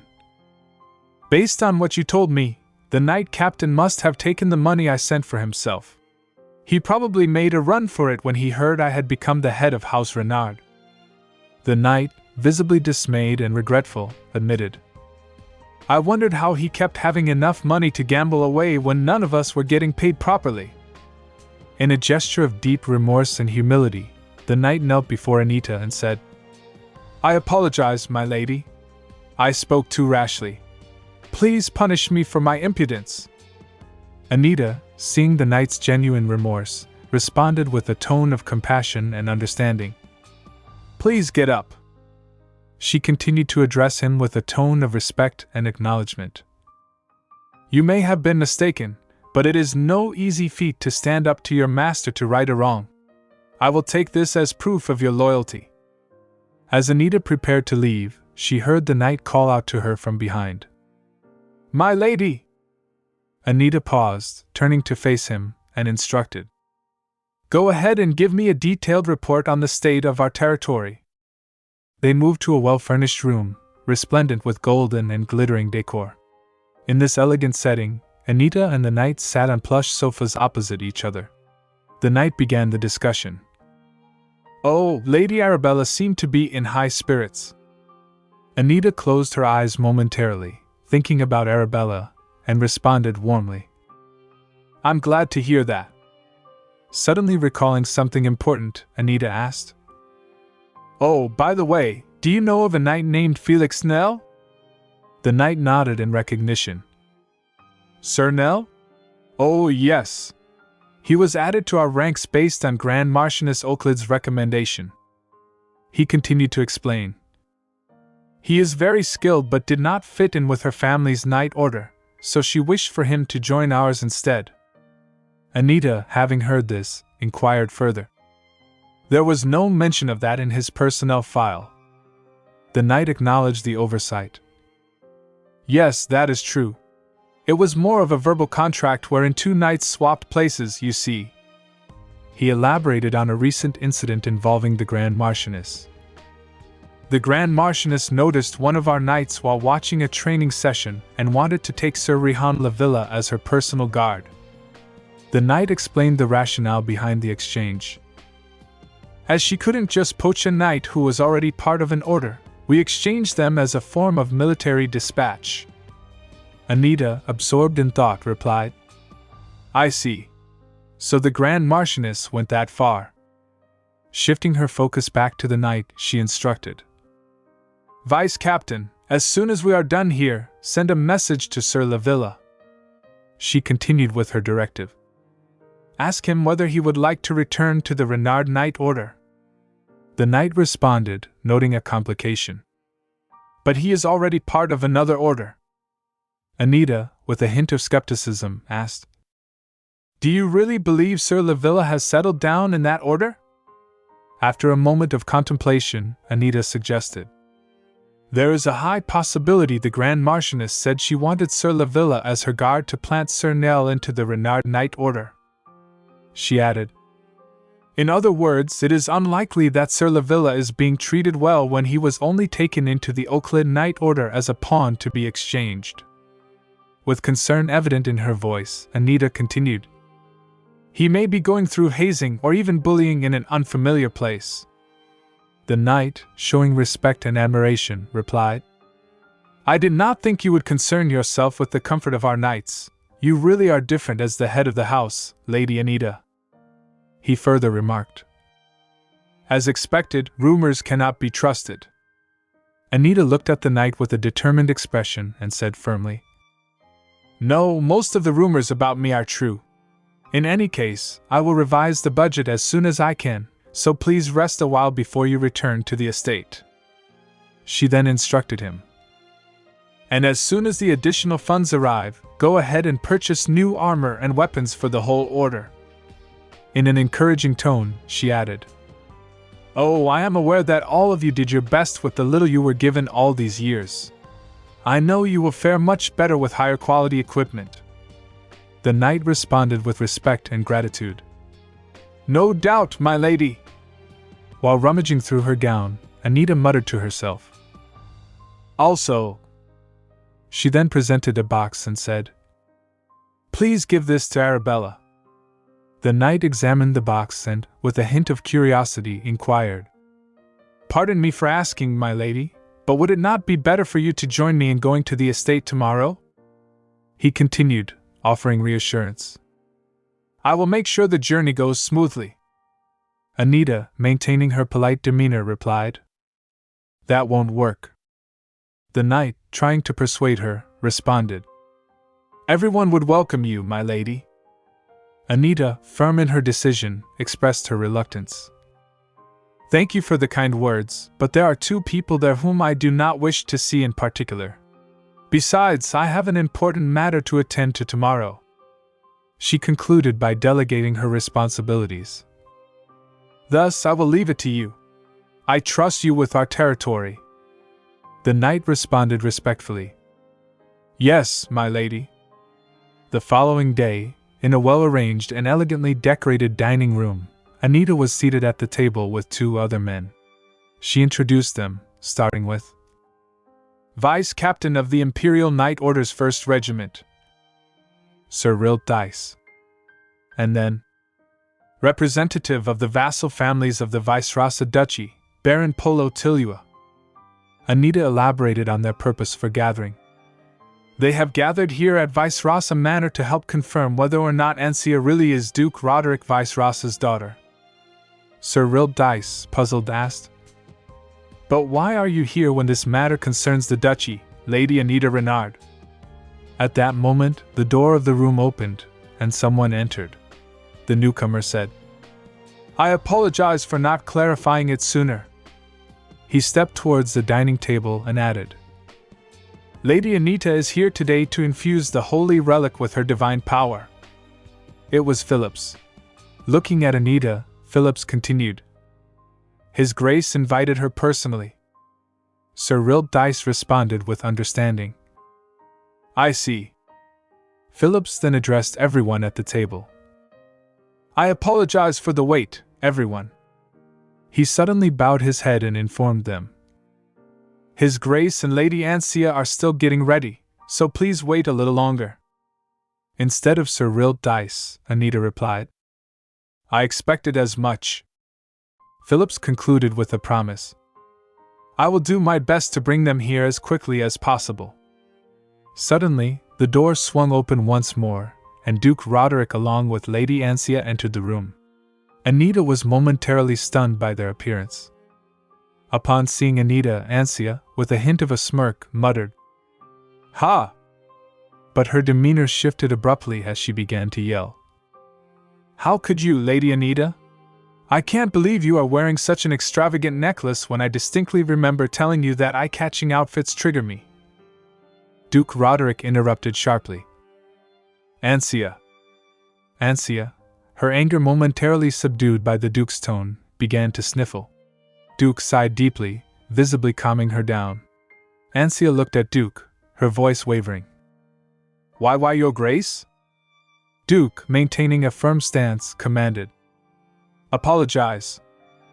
Ancia's frustration resurfaced as she retorted. Why do I have to apologize? I am your daughter, Lady Ancia Vicerosa. Duke's patience wore thin, and he shouted back. All you do is blame and humiliate me, even when I say I'm uncomfortable. In a moment of intense anger, Duke grasped Ancia by the shoulders and said, Ancia, that's enough. I refuse to put up with you much longer. Ancia was taken aback by his words, left speechless. Calming himself, Duke turned towards the dining table and addressed Sir Rilt Dice. Sir Rilt Dice, please take out the holy relic. Baron Polo, seated nearby, promptly pulled out a small balance scale and placed it on the table. Yes, Your Grace. These are the scales of l'opera. Baron Polo continued. Please raise your hands and place one on either end of the scale. The plates will turn closer in color the more related you are to one another. Duke, placing his hand on the scale, remarked. That sounds simple. Let us proceed. Before the scales revealed their verdict, Ancia, standing nearby, spoke up. Before the scales show us the truth, I would like to say something. She expressed her gratitude. I am grateful to everyone here at the manor. I wanted to thank everyone for treating me so well, even if the holy relic says I am not the Duke's daughter. Trembling with emotion, she placed her hand on the other half of the scale. The scale began to react with a magical glow, causing everyone present to gasp in astonishment. Specifically, Duke Roderick seemed unable to believe his eyes. Ancia, pulling her hand away, exclaimed joyfully. Congratulations, Your Grace! Your Grace, I really am your daughter! She sniffed and added. I am so glad, Your Grace! Overwhelmed with excitement, Ancia started clapping and then corrected herself. No, Father! Duke, visibly moved but still maintaining a stern composure, muttered under his breath. Looking at the scale and then at Anita, Duke said, "The holy relic was lent to us by His Majesty himself, and Lady Anita infused it with divine power, so I suppose this result can be trusted." Anita, observing the scene, was lost in thought. She pondered to herself. Just as the Duke said, the holy relic worked as it should. Glancing at her own necklace, Anita wondered silently. But why? Her thoughts continued. Is the Eye of Oblige not responding? After the recent decision, Sir Rilt Dice and Baron Polo engaged in a conversation, reflecting the significance of the moment. Baron Polo, with a sense of excitement, remarked, "The Duke's daughter has finally been found. What a joyous occasion!" Sir Rilt Dice responded with a tone of relief and gratitude. "The Duke and his daughter must be blessed by God. Thank goodness." Anita, who was nearby, found herself deep in thought as she listened to their exchange. She contemplated the implications of the finding and questioned the authenticity of the result. To herself, she mused, "Is the result from the holy relic really true? There are several things that seem suspicious." Anita's mind was consumed by these thoughts when she was interrupted by the conversation between Sir Duke and Anita. In the well-lit room, Sir Duke addressed Anita with a serious tone. "We have much to discuss, Anita." Anita responded promptly, her tone indicating agreement. "Yes." Anita, clutching her necklace anxiously, thought to herself. The Eye of Oblige didn't react. I have to let the Duke know. With the room's atmosphere shifting, Duke spoke to everyone present, making a formal request. "Please leave us. I have something urgent to discuss with Anita." Turning to Ned, Duke instructed, "Escort our guests out, Ned." Ned, demonstrating respect, bowed and replied, "Yes, Your Grace." In a cheerful and somewhat emotional moment, Anita addressed Duke with a question that revealed her eagerness. "May I call you father now?" Duke, with a warm smile, responded, "Of course. I know you've been eager to do so." In response, Anita immediately embraced Duke in a hug, which left Duke momentarily stunned. Anita observed the interaction, her mind still preoccupied with her thoughts. As Duke was enveloped in the hug from Anita, he glanced towards Anita, prompting her to reflect. She thought. The Duke smiled. It was almost as if he knew something. At that moment, Duke and Anita were seated around the dining table, their plates filled with food. Holding a fork, Duke addressed Anita regarding an important matter. "We should hire new maids for you tomorrow morning, Anita." Anita looked up, surprised by the suggestion, and inquired, "Pardon? Why?" Duke responded, his tone implying a sense of rationale. "Why do you think?" He further elaborated.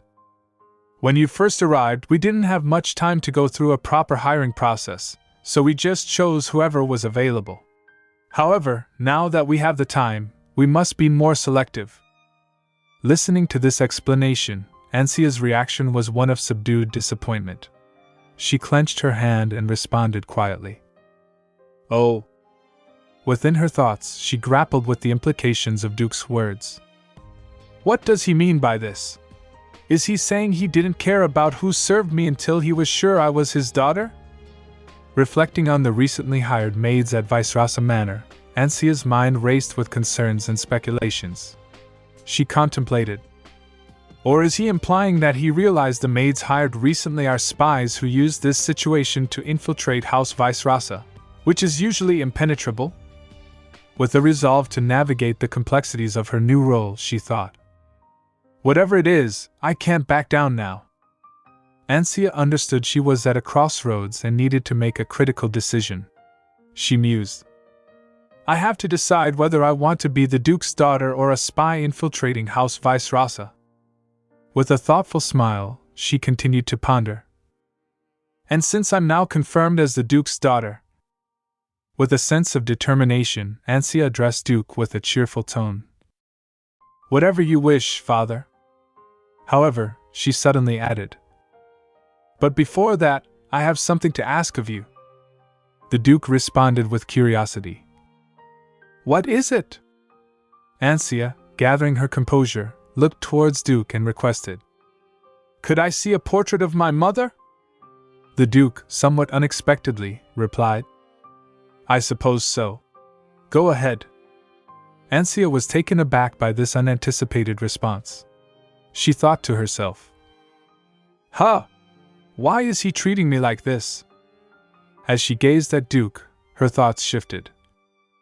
"Why is he nicer to Anita Renard than he is to me? I'm your daughter now." Determined to address another concern, Ansia turned back to Duke and said, "Also, could you keep Lady Anita from visiting the manor for a while?"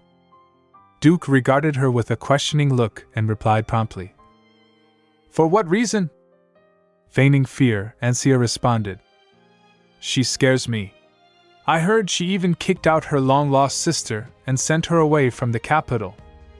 Duke sighed, his tone both patient and firm. "Ansia, you cannot judge people by hearsay," he continued.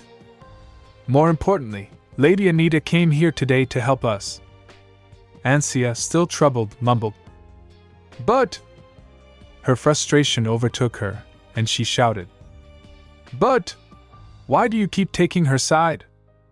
She sniffed and continued, "Whenever you treat her better than you treat me, I—" Duke, unable to contain his amusement, chuckled as he listened. This reaction caused Ansia to stutter in confusion. Why are you laughing, father?" Duke, still chuckling, attempted to regain his composure. He reached out and took her hand on the table, addressing her with a serious tone. "Right. Ansia?" Suddenly, Duke's demeanor changed. He stood up from his chair and, losing his control, said, "How much longer do you plan on pretending to be my daughter?" Ansia was left stunned and bewildered by this unexpected declaration. In the hall of Renard Manor, Phillips approached Anita with an update. "Lord Axion is here to see you." Anita, momentarily puzzled, inquired, "Did we miss a message from him earlier?" Phillips, having checked thoroughly, responded, "I double-checked, but he did not send a message." Anita promptly directed, "Take me to where Lord Axion is waiting, then." With a respectful nod, Phillips replied, "Yes, my lady." They proceeded to a designated room. Upon arrival, Phillips opened the door, and Anita entered. As she began to call out, "Axio!" she was abruptly interrupted by Axion, who embraced her in a sudden hug. Startled, Anita asked, "Are you all right? Did something happen?" Axion remained silent for a moment, leading Anita to further inquire, "Has the Archduchess's condition gotten worse?" Axion finally spoke. "No, but I'm not all right." He gazed at Anita with evident concern and continued, "There was some information about you making the rounds. They said you were sick." Anita, slightly relieved, clarified, "Oh, I made up that rumor." Axion responded with understanding, "I know." Noticing the depth of Axion's concern, Anita elaborated, "There were rumors about me looking for holy relics. I decided to spread a rumor about my health in case anyone got suspicious." With a worried expression, Axion took Anita's hand and said, "I'm worried more people will try to attack you after hearing that rumor." Anita, gently patting Axion's face, apologized. "I'm sorry for worrying you, Axion." As she continued to comfort him, Axion looked up and expressed, "I want you to be able to rely on me." Curious, Anita asked, "I wonder if you're so thoughtful to everyone you know, Axion. You're not being this nice to other people, are you?" Axion replied with a touch of surprise, "Should I not be? If you want me to, I'll stop." Anita, taken aback, mumbled, Axion took a deep breath and reassured her. "I'm just kidding. I will treat you better than anyone else, even if you don't want me to." There's no need for any concerns. With a warm gaze, Axion added, You're the only one I will worry about. He further explained, Because I want to. Anita, touched by his words, blushed. Axion then inquired, So where did you go today? Anita responded, Oh, I was at Vice Rasa Manor. She then murmured, That girl. Without hesitation, Axion interjected, She's not his real daughter, so watch out. Anita, intrigued and concerned, questioned Axion. How did you know? She even brought along a locket that belonged to the Duchess. Axion, looking surprised, responded, Are you saying she had the Duchess's locket on her? He continued to explain. The Emperor is the one who sent the Duke a fake daughter. Anita, taken aback by this revelation, asked in disbelief. What? Axion elaborated. According to what I've found out, the Duchess had an audience with the Emperor a week before she went missing. He then added. Then, the next day, she went to the temple. The Emperor could have gotten the locket off of her then. Anita recalled the recent events and said, I did notice that something seemed off about the scales of l'opera, the holy relic used today. Reflecting on her own observations, Anita shared. I was able to infuse it with my divine power, but the Eye of Oblige wouldn't react to it. Lost in thought, Axion speculated. I think the holy relic you saw today could be a magic construct made to look like a holy relic. Anita, startled by this suggestion, asked, Really? As she recalled Duke's earlier smile, Anita pondered. So the reason the Duke was smiling like that, could it be that he knew the scales of l'opera were fake? In a meticulously furnished bedroom adorned with elegant decor, Anita, overwhelmed by a surge of frustration and anger, abruptly grabbed a flower pot from a nearby table and, in a fit of rage, hurled it to the ground. The pot shattered into numerous fragments, creating a cacophony of noise that echoed through the room. Standing in front of a large, ornate mirror, Anita's reflection mirrored her internal turmoil. Her voice, filled with a mix of disbelief and irritation, rang out. Ah! He thinks I'm fake? Simultaneously, in another part of the manor, Anita, also visibly agitated, voiced her frustration with equal fervor. Her shout conveyed a deep sense of indignation and a promise of consequences. I don't know who put such a horrific idea in your head, but I swear you will regret saying that to me, Father! Back in the bedroom, Anita, still visibly shaking and trembling from the emotional upheaval, began to reflect on her current predicament. As she composed herself, she spoke aloud, partially to herself and partially to the empty room. I'm glad I didn't admit the truth. Her fingers clenched tightly into a fist as she continued to strategize, determined not to be disheartened by her recent losses. She asserted with a sense of resolve. I may have lost all my maids, but it doesn't matter. With a resolute chuckle, she affirmed her determination to press on despite the setbacks. I refuse to let go of this opportunity. As Anita continued to think through her situation, she mused aloud, contemplating the implications of the holy relic's recent validation. Her thoughts turned towards the broader context of her claim and the Duke's skepticism. She concluded. The holy relic proved that I'm his daughter, didn't it? It doesn't matter that the Duke is still suspicious. In the elegant and well-lit confines of Renard Manor, within a room thoughtfully adorned with flickering candles that cast a warm glow throughout, Anita engaged in a conversation with someone on the other end of a mysterious artifact. Her tone conveyed a mixture of impatience and intrigue as she inquired. Yes, and?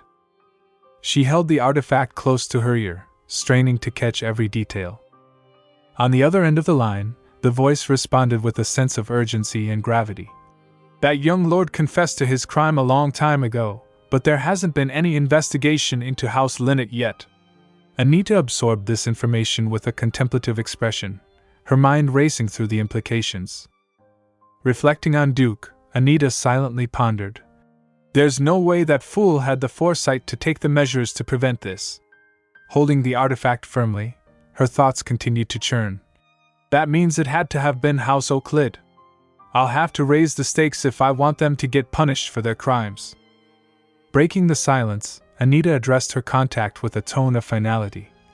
All right, that's enough for now, Vanessa. Continue to keep your eyes on the Linnet family. With that, she placed the artifact gently on the table. Vanessa's response came through clearly. Okay. As the conversation concluded, Anita's mind remained preoccupied. She mused, everyone thinks I kicked Arabella out of the manor, so things have gotten a bit difficult. Her reflection was interrupted by a knock at the door. When she opened it, her maid announced, Grand Marchioness Euclid is here to see you, my lady. Anita's surprise was evident as she replied, I wasn't told she would be visiting today. The maid explained, we didn't receive any messages ahead of time either, but she refuses to leave until she speaks to you. Anita's expression shifted to one of mild irritation masked by a courteous smile as she thought, barging in without a warning? She's still as rude as ever. But seeing that she arrived sooner than I expected, she must have been diligently digging up rumors about me. Composing herself, Anita instructed the maid, show her to the reception room and tell her I'll be there soon. The maid responded with a respectful, yes, my lady. Anita made her way to the reception room, her mind preoccupied with the unexpected visit. Upon entering, she was greeted by the sight of Grand Marchioness Euclid, who was seated with an air of elegance, adorned in glittering jewelry and a hat decorated with flowers. Euclid's gaze was slightly sidelong as she addressed Anita with a hint of reproach. You're late, Anita. With a subtle smile, Anita responded, I was a bit busy as I didn't expect your visit.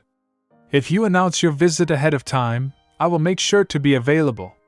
She took her place on the sofa across from Euclid and inquired, so, what brings you here? Grand Marchioness Euclid, feigning hurt, replied, I'm hurt. You say that as if I need an excuse to come and visit you. Her expression softened with a slight smile as she continued, don't be so cold. You act as if you're almost hiding something. Anita's reply was laced with a hint of sarcasm. Oh, I just figured because you hurried here without warning, you're the one with troubling news. Marchioness Euclid's demeanor shifted to one of contemplation as she began.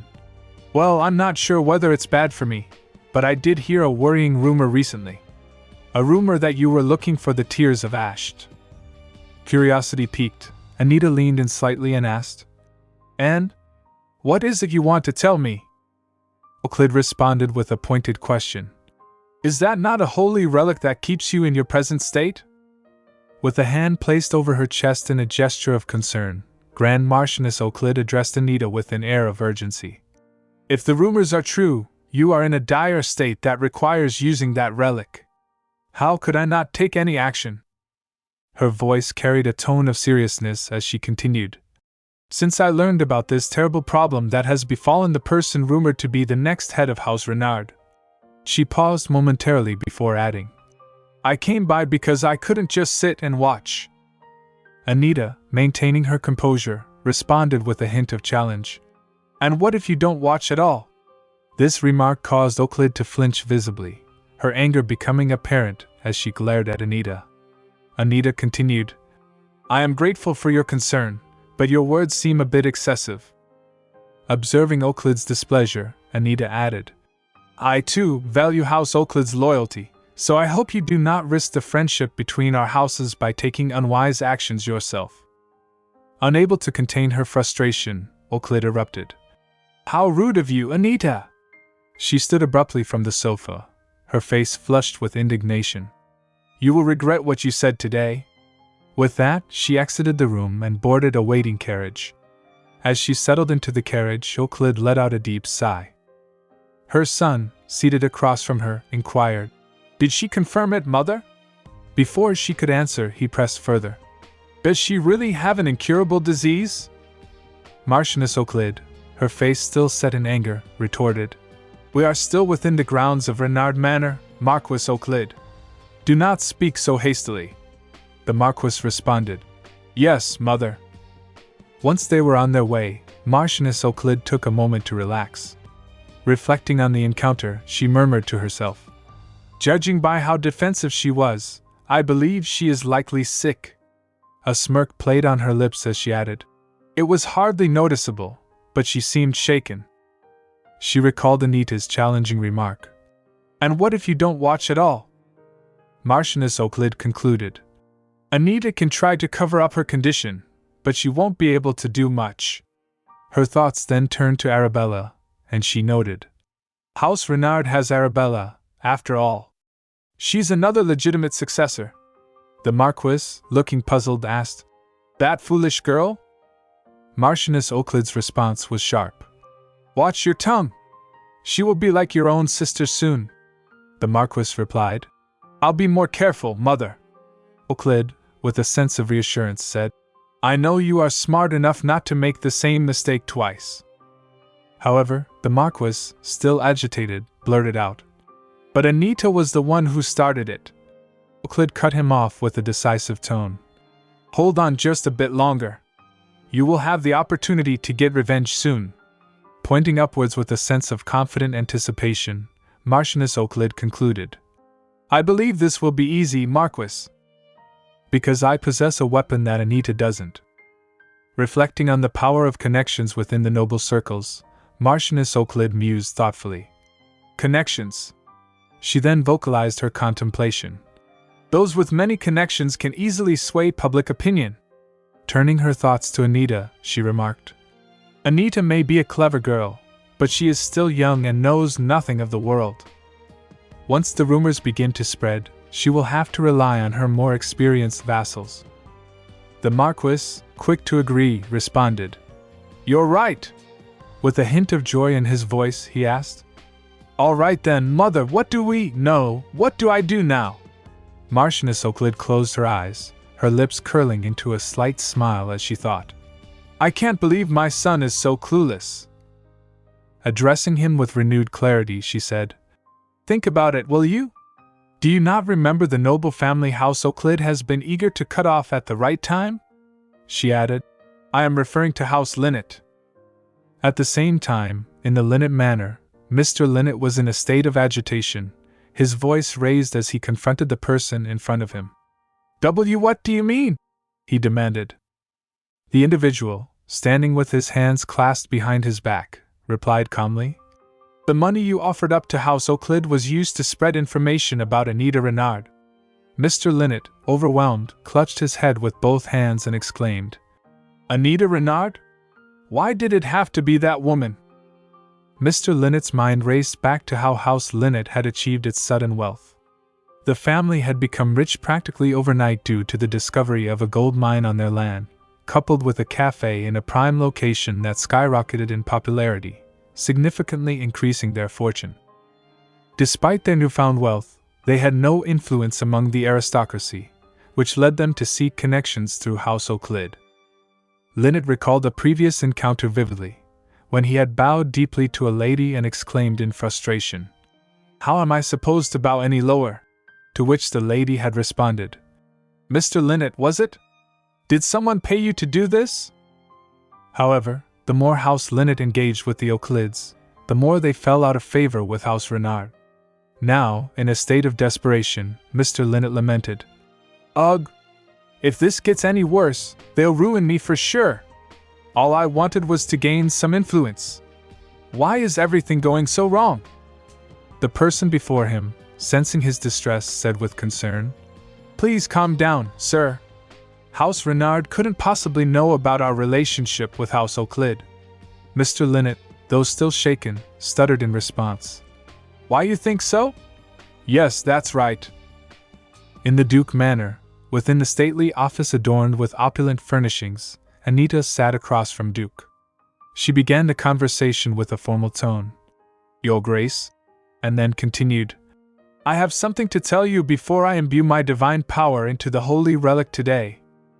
Duke, attentive and curious, inquired, What is it, Lady Anita? Anita met his gaze and revealed, The Emperor is the one who sent Axion. Duke, after a moment of contemplation, responded thoughtfully, I had my suspicions but did not expect this. He then reflected aloud. The Emperor may despise me, but he cannot harm me, you see. Anita, taken aback, responded in a whisper. Pardon? Noting Anita's evident curiosity, Duke elaborated. A long time ago, I saved His Majesty's life. He continued, explaining the protective measure. As a reward, we signed a magical contract that prevented him from ever harming those close to me. Anita, slightly astonished, began to say, You really are, but was interrupted by Duke. Reckless? Duke admitted. You're right. My father scolded me for it, too. In any case, because of this contract, the Emperor can't have harmed Diane himself.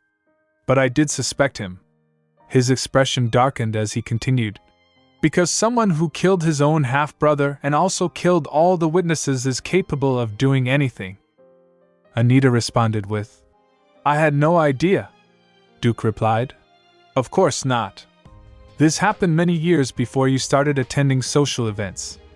And talking about it is forbidden. Anita, still pondering the situation, remarked, But that doesn't seem like enough for someone of your caliber to suspect the Emperor. She probed further. You must have another reason for suspecting him despite the contract, right? Duke chuckled, his demeanor lightening. That's right. This is why I have so much fun talking to you, Lady Anita. He continued. I suspect that the Emperor has dabbled in forbidden magic. He's capable of doing so and has such a cruel character that he wouldn't hesitate to use such dark magic. Addressing Anita with a sincere tone, Duke said, But if you hadn't told me, I wouldn't have been able to confirm my suspicions. He then added, I've lost track of how many times you've helped me. So, I would like you to reconsider my offer. Anita, confused, murmured, Pardon? At that moment, a maid entered the room and bowed before Duke. Duke turned to her and asked, It's ready, isn't it? Please bring it in. The maid placed several documents in front of Anita. She glanced at the papers and remarked, I thought I had already refused your offer to be my official guardian. Duke, impressed by her perceptiveness, responded, I'm impressed you could tell what it was from just a glance. You really are sharp. But please reconsider. Duke then tried to elaborate. What if? He paused momentarily before continuing. Yes. Consider this oath as a guarantee that I will not betray you even if I were to find my family in the near future. Anita listened attentively, considering his words. After a brief period of reflection, she agreed. All right then. I'll sign it. Duke's expression brightened with a smile as he said, Good. You won't regret this. Extending his hand, Duke asked, Shall we shake hands on it? They shook hands, sealing their agreement. Smiling, Anita then proposed, Your Grace, in celebration of this guardianship, would you consider hosting a ball in your name? Duke looked at her with a mix of amusement and curiosity and replied, What great scheme do I get to look forward to this time? Seated comfortably in a tastefully decorated and elegantly furnished room, Anita looked at Duke and said with a confident tone, Now that I have gained such a strong ace up my sleeve, she continued, her gaze steady and assured, I've decided to stop holding back and use the hand I've been dealt. Her eyes sparkled with determination and a hint of excitement.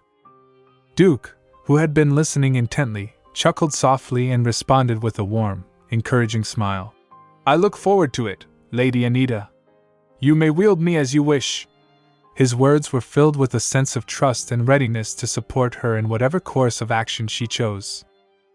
As the early morning sunlight began to filter gently through the window, illuminating the room with a soft glow, the atmosphere was one of both anticipation and promise. In the Grand Renard Manor, Anita had just arrived when Philip approached her with a stack of letters. My lady, Philip began, his tone respectful and slightly formal. A letter arrived from Lady Arabella while you were out. He extended his hand, presenting the letters to Anita. Anita's eyes widened in surprise as she took the letters from Philip. Another one? She inquired, clearly intrigued by the frequent correspondence. Philip nodded and offered a polite nod, stepping back as Anita began to examine the letters. Holding the stack of letters in her hands, Anita remarked, Thank you. Her voice filled with genuine appreciation. As she sorted through the letters, Anita's thoughts drifted. 7 letters, huh? She mused quietly, her curiosity piqued. Opening one of the letters, she pondered. She must have written one a day and waited to send them together so the postman didn't have to deliver them daily. Her lips curled into a smile as she continued. What a sweet and kind thought, as expected of Arabella. The text of one of the letters read, To Anita, who I miss very much. I hope you're doing well. At the estate I'm. Oh, and thank you for my gift. The vice captain delivered it to me. From Arabella, who is happy about the earrings that suit her so well. Arabella had penned these letters with such care and affection that Anita's heart swelled with warmth. Holding the letters close, Anita grinned and said, I'm glad she likes them. Her satisfaction was evident, reflecting the genuine joy she felt knowing that her thoughtful gift had been appreciated. A few days later, the scene shifted to the bustling activity at Vice Manor. Carriages belonging to various nobles arrived, signaling the commencement of a significant event. A ball was held at Vice Manor. People murmured among themselves, their voices a blend of curiosity and speculation. Although the reason for the celebration was not announced, one guest remarked, adding to the growing intrigue. A ball? All of a sudden? Someone else questioned, their surprise palpable. The second lady in the crowd pondered aloud. Does this mean His Grace will be joining high society again? Her question lingered in the air, reflecting the community's eagerness for information. The first lady responded with uncertainty. I'm not sure. The second lady speculated further. Or perhaps he plans to confirm the rumors that his missing daughter has been found. Her voice carried a mix of speculation and hope. She then added, By the way, I don't see Lady Anita Renard around.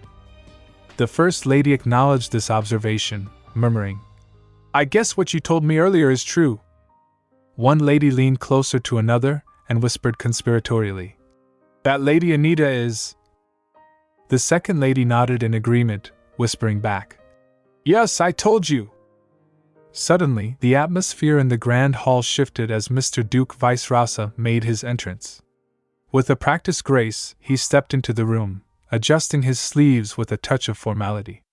Addressing the assembled guests, he announced in a voice that commanded attention, As host, I apologize for arriving late. The crowd reacted quickly, and one voice from the gathering called out, Don't apologize, Your Grace. Another guest chimed in, adding, You are supposed to arrive fashionably late, right? Their remarks were delivered with a tone of understanding and playful acknowledgement of the Duke's role. Among the crowd, a lady approached Duke with a warm smile and said, Congratulations, Your Grace. I heard you finally found your daughter. Her words were delivered with a tone of genuine joy, reflecting the anticipation and excitement that had surrounded Duke's family matters. Duke glanced at her with a thoughtful expression and replied, I'll be addressing that matter later in front of everyone. However, this ball is to celebrate something else. His voice carried a hint of mystery, suggesting that there was more to the evening's celebration than initially met the eye. A person standing directly in front of Duke responded, I understand, Your Grace. This acknowledgement was accompanied by an air of curiosity, as everyone awaited further clarification. Duke continued, This is the first I speak of it, but I now have a ward. I wanted to be her godfather, but she refused. His announcement was met with a ripple of surprise among the guests. One onlooker murmured in astonishment, The Duke's ward? Another lady, her voice low and tinged with curiosity, whispered, So this ball isn't about introducing his daughter? Her words were reflective of the general confusion surrounding the true purpose of the event. Duke turned his gaze toward the whispering lady and replied, But it looks like my main guest is arriving even later than I did. She has yet to show herself. His statement was met with a collective gasp of astonishment, as the guests tried to process the implications of his words. A lady in the crowd remarked, A noblewoman young enough to become a ward. The person listening to her added, And someone who isn't here yet. That means, Duke completed the thought. That's right. I would like to share this joyous news with everyone gathered here. His voice was filled with pride and excitement as he prepared to reveal the much-anticipated announcement. Standing confidently in front of the guests, Duke raised his hand to capture their full attention and declared, I, Roderick Vice-Rasa, have taken Anita Renard as my ward. His proclamation was met with a mix of surprise and admiration from the crowd. He continued, Since this ball is meant to celebrate this good news, please enjoy yourselves. His invitation was accompanied by a genuine smile, encouraging everyone to partake in the festivities. Among the murmuring guests, the two ladies who had been discussing the recent developments were left in awe. One of them, Lady Sola, turned to Lady Ellie and said, Lady Ellie, why did you say that earlier? Lady Ellie, looking somewhat flustered, replied, Why are you bringing that up now, Lady Sola? Lady Sola, her expression filled with concern and frustration, responded, Because this means everything you've been telling me may be just as untrustworthy as what you said earlier. Her words were charged with a sense of urgency and disbelief. Lady Ellie defended herself. I only heard it from someone else as well. That Lady Anita is mentally unstable. Her statement was abruptly cut off as Lady Sola grabbed her shoulder, her voice trembling. Stop it, Lady Ellie! At that moment, Anita made her entrance, dressed in a regal red maxi gown that commanded attention. Unaware of the ongoing conversation, Lady Ellie asked, What's wrong all of a sudden? Looking toward Anita, Lady Sola pointed and stammered, Over there. Anita, now aware of the murmurs directed at her, addressed the crowd with a composed yet pointed tone. I'm mentally unstable? What a fascinating rumor. Lady Sola quickly responded. I just heard it from Lady Ellie, Lady Anita. Lady Ellie, her voice shaky, added, And I heard it from Lady Charlotte. Anita, with a look of mild amusement and sharp focus, replied, How interesting. Keep going. Let's see whose name is at the end of that chain. Anita contemplated inwardly, thinking, I'm sure it'll be Grand Marchioness Euclid anyway, but still.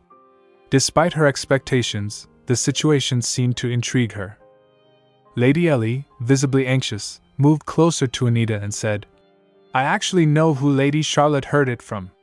Her nervousness was palpable, and she seemed eager to clarify the source of the gossip. Anita, her curiosity piqued, responded with a smile. Really? So they were saying that about me? Her tone conveyed a mix of intrigue and mild amusement. As Anita mused to herself, I expected House Euclid to be involved, but this is new, she approached Duke. Observing their interaction, a nearby lady whispered to her companion. They seem to be close, don't you think so? Her friend, leaning in, whispered back, looking at how they talk to each other, and then added, They almost seem like father and daughter. The other lady nodded in agreement, murmuring, I agree. And it's clear that rumor is just a lie. Her voice was tinged with a tone of certainty, as she dismissed the earlier speculation. The first lady whispered, I overheard Lady Anita talk about that rumor earlier, and the atmosphere was so tense. Her observation highlighted the palpable tension that had enveloped the conversation. Nearby, a noble lady, discreetly covering her face with a hand fan, reflected on the recent events. Why did she do that for me when she's usually like this? Her mind drifted back to a recent encounter. A few days prior, this lady had visited Anita. The lady, with her striking red hair and clad in a black gown, was seated at a table laden with various delicacies.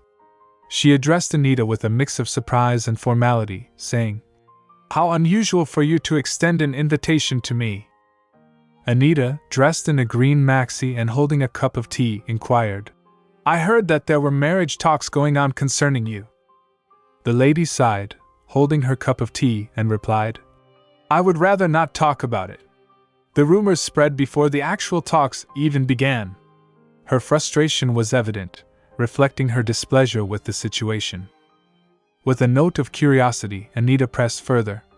So, what did you want to tell me? The lady's frown deepened, and she retorted, You're the one who invited me here, Lady Anita. Ha! She looked at Anita with a resigned expression and said, All right. I guess you invited me here because you already knew, so I'll be honest. That's right, I don't wish to get married. She continued. He's an ugly old man over twice my age and just not good spousal material. Her candidness was accompanied by a look of disappointment. Anita, maintaining her calm demeanor, asked, Why are there marriage talks to begin with, then? The lady explained. My father isn't particularly happy about it either, but it seems as though he's having a hard time refusing his wife's wishes. Her face showed clear dissatisfaction as she added, It's my own fault, I suppose. I, as the child of the late Countess, got on the new Countess's nerves. Anita looked at her with a sympathetic expression and murmured, Oh? With a thoughtful pause, Anita then asked, Does that mean we just have to make sure the Count no longer views the Countess favorably? The lady, her expression turning serious, responded, Well, that would be good, yes, but… Anita looked at the lady with a serious expression and said, The Countess is having an affair with the gardener. The lady jolted in surprise and murmured, Pardon? Anita continued, her tone firm. Well, technically, she's cheating on the gardener with the Count. She elaborated on the affair. The gardener is the real father of your stepsister, after all. The revelation left the lady in shock. Her eyes widened as she stammered. What? Anita, noting her reaction, pressed further. How long has that woman been? So she's been cheating even before my stepsister was born? With a mix of confusion and concern, the lady asked. But why are you giving me this information? Anita met her gaze and replied, Because I know you have helped me out before on several occasions. I thought I should thank you. She then posed a question with a thoughtful tone. What do you think? Will this information help you? The lady, overwhelmed by the unexpected revelation, began flapping her hand fan nervously. As she covered her face with the fan, she pondered to herself, It's so embarrassing. But it was true that she was a huge help. She's so hard to read. Meanwhile, at House Linnet, a flower pot fell and shattered on the ground, creating a loud crash. Linnet, visibly agitated, yelled at the man standing in front of him. Say that again. The man, looking apprehensive, replied, They are demanding 5 times the usual rate for the tea leaves. And the gold mining operation is also… He hesitated before continuing. Being interfered with by House Renard. Linnet, struck by the gravity of the situation, staggered and sank into a chair, murmuring, Oh no! The man, noticing Linnet's distress, asked, Should we ask House Oaklid for help, my lord? Linnet, his voice rising with frustration, shouted, Are you insane? She'll try to cut us off, thinking we've been caught. The man stuttered, I apologize, my lord. Calming slightly, Linnet turned to his servant and commanded, Send a message to House Renard immediately. The servant responded respectfully, Yes, my lord. What shall I write? Linnet dictated, Dearest Lady Renard. In a different setting, Anita was holding a letter and reading its contents. The letter read, And that is why I would like to visit you. From Count Linnet. Anita was taken aback by the message. Sitting beside her, Axion observed her reaction and asked, House Linnet sent that? Anita, regaining her composure, replied with a smile, Yes. Axion thought for a moment, then mumbled thoughtfully, He then said, I have an idea that could steer things in the direction you want, Anita. With a friendly smile, Axion looked at Anita and asked, Would you allow me to help you? 10 days later, at Renard Manor, a tense interaction was unfolding at the entrance. Phillips addressed a visitor who had arrived seeking an audience with Lady Anita Renard.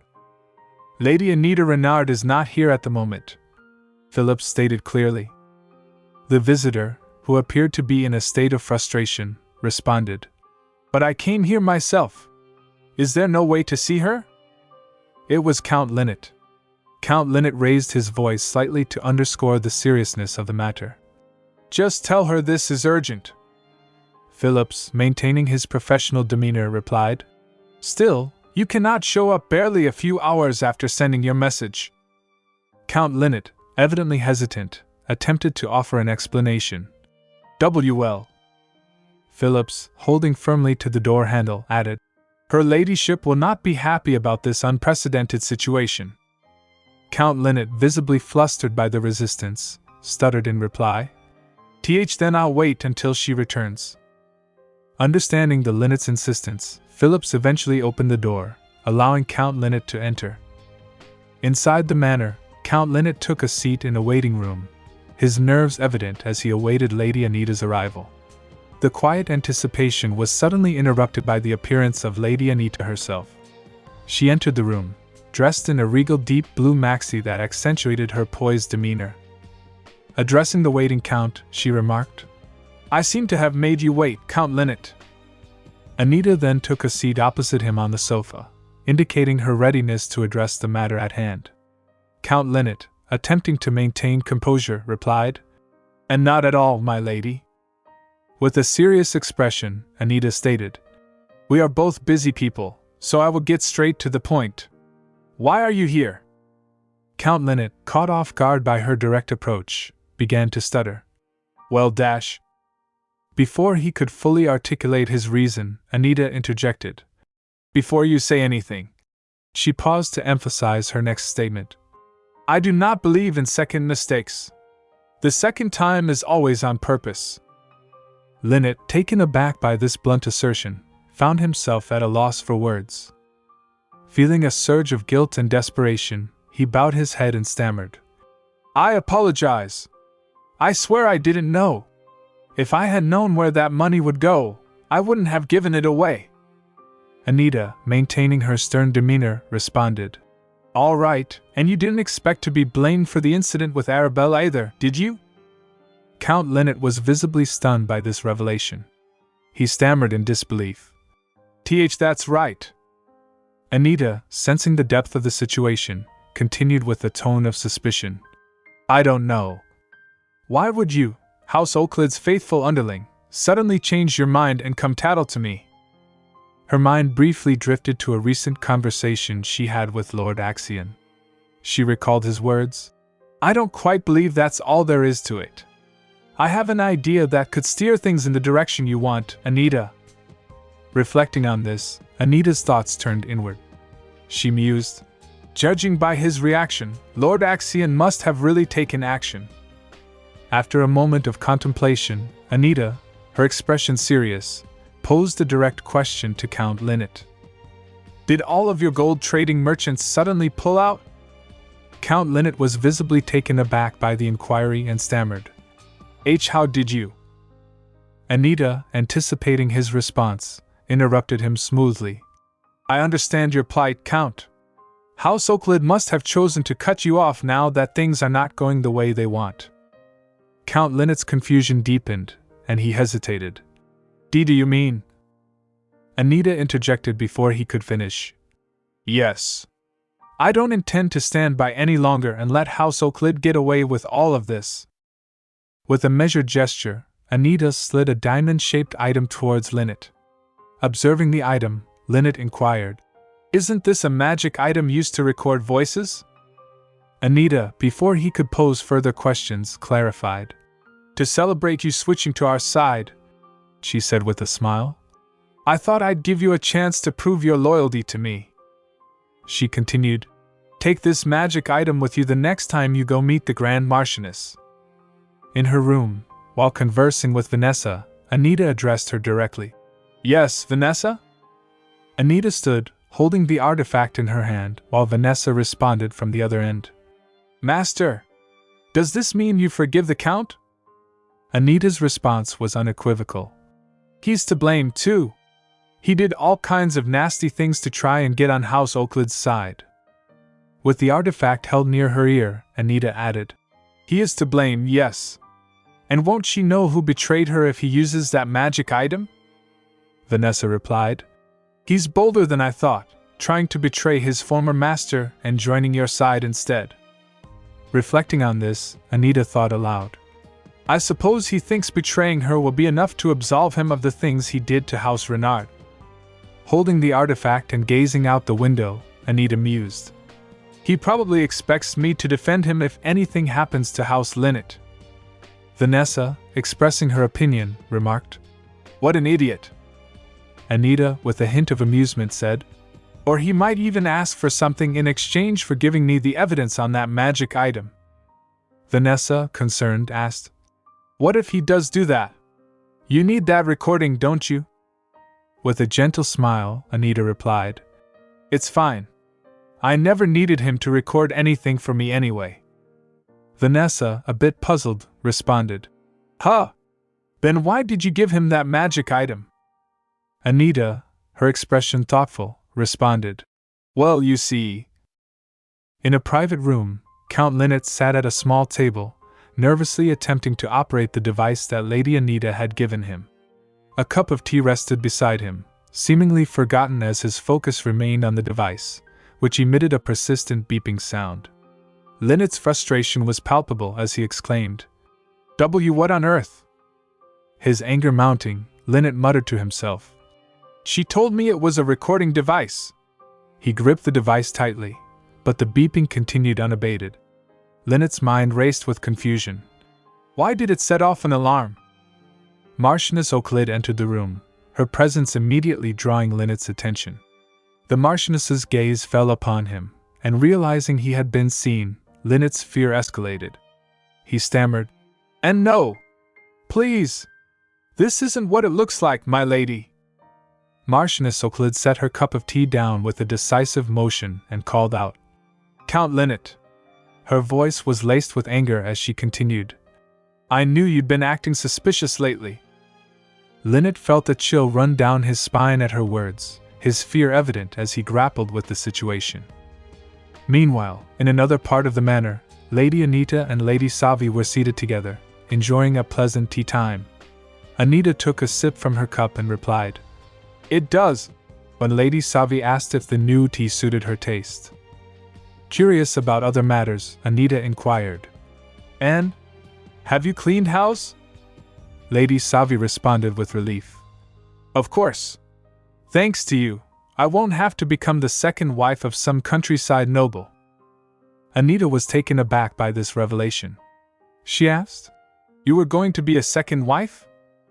Lady Savi, attempting to divert the conversation, commented on the tea. "Lady Anita, this tea? It's hard to discern its flavor by just the scent, right?" As she examined the tea, Lady Savi remarked, "I was just thinking how surprising it is that its flavor is entirely different from its scent," she added with a smile. "But that's why I like it." Anita, puzzled by Savi's cryptic analogy, could not fully grasp the meaning behind her words. Sensing Anita's confusion, Lady Savi tried to connect more personally. "You're kind of like that as well, Lady Anita. You may not chatter and praise its taste, but you still sit and enjoy it silently with me. It's hard to read you without getting to know you more." Lady Savi then recalled a past conversation, saying, "You asked me once whether I considered us friends, right?" "I did."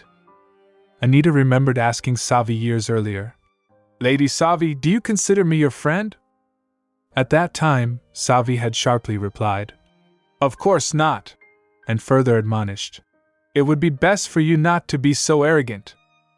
In the present, Lady Savi looked at Anita with a hint of hesitation and said, "Actually, I apologize. I was lying back then." She continued, "You see, I'm a coward. I guess I can't be like you." Savi revealed her fears. "I'm scared of being criticized for being honest and that my younger sibling will take my place. That's the kind of cowardly person I am." With a slight, reassuring smile, Anita attempted to comfort her. "I understand. Your stepsister was also at the tea party, after all." Savi smiled in return and said, "But now that it's just the two of us, I'd like to be honest." She gestured in the air as she stated, "I'll give you my true answer to your question." Anita, lost in her thoughts, simply observed. Lady Savi concluded, "I do consider us friends." Anita exhaled deeply and replied, "All right. They both extended their hands in a gesture of mutual respect and friendship, sealing their renewed bond with a handshake. A carriage arrived at the stately Renard Manor, and Lady Anita emerged to greet it. As she prepared to ascend the steps, a maid hurried toward her, clearly out of breath. Anita, taken aback by the maid's flustered state, asked with concern, "What is it?" The maid, catching her breath, replied urgently, "My lady, Grand Marchioness Euclid is here to see you." Anita, recognizing the situation wasn't as dire as it appeared, responded calmly, "Take a deep breath. There's no need for you to run for something like that." The maid, relieved by Anita's composed demeanor, acknowledged, "Yes, my lady." Anita then proceeded back inside. She found Marchioness Euclid already present, and the two were soon seated with tea before them. Marchioness Euclid began, "But there's something strange about her." Anita, maintaining a casual tone, replied, "Is that so?" With the two of them seated comfortably, Anita remarked, "You've come sooner than I expected." Lady Euclid responded, "I did." With a measured smile, Lady Euclid continued, "We both know what's going on, so I'll get straight to the point." She added, "I still cherish House Renard. Now that Arabella is back, I simply wanted to follow the norms of succession, because I thought it was only natural for the firstborn to become the next head of the house." Anita, with a knowing smile, said, "Oh, I see." She then remarked, "If I'm understanding correctly, you cherish House Renard so much that you ignored us during the drought, yes?" Lady Euclid, taken aback by the directness of the question, replied, "I had no authority or responsibility to help back then. It wasn't my House Renard any longer, after all." Anita looked at her with a serious expression and stated, "That would mean that, as long as you can justify it to yourself, your affection for House Renard can be ignored whenever you like." Marchioness Euclid, her composure slipping, responded with a raised voice, "Don't put words in my mouth. If anyone heard that, they would think I turned my back on." Anita interrupted, cutting through the interruption with a pointed question.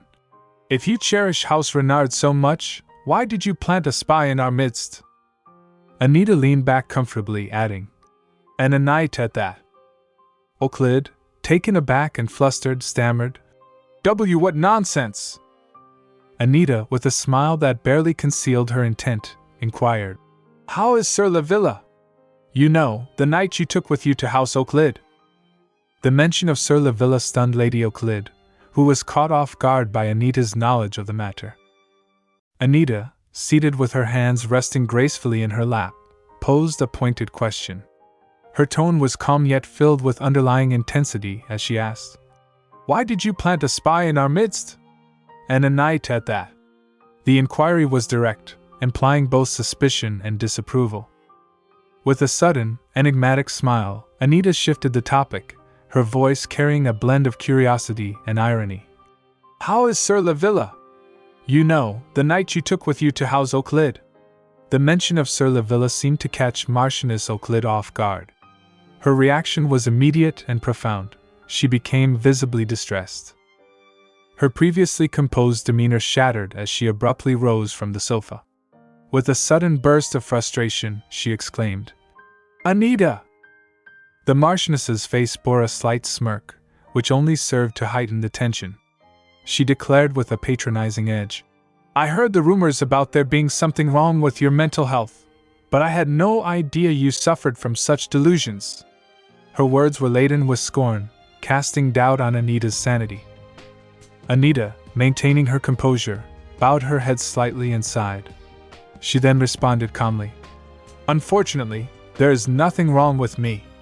Her tone was steady, yet it carried a quiet firmness. In response, Marchioness Euclid's disbelief was palpable.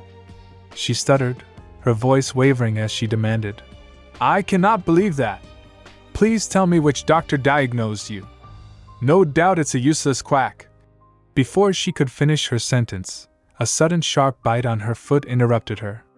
She yelped in pain, exclaiming, "Ouch!" Anita, equally startled, looked towards the source of the disturbance. A small, cute white cat had wandered into the room and was the culprit behind the unexpected bite. Marchioness Oaklid, already on edge, lost her temper completely. Her voice rose in indignation as she shouted, "Even pets at House Renard have terrible behavior issues." Anita, surprised by the outburst, queried, "Pet?" Her expression conveyed confusion. Marchioness Oaklid's reply was swift and sharp. "That's right." Her irritation was now fully directed at both Anita and the offending cat. She continued her tirade. "How barbaric of you to take in some creature and make it bite your guests." Anita, still puzzled, remarked, Her confusion was evident. Realizing the misunderstanding, Anita quickly addressed the cat, saying, "Oh." She then directed the cat with a simple, "Go over there." Marchioness Oaklid's frustration did not abate. She turned her ire towards Anita, saying, "Really?" She then shifted her focus to Anita, declaring, "This family should have gone to me instead of my foolish little brother." Her voice, now raised in anger, continued, "That idiot couldn't even tell apart a spy from a knight, yet he was allowed to be the head of the family. So why not me?" Anita, looking up at the Marchioness, replied with a note of gentle reprimand, "Grand Marchioness, you seem to be under the wrong impression that you're different." Her tone was calm but firm. Anita proceeded, her voice steady, "Yet you were cornered by your niece's little schemes and came to see me on your own accord." Her words were pointed, highlighting the Marchioness's own vulnerability and decisions. Enraged, Marchioness Oaklid shouted, "You haven't cornered anyone!" Her voice was a mixture of frustration and indignation. She further added, "You've been so spoiled that you think you're above everyone." In contrast, Anita responded with a light-hearted giggle, lowering her head in a gesture of subtle mockery. "Well, I learned my manners from a woman who quickly lost her composure at the smallest provocation," she remarked. She then raised her head with a serious expression and stated, "I can't help it. You could still take over House Renard someday. But it won't be worthwhile." Her tone suggested a resigned acceptance of the Marchioness's ambitions. Anita concluded with a cutting remark, "Soon enough, you'll be known as a wicked woman who spread nasty rumors about her own niece, you see." Anita's smile was a subtle mix of amusement and confidence as she slightly raised her voice, addressing the Marchioness with a challenge. "Ha! Go ahead and tell everyone. You have no proof, anyway. Just because the Duke is on your side for now." Marchioness Oaklid's temper flared at Anita's dismissive tone. She interrupted, her voice rising in outraged disbelief. How dare you laugh at me?" Her face reddened as she struggled to contain her anger. Anita, maintaining her composed demeanor, placed her hand thoughtfully on her face, signaling her contemplation. She then responded calmly, "Well, I'm confident I won't need the Duke's help." With a deliberate motion, Anita placed a diamond-shaped device on the table, presenting it as if it were a key piece of evidence. "Look! You even created all the proof I need yourself," she stated with a hint of triumph in her voice. Marchioness Oaklid's reaction was one of sheer astonishment as she stared at the device in stunned silence. She called out, her voice barely a whisper, "Hey, Anita!" Anita, unfazed by the Marchioness's shock, offered an opportunity. "Would you like to take a listen, Grand Marchioness?" She tapped the device, activating it, and the recording began to play. The recording's first voice clip was Anita's own voice saying, "I'm confident I won't need the Duke's help." This was followed by another voice recording, "You've come sooner than I expected." The Marchioness's eyes widened in horror as she absorbed the implications of the recording. Her gaze was fixed on Anita, and she shouted in disbelief, "This whole time?" Anita's response was a serene smile, a stark contrast to the Marchioness's mounting frustration. The Marchioness, clearly overwhelmed, stormed out, leaving Anita and the cat alone in the room. The white cat, who had been quietly observing, remained near Anita. Anita turned her attention to the cat, addressing it with curiosity and recognition. "It's you, right?" The cat, with a small, hesitant meow, seemed to confirm Anita's suspicion. Anita, her tone now filled with revelation, said, "You're the wind spirit." In response, the cat gracefully hopped onto the table, and a magical voice emerged. "How did you know, Anita?" The voice was both ethereal and soothing, indicative of its magical nature. Anita's smile grew wider as she explained. "Well," she paused for a brief moment, reflecting before continuing. "I recognize your aura. I felt the same thing whenever I met you at the lake." Curiosity piqued, Anita inquired, "So why are you here?"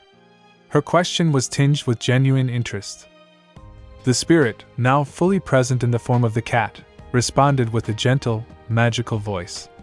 "All these people won't leave you alone, so I wanted to be here to protect you." The sentiment was protective and reassuring. Anita's concern shifted as she asked, "Were you worried about what happened at the Saints' Day ceremony?" Her inquiry was sincere, reflecting her awareness of recent events. Before the spirit could answer, Anita posed another question. "Are you all right with being in that form?" Her tone was considerate, showing empathy for the spirit's situation.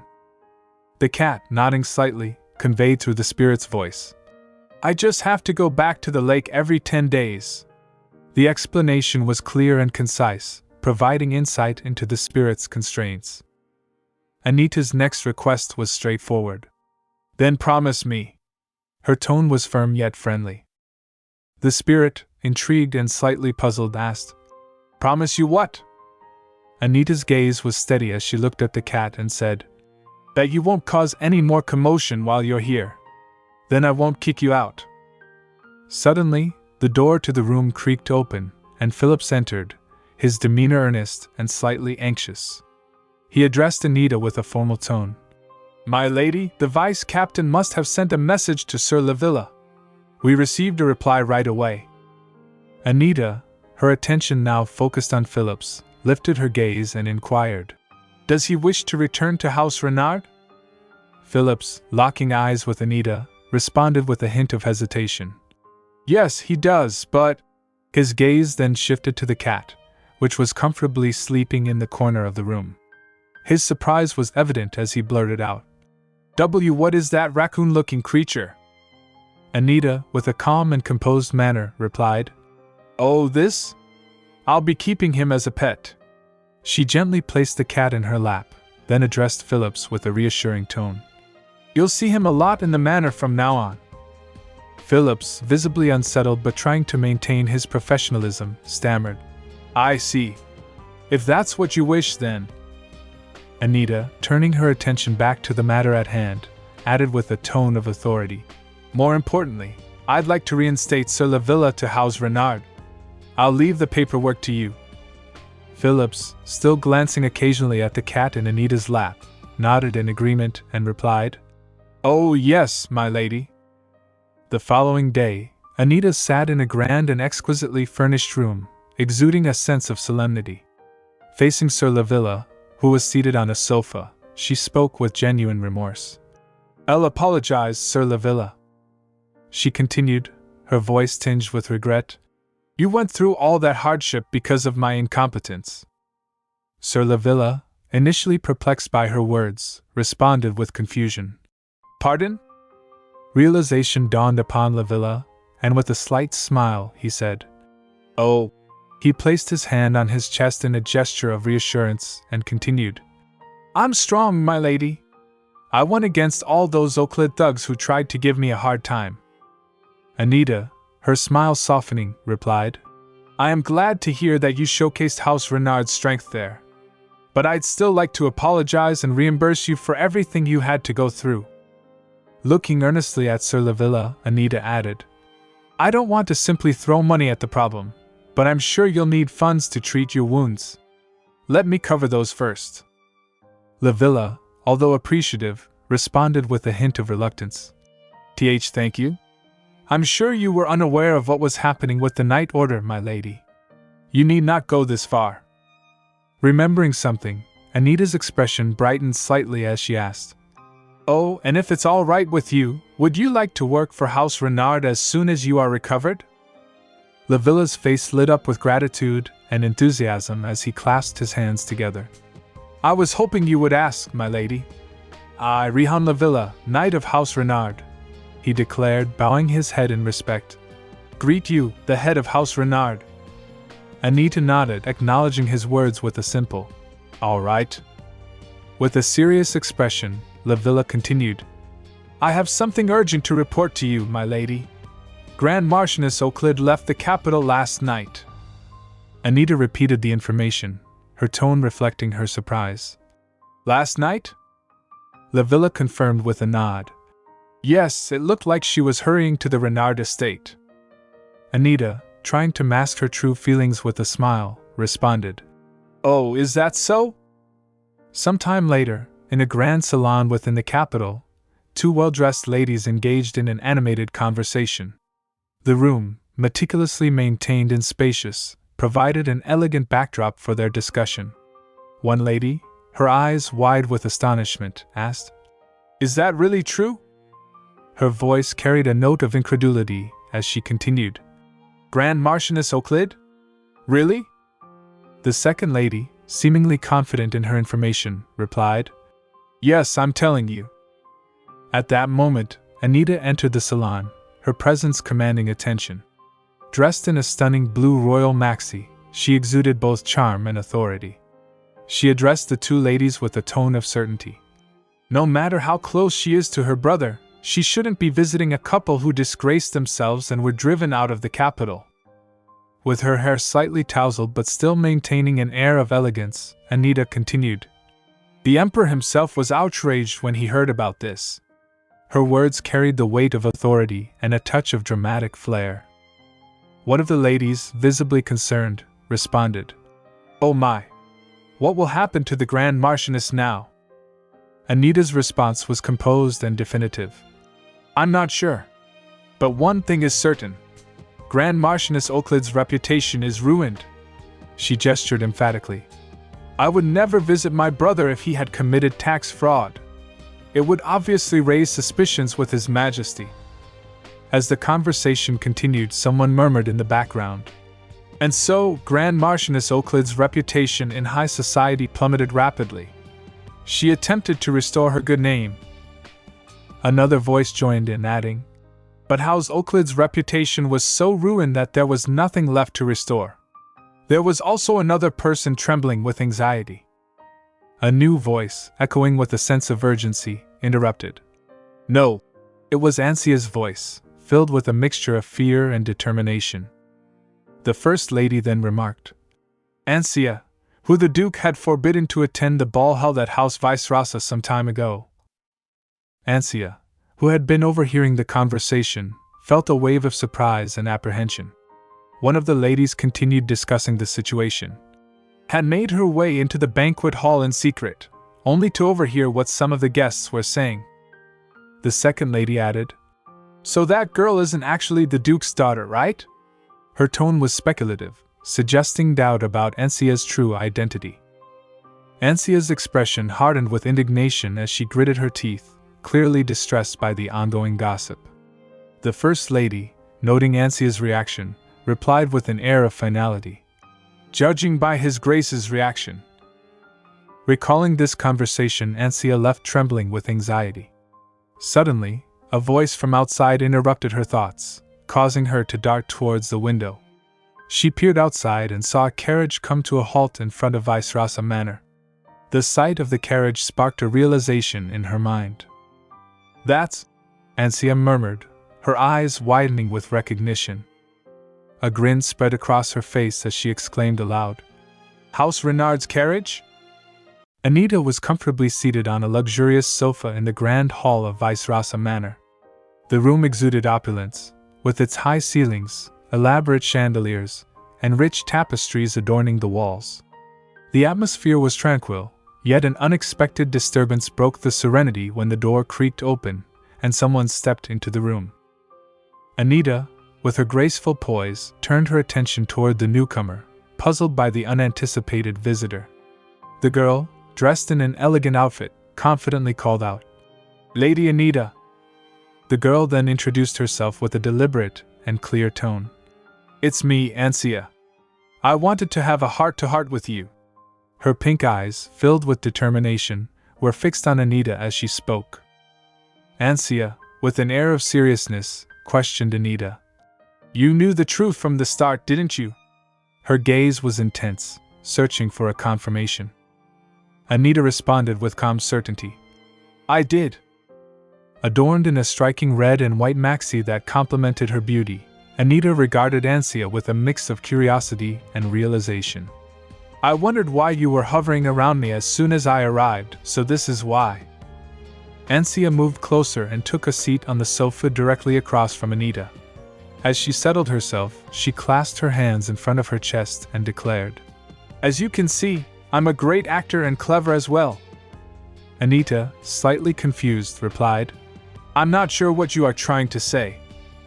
Ansia looked directly at Anita and remarked, "Lady Anita, I didn't think you would be so slow." Before Ansia could elaborate further, Anita interrupted with a firm, "No." With a serious and contemplative expression, Anita inquired, "I'm asking why I would ever want to use you when everyone already knows your face." Ansia, momentarily taken aback, stammered, "I can disguise myself with makeup and use magic potions to change my eye color." Gesturing to herself, Ansia suggested, "You could use me as a maid or something, couldn't you?" Anita questioned, "Use you? As my maid?" Ansia, with a hint of cheerfulness, responded, "That's right. It's easy enough for you to get rid of the few people who do know my face, isn't it?" Anita took a deep breath, her eyes casting downward as she considered the proposition. She finally replied, "Yes, it's very easy." With a renewed sense of optimism, Ansia cheerfully responded, "There we go, then." A faint smile touched Anita's lips as she addressed Ansia. "But I don't intend to hire someone like you, who begs for their life to get what they want." Ansia's voice rose in indignation. "Beg? I'm trying to make a deal with you." Anita, maintaining her composed demeanor, retorted, "Go make that deal with someone else." Ansia's frustration escalated, and she shouted, "Lady Anita! This won't." Before Ansia could finish her sentence, Anita interjected sharply, "You lied to people who have been looking for their family for 19 years. Resting her hands in her lap and sitting comfortably, Anita looked at Ansia with a steady gaze. "And didn't feel a shred of guilt about it." Ansia flinched, her voice faltering as she stammered, "I was just trying to make it big." Ansia, overwhelmed by her rising frustration, lost her temper and began shouting with increasing intensity, What would you know? You were lucky enough to be born a high-ranking noble." Her voice was sharp and filled with resentment. As she held a cup of tea from the table, Anita remained calm and composed. She responded with a measured tone, "Who knows? But one thing is certain. Even if you had been born a noble." Her gaze hardened, and she added, "You would be just as trashy as you are now. Let me give you one last piece of advice, Ansia." Anita continued, her voice steady and firm. "You don't actually have the time to be sitting around like this." Her eyes remained fixed on Ansia, conveying the gravity of her words. Ansia, taken aback by the sudden shift in Anita's demeanor, looked startled and asked, "Huh? What are you trying to say?" Anita, without missing a beat, said, "Do you really think the person who ordered you to infiltrate House Vice Rasa didn't consider the possibility that you would betray them?" A look of fear and realization washed over Ansia's face. She clenched her hands tightly, her body trembling as she stammered, I. Overwhelmed by panic, she suddenly collapsed onto the floor in front of Anita, her voice barely a whisper as she pleaded, Please help me, Lady Anita." Anita, looking down at Ansia with a mix of detachment and resolve, responded, "I refuse to do anything troublesome." She then looked towards Ansia and added, "Didn't you hear the rumors about me? It'd be better for you to beg for mercy from His grace." Ansia, now visibly trembling and shuddering, stuttered, "Oh, Lady Anita, please!" A few days later, in the grand hall of Vice Rasa Manor, Anita stood beside Duke. Her long, straight hair framed her face perfectly, and she looked striking in a light green maxi dress. Duke, his expression serious, commented, "I guess that means that girl ran away right after meeting you." Anita, reflecting on the recent events, inquired with a touch of curiosity. "Oh, did she run away that quickly?" Duke, recalling the hasty departure of Ancia, confirmed. "That's right." He took a deep breath before adding, "She even scrounged up any valuables she could get her hands on before she fled." Anita glanced around the hall, taking in the changed surroundings. "I see. Is that why the manor looks so different?" Without turning to face Anita, Duke responded, "I've changed all the furniture in the drawing room, dining room, and her bedroom. Anywhere the girl had stayed was altered." Anita, acknowledging the necessity of the changes, said, "As you should." She then posed a thoughtful question. "Are you not going to track her down?" Duke, stepping forward with a contemplative expression, replied, "Well, she was helpful to me in the end." He added, "I'm sure she'll get by just fine since she took some gems with her, too." Anita's interest piqued. She immediately asked, "Really?" Duke, looking downward, responded, "And if she dies, that's that. She deserves it." Suddenly, Duke's tone shifted to one of secrecy and intrigue. He leaned in and whispered, "More importantly, I plan on messing with Leofried, who is basically the leader of the nobles on the Emperor's side." Anita, listening intently, found herself puzzled and intrigued by Duke's unexpected revelation. Lost in his contemplative thoughts, Duke allowed a smile to grace his lips and remarked, "I see." Anita, meeting his gaze, responded with a calm and measured tone, "I'm sure you have your reasons. Could Leofried have been behind this Ancia case?" Duke chuckled softly, shaking his head. "You overestimate me, Anita. It's just because I dislike the Emperor and the nobles on his side." He paused briefly, as if reflecting on his words before continuing. "This business with Ancia is just an excuse." Anita's response was a simple, "Oh." In a grand auction hall, a dramatic scene was unfolding.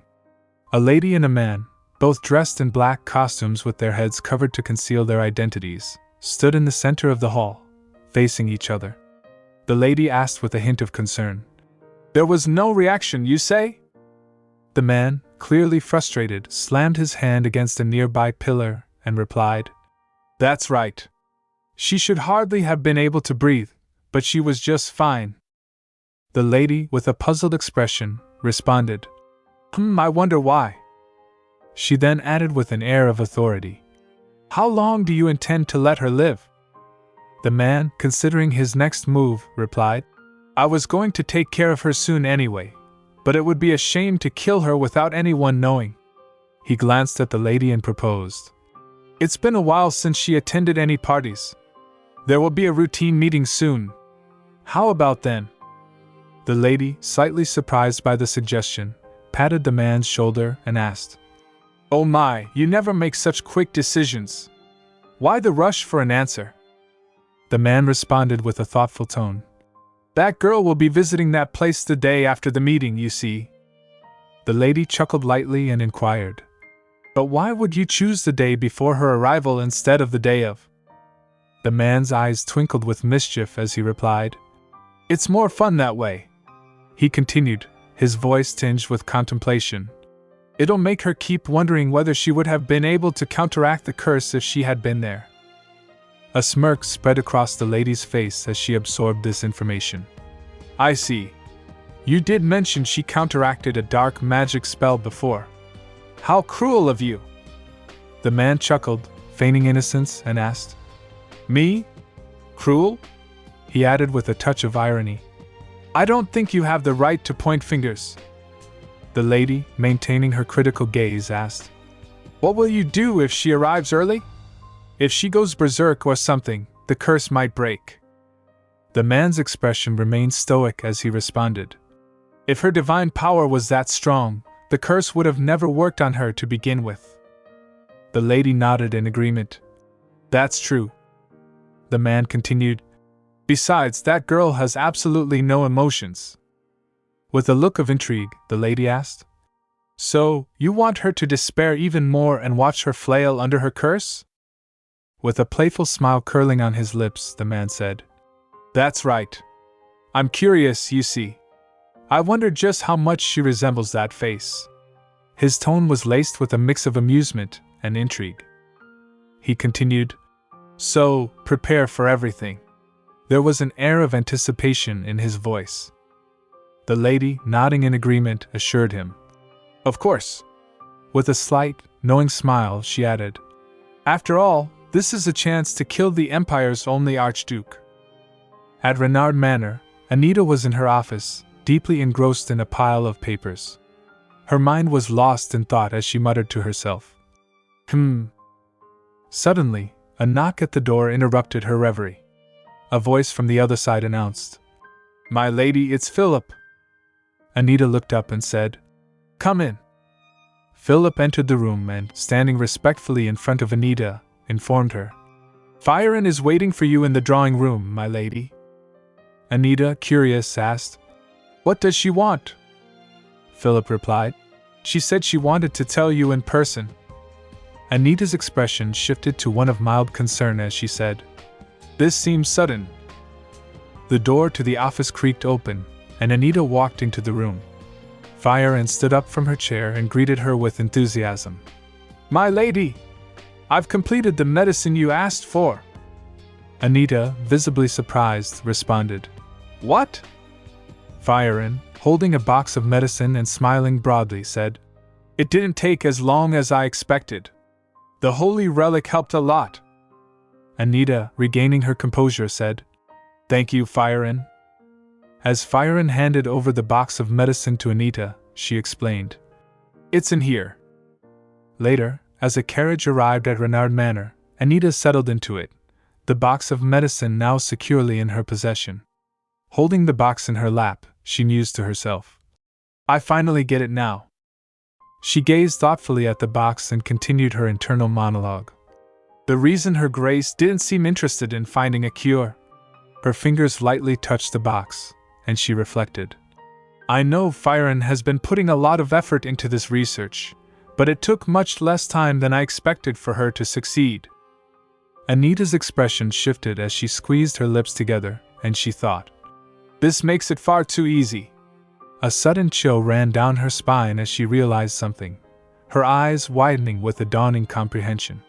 She thought to herself, It almost feels like I'm walking into a trap. As the evening descended, the dimming light outside cast shadows on the interior of the carriage where Anita sat in deep contemplation. Her mind was preoccupied with pressing thoughts and concerns. Lost in her musings, Anita began to speak aloud to herself, as though trying to sort through the complexities of the situation. For instance, Anita began, her voice soft but resolute. Her illness could worsen by taking this medicine. She held a small box of medicine in her hands, examining it carefully as she continued to reflect. Let me think through this one more time, she said thoughtfully. Her Grace's sickness can't be cured by common medicine, and its symptoms can only be quelled using a holy relic imbued with divine power. A sudden realization struck Anita, leaving her momentarily stunned.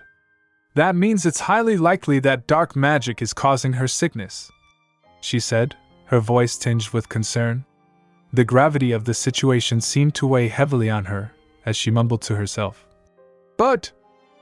Anita paused, her mind racing through the implications of her discovery. First me, Marquis and Marchioness Renard, and now the Archduchess as well? Her voice grew more intense as she clenched the box of medicine tightly in her hands. How could there be so much dark magic around me when it's supposed to be rare? The frustration and bewilderment in her voice were evident as she grappled with the enormity of the situation. Clearly lost in thought, Anita spoke again to herself, her tone contemplative. If I continue to discover dark magic being cast around me, it would mean the dark mage isn't far away. The realization made her even more anxious, prompting her to consider the next steps carefully.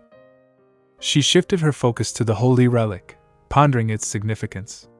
There is one way to discover who the dark mage is, Anita said with determination. Sometimes dark magic requires more than just a sacrifice and destroys part of the dark mage's body. Her thoughts raced as she considered the implications. If this is the case, it is possible to find the dark mage by sending divine power into a person affected by dark magic. Her mind drifted to specific individuals, such as Marchioness Euclid and the Emperor, as she reasoned. There are two possible things I can find out by doing this. That someone among the people I know is the dark mage, she said, presenting one option. Then she considered the alternative. Or the dark mage is on the opposing side. Anita continued to muse. Whoever it is, it'll be whoever suddenly disappears from the public. They won't just stand by and allow themselves to be discovered. The thought of a hidden adversary made her more determined to find a resolution. Finally, Anita's thoughts circled back to the dark magic itself. Because as soon as my divine power reaches the dark mage, she concluded, they will be fatally wounded. Lacade Manor Gardens. In the serene surroundings of Lacade Manor Gardens, the Archduchess sat with two men positioned before her. The setting was one of gravity and importance as the meeting was about to commence. With a firm tone, the Archduchess addressed the men. All right. Let this meeting commence. One of the men responded promptly.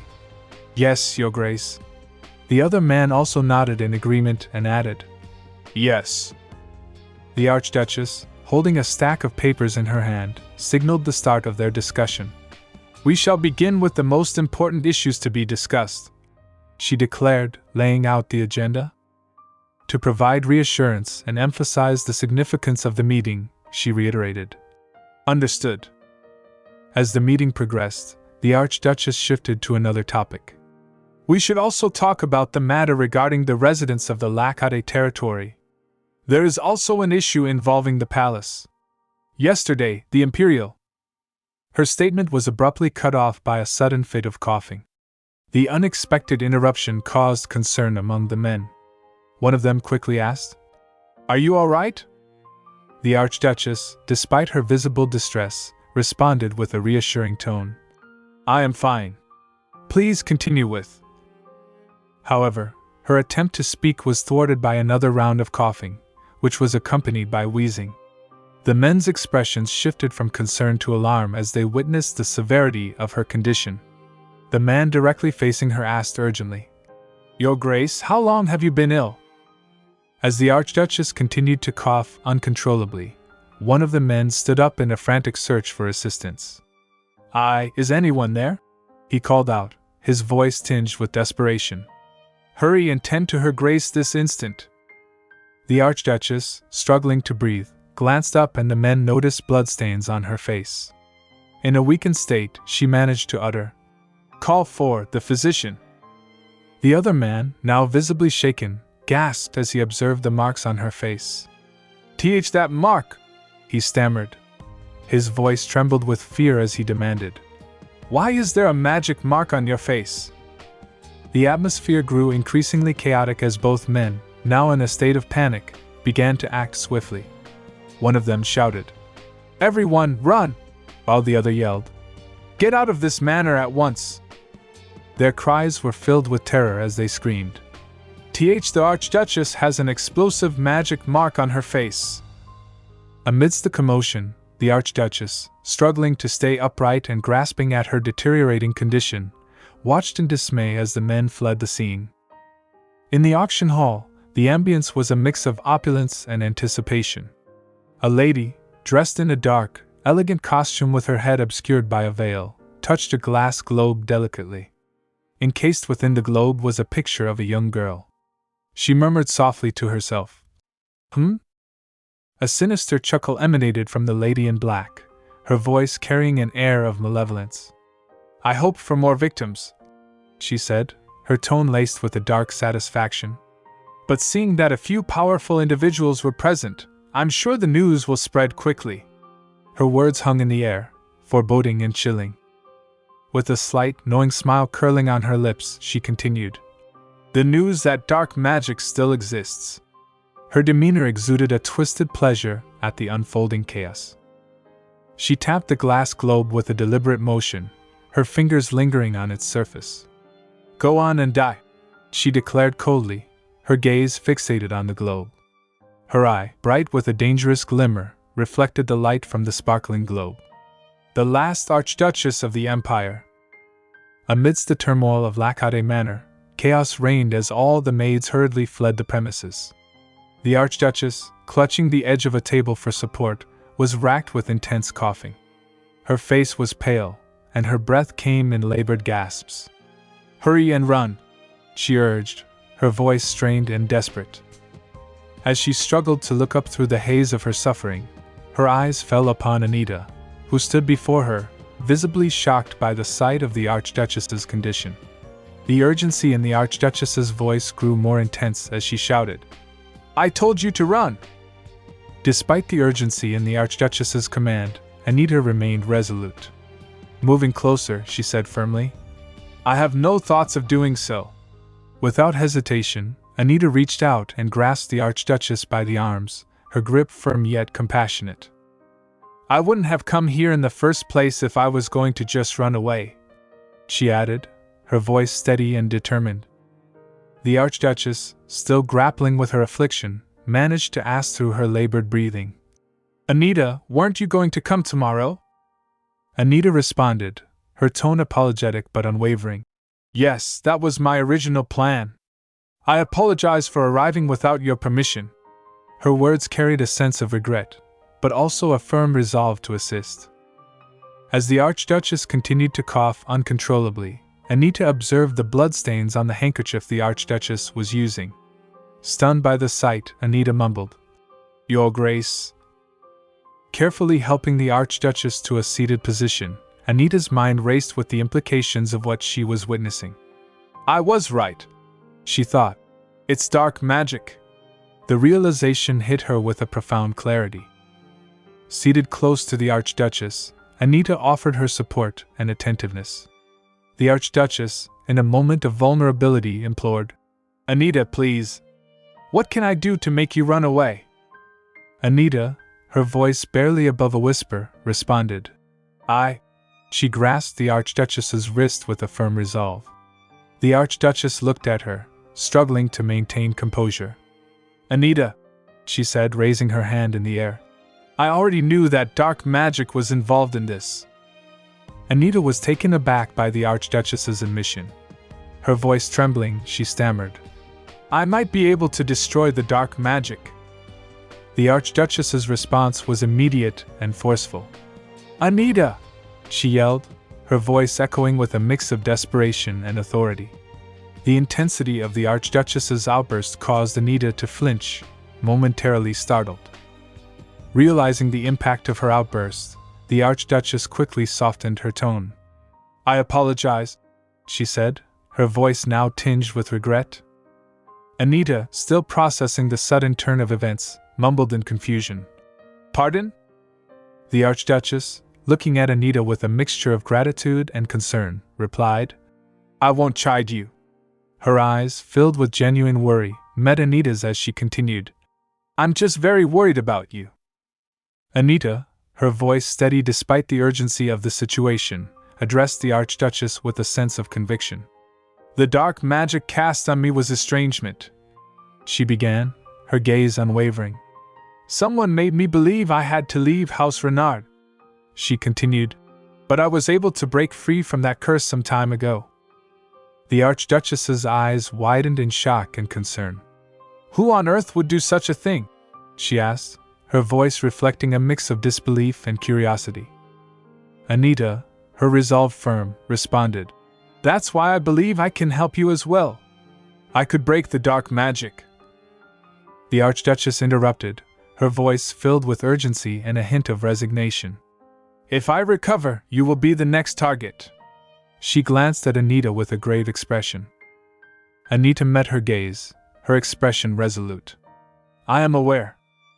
The Archduchess, her voice tinged with concern, added, "And it will also be revealed just how strong your divine power is. All of this could be a trap, Anita." Without hesitation, Anita replied, "I am aware of that as well." The Archduchess, her tone heavy with a mix of worry and acceptance, said, I won't outlive you anyway, Anita. Anita's face reflected her distress as she responded softly. Please don't say that. In a tender gesture, the Archduchess reached out and brushed her hand gently against Anita's cheek. You can live a peaceful life full of joy, she said, her voice imbued with a heartfelt wish. Anita, her emotions overwhelming her, replied with a tearful voice. I've already had that kind of life. Her tears began to flow freely as the Archduchess's words struck a deep chord within her. The Archduchess, her own voice tinged with a mix of encouragement and sadness, said, You must live like that from now on, Anita. She added with a somber note, You know that no one can live forever. Anita's tears continued to fall as she looked up at the Archduchess, her voice filled with a mix of sorrow and determination. Yes, I do. She took a deep breath and said, I know that everyone must pass eventually, but… Her voice trailed off as she looked deeply into the Archduchess's eyes, her resolve clear. Today isn't that day. I apologize for not listening to you. The Archduchess, confused by Anita's response, asked with a hint of perplexity. What? Without answering, Anita gently held the Archduchess's hand and squeezed it. In that poignant moment, a sudden flash of light appeared, illuminating the room with a blinding brilliance. The powerful flash signified the beginning of an intense and critical confrontation with the dark magic threatening the Archduchess's life. Anita gently grasped the wrist of the Archduchess, and in an instant, a flash of light illuminated the surroundings. The Archduchess, visibly affected, began to cough and bowed her head. As Anita observed the Archduchess's face, she was taken aback, her mind racing with disbelief. In a stunned whisper, Anita muttered, NGH. The realization dawned on her, and she managed to articulate her astonishment. I see it. Her thoughts raced as she reflected on the scene before her. I can see the link to the dark mage, she mused internally. Still holding the Archduchess's hand tightly, Anita urged, Just a little more. Without warning, a mystical voice resonated, and a chain of magic materialized, entwining itself around the Archduchess. The chain suddenly snapped, causing the Archduchess to gasp sharply. Her next utterance was a faint NGH. Overwhelmed, the Archduchess collapsed, her body going limp. As she fell, Anita swiftly caught her and held her close, her voice filled with sorrow. Your Grace. Observing the Archduchess's weakened state, Anita found herself lost in a whirlpool of thoughts and despair. She murmured to herself, Why?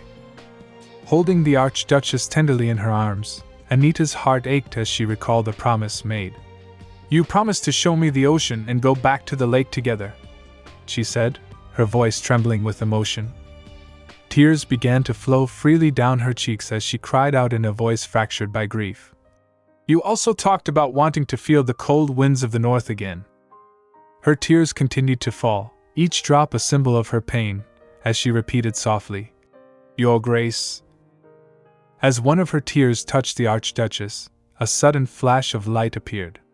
The Archduchess's eyes fluttered open, and with a hint of recognition, she responded with the simple affirmation. That's right. Holding the Archduchess carefully in her lap and gazing down at her, Anita's voice was filled with both sorrow and tenderness as she said, The winds of the north were so cold, and yet, all I could think of was you. Overcome with emotion, Anita swiftly wrapped her arms around the Archduchess in a heartfelt hug and cried out loudly, Your Grace. The Archduchess, managing to offer a reassuring embrace in return, replied calmly, I'm fine. I just need some rest. Despite her tears, Anita's voice was laden with relief as she responded, I'm so glad you're okay. While still holding Anita in her embrace, the Archduchess gently patted her back, offering a soothing comfort. She remarked, The vassals and maids must have evacuated by now. That means the head maid and butler will be here soon. She continued, her voice tinged with a mixture of fondness and slight frustration. Those two never listened to me, even when House Lacade was in danger, and always stayed by my side. Just like you, Anita. Still clinging to the Archduchess, Anita squeezed her gently and, through her tears, requested, "Yes, I know, but could we stay like this for just one moment?" The Archduchess, however, gently separated herself and said, "Anita, someone seems to have arrived already." Perplexed by the sudden change, Anita mumbled, "Pardon?" With a warm smile, the Archduchess turned her attention to someone arriving and said, "Welcome home." Confused, Anita turned around and saw a figure stepping forward. It was Axion, whose golden hair and blue eyes added to his charming presence. Dressed in a regal black suit, he exuded an air of sophistication. Upon spotting Anita, Axion called out warmly, "Nita!" Taken aback, Anita's eyes widened in surprise as she muttered, "Axion?" In a grand and elegantly illuminated hall, Axion approached with a commanding presence. As he came closer, Anita, her voice tinged with concern, said, "I came because I thought it was strange that Firen had finished the medicine so quickly." Anita continued, her expression serious. "When I arrived, people were running away, and there was an explosion spell mark on her Grace's face." Suddenly, Anita turned her attention back to Axion and added, "But I believe the dark magic on her has been completely destroyed." Axion's expression hardened at Anita's words, and she noted his reaction with a sense of unease. Her thoughts raced as she pondered, "Why isn't he saying anything?" Axion then turned towards Anita, his voice firm as he called out, "Nita." Anita responded, "Yes?" With visible concern in his voice, Axion said, "I was worried." Anita, taken aback by his concern, looked closely at Axion's face and softly uttered, "Oh." Without hesitation, Axion knelt down before Anita, his demeanor serious. As he knelt, he took Anita's hand gently in his own and said, "It was too late." He continued, his gaze never leaving hers. "By the time I heard that her Grace was in grave danger." Axion paused for a moment before adding, "And that you had remained with her." Anita, still processing the gravity of the situation, mumbled in response, "Right." With dark circles evident under his eyes, Axion looked up at Anita with a mix of relief and exhaustion. He confessed, "As soon as I heard, I found myself pleading with God, something I'd never done before." He held her hand more firmly, his tone earnest, as he added, "I prayed that her Grace would be safe and that he wouldn't take you away from me." Gently holding her hand, Axion leaned in and placed a tender kiss upon it. Anita, taken by surprise, uttered his name in disbelief. "Axion?" In a gesture of affection and gratitude, Anita then reached out and gently patted his head, acknowledging the depth of his emotions. Anita looked at the Archduchess with sincere concern and said, "I'm right here, and I will always be right beside you." Several hours later, in a grand and elegantly furnished room, Anita and the Archduchess were seated across from each other at a table. As Anita carefully placed her cup of infusion on the table, she asked with genuine worry, "Are you sure you don't need more rest?" The Archduchess, after a brief pause, nodded reassuringly. Anita, still concerned, inquired, "So you're all right now?" The Archduchess responded with confidence, "I am absolutely fine." However, noticing that the Archduchess was still coughing intermittently, Anita insisted, "I really think you should rest a bit longer." Wrapping her shawl around her more tightly, the Archduchess responded, "It's fine. It seems the dark magic cast on me has been completely destroyed." Anita, relieved, replied simply, "Yes." With a warm smile, the Archduchess added, "You know, I always thought it was strange." Confused by this statement, Anita glanced around and mumbled, "Pardon?" The Archduchess continued, "Who knew a girl like you, who does everything she can to help even when everyone else is running away and wishes to protect everyone, would be so soft when it came to House Renard?" Anita could only respond with a soft, "Oh." Suddenly, the Archduchess addressed Anita directly. "Anita." Continuing with a tone of earnestness, the Archduchess said, "Would you promise me something?" Anita, her curiosity piqued, looked at the Archduchess and asked, "What is it?" The Archduchess made her request clear. "Let this be the last time you save my life." Taken aback and struggling to comprehend, Anita stammered. "But why?" The Archduchess replied politely but firmly. "You should only think of your own safety from now on." Anita, stunned and confused, mumbled, "I..." After a brief pause, she continued, "I was just trying to protect someone important to me." The Archduchess, visibly surprised, looked at Anita with a new understanding. Taking a deep breath, she addressed Anita with reassurance. "I see. Yes, I believe that should work. I have just come up with a way to keep you safe as well, Anita." In a grand room illuminated by a splendid golden chandelier, Anita and the Archduchess sat across from each other. The opulence of the setting was matched by the gravity of their conversation. Stunned by the Archduchess's previous comments, Anita asked, "What do you mean?" The Archduchess, her demeanor calm and assured, replied, "It was much simpler than I thought." She continued to explain, "I just have to avoid showing them any weakness." Anita's confusion was evident, and she looked at the Archduchess with furrowed brows. The Archduchess, with a reassuring smile, added, "Dark magic? That's nothing compared to the hardships I've had to endure all these years." She began recounting her past. 20 years ago. The Archduchess described her past self. "Back then, everyone underestimated and looked down on me, the head of House Lackade." Her recollections painted a vivid picture of her strength and resilience. Describing her appearance, she had been bold and striking, with golden hair and green eyes, wielding a sword that radiated an imposing aura. She said, "All because I was a woman." She continued, "There were plenty of men who aimed to take my title by marrying me." And then added, "And then there were those who were after everything of mine, including my life and all of House Lackade." With a firm and resolute voice, she declared, "To protect my family from such men, I had to be cold, calculating, and become even stronger."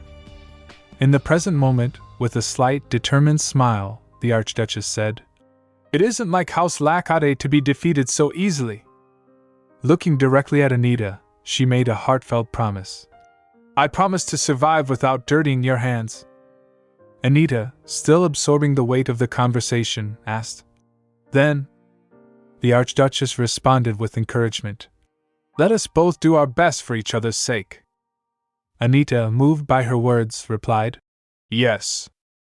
The Archduchess then addressed Anita with a request.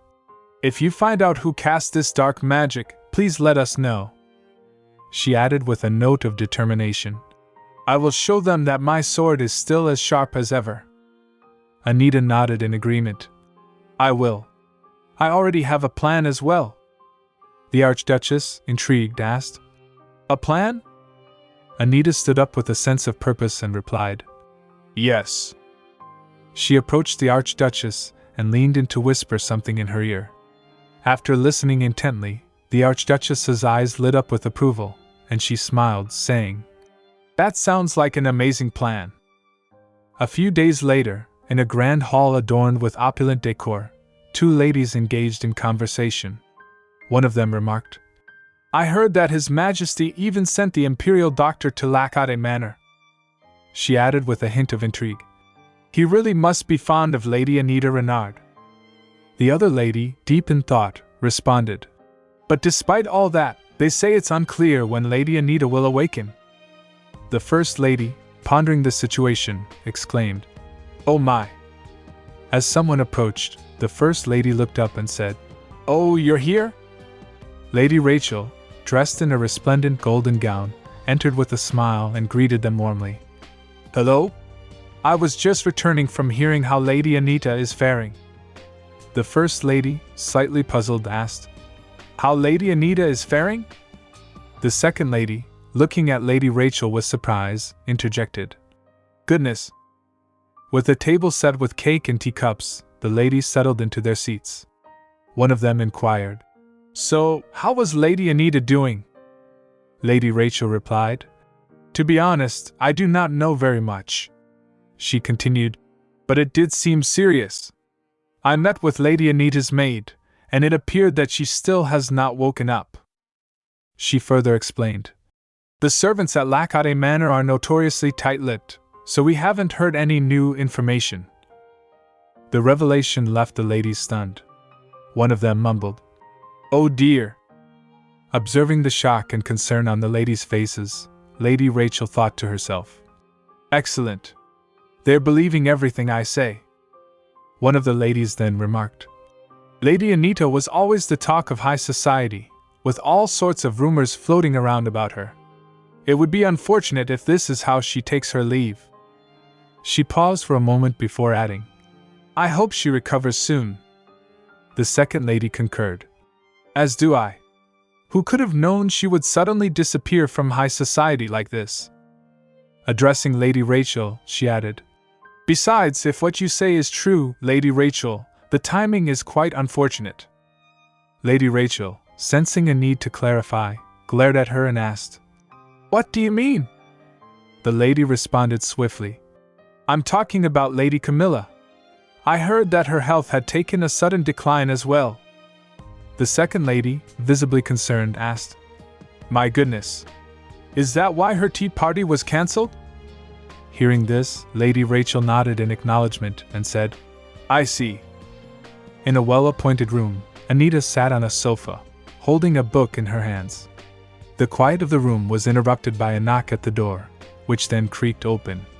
Axion entered carrying a dish with a cake, and asked with a gentle smile, "May I come in, Anita?" He placed the cake on the table and then took a seat on the sofa across from Anita. Anita looked up and remarked, "You need to get better at pretending. How is someone in a coma supposed to eat dessert?" Axion, maintaining a light-hearted tone, responded, "Yes, but you can't read if you're unconscious either." Anita countered, "You're wrong," she added. "They'll think you're reading to me as you nurse me, silly." Axion conceded, "I guess you're right." He then took a fork, cut a piece of cake, and pointed it towards Anita, saying, "Then I'm sure they'll think this dessert is for me, too." Anita looked puzzled and asked, "What?" She continued, "You don't even like sweets." Holding the fork with a smile, Axion said, "Anita, my arm is getting tired." Seeing his point, Anita considered for a moment before Axion added, "Don't worry, there's no one around to see." With that, he encouraged Anita to eat the cake. Axion then mentioned, "Lady Rachel has successfully spread the rumor.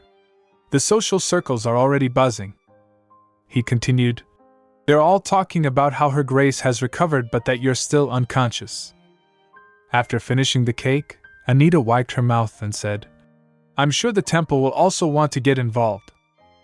Axion nodded and added, "Actually, I've just received a message from them, saying they'd like to bless you so that you'll wake up."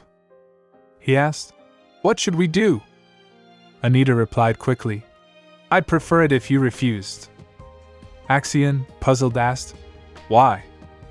Anita explained, "Because I aim to make our target let their guard down completely." Axion, curious, inquired, "Are you finally going to tell me about your plan?" Anita nodded. "I am." She recalled discussing her plan with the Archduchess, who had responded, "That sounds like quite an interesting plan, Anita." Anita had elaborated, "Lady Rachel will help spread the rumor." The Archduchess had then asked, "What will you do after that?" Anita had replied, "I will wait." The Archduchess had further questioned, "For what?" Anita had explained, "For the rumor that I was able to break the dark magic cast on you through a sudden explosion of divine energy." She had continued, "But that I lost all of my divine power in the process."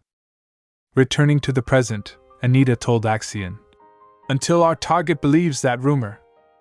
Axion, with a serious tone, asked, "So you intend to wait until then?" Anita affirmed, "I do." She added, "If that happens, around the day of the last Saint's Day ceremony, there's no doubt our target will make an appearance." Axion processed this information and said, "I see." Anita, reflecting on the situation, remarked, "Whoever it may be, this dark mage is definitely someone who likes to show off, after all." As Axion stepped into the room, he gently closed the book that Anita had been engrossed in. With a sense of urgency in his voice, he addressed her. Anita, this may be a little late, but I have something serious to discuss with you. Anita, caught off guard and still in a state of surprise, responded with a simple, inquisitive, Axion's eyes, a striking shade of blue that seemed to reflect a mix of gratitude and resolve, softened as he continued. Thank you? He gazed intently at Anita, his expression conveying a deep sense of appreciation, and continued. Thanks to you, I did not lose her grace, and I'll also be able to chase down the culprits. Anita remained silent, her attention fully directed towards Axion as he spoke. His words carried a reassuring tone, and he further elaborated. So, don't worry. You won't be put into any more danger from now on. Before Axion could finish, Anita interjected, her voice filled with a hint of concern. No, Axion, I... With a peaceful demeanor and a slight smile gracing her lips, Anita reassured him. I'm not worried at all because I have you by my side. Yet, despite her calm exterior, Anita expressed her true feelings. I'm just a little anxious about pretending to be unconscious for another few days. I'm already so bored. So... At this point, Anita paused abruptly, leaving her sentence unfinished. Axion, curious about her next words, prompted her. So? With renewed determination and a stronger tone, Anita declared. So, I will also be chasing after those who threatened her grace. I'm not giving up. Axion, appreciating her resolve and spirit, responded with a supportive smile. All right. A few days later, in a grand hall, Anita stood elegantly alongside two attentive maids. She was adorned in a stunning maxi dress, which highlighted her grace and poise. With a heartfelt tone, Anita addressed the maids. Thank you, everyone. One of the maids, her face a mix of astonishment and relief, responded. My lady, I am so glad you are finally awake. Before she could continue, the other maid, sharing the same expressions of concern and surprise, interjected. We were afraid you would not be able to wake up. The first maid, with a sense of urgency and dedication, added. We shouldn't be standing around like this. We will serve you something to eat right away. Anita, still modest about her condition, replied gently. I wasn't hurt that badly. As the maids busily prepared to attend to her needs, Anita reflected internally. I feel a bit bad. This was inevitable, though. With a sudden thought, Anita turned slightly and inquired. What about Lord Axion? The maid responded. His lordship asked us to tell you he will be away on business today. The second maid, echoing the urgency in her voice, added. Yes, he left in a hurry. Anita, hoping to see Lord Axion before he departed, asked. Can I wait for him in his room? At that moment, another maid arrived carrying a steaming bowl of soup. She addressed Anita with a warm smile. You must have a meal first. Jean said he made 7 kinds of soups for you. Along with the soups, she also brought some freshly baked bread and continued. There is also some soft bread. He prepared so much that we had to set it all up in the banquet hall instead of the dining room. Anita, touched by the thoughtful preparation and the maid's kindness, responded with a warm smile. Then, let us all dine together. The maids, pleased by her invitation and appreciative of her company, expressed their joy and eagerly joined her for the meal. A door creaked open. The man who opened the door for Axion addressed him with a tone of respect and anticipation. Have you found it? Axion, dressed in a regal and graceful gown, entered the room while methodically wiping his sword. With a hint of frustration, he replied. No, it was another dead end. The man who had opened the door, standing behind Axion, responded with a thoughtful nod. I see. This man then observed. It sounds as though the mage who cast dark magic on Lady Anita and Marquis Renard isn't easy to track down. As Axion walked further into the room, he concurred. That's right, and I have a feeling the same dark mage cursed her grace as well. The man, his expression filled with concern, speculated. If it is someone who knows Marquis Renard and could make him willingly have dark magic cast on him, I thought the Emperor was a likely suspect. Upon hearing this, Axion paused abruptly. He turned slightly towards the man, his gaze contemplative. The man, sensing the gravity of his statement, bowed respectfully and added, However, I simply haven't been able to think of a motive for His Majesty. I apologize for being so forward. Axion, maintaining his composure, responded, No need to apologize. Have you made any progress regarding Duchess Vice-Rasa? The man replied, his tone reflecting the complexity of the situation. She disappeared so long ago, and there are many factors involved, which has made progress slow. Walking behind Axion, he continued, Duke Vice-Rasa himself has not been able to find any leads, after all. Axion, processing the information, closed his sword and said, I see. He then opened a door and stepped inside.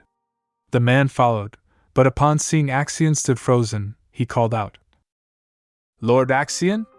What is it? Axion halted as he heard the door creak open once more.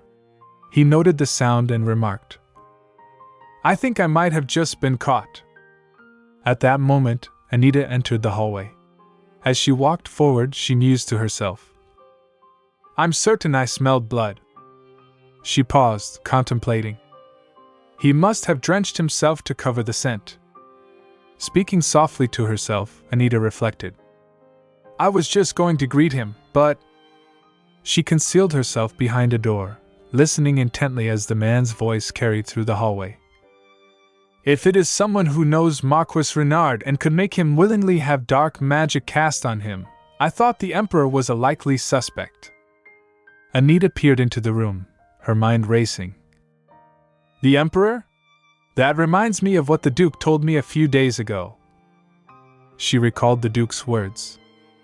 More importantly, I plan on messing with Leofried, who is basically the leader of the nobles on the Emperor's side. As she walked back through the hallway, Anita pondered. Both Axion and the Duke are suspecting the Emperor. I knew His Majesty was cunning, but just how terrible could he be for them to be suspicious of him?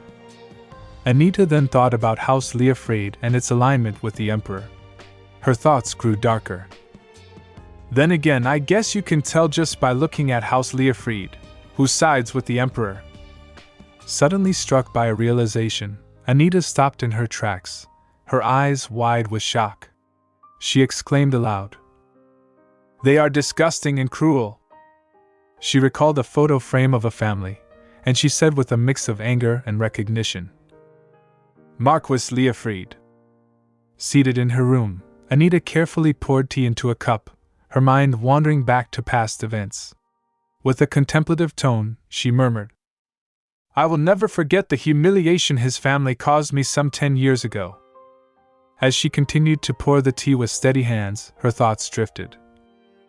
Though I still am not adept at the many etiquette rules meant for young ladies. Anita recalled a specific incident from that time. Reflecting on her skills, she said, I am quite good at brewing tea. Her thoughts turned to the son and daughter of Marquis Leofried. She remembered. And that is because the son and daughter of House Leofried taught me how to brew tea properly. As she pondered this, Anita's thoughts grew more detailed. They did this, she continued, by making me pour tea for them like I was their maid.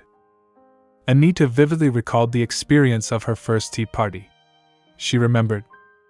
That was my very first tea party. It was my first social event, and I was humiliated for being unfamiliar with noble etiquette. Her voice took on a tone of bitter nostalgia as she said, It was then that the son of Marquis Leofried, the highest-ranking Marquis, spoke up. She pictured the scene in her mind. She had been confused and self-conscious, her hands gripping her dress tightly. The son of Marquis Leofried had remarked, It looks like Lady Anita is not yet familiar with the etiquette at tea parties. The daughter, displaying a mixture of concern and condescension, chimed in. "Oh my, what should we do?" The boy, offering a solution, suggested. "You could teach her something else, dear sister." The girl, clearly excited by this idea, responded enthusiastically. "Oh, what a great idea! You really are brilliant, brother." Turning to Anita, she declared, "Lady Anita, let me teach you." With a cheerful tone, she added, "My maid is very good at brewing tea." Anita, feeling a deep sense of shame and confusion, was clearly distressed. The girl then called out to her maid. "Cindy!" The maid rushed over, responding, "Yes, my lady?" The girl instructed.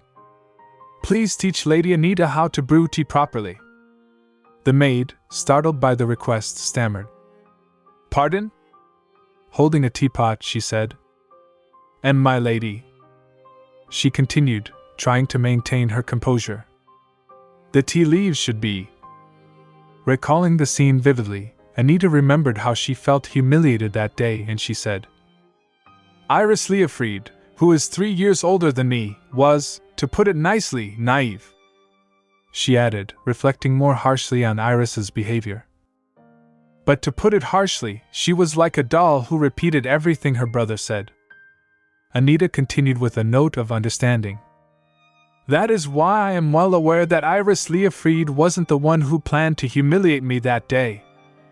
She concluded her reflection with a hint of bitterness. "A few years after that, I was put in charge of House Renard's finances, and the son of Marquis Leofried took up the same position for his family." While holding a cup of tea, Anita spoke aloud with a hint of satisfaction. "It was quite amusing to see your face contort into a beastly grimace when you usually pretend to be so kind and caring." Suddenly, a figure came rushing into the room, calling out urgently, "Lady Anita!" He raised his voice further. "Don't tell me you still harbor a grudge because of what happened that day." As he continued, his tone grew more insistent. "That was just my way of looking out for my sister, who made her debut on the same day." Anita placed the cup of tea down on the table with deliberate calmness and responded with a smile. "Lord Leofried, this is simply a result of your lacking abilities to find reasons elsewhere." In her mind, Anita reflected with a sense of resolve. "I have been enacting my revenge on those hideous Leofrieds for years now." Anita's room, a few hours later. Anita sat in her room, deep in thought. As she reflected, she considered the recent news she had heard. "Come to think of it, I heard that Derek Leofried, who went to study abroad after that, was returning sooner than expected." Her mind was preoccupied with various implications of this development. She continued to contemplate the situation. Perhaps they hope to use their son to regain some power, considering how House Leofried is waning due to the Duke. Anita's concern was palpable as she evaluated the potential consequences. After a while, Anita decided to get up and open the door. To her surprise, she saw someone standing in the hallway. Her immediate reaction was one of astonishment, as she exclaimed, "Huh!" The figure in the hallway was Axion, which caused Anita to call out with a mixture of curiosity and confusion. "Axion?" Anita was struggling to comprehend the situation and asked, "What happened?" Her confusion was evident, and she sought clarity about the unexpected presence of Axion. Axion looked directly at her and responded, "You know what happened, Anita," implying that the circumstances were already known to her. Further clarifying the situation, Axion added, "You found me out earlier." This response did little to ease Anita's confusion, prompting her to take a closer look at the table in front of Axion. She then took a seat on the sofa across from him. The room was filled with an awkward silence as both of them tried to navigate the discomfort of the moment. In an effort to break the silence, Anita reached for the teapot to pour some tea. As she lifted the pot, she asked, "This is black tea. Is that all right with you, Axion?" Her attempt to offer hospitality was met with a simple response from Axion, "That's fine." Remembering something, Anita addressed Axion again, saying, I plan on going to the library tomorrow. I'm trying to find more information on dark magic. Her voice carried a note of determination as she shared her intention. Axion's response was curt but acknowledging. I see. Noticing the growing awkwardness between them, Anita suggested, If that's all, it's getting late, so you should. But she was interrupted before she could finish her sentence. Axion called out to her with a more serious tone, Anita. Anita, slightly taken aback, mumbled in response. Her attention was now fully focused on Axion, awaiting his explanation. With a somber expression, Axion confessed, I harmed a person today. His voice carried a weight of remorse. Anita, recognizing the gravity of his admission, simply nodded and replied, I see. Axion then elaborated on his actions, revealing the extent of his distress. I tormented them so much that even though I've cleaned it all off, I still smell of blood. His words conveyed a deep sense of guilt and the impact of his actions on his own state of mind. Anita, still grappling with the gravity of Axion's confession, hesitated as she tried to find the right words. Finally, she began. She paused thoughtfully, gathering her thoughts before continuing. If you had to resort to that, they must have been a terrible person. And I'm the one who drove you to make that decision, so... Her words were meant to acknowledge her own role in the situation and the burden Axion carried. Axion, however, quickly interjected. I am to blame for this death. His tone was resolute and filled with a sense of personal responsibility. He then called out with a hint of desperation. Anita. Without giving Anita a chance to respond, Axion continued. Don't say that. You only. His attempt to downplay his actions was interrupted by Anita, who was visibly agitated. No, I mean it, Anita insisted, her voice firm and resolute. She squeezed her clothes in a gesture of emotional intensity as she conveyed her unwavering support. Anita then looked directly at Axion and reassured him. It's all right. No matter the circumstances, there's no way I could ever hate you. Her words were meant to offer comfort and understanding, emphasizing her unconditional support. Axion's face, though calm, reflected a mix of relief and contemplation as he responded. I see, so that's why you never asked what was going on. His observation pointed to Anita's unwavering trust and her respect for his privacy. Anita, with a serious expression, admitted, To be honest, I haven't been entirely truthful with you either. For example, However, her attempt to share her own truths was cut short by Axion. Anita, did you know? Axion interjected, shifting the focus to a new revelation. Her Grace isn't actually my real mother. The statement was delivered with a mixture of vulnerability and urgency. Anita was stunned by this revelation, her eyes wide with shock. The impact of the news was evident in her reaction, but Axion was not finished. Maybe I'm being a little too childish in front of you, Axion continued, his voice tinged with an emotional weight. But I'd like you to hear this. Inside her mind, she thought, I feel so uneasy. This internal sentiment mirrored the physical ambience of the room, which was slowly being enveloped by the encroaching darkness. As she gazed outside through the window, her voice, barely more than a murmur, broke the silence. She softly said, I suppose I am getting old. I keep thinking about the past for no particular reason. The Archduchess seemed to be wrestling with a sense of nostalgia and a feeling of disquiet that was becoming increasingly persistent. In her memory, she visualized a scene from the past where a pregnant woman and a man were standing together. This vision seemed to evoke a surge of emotion within her. Suddenly, the Archduchess's mood shifted dramatically. She turned sharply, her demeanor reflecting a mixture of frustration and pain, and exclaimed, How dare you! Had just lost my dear husband. While walking towards them, she said aloud, You bastard! She grabbed the man from the collar and said, How dare you say such a thing when I just lost Eldon? The man, who was scared of saying anything, stammered, Melissa. The pregnant lady standing nearby, who was also scared, said, We apologize, Lady Melissa, but please hear us out. We are also aware of how strange this request is. Please let us explain. As the Archduchess continued to stare at them with a resolute expression, she spoke with a sense of dignified resolve. That man met an honorable death.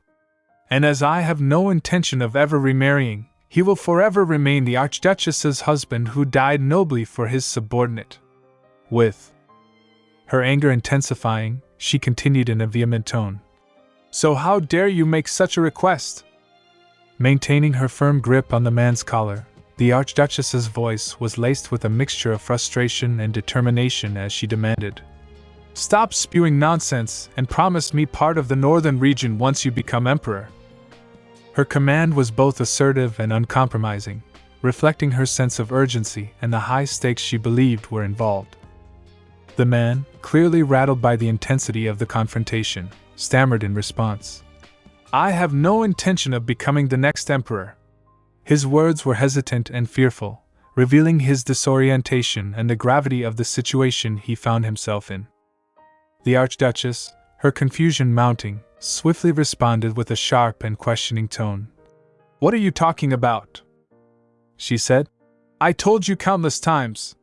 She pulled him from the collar and towards herself and added, "If your older brother ascends to the throne, there's no way he'll keep you alive." Upon realizing a critical detail, the Archduchess abruptly turned towards the woman with a mix of confusion and apprehension. Her voice trembled slightly as she asked, "No, hold on. Don't tell me." Her heart raced with fear as she sought to understand the gravity of the situation. She continued with a hesitant tone, "The reason you want me to pretend to be pregnant is..." Her question hung in the air, laden with both confusion and a sense of dread. The woman, sensing the urgency of the moment, quickly affirmed, "That's right, Lady Melissa." As she touched her abdomen with a gesture of reassurance, she added, "We have been blessed with a child." Her words were a mix of relief and hope, revealing the underlying reason for their request. The Archduchess's mind raced back to a similar situation from her past. She reflected, "Like that, my friends had asked for a favor." In her recollections, she remembered a man holding a baby and the specific request made of her. She mused inwardly. "They asked me to hide their child from being discovered by their cruel older brother by having me pretend the child was mine." The memory was accompanied by the recollection of her own frustration and emotional turmoil. In a vivid flashback, she recalled how she had slammed her hand against the table upon hearing the request. Presently, sitting on a sofa, the Archduchess faced the man and the woman seated opposite her. Her tone was resolute as she declared, "All you need to do is make this choice. I have enough soldiers to back you up." Her offer was made with the promise of support and protection. The man and the woman, however, remained seated with a solemn expression. The man responded, "No, we're happy with the way things are. If we just lay low, we may even get to return and take back Axion." His voice was steady, but tinged with the weight of his decision. The Archduchess, unable to contain her frustration, interrupted him with a loud and incredulous demand. "Are you saying you're fine with just visiting your son every now and then? What kind of parents are you?" Her outburst was a manifestation of her deep disappointment and her struggle to understand their stance. The man, addressing her directly, said, "Melissa."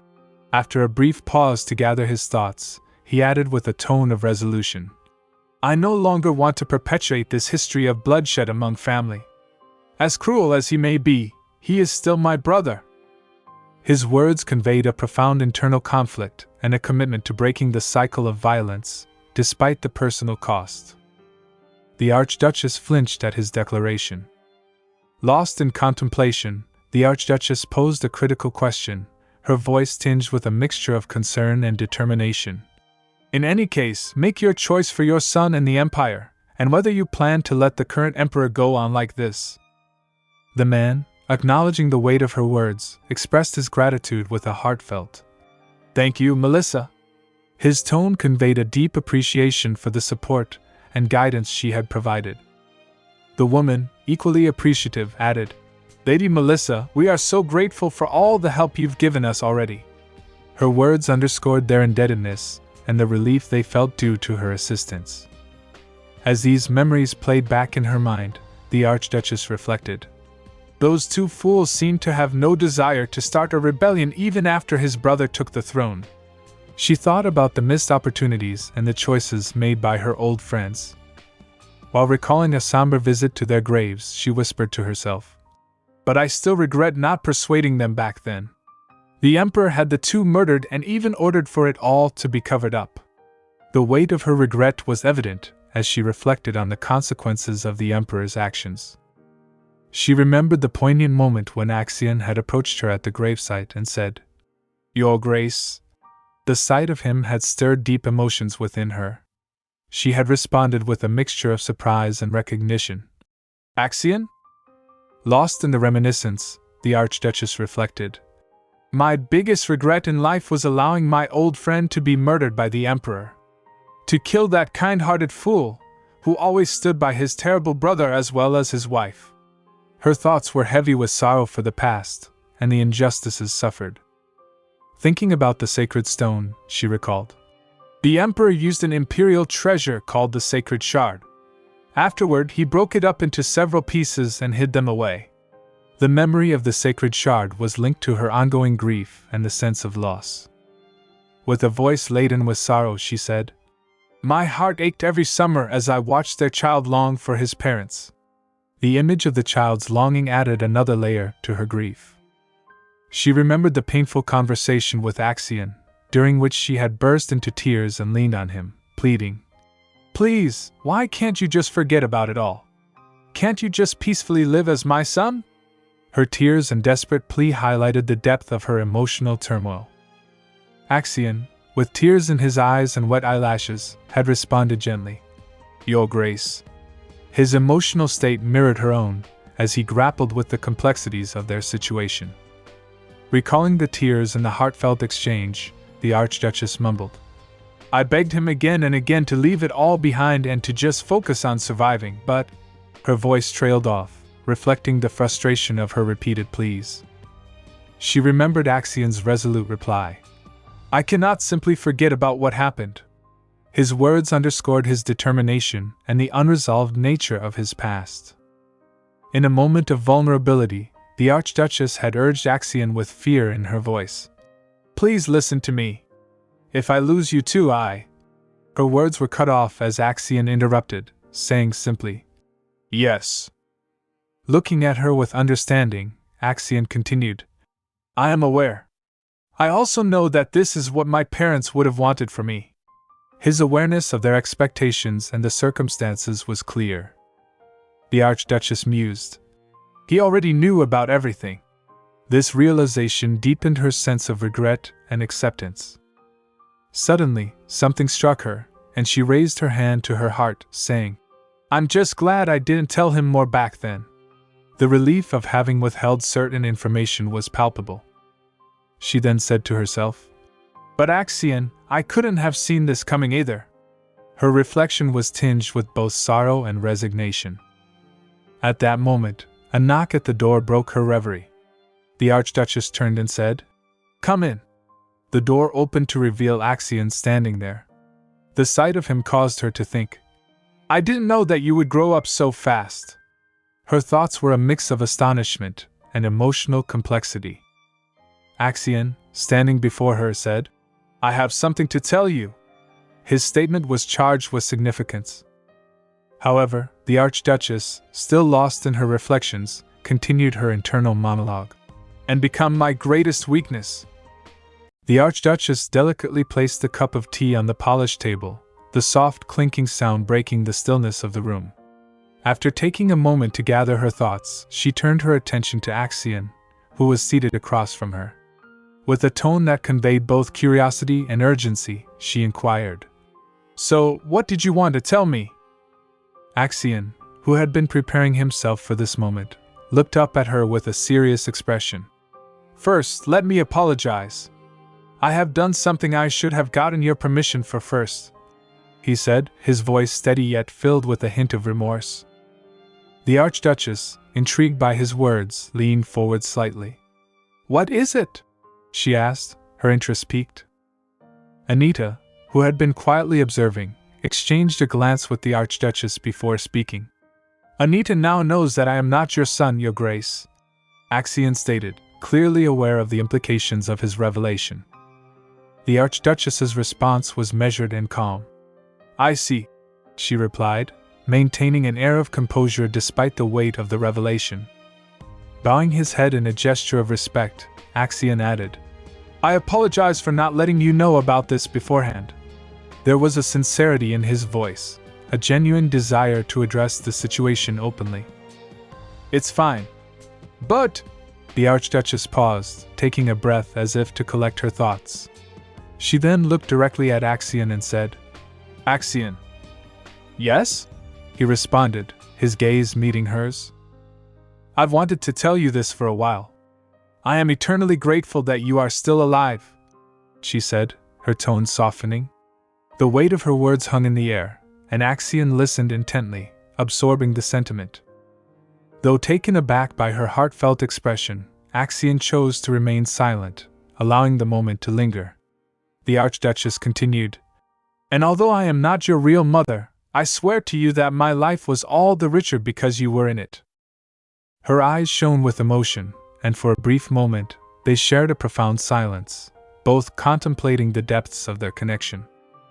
Yes, Your Grace, Axion finally replied, his bruised eyes reflecting a mixture of surprise and appreciation. I feel the same way. He paused for a moment, gathering his thoughts before adding, We may not have met as mother and child, but I believe we have an even stronger bond. The Archduchess inhaled deeply, a sense of comfort washing over her at his words. Of course. Why wouldn't it be so? She responded, her voice carrying warmth and reassurance.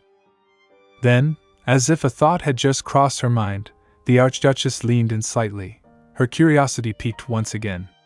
So, what did Anita say when she heard the news? She asked, eager to hear more. Axion contemplated her question for a moment, allowing the memory to surface.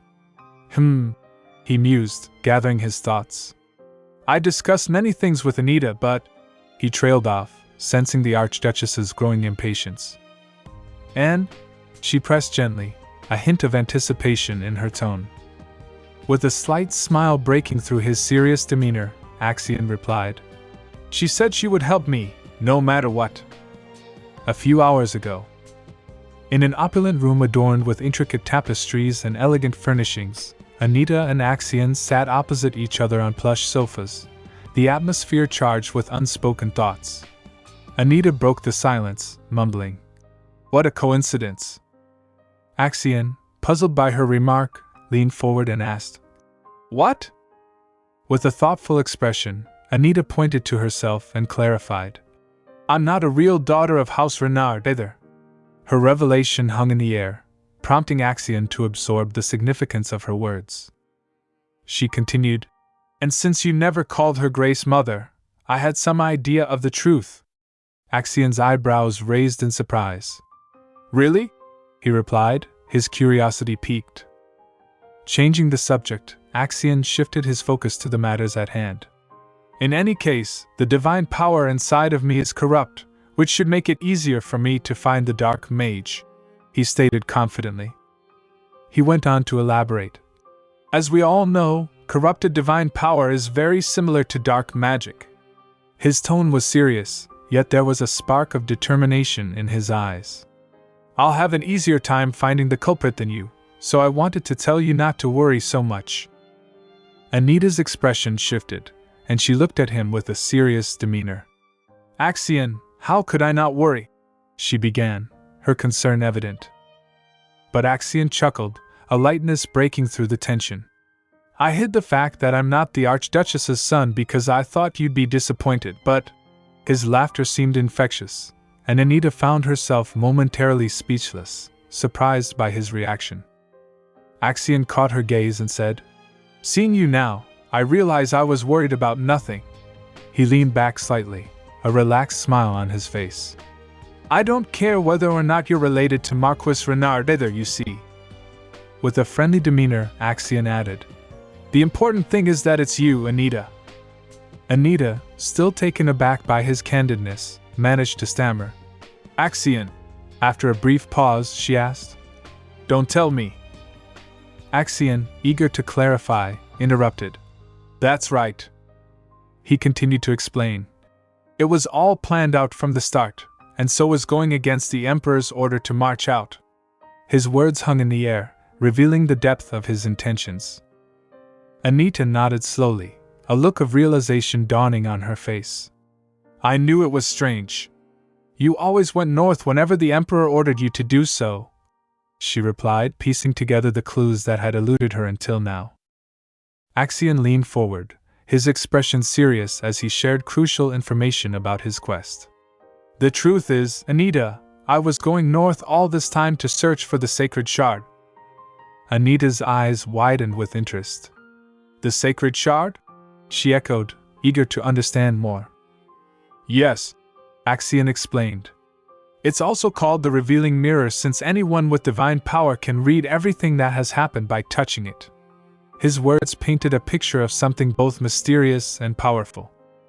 Anita, intrigued, looked at him and asked, I heard that the sacred shard is so powerful that it records everything that's happened because of it. That's right, Axion confirmed, nodding.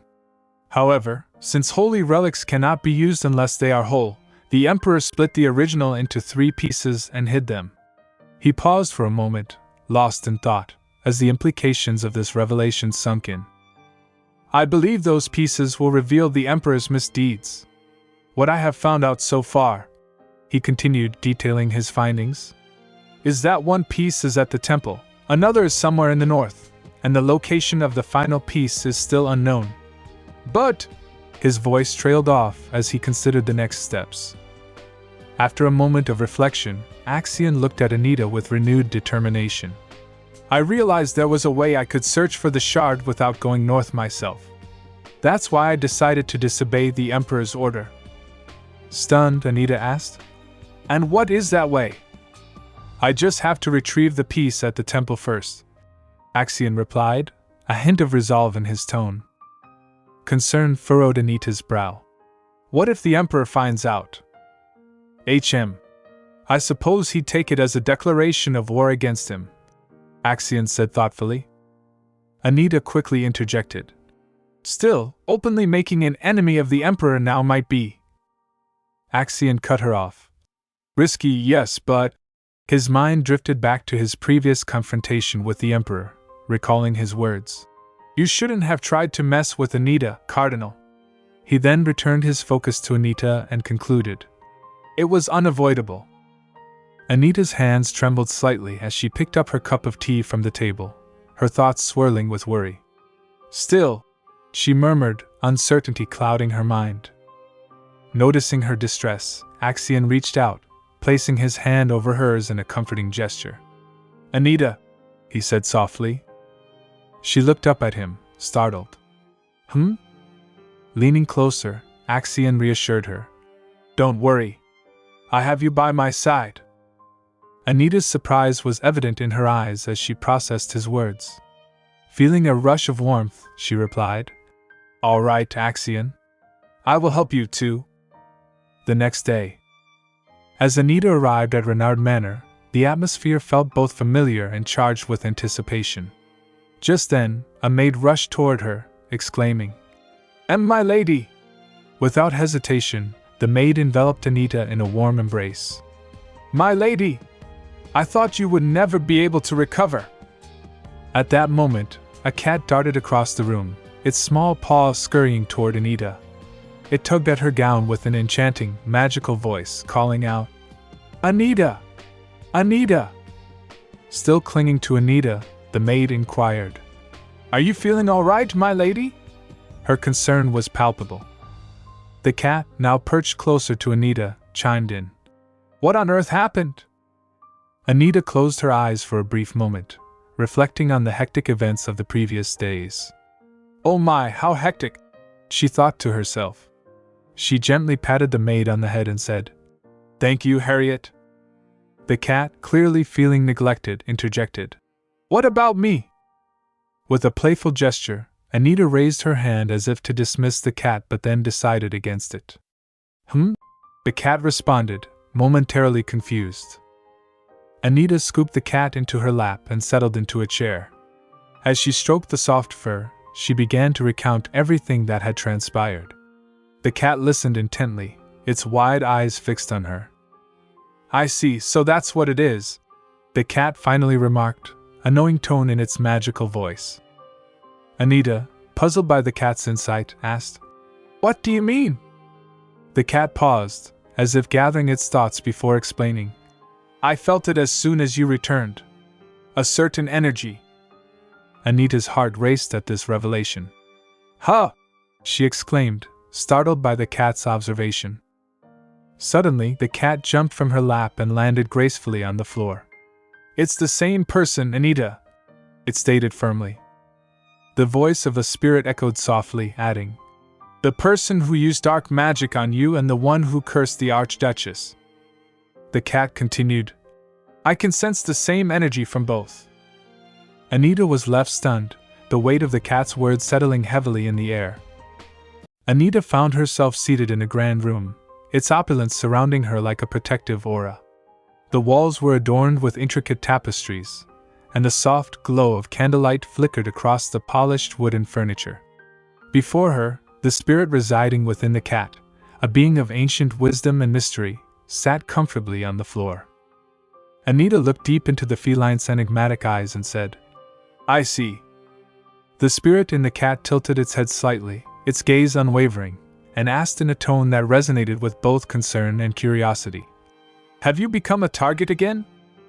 With a sigh that carried the weight of her burdens, Anita replied while maintaining eye contact, "I was cursed by dark magic first and her grace second." There was a hint of frustration in her voice as she continued, "It seems like they put a curse on her grace because of me." In a soothing yet firm tone, the cat responded, "No, Anita. Even so, it's not your fault." The spirit's voice echoed with reassurance, aiming to ease the turmoil swirling in Anita's heart. With a glint of determination in her eyes, Anita leaned forward, her expression transforming into one of fierce resolve. "In any case, I swear to find the culprit and destroy them," she declared, her words dripping with vengeance. The cat nodded, a slight smirk appearing as it acknowledged Anita's fierce spirit. "All right. That's more like you," it encouraged, sensing the fire within her. Shifting her focus back to the cat, Anita asked with genuine curiosity, "I have a question though. Do you think the dark mage knows those related to the imperial family can't destroy dark magic spells?" The cat, pondering the weight of her question, replied thoughtfully, "I'm sure they do." There was a moment of silence as they both considered the implications of such knowledge. Then, the cat inquired, "But why are you asking that all of a sudden?" Its eyes sparkled with intrigue. Anita's mind raced, piecing together the fragments of her thoughts. House Lackade is also part of the imperial bloodline, right? That's the part that bothers me. Her brow furrowed in contemplation, hinting at a deeper concern. The cat nodded knowingly, its expression shifting to one of understanding. "Yes, House Lackade is a side branch of the imperial family. It was started by the second son of a previous emperor, after all." Anita absorbed this information, lost in thought as the implications unfolded in her mind. After a moment, she nodded her head slowly, affirming, "I knew that part." The feline's voice carried an air of urgency as it conveyed a crucial piece of information. It stated, "But members of House Lackade don't have enough divine power to destroy or even notice dark magic." Anita, intrigued by this revelation, leaned forward, her curiosity piqued. She posed a question that reflected her deepening understanding of the complexities surrounding them. "I wonder why this happened then. Was the spirit animal's curse just so widespread?"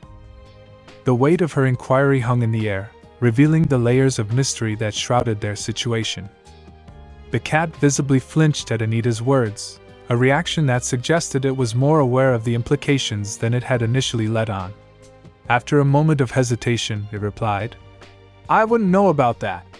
The spirit seemed troubled, perhaps burdened by secrets it could not fully share. Anita's mind raced as she connected the dots. Suddenly, a thought struck her like a lightning bolt. She asked, or maybe they wanted people to grow suspicious of Axion's divine power. The possibility hung in the air, thick with tension and uncertainty. The cat stammered, clearly unsettled by her suggestion. I wouldn't do that.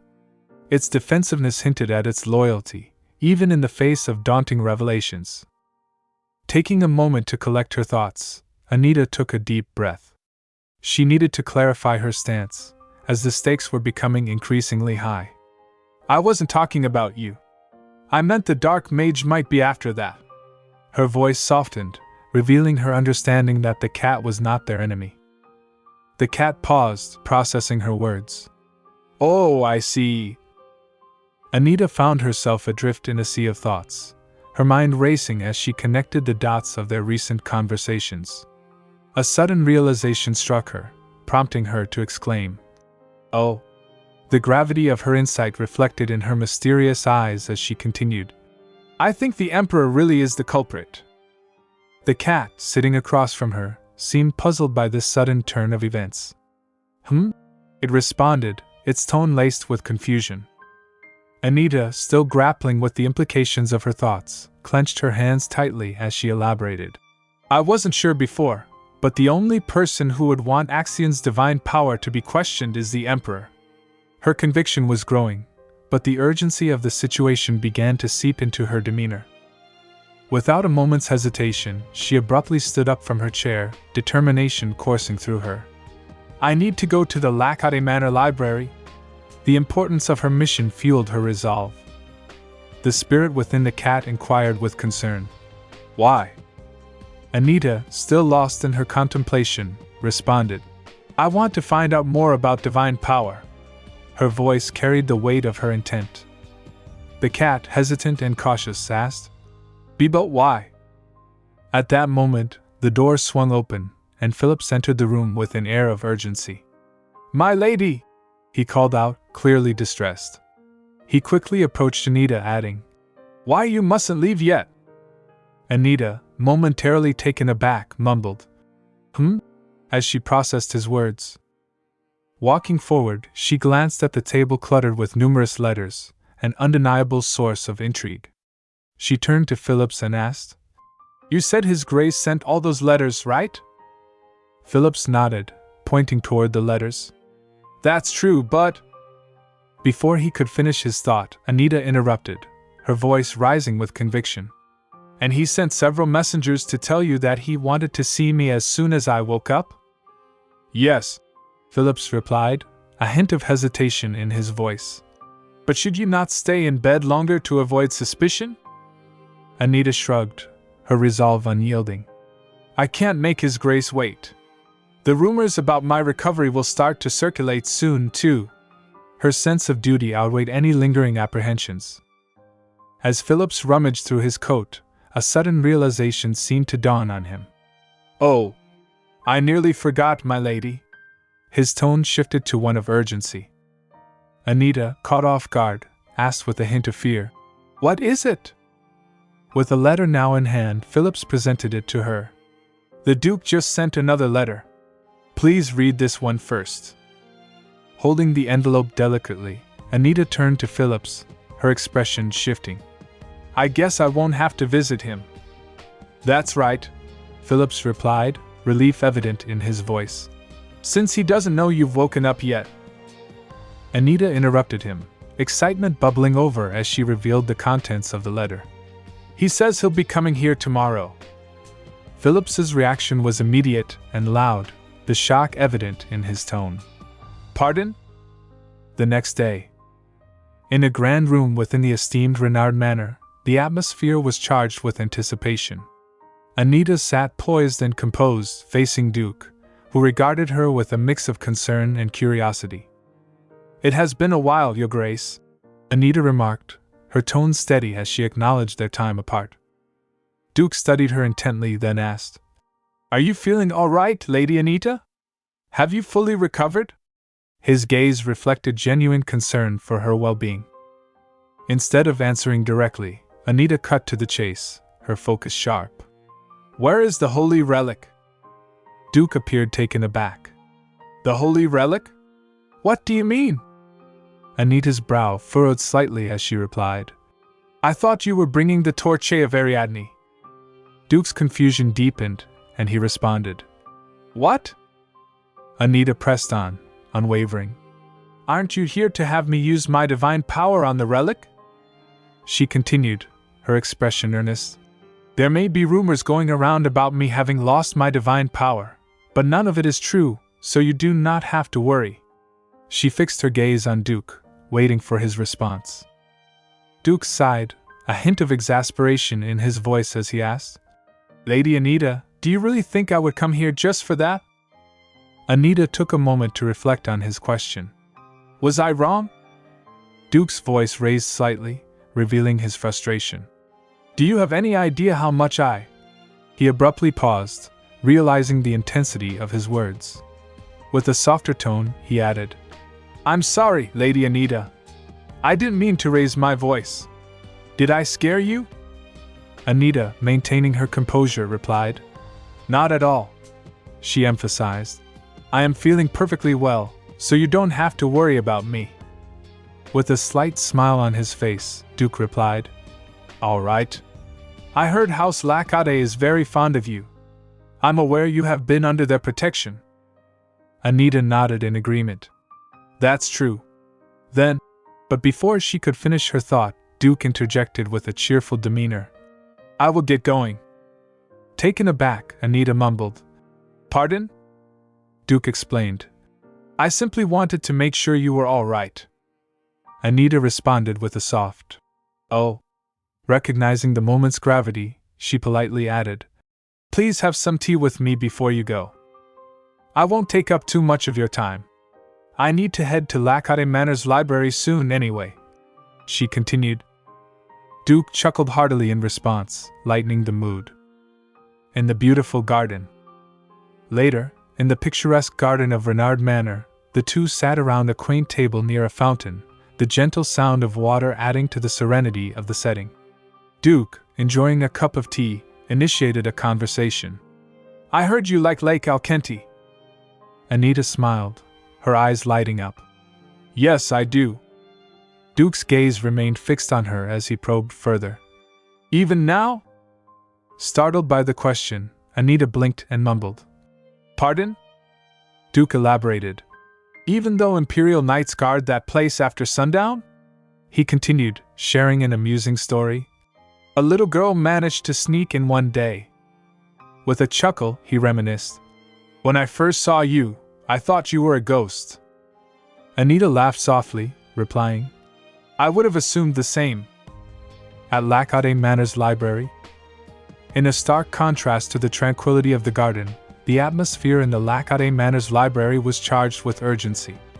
The heavy wooden door creaked open, and Anita stepped inside, her heart racing with anticipation.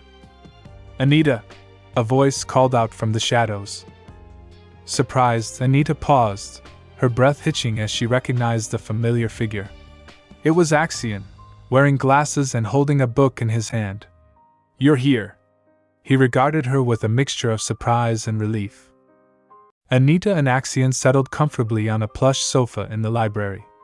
Axion leaned toward her, curiosity evident in his expression. How's that book, Anita? Anita glanced at the tome resting in her lap, contemplating her response.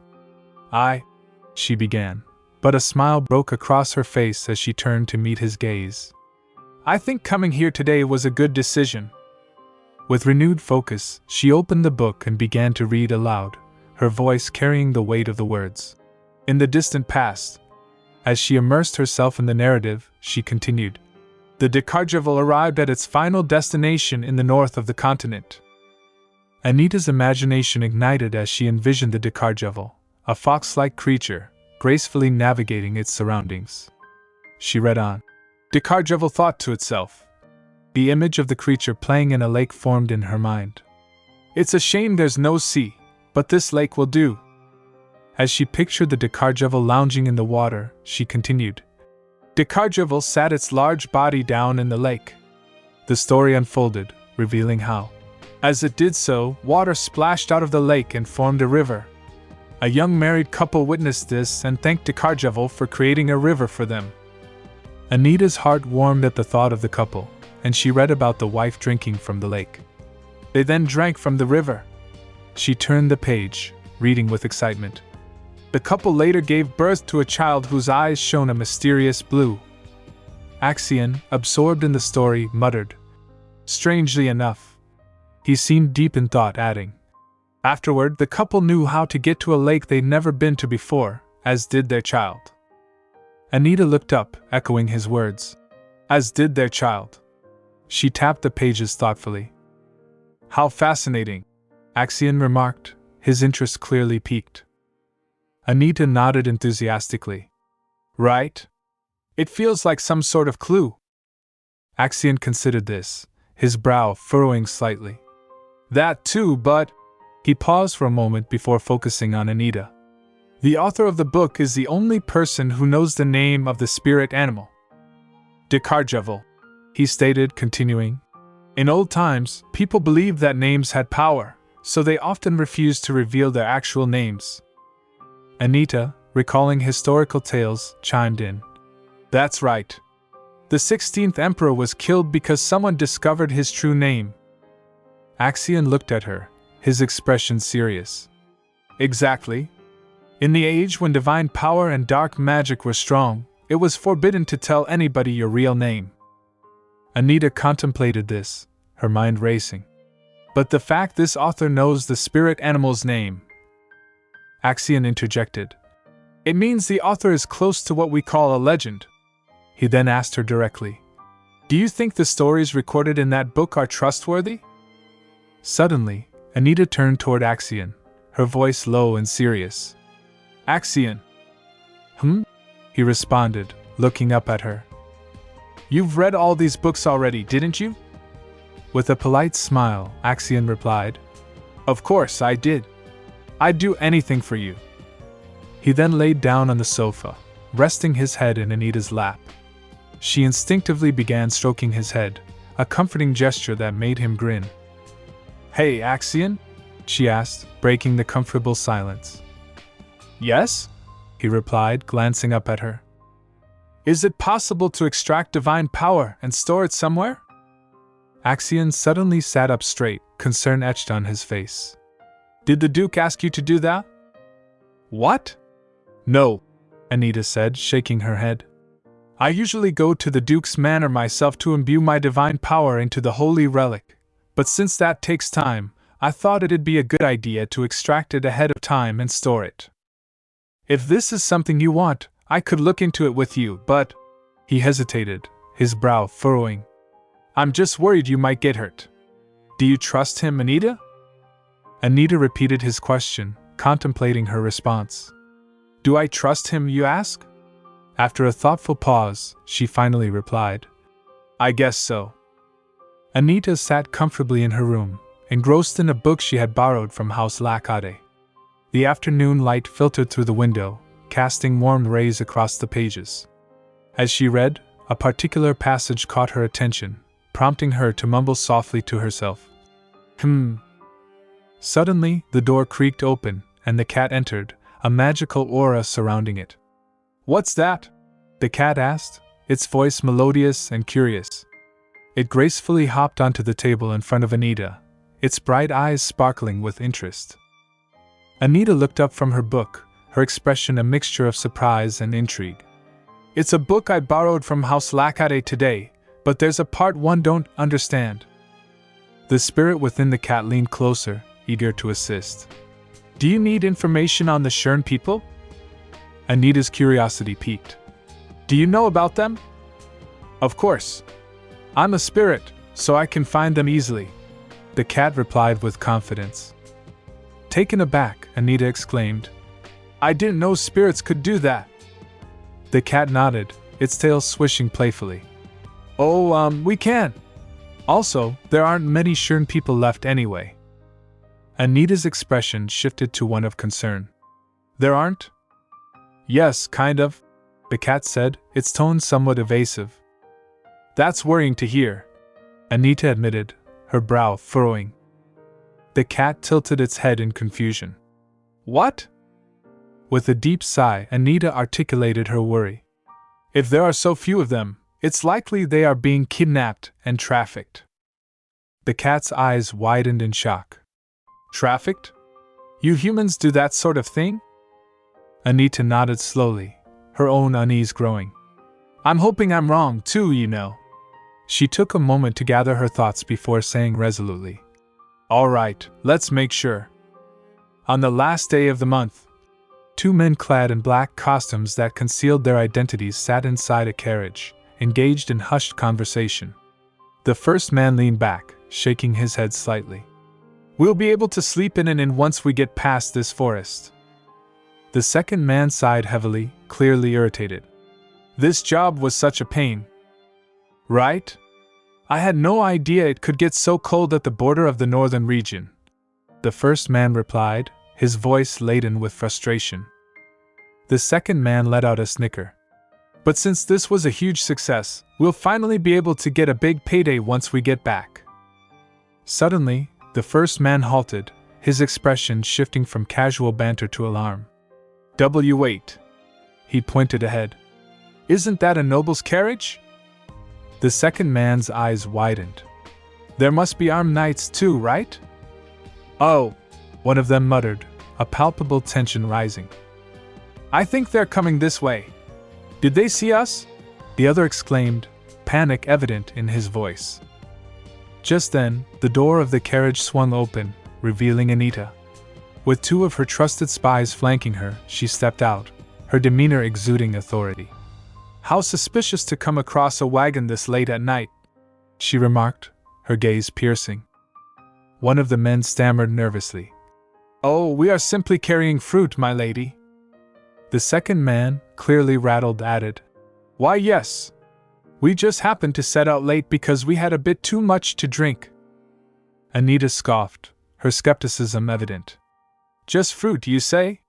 She leaned closer, her voice sharp. I'd like to take a closer look. With trembling hands, they flapped a cloth covering the fruits. This is all that's in there, my lady, one of them said, trying to maintain a facade of calm.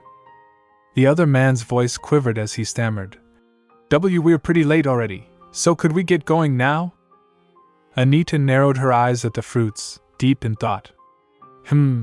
After a moment, she commanded, Take out all those crates of fruit. Fear gripped the 2 men as they exchanged panicked glances, swallowing hard. We apologize, they mumbled, their resolve crumbling. Do you wish to lose your lives too? Or will you choose to keep them? Anita's gaze was unwavering, her voice low and menacing. Without another word, they turned and dashed away, retreating into the shadows. As they fled, Anita called after them. Just as I expected. Turning to the spy standing behind her, she said with firm resolve. Step closer. The spy moved forward, bowing slightly. Yes, my lady. There's a member of the Shern people inside this wagon, Anita stated, her expression serious. The spy looked puzzled, his brow furrowed. Pardon? Anita fixed her gaze on him, determination etched on her face. Offload all the fruit, and you'll see. Anita sat calmly in the carriage, her eyes scanning her surroundings with quiet contemplation. Across from her sat a small boy, his appearance betraying a deep weariness despite his youth. His eyes were red and swollen from crying, his small frame trembling slightly as he tried to hold himself together. Anita observed him for a moment, sensing the tension in the air, before speaking softly but firmly. You're one of the Shern people, aren't you? She asked, her voice inquisitive but with an undercurrent of certainty. The boy, startled by her directness, suddenly erupted in a loud, tearful cry. His voice was filled with fear and defiance as he shouted, What do you want? Anita, seeing the distress etched across his face, softened her tone further. She leaned slightly forward, her posture non-threatening, and spoke with deliberate calm. Settle down, she said gently. I simply intend to offer a fair deal and ask if you can lead me to the north. The boy, still visibly shaken and with tears streaming down his cheeks, glared at her suspiciously. His voice wavered, filled with bitterness and distrust, as he responded. "You look like a noble, but maybe you want to use me because you don't have money." Anita listened patiently, letting him express his fears without interruption. This child, who was clearly struggling with both his circumstances and the presence of a stranger, was no ordinary boy. He was Lon, a member of the Shern people, a community known for being outcasts and mistreated by many. This made his suspicion and mistrust understandable, even if unfounded. "I have enough money," Anita replied calmly, her eyes meeting his tearful gaze. "I just happened to come across slave traders on the road and decided to punish them accordingly." Lon, visibly conflicted, stammered as he tried to process her words. His voice cracked as he blurted out, That's nonsense. What if they kidnapped you too?" He looked down for a moment, clearly thinking, but his emotions overwhelmed him once more. "Anyway, I don't believe you," he yelled, his face contorting with a mix of anger and frustration. "I'm sure you helped me because I'm a member of the Shern people, and you have some ulterior motive." Anita tilted her head slightly, her expression one of mild curiosity rather than offense. "An ulterior motive?" she echoed, as if trying to understand the logic behind his accusation. She then continued in the same composed manner, her words measured and thoughtful. "But I told you what I wanted just now." Lon let out a frustrated sigh, his small chest rising and falling heavily as he shot another glance at Anita, his distrustful eyes narrowing. "You must be after the hidden treasure of the North, just like all the others," he accused, his voice rising in frustration. "I keep telling people, but there's no such dash." Before he could finish, Anita cut him off with a firm but calm "No." Her posture remained relaxed, her hands resting gracefully in her lap as the carriage gently swayed. Her composure was unshaken, and she spoke with clarity. "Like I said, all I want is for you to guide me to the north." Hearing this, Lan's frustration boiled over once again, and he began shouting, his voice echoing inside the carriage. "Are you stupid? There's no way that's all you want from me." Anita's response was unwavering, her voice steady and firm. "But it is." Crossing her arms and leaning slightly forward, she fixed her gaze on the young boy, her expression resolute yet understanding. "I don't know what kind of people you've encountered in your life," she began, her tone carrying a deeper weight of sincerity. "But I want you to know that I'm being sincere." She paused for a moment to let her words sink in before continuing, her voice unwavering. "I am simply asking for a favor in exchange for a reward.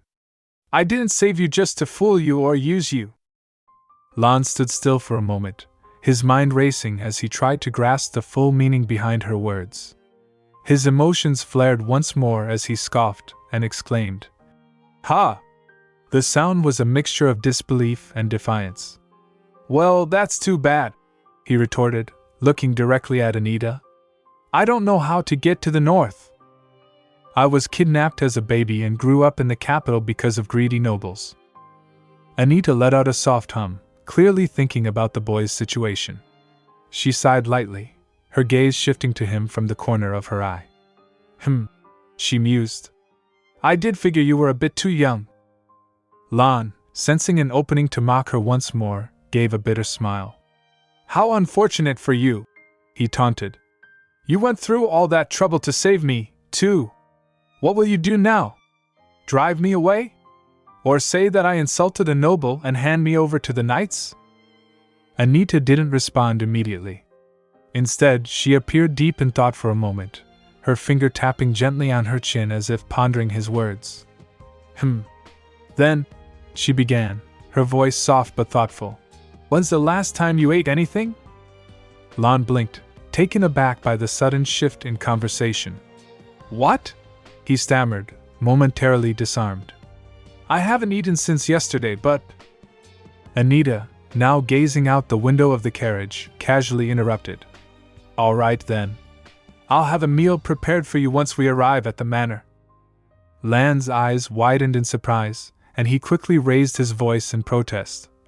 Hey, I told you I can't help you. Anita turned her gaze back to him, her expression calm but slightly amused.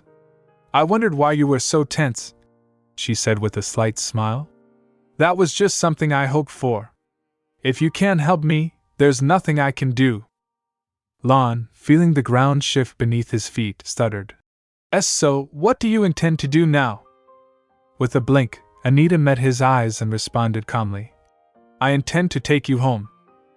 Lan's face flushed with confusion and anger. What? He exclaimed, his voice filled with disbelief. Ha! That's even more ridiculous. I was kidnapped at a young age, so I don't have a home. Anita's face showed a moment of surprise before she regained her composure. Is that so? She murmured, her voice thoughtful. Well, there's this one orphanage I know well. But before she could finish her sentence, Lon interrupted her with a sharp no. His tone was final, leaving no room for argument. He turned his face away, clearly disappointed. I don't want to go to a place like that, he muttered, the bitterness in his voice evident. Anita studied him for a few moments, her sharp eyes observing the conflict within him. After a brief silence, a soft smile curved her lips, and she spoke in a gentle, yet decisive tone. In that case, you may stay with me if you want. Lan's face flushed once more, this time with a mixture of surprise and embarrassment. What? How does that make any sense? He sputtered, clearly confused by her sudden offer. Anita's voice remained steady, her gaze kind but firm. I'm the one who took you from those people, she explained. So I should take responsibility for you, right? As the carriage finally stopped as it reached at its destination. A few days later, in Renard Manor, by the Saints' Day festival, Renard Manor had become a hub of activity. In the midst of this, Vanessa had also come to visit the manor. Lon had gotten used to life at the manor. He was lounging in the garden, a lollipop lazily hanging from his mouth. The serene setting of the garden contrasted with his usual defiant attitude. He gazed around with an air of nonchalance, as if he were too cool to care. With the lollipop between his lips, he muttered, Who told you I wanted this? I'll eat it so it doesn't go to waste. Just as he was settling into his relaxed state, a sudden whack landed on the back of his head. Ow! He yelped, clutching his head in surprise. It was Vanessa, standing over him with her hands on her hips, glaring down at him. You little! You should be thankful that the master bought you this candy and is taking you around to see the festivities, she scolded, her voice loud enough to echo through the garden. Lon, still rubbing his head and with the lollipop firmly lodged in his mouth, shot back. I never asked her to buy me anything. His tone was as stubborn as ever, refusing to acknowledge any gratitude. Vanessa crossed her arms, her eyes narrowing as she glared at him. You said you didn't want to see the fireworks, she began, her voice dripping with sarcasm. But you were entranced by them last night. Lon glanced up at her, the lollipop shifting in his mouth as he muttered, Why do you even remember that? Stay out of it. The two continued to bicker, their voices rising and falling in an amusing back and forth that filled the garden with lively energy. Watching them from a distance, Anita turned and smiled gently, her eyes filled with amusement at their playful argument. It had become a familiar scene, Lan's rebellious attitude meeting Vanessa's fiery temper. Let's just go inside, you two, Anita called out, her voice calm yet authoritative.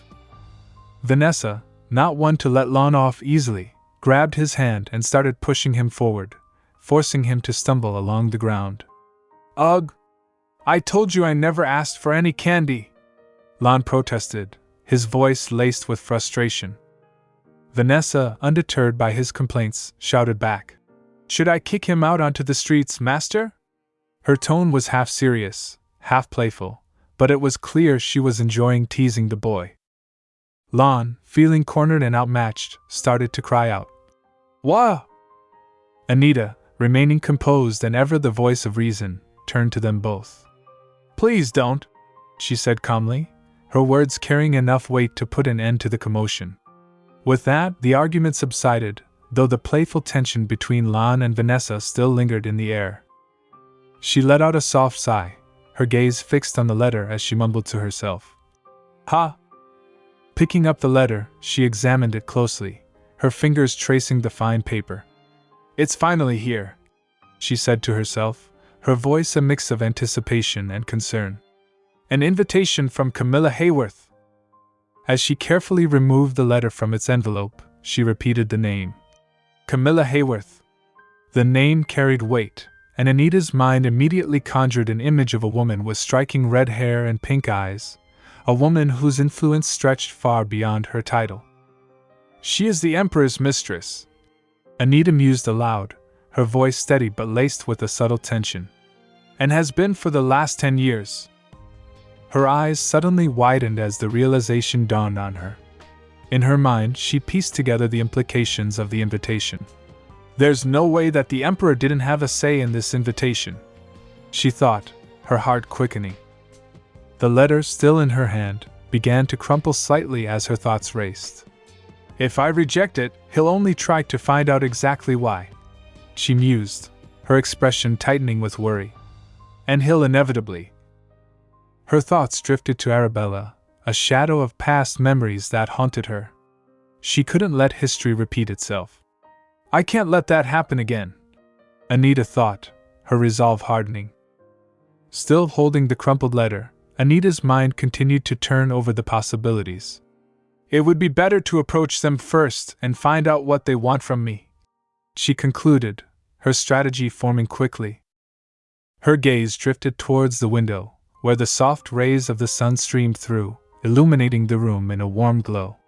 Lost in her thoughts, she watched the sunlight, feeling its warmth as she mentally prepared for what lay ahead. Yes, that's right, Anita whispered to herself, her decision made. I will accept this invitation. So you're going to meet with this woman, Master? Vanessa asked, her voice carrying an edge of curiosity and concern. Anita, with a calm but determined expression, replied, Yes, I am. Beside her, Lan sat attentively, listening to the conversation. He shifted slightly in his seat and added with a note of caution in his voice. It'll be risky, though. Lan's words hung in the air for a moment, and then, as if unable to hold back, he quickly followed up with an offer. Want me to come with you, Master? His voice was swift, almost eager, showing his willingness to be by her side. Anita, surprised by his sudden offer, nearly spilled her tea. Startled, she looked up at Lan, her eyes wide with confusion. What? Lan, unfazed, repeated himself with a more assertive tone. I'm offering to go with you. Didn't she say it might be dangerous? Anita, still puzzled but now more focused on something else, asked. No, I mean, what did you just call me? Vanessa, sitting across from them, couldn't hold back a small laugh as she pointed at Lan and interjected. He keeps mimicking me, Master! Tell him off! Lan grinned mischievously and without missing a beat, declared. Master! I want to call you that too! Anita, taking a long, thoughtful sip of her tea, allowed the moment to settle before responding with a slight smile. All right. You may do as you wish. Lan's face lit up with enthusiasm, and unable to contain his excitement, he shouted. Woohoo! Vanessa, on the other hand, was far less amused. Her mood darkened as she glared at Lan and protested. What? No! Before the conversation could continue, there was a sudden knock at the door, sharp and formal, as a maid entered. Her posture was respectful as she addressed Anita. You have a guest, my lady. Anita turned her attention away from the playful banter and calmly instructed. Let them in. Moments later, a tall figure stepped into the room, his presence commanding attention. He moved with confidence, his charm and aura almost palpable as he took a seat on the sofa opposite Anita. It was Axion, dressed impeccably, radiating an air of quiet authority. He wasted no time as he spoke, his voice smooth yet firm. I will be leaving for the north soon, Anita. Anita's expression shifted slightly, a mixture of surprise and interest crossing her face. Really? Axion nodded, his eyes steady as they met hers. Yes, the Emperor has sent me an order. He must want to stop me from attending the ceremony that'll be held at the temple soon. Anita's gaze drifted momentarily toward the door, her mind seeming to process the implications of his words. I see, she replied thoughtfully. Just then, the door creaked open slightly, unnoticed by Axion and Anita, but enough for Vanessa and Lan, who had been eavesdropping from the hallway, to overhear their conversation. Lan, always quick to piece things together, whispered to Vanessa. So she is looking for something in the north, huh? Vanessa shot him a look, her voice low but firm as she replied. Don't take it the wrong way. But Lan interrupted her with a casual smile, cutting her off mid-sentence. All right. Vanessa blinked in disbelief, her tone incredulous as she exclaimed. What? Lan simply shrugged, as if the decision had already been made. I guess I'll tag along. Vanessa leaned in closer, her expression a mix of suspicion and confusion. Why so suddenly? She asked, her voice quieter now, as if trying to understand what had prompted his sudden change of heart. Lan, turning his head to look directly at her, answered in a calm, matter-of-fact tone. It's my home, so I'd like to visit it. Besides, I quite like the master of this manor. Vanessa's face turned red with frustration, unable to contain herself as she shouted. Hey! You can't just… But before she could finish, Lan, with his usual carefree attitude, opened the door wide and called out loudly. Master! I'll accompany that man to the north. Both Anita and Axion turned towards him in unison, their expressions reflecting a mix of confusion and surprise. Axion, his brow furrowed, was the first to speak, his voice filled with genuine bewilderment. What? Lan took a cautious step forward, closing the distance between them. He squeezed his nose in frustration before suddenly yelling. Actually, I lied before. His voice carried a sharp edge, almost a confession more than an outburst. Anita, sitting a short distance away, turned her gaze to him with an expression of calm but curious surprise. Lied? About what? She inquired, her tone controlled despite the sudden revelation. Lan's face grew serious, though a trace of guilt could be seen in his eyes. He hesitated slightly before speaking. I do know how to get to the north, he admitted, his voice quieting as he revealed the truth. Anita's gaze remained steady, locking onto his, but there was no shock in her eyes. Her voice was even, a calm acknowledgement, as she responded. Oh, so you're talking about the night you told me you didn't know the way? I already knew you were lying. Lan stumbled over his words in response, clearly taken aback by her calm certainty. Why you did? His voice trembled slightly, surprised that his secret had already been known. Anita gently bowed her head, almost as if to ease the tension. Her words, though soft, carried a weight of understanding. Well, yes. Members of the Shern people know the way to the north as soon as they're born, right? Her knowledge of his people left Lan feeling exposed, though her tone remained non-accusatory. Lan let out a long, heavy sigh, his guilt finally settling in as he muttered. I didn't think you knew about that. There was a hint of relief in his voice now that the truth was out, but the weight of his initial deception still hung in the air. Turning his attention towards Axion, Lan pointed at himself, determined now. Anyway, it'll be easier if I go along. So take me with you. His words carried a newfound confidence, the uncertainty from moments ago slipping away. Axion, always the calm and composed figure, responded in a measured voice. You should think about it a little more. It'll be dangerous if you come with me, you know. His words were not dismissive but concerned, as if warning Lan of the perils ahead. Lan, however, couldn't contain himself any longer. His frustration boiled over, and he shouted. Duh, you dummy! The way to the north has always been dangerous. His exasperation was clear, and for a moment, his emotions took control. Axion blinked, somewhat surprised by Lan's sudden outburst. His voice held a hint of confusion as he questioned. D-dummy? The term was unexpected, but there was no real offense taken. With his eyes gleaming with determination, Lan explained. Still, it's not dangerous to me, just like how the master of this manor was never a danger to me. His words were steady, resolute, as though he was assuring himself as much as anyone else. Axion, processing Lan's passionate defense, let out a small chuckle, a rare glimpse of amusement breaking through his usual calm demeanor. Then, turning towards Anita, he asked, "What do you think, Anita?" His voice softened as he sought her opinion. Anita, deep in thought, glanced down for a moment, her fingers absently tracing the rim of her cup. She mumbled, She paused before continuing, her voice now more composed as she raised the cup to her lips. "You can change your mind any time, but I shall assume you two will be going together." Her words were more a statement than a question, acknowledging the partnership that had formed between the two. Lan's heart skipped a beat, and with his eyes slightly moist, he asked almost incredulously, "Really?" There was hope in his voice, as though Anita's approval meant more than he could say.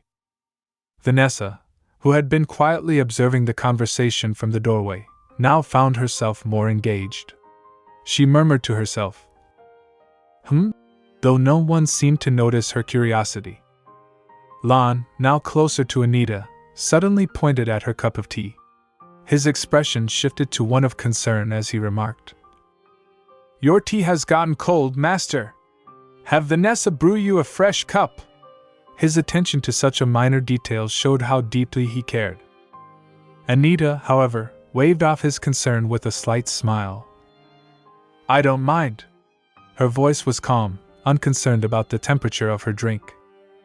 Lan's expression grew more serious, and his tone carried a hint of worry as he pressed, "Why would you drink that when it's not good anymore?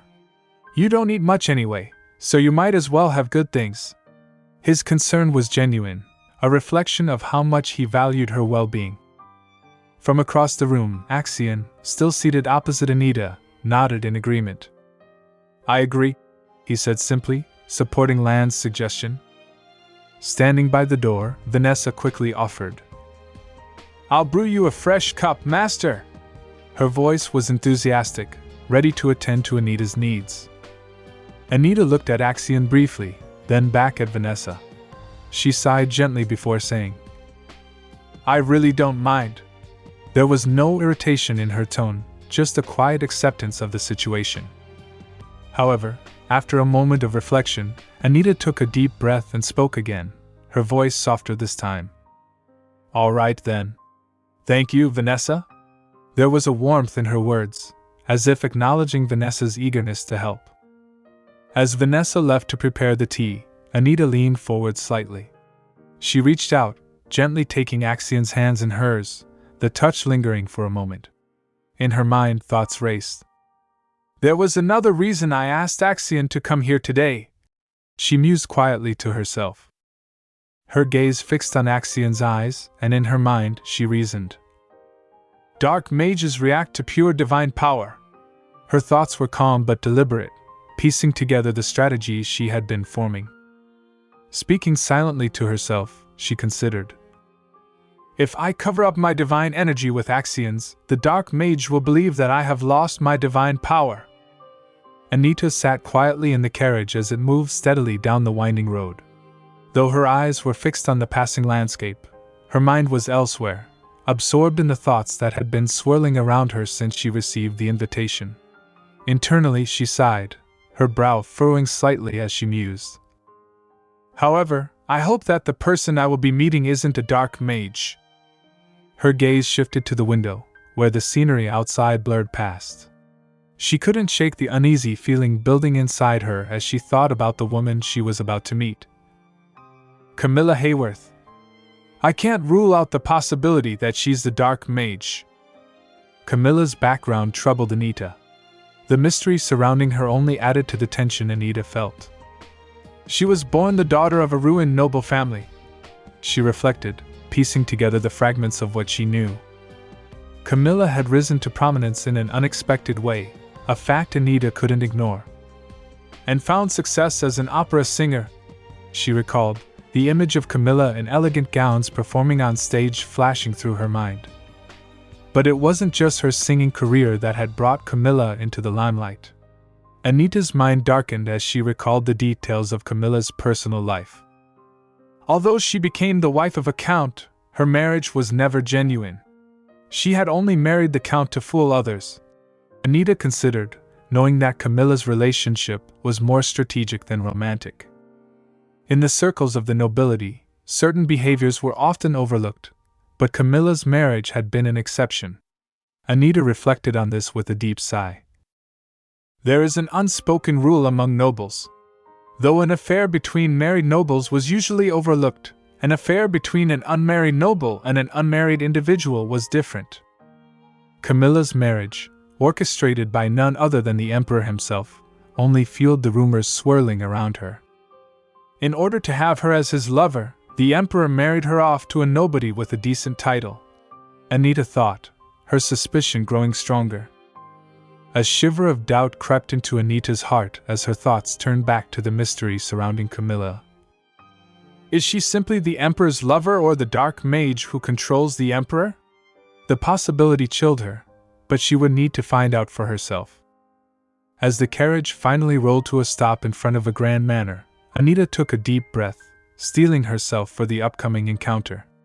The exterior of the manor was imposing, its high arches and grand windows giving it an air of both wealth and mystery. Once inside, Anita was seated in an opulent dining room, her eyes scanning the ornate decor while she remained deep in thought.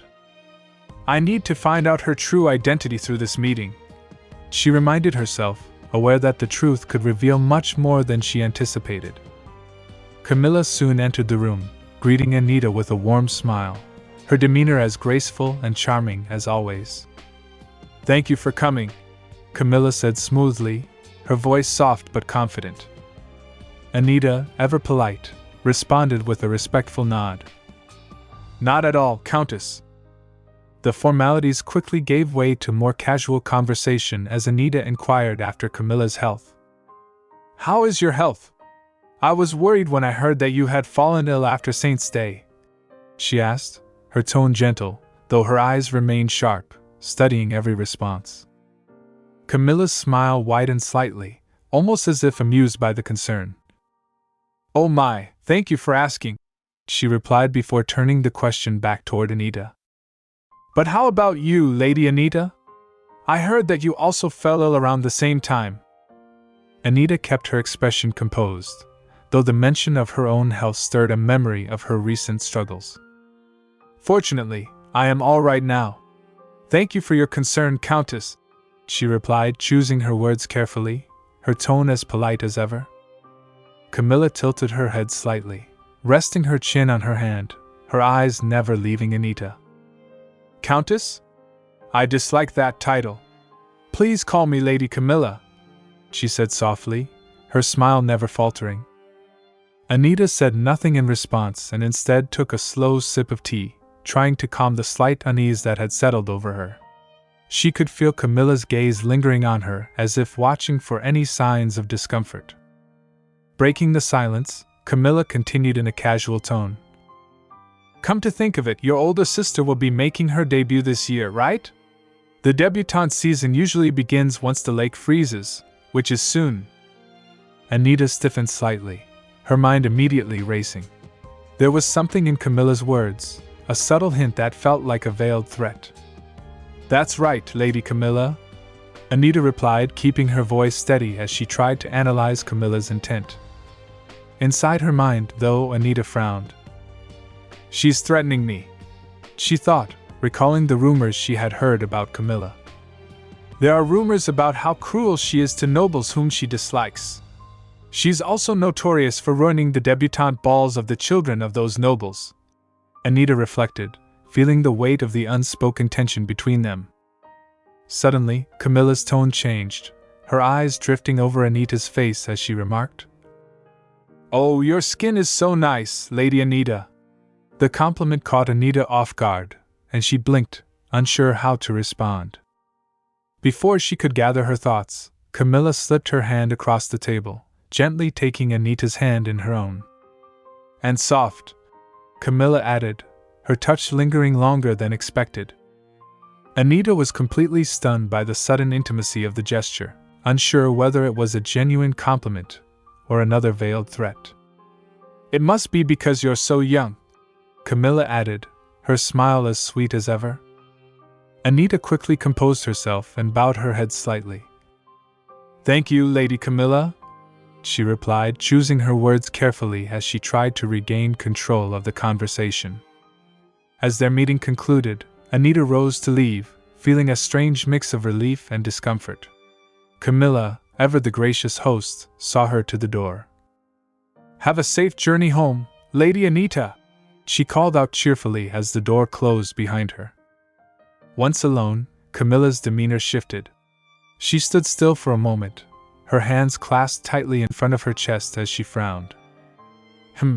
She murmured, her thoughts returning to the brief contact she had with Anita earlier.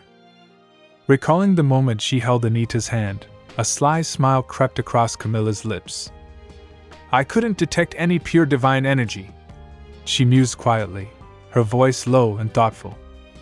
The realization struck her, and she tilted her head, contemplating the implications. Has Anita Renard? She paused, her smile growing wider as she finished her thought. Really lost her divine power? Late that night, the moon hung low over Renard Manor, casting long shadows across the halls. In the dim glow of her room, Anita stood near the window, deep in conversation with Wind, the ethereal spirit cat who had always been her confidant. She stared at her hand, replaying the events of her earlier meeting with Camilla in her mind. It was definitely strange, Anita murmured, her voice tinged with uncertainty. She extended her hand towards the spirit cat, her fingers trembling slightly as if still feeling the lingering touch from her encounter. Please take a look, Wind, she requested, her voice soft but filled with an underlying urgency. Wind, perched gracefully on the nearby table, tilted its head curiously. With a fluid motion, the spirit cat placed its small, translucent paw on Anita's outstretched hand.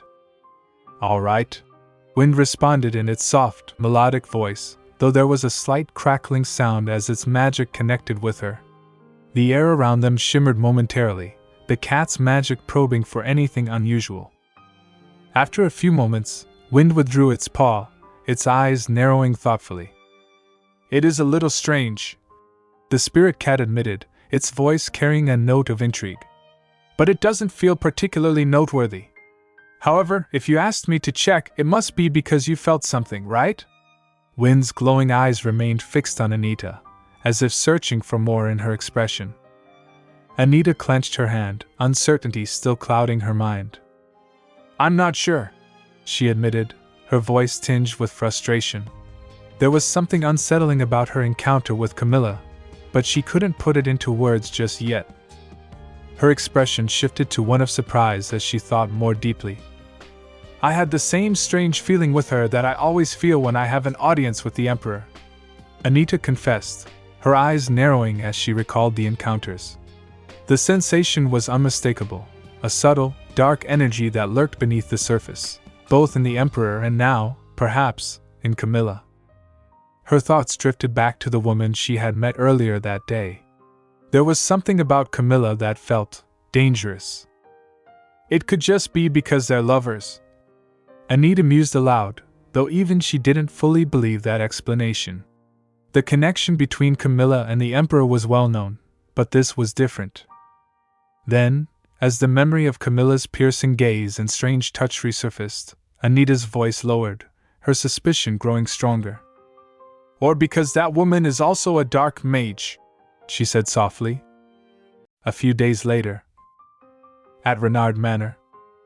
It was the day Axion was to leave for the north, and Lon had not taken back his offer to join him. A carriage had arrived at the Renard Manor, ready to take Lon on his journey. Outside the manor, Anita stood, holding a small bottle of medicine in her hand, her expression thoughtful. Anita glanced at the maid standing nearby and asked, "Should I give him more?" There was a hint of concern in her voice, as she considered the well-being of her young charge. The maid, who had been assisting Anita throughout the preparations, nodded slightly and replied, "I think he does need some more, my lady." Suddenly, a voice echoed from another room. It was Lon, a child with a sharp tongue, who immediately protested. "No! I don't want any more. It's too bitter." His tone was unmistakably firm, though the defiance was softened by his youthful innocence. Anita sighed, turning her attention away from the medicine. She shifted her focus to Lon, who was bundled in warm layers, his neck wrapped in a thick muffler. "Then, do you need more layers to wear?" she asked, trying to hide the amusement in her voice as she looked at the child who seemed more than prepared for the cold. Lon, clearly frustrated by the fussing, shouted back, "No! I'm too warm." His small frame was already burdened with heavy clothing, and the idea of adding more was clearly out of the question for him. As Anita held the bottle of medicine, her gaze softened as she looked into Lan's eyes.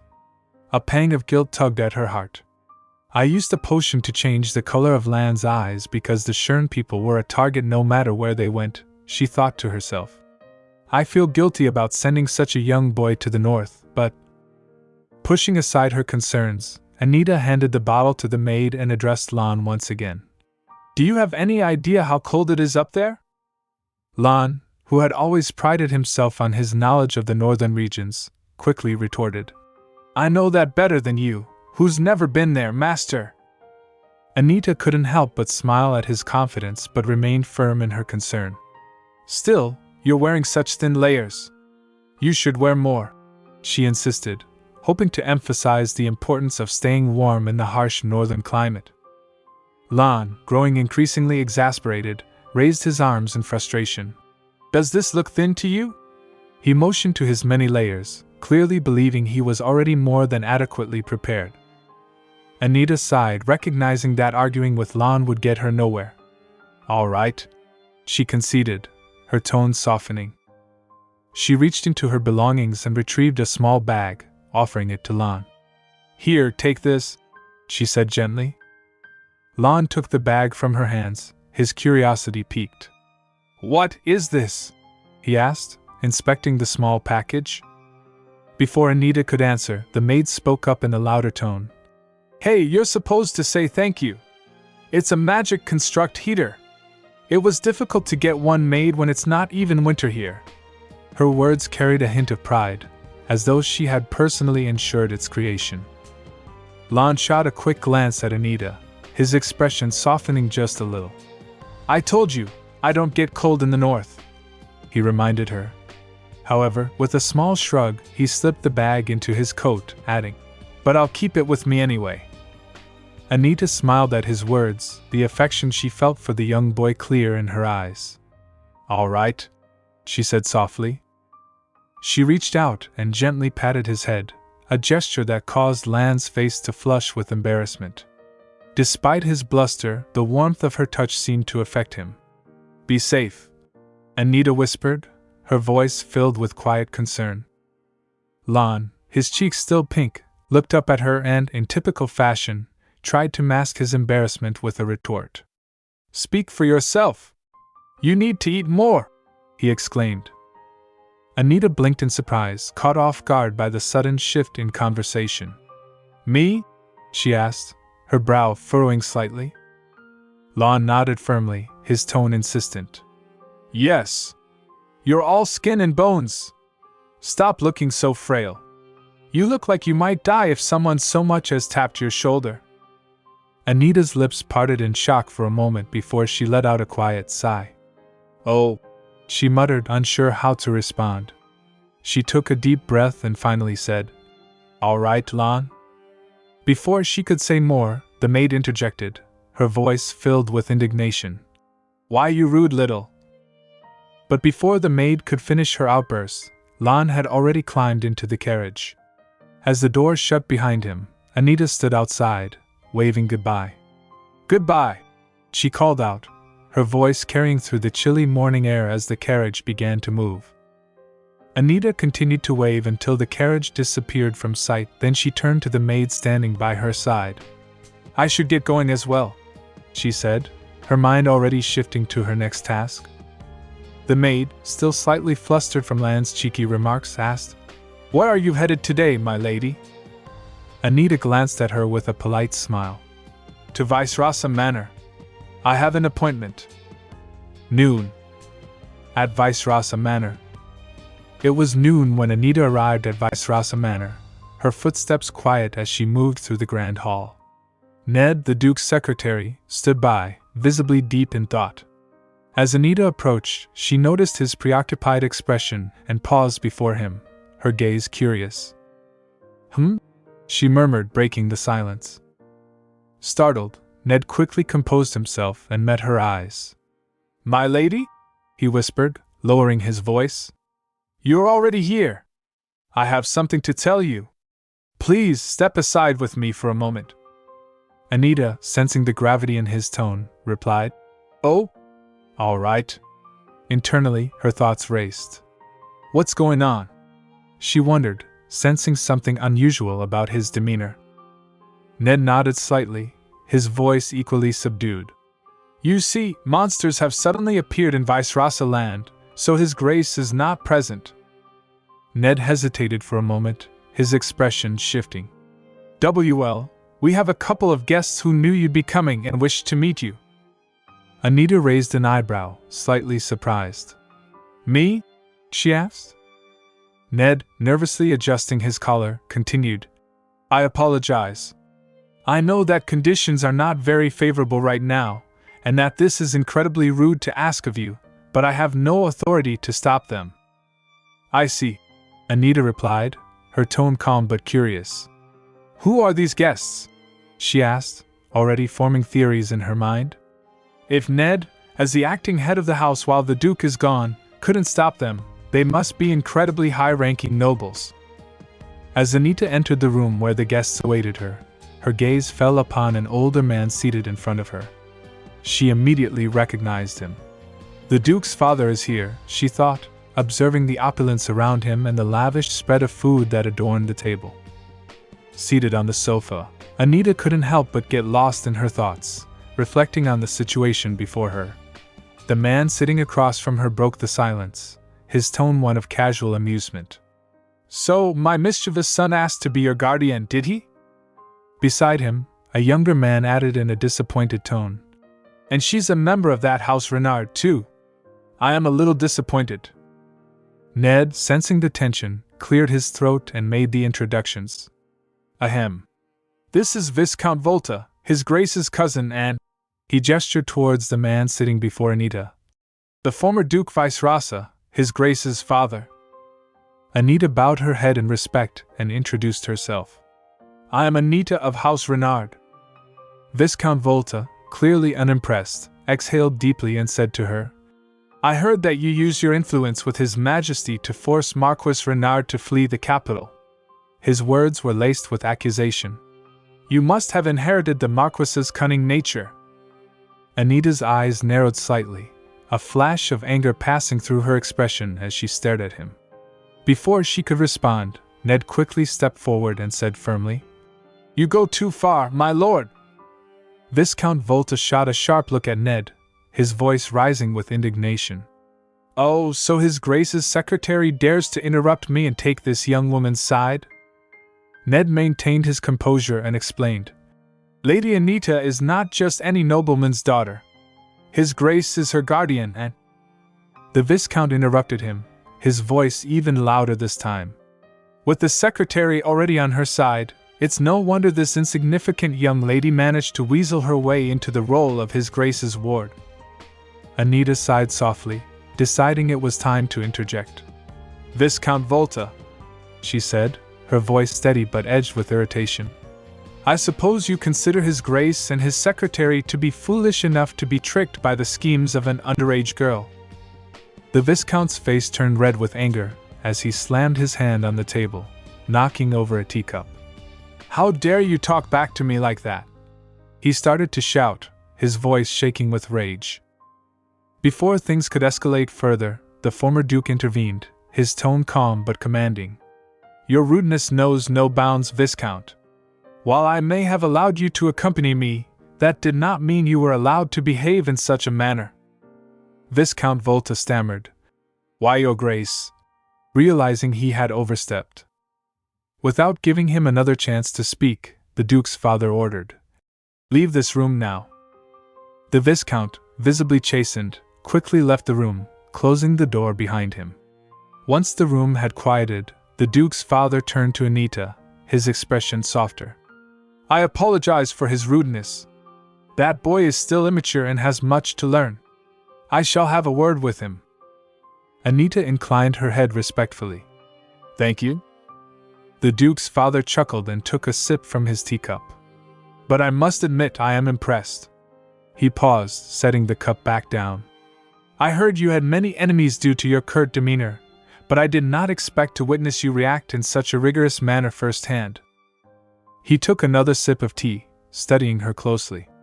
"Yes, you are right to act in such a way as someone related to House Vice-Rasa. I can see why my son would want you as his ward." Anita nodded, her voice calm as she said, "Thank you." The Duke's father continued, looking into his cup. "You need not thank me. The situation may not be in your favor, but I do quite like you." He placed his cup back on the table, his expression growing more serious. "However," he began, pausing for emphasis, "the fact that I appreciate your character has little to do with you becoming a ward of House Vice-Rasa, though I wish it did." Anita listened intently, sensing the gravity behind his words.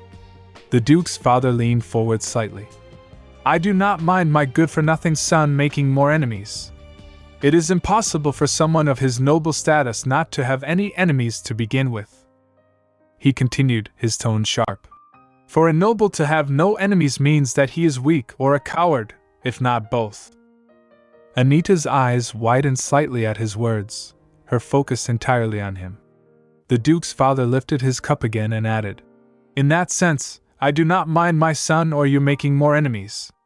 Do you understand what I mean?" Anita responded quietly, "Yes." The Duke's father muttered, "But that is only the case when it comes to you two as individuals. When it comes to House Vice-Rasa, things are very different." Anita, her expression a mix of surprise and understanding, remained silent, contemplating his words. The Duke's father observed her reaction carefully and added, "You are not a mere nobleman's daughter, after all." Ned, who had been standing behind Anita, flinched slightly at the remark. The Duke's father smiled faintly. "Oh, I hope I am not offending you by being unnecessarily honest," he said with a chuckle. "I apologize. With old age, one's patience grows thin." Anita shook her head, maintaining her composure. "It is far better than hearing you say something you do not mean." The Duke's father nodded approvingly. "Yes, so I take it that you do not wish to be at the head. I was very curious about you, Lady Anita, and I am glad I have gotten some answers today." Anita, intrigued, asked, "Have you?" He rose from the sofa, still smiling. "It's enough." He paused near the door, turning back to her. "Even now you are answering many of my questions." "I see," Anita replied thoughtfully. The Duke's father faced the door, ready to leave, but added one final remark. "As you are such a bright young woman, I trust that you have realized what I mean to say." Anita, standing behind him, responded respectfully, "Yes, Your Grace." As he walked out, Anita squeezed her lips together, pondering his words. "He wants me to keep my distance from the Duke," she thought. Out loud, she said, "I will endeavor not to cause His Grace any trouble." Without turning back, the Duke's father simply replied, "Good. I see you understood." Anita recounted the day she unexpectedly encountered Duke Vice-Rasa's father, expressing her surprise. "I did not expect to meet the former Duke Vice-Rasa that day, but—" As she reflected on that moment, Anita emphasized the weight of his words.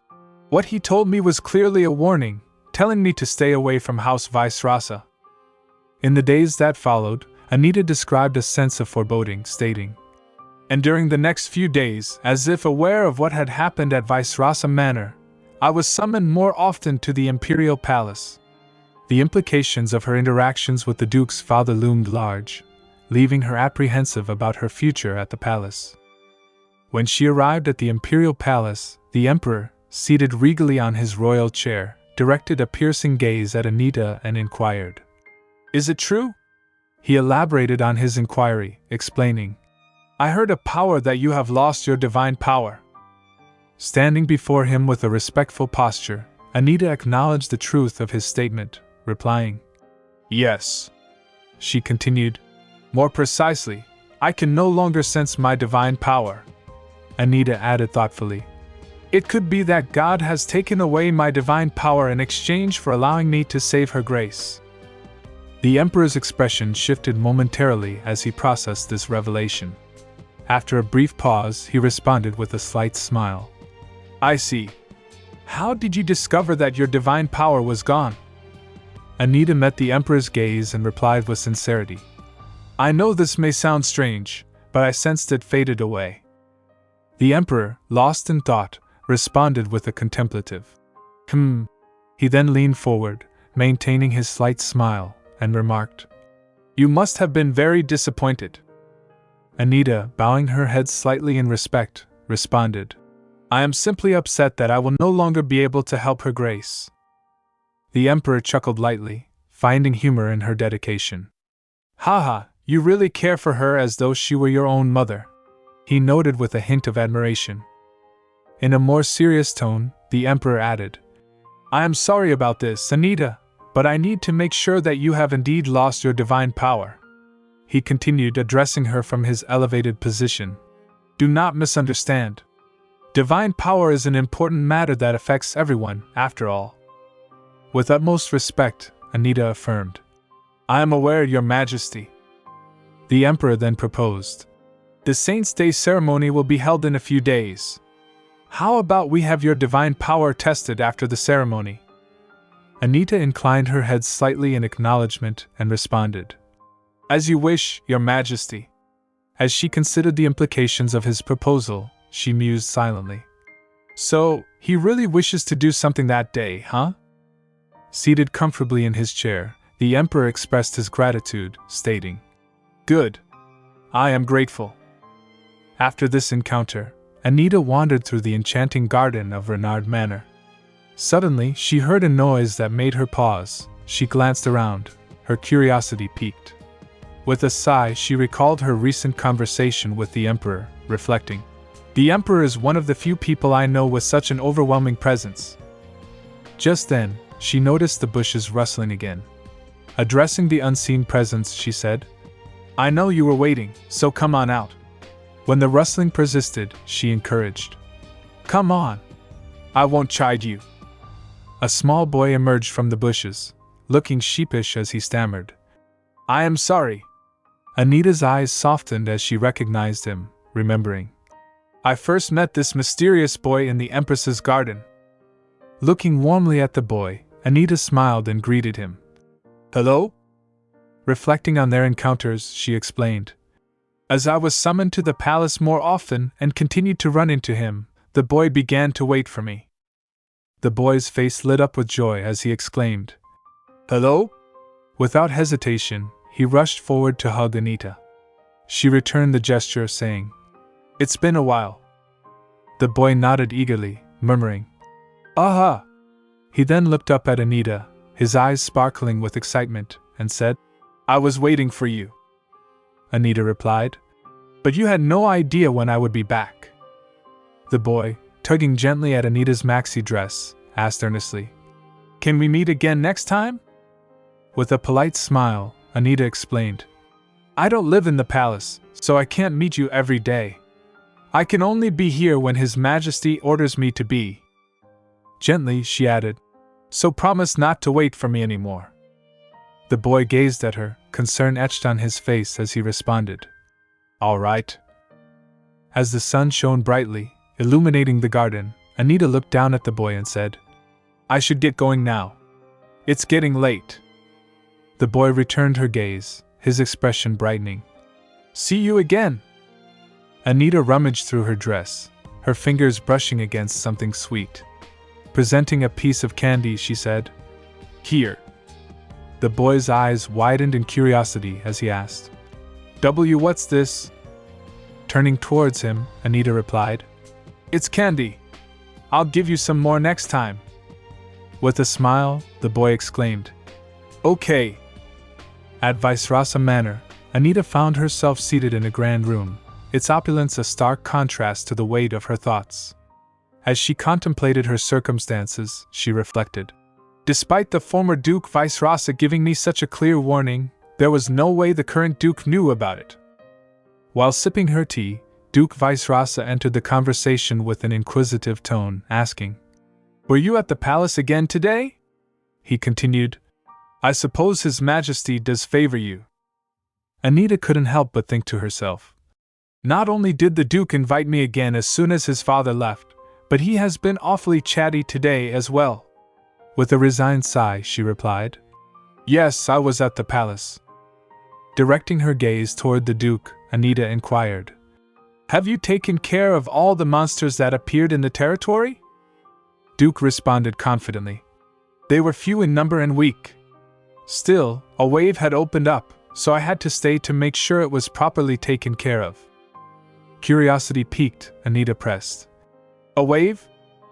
Duke nodded and explained, "Oh, you must not have heard of this, since you've only ever lived in the capital." Continuing his explanation, he elaborated, "Waves are not uncommon in the empire, save for the capital and part of the northern region." Holding his cup of tea closer to his mouth, he chuckled lightly. "You really don't seem to know anything of the world besides business." Anita interjected, determined to clarify, "Why are the capital and part of the northern region unaffected?" With a swift motion, Duke placed his cup of tea on the table, his expression turning serious as he asked, "Is that what piqued your curiosity?" He then shared an intriguing piece of lore with Anita. "They say it's because the spirit animal is said to have lived in Lake Alkenti and died in the north." Anita's eyes widened, and she quickly asked, "Is this about the lake in the northern region?" Duke confirmed, "Yes." Stunned by this revelation, Anita mused to herself, "Just as I thought, that was no ordinary book." Duke continued, "So monsters rarely appear in these places." Maintaining her composure, Anita replied thoughtfully, "Oh, I see." Duke elaborated further, "Only very strong monsters appear at times, but since they are sensitive to divine power, they don't come near the capital, where the temple lies." Pointing to himself, Duke added, "And though this has yet to be proven, there is talk about the north being protected by a deposit of minerals." Before he could finish, Anita interrupted, addressing him directly, "Your Grace." Duke mumbled, "Hmm?" With a calm demeanor, Anita fixed her gaze on the Duke and asked, "Do you remember promising me 2 favors without anything in exchange?" Duke nodded affirmatively, replying, "I do." Anita then stated her intention. "I would like to ask for a favor now." In a serious tone, she requested, "I want to know more about the mineral deposits in the northern region." Duke, intertwining his legs comfortably, responded, "The minerals? That's quite a small favor." Anita explained, "I have a sudden academic interest in them." With a seemingly casual wave of his hand, Duke reassured her, "I can tell you all I know without you having to use up a favor. Do not think of me as someone so small-minded. You are my ward after all." Duke then shifted the conversation, remarking, "Now that I think of it, the ceremony on the last day of the Saints' Day festivities is coming up." He leaned forward slightly, inquiring, "Will you be attending this time?" Anita pondered for a moment, murmuring, Before affirming, she said, "Yes, I will, as I am now the stand-in head for House Renard." Looking up at Duke, she added, "His Majesty has also ordered that I do." With a slight smile, Duke responded, "An order from the Emperor, huh?" In an expansive, elegantly furnished room, Anita and Duke sat facing each other on plush sofas that were positioned across from one another. The air between them was calm yet carried an unspoken tension. Duke, leaning slightly forward, studied Anita with a curious intensity in his eyes. His gaze carried both expectation and an underlying concern. Finally, after a moment of quiet, Duke broke the silence. With a deliberate tone, he said, "I hope we can meet again before that day." Anita, always composed, met his gaze with a calm and collected expression. She offered a small, reassuring smile as she replied confidently, "I believe we will." There was a brief pause, and then, with a subtle nod as if to solidify the importance of their relationship, Anita added, "We are allies, after all." A few days later, the highly anticipated Saint's Day was about to arrive. The entire atmosphere of the event was charged with excitement. Anita, while looking around, thought, "It would be a lie to say I hadn't been waiting for this day," she thought to herself, her eyes scanning the room as more guests arrived. The moment felt surreal, as if the day held promises and expectations she hadn't fully come to terms with. As she continued to observe, another thought crossed her mind. "But it is still a little awkward to admit." Suddenly, her attention was drawn to the entrance as someone familiar stepped through the doorway. It was Arabella, her arrival marked by a presence that was hard to miss. Anita, recognizing her immediately, watched with curiosity as Arabella made her way toward her. Arabella's eyes lit up when she saw Anita, and with an unmistakable cheerfulness in her voice, she called out, "Oh, Anita!" For a brief moment, Anita's thoughts drifted once more, as if acknowledging something deeper within herself. "That I was eagerly awaiting the person who arrived." Arabella's beaming face now stood before her, and with her usual exuberance, she asked, "Were you waiting for me?" Anita paused, considering her words before offering a genuine, yet simple response. "Yes." Her expression softened into a warm smile as she added, "Welcome back, Arabella." The sincerity in Anita's voice caught Arabella slightly off guard, and for a moment, surprise flickered across her face. However, it quickly melted away into joy, and with a wide grin, she responded, "I'm glad to be back, Anita." Soon after, they found themselves comfortably seated in a quiet room, away from the crowd, where Arabella began sharing stories about her recent experiences. There was a visible spark of excitement in Arabella's eyes as she animatedly recounted her adventures. At one point, she said with an infectious enthusiasm, "So, whenever we went to the lake, I brought a snack with me." Anita, always the thoughtful listener, looked at her with mild concern and asked, "Did you go with the children of our vassal families?" Arabella nodded affirmatively, responding with a casual, "Yes." Anita, observing Arabella's cheerful demeanor, silently mused to herself, "Judging by how cheerful she is, it looks like they didn't bully her." Relieved by her own conclusion, Anita offered a sincere, approving remark. "I'm glad you enjoyed yourself." Arabella, now shifting her attention back to Anita, had a hint of concern in her voice as she asked, "How have you been, Annie?" Before she could finish, Anita interrupted, her voice carrying a sudden urgency. "Have mother and father said anything?" Arabella blinked, slightly taken aback by the abrupt change in topic, before responding thoughtfully, Not really." Anita, letting out a small sigh, looked at Arabella carefully and said, "I see, and yet you kept sending me letters." Arabella took a moment, her expression softening as she drew a deep breath, replying earnestly, "Of course I did. I wanted to talk to you." Noticing Anita's subtle shift in focus, Arabella tilted her head slightly in curiosity. "Anita?" Anita's eyes had momentarily drifted away, but they soon settled on something that caught her attention. Her gaze landed on the sparkling earrings Arabella was wearing, and she said softly, "You're wearing the earrings." Arabella's face brightened even more, a joyful glint in her eyes as she replied, "Oh, these?" She touched the earrings lightly, and with a playful smile, she added, "Yes. They were a present from you, after all." Meanwhile, at the royal palace, another conversation was unfolding in a grand, ornately decorated room. A young man with golden hair sat at a table, facing Axion, his posture exuding both confidence and frustration. His voice carried the weight of responsibility as he began. I'm busy enough as it is, yet my father suddenly showed an interest in the temple ceremony he never cared for, making everything more complicated. Axion, who had a naturally composed and charming demeanor, responded in his usual calm tone. Is that so?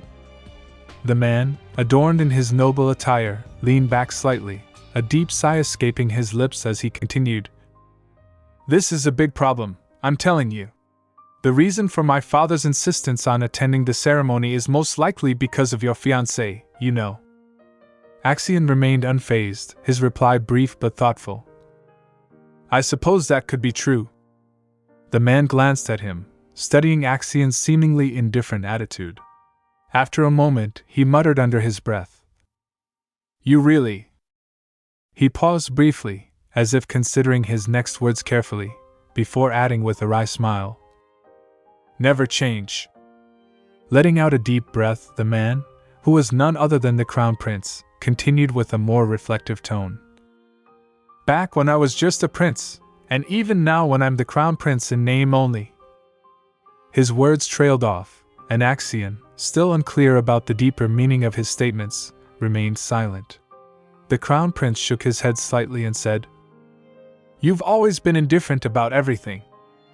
Axion, maintaining his composed expression, replied evenly. Is that so?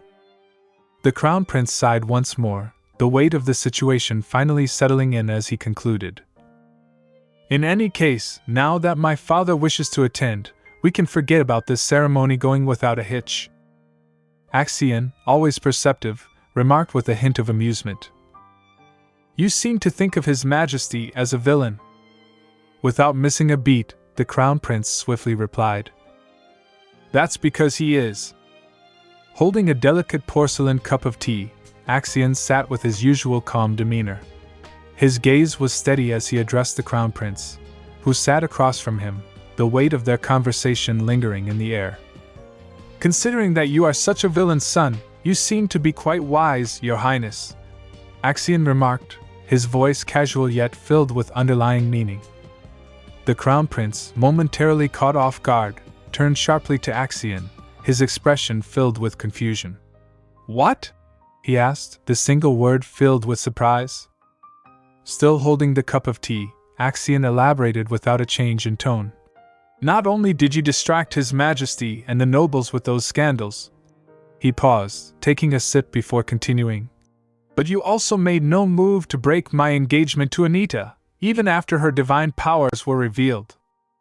The prince chuckled, seemingly amused by Axion's words. He reached for the cup of tea on the table, lifting it with a certain grace before responding. I'm hurt, he added with a mock sigh. Did you really think I would do that to you? House Lacade is far too frightening for me even to attempt that. As he placed the cup back on the table, he stared into it briefly, as if considering his next words carefully. After a moment, he continued, I only ever do things I am capable of. With that, he turned his gaze back to Axion, a mischievous glint in his eye.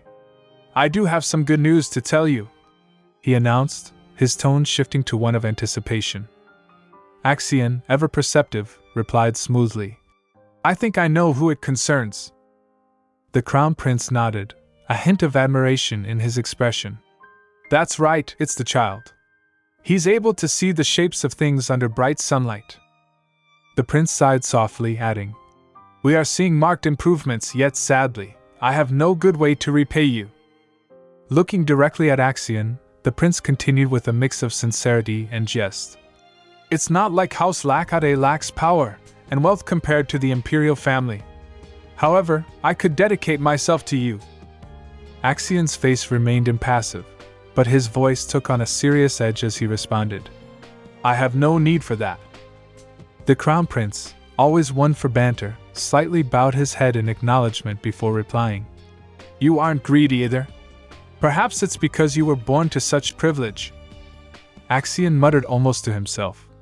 Then, he lifted his gaze to meet the prince's eyes and said clearly, Please grant me immunity. The prince, initially puzzled, raised an eyebrow and asked, "Immunity?" With a casual wave of his hand, the prince brushed off his confusion and responded lightly, "I shall pardon anything you do, save a revolt against me." Axion's lips curled into a faint smile, and he said calmly, "I shall trust your promise." Looking at Axion with growing curiosity, the prince remarked, "I am already looking forward to what you have planned." Axion, now looking into his cup of tea as though contemplating something significant, smiled to himself and said softly, "Well, you need not wait much longer. You will find out about it soon." Sitting in the quiet of her office, Anita's thoughts wandered as she contemplated the past few days. Her gaze rested on the window, her mind drifting back to Arabella's recent return to Renard Manor. It's been 3 days since Arabella returned to Renard Manor. Anita mused, her thoughts weighed with decisions yet to be made. She sighed, leaning back in her chair, and thought to herself, I hadn't simply asked her to come back just to show her around the capital. Her mind raced as she considered the upcoming events, her responsibilities swirling around her. I had decided that, among the members of House Renard, it'd be good for at least Arabella to take part in the last day of the Saints' Day ceremony. She concluded, her resolve firm. As she sat in deep thought, a knock on the door interrupted her reverie. Arabella and Phillips entered the room. Phillips, always the cautious one, spoke with concern. It will be far too demanding for Lady Arabella, my lady. Anita, her mind already turning over the complexities of the upcoming ceremony, silently agreed with Phillips' assessment. The number of events happening that day would certainly be too much for Arabella to handle, she thought. However, Arabella, determined as ever, looked directly at Anita and protested. And no! I can do it! Anita observed her closely, noting the paleness of her complexion, but Arabella's resolve seemed unwavering. But as pale as she looked, Arabella insisted on participating. Anita mused, feeling both proud and concerned. With a determined expression, Arabella repeated, I'll do my best. Phillips, ever loyal, seemed moved by Arabella's determination. My lady! I am so moved! He exclaimed. Soon after, Anita and Arabella sat together around a table, where Anita carefully poured tea into the delicate cups. As the tea trickled into the cup, Anita offered soothing words. A cup of tea will get your mind off of things. Arabella smiled weakly but accepted the offer, replying, Okay, but I wonder whether I should be sitting around like this. She sighed, her brow furrowing slightly in worry. It took me this long just to memorize the order of the ceremony, she added, her concern evident. Anita, always the calming presence, politely reassured her. It's all right. I asked you to join me for tea because I could tell you were worried. Try relaxing for a bit. The next part will get easier. Arabella took a tentative sip of tea and nodded slightly. You might be right, she said, her tone softening. After a moment, Arabella's expression shifted to one of admiration, and she asked with genuine curiosity, How are you so good at making any kind of tea, Anita? Anita smiled modestly and replied, You're exaggerating. But Arabella, still curious, pressed further. Did you learn it from someone? Anita flinched ever so slightly at the question, her thoughts briefly drifting back to a different time. While thinking, she mumbled, Finally, she answered, One of Marquis Leofried's maids taught me. Arabella, stunned by the unexpected answer, responded, Huh? She then asked, her tone cautious, Oh, are you close with his daughter? Anita's expression darkened slightly as she replied, Not really. Seeing the change in Anita's demeanor, Arabella immediately regretted bringing up the subject. Oh, I see. I'm sorry I brought it up, she said apologetically.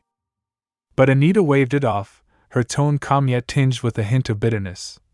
It isn't a pleasant memory, but it wasn't so bad for you to apologize. With a more serious tone, Anita added, It was just something that happens often in high society. House Leofried simply sought to crush me when they deemed me weak. Arabella, her face filled with concern, responded earnestly, If I had been there with you, I would have learned to steep tea leaves instead. Suddenly, Arabella leaned closer to Anita, her voice filled with indignation as she declared, Marquis Leofried's daughter is horrible. Anita blinked in surprise and asked, What? After taking a deep breath, Anita gently scolded, You're wrong, dummy. I would never make you do that in my stead. Despite her words, a soft smile tugged at the corners of Anita's lips as she thought to herself. Though I smiled while saying so, it felt strange. I had already repaid the Leofried siblings more than they would do for what they had done, so I couldn't bring myself to say they were terrible people. Anita's thoughts briefly drifted to a different person, one who had always reassured her. While Axion assured me that I was a good person just the way I was, she reflected quietly. Looking at Arabella, Anita felt a deep sense of affection and admiration. Arabella, she thought to herself, stopping for a moment to collect her thoughts. She then realized with a newfound clarity, was someone who made me want to become a good person. The day before the last Saint's Day ceremony. The Great Temple in the north. Inside the majestic Great Temple, two priests, adorned in their traditional ceremonial robes, sat in a quiet yet serious discussion. The air was thick with an aura of contemplation, the room dimly lit by candles that flickered in the shadows of ancient stone walls. Suddenly, the large wooden door at the end of the room creaked open, disturbing the heavy silence. A figure appeared in the doorway, his entrance commanding attention. "Excuse my tardiness," the man said, stepping into the room. His voice, though polite, held an undertone of authority that could not be ignored. The man who entered was no ordinary figure. His white hair gleamed under the soft light, a striking contrast to his otherwise youthful appearance. His personality was as charming as his appearance, exuding both confidence and subtle charisma. Without waiting for an invitation, he strolled across the floor towards the two priests. His every step seemed deliberate, calculated. As he approached, he spoke again, his tone carrying both curiosity and amusement. "What have you been discussing?" One of the two priests, an elderly man with a deep voice, raised his head and responded, maintaining a respectful tone despite the underlying tension. "We were just discussing the matter of divine power," the priest explained, his expression serious and somber, as though the weight of the world rested on his shoulders. The man with white hair, known to them as Cardinal Edmund, chuckled softly at the response, his eyes glinting with amusement. His laugh was light but edged with subtle mockery. "I see. So you were wasting your time discussing something that can't be solved through words alone?" he said, his voice laced with sarcasm. The other priest, younger and more fiery, slammed his hand on the table in frustration, clearly offended by Edmund's dismissive remark. His face flushed with indignation as he retorted angrily, "Cardinal Edmund! You are being ludicrous!" Despite the priest's clear agitation, Cardinal Edmund remained unfazed, his expression calm and untroubled. He smiled lightly, as if he had expected this reaction. "Oh dear," he replied with a feigned tone of remorse. "I must have said too much again out of worry. That was my mistake. I apologize." The apology, though seemingly sincere, did little to diffuse the tension. The priest's knuckles whitened as he clenched his fist, suppressing his growing irritation. He gritted his teeth but said nothing, aware that arguing with Edmund would only lead to further frustration. Meanwhile, Cardinal Edmund observed the priest's reaction with the same slight smile, a knowing expression that suggested he took pleasure in their discomfort. Breaking the awkward silence, the second priest cleared his throat and tried to steer the conversation back on track. "Ahem, in any case," he began cautiously. "Is the reason the Emperor insists on participating this year because he noticed us trying to recruit Anita Renard into our ranks?" The question hung in the air for a moment, the tone of the room shifting from irritation to concern. The first priest, still unsettled by Edmund's comments, looked towards his colleague and responded thoughtfully. "Surely not," he said, shaking his head. "I believe it's simply his way of trying to keep us in check." The second priest, with a gesture of contemplation, rested his hand on his chin, deep in thought. "By the way," he said slowly, as if carefully weighing his words, "there is a rumor going around that Lady Anita may have lost her divine powers." The first priest straightened at the mention of the rumor, his face darkening slightly. "I've heard of it as well," he said, his voice tinged with concern. "If true, it would be very disappointing." Cardinal Edmund, who had been listening quietly up until this point, leaned forward, his sharp gaze focused on the two priests. His next words were deliberate, dripping with subtle accusation. "You speak as though you're actually worried about Lady Anita," he remarked, arching an eyebrow. "But all you were ever after was her divine power." The first priest stiffened, his eyes narrowing in irritation at Edmund's cutting remark. "Cardinal Edmund!" he snapped, his voice barely containing his anger. Once again, Edmund had touched on a sensitive subject, and the priest's patience was wearing thin. Yet, as always, Cardinal Edmund seemed unfazed by the outburst. Instead of escalating the situation, he chuckled softly, clearly enjoying the reactions he provoked. "In any case," he said, his voice returning to its usual calm tone, "the Emperor will order her divine power to be measured after the ceremony, so we will find out if those rumors are true." The second priest, surprised by this revelation, looked at Edmund with wide eyes. "Is that true? If she does still have her divine powers, that'd also be a problem. She's to take over as head of House Renard soon." The first priest sighed, his expression growing more serious. He knew all too well the consequences of Lady Anita's rise to power. "Once Anita Renard becomes the head of her family, we will be at a disadvantage," he said, his voice heavy with resignation. "Indeed. It will not be easy to convince her to grant us her powers." Cardinal Edmund leaned back in his chair, releasing a weary sigh of his own.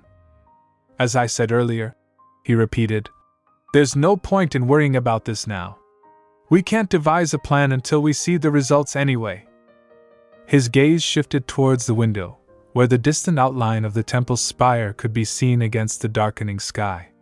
The day was coming to an end, and with it, the time for idle speculation. "For now," Edmund continued, turning back to face the priests, "let's focus on getting everything sorted for tomorrow's ceremony instead." The day of the last Saint's Day ceremony. The ceremony venue. Two elegantly dressed ladies stood amidst the crowd, their attention divided between the grand preparations and their quiet conversation.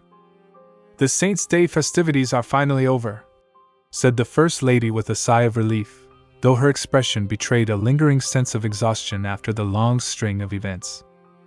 The Second Lady, slightly younger and more animated, smiled and corrected her. "Technically, it hasn't completely ended yet. There's still the ball tomorrow, remember?" The First Lady gave a slight nod, acknowledging the oversight, before the second one posed a new question, her voice lowering slightly in curiosity. "Come to think of it, will Lady Anita be attending today?" The First Lady, deep in thought for a moment, responded, "I assume so. She's the substitute temporary head of House Renard, after all." Before they could continue their conversation, both ladies suddenly fell silent, their attention drawn to the far end of the garden. There, walking through the carefully manicured pathway lined with rare blooms, was Lady Anita Renard herself, accompanied by a striking young woman at her side. The two ladies were momentarily stunned by their arrival, captivated by their elegant and commanding presence. The First Lady nudged her companion and whispered in awe, "Here she comes." The Second Lady followed her gaze, and noticing the unfamiliar figure beside Anita, she added with a touch of curiosity, "Oh, but who is that with her?" The Second Lady squinted for a moment, then her face lit up with realization. "Is that Arabella Renard?" she guessed, recognizing the distinctive features of Anita's younger cousin. As Anita and Arabella gracefully made their way through the garden, their poise and beauty caught the attention of nearly everyone present. The two women walked with confidence, their gowns swaying gently with each step. Anita, ever the picture of elegance, turned to her cousin and asked, "Do you remember what the first part of the ceremony is today?" Arabella, looking thoughtful for a moment, tapped her chin as she tried to recall. Extinguishing the fire with holy water? She guessed, her voice uncertain. Anita smiled gently and nodded. And after that? Arabella wrinkled her nose as she thought harder, the answer teasing the edge of her memory. Oh, wait! I know this! She exclaimed, only to hesitate again. Anita's smile widened, and she encouraged softly. Take your time. Just as Arabella was about to respond, her eyes widened and her words faltered. Her hand instinctively clenched as she stammered. All right. Her gaze had shifted, and she appeared momentarily stunned. Something had caught her attention, a group of figures approaching from the opposite side of the venue. Arabella mumbled, almost under her breath. She leaned closer to Anita and whispered urgently. Hey Anita! Didn't you tell me that God is the only being to be worshipped at the temple and that the imperial family acts as equals to the other nobles here? It looks like the imperial family decided to attend together today. Anita glanced in the direction Arabella was looking and her expression remained calm, though her eyes reflected mild surprise. Oh, she responded. Sure enough, the emperor, his wife, and the young crown prince were making their entrance, their royal attire catching the late afternoon light. As the crowd parted to make way for them, whispers and murmurs filled the air, the rare sight of the entire imperial family together clearly drawing attention. Looking at them, Anita repeated aloud. It looks like the imperial family decided to attend together today. Arabella's nerves heightened at the sight, her eyes focusing on the young prince. She flinched slightly, her voice barely a whisper. Oh? Sensing her cousin's unease, Anita asked. What is it? Arabella's gaze remained fixed on the prince, her face flushed with a mixture of surprise and confusion. The prince, his highness, he... She trailed off, her voice trembling slightly. Anita tilted her head, puzzled by her cousin's reaction. She asked. Arabella swallowed hard and asked in a hushed voice. Why did he just smile at me? Did I do something wrong, Anita? Should I have avoided his gaze? Anita, now understanding the situation, raised an eyebrow. He smiled at you, she asked, glancing towards the prince herself. After a moment, she smiled knowingly and said, Oh, I see. She leaned in slightly and whispered to Arabella with amusement. That just means he likes you. Arabella's eyes widened in shock, and she exclaimed aloud. What? Her outburst earned a few curious glances from those around them, but the moment quickly passed as everyone began taking their seats for the ceremony. Anita squeezed Arabella's hand reassuringly, her voice calm and steady. I'm all right now, Anita, Arabella murmured, though her hand trembled slightly. Holding her cousin's hand gently, Anita reassured her. Just stay put. As Anita scanned the growing crowd, her eyes landed on the young priest preparing to host the ceremony. He looked strikingly young, even more so than she had expected. She mused to herself. He really is as young as they say. She tilted her head slightly, observing him with curiosity. He might be 5 years older than me at most, she thought. Is this young priest the one hosting the ceremony today? The ceremony commenced with the young priest stepping forward, a sacred kettle in his hand. As he approached the ceremonial water bowl, the crowd fell into a respectful hush. A sudden flare appeared within the water, a shimmering light that danced across the surface. Two men sitting nearby exchanged uneasy glances. How strange, one of them murmured. The other nodded slightly, his expression serious. Did you sense it too, Cardinal? He asked. The first man mumbled under his breath. What is this sinister presence? The young priest, undeterred by the unusual phenomenon, gracefully swiped his hand through the flare, and then trickled a small amount of liquid from the kettle. Another flare appeared, this one shooting higher into the air, illuminating the sky in a dazzling display of light. The crowd gasped in awe, their voices filled with admiration. How beautiful! Someone whispered. Another man nearby echoed the sentiment. Wow! Arabella, her eyes wide with wonder, joined in. Wow, it's so pretty! Anita smiled softly at her cousin's excitement. You're right, she agreed. Arabella, still captivated by the spectacle, added, I didn't expect this part to be so flashy. I thought it was just extinguishing some flames. Anita's expression suddenly shifted, her brow furrowing slightly as a strange feeling washed over her. Wait a minute, she said quietly, her voice tinged with concern. Arabella, noticing the change in Anita's demeanor, asked, What is it, Anita? Anita's eyes remained fixed on the flare, her senses heightened. Something feels off, she muttered. Arabella, now worried, asked, Huh? Anita's gaze narrowed as she looked upwards, her instincts telling her something was amiss. I sense a strange presence, she said, her voice barely above a whisper. Suddenly, the peaceful atmosphere was shattered as a figure dressed in a dark, ominous costume appeared out of nowhere, his head covered, concealing his identity. The figure's voice rang out across the venue. Greetings. He grinned wickedly and continued. It's an honor to see all of you nobles here today. The crowd stirred with confusion, unsure of what was happening. One man leaned towards his companion and muttered, Did the temple prepare a show for us? A lady standing beside him furrowed her brow and whispered back, I wonder which troupe this actor is from. But before she could speculate further, she added, The temple would never hire a mere actor for such a ceremony, would they?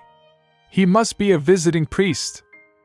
The man in the dark costume let out a loud, sinister chuckle, his voice echoing across the venue. With a sudden snap of his fingers, a man from the crowd began to float into the air, suspended by some unseen force. Huh? The man cried, his voice filled with panic. What's going on? Put me down at once! He yelled, thrashing helplessly in the air. Herc! Help! He choked, struggling to speak as the pressure around him tightened. The mysterious figure in the costume glared at the floating man with a chilling smirk. Me? A priest? He said with disdain. God would be furious. Before anyone could respond, the man hovering in the air abruptly fell to the ground with a loud, echoing crash. The sound was deafening, sending a shockwave through the crowd. A hush fell over the area as everyone stared in disbelief. It was as though time had stopped for a moment, stunned by what had just transpired. Then, panic erupted. Screams pierced the silence, breaking the crowd's temporary paralysis. Some shouted in confusion and fear, others began to cry uncontrollably, their minds unable to grasp the surreal situation. One person's voice rose above the chaos, screaming, Everybody, run! That shout seemed to be the trigger that unleashed total pandemonium. People scattered in every direction, pushing and shoving each other, as they desperately sought safety. Another voice called out amidst the madness, Everyone, please evacuate the premises! But the command did little to bring order. The crowd was too far gone, consumed by terror. While most of the onlookers were fleeing in blind panic, the man in the costume calmly reached up and removed the covering from his head, revealing his true appearance. Beneath the mask, his face resembled that of a youthful priest. His features were soft yet carried an unsettling, dark energy. As he discarded the cover, a slow, sinister smirk spread across his face, as if he had just won some unspoken game. Amidst the chaos, two figures remained rooted in place, too stunned to move. Anita and Arabella stood frozen, their wide eyes locked on the man before them. Arabella, clearly shaken, whispered in disbelief, Hey, Anita!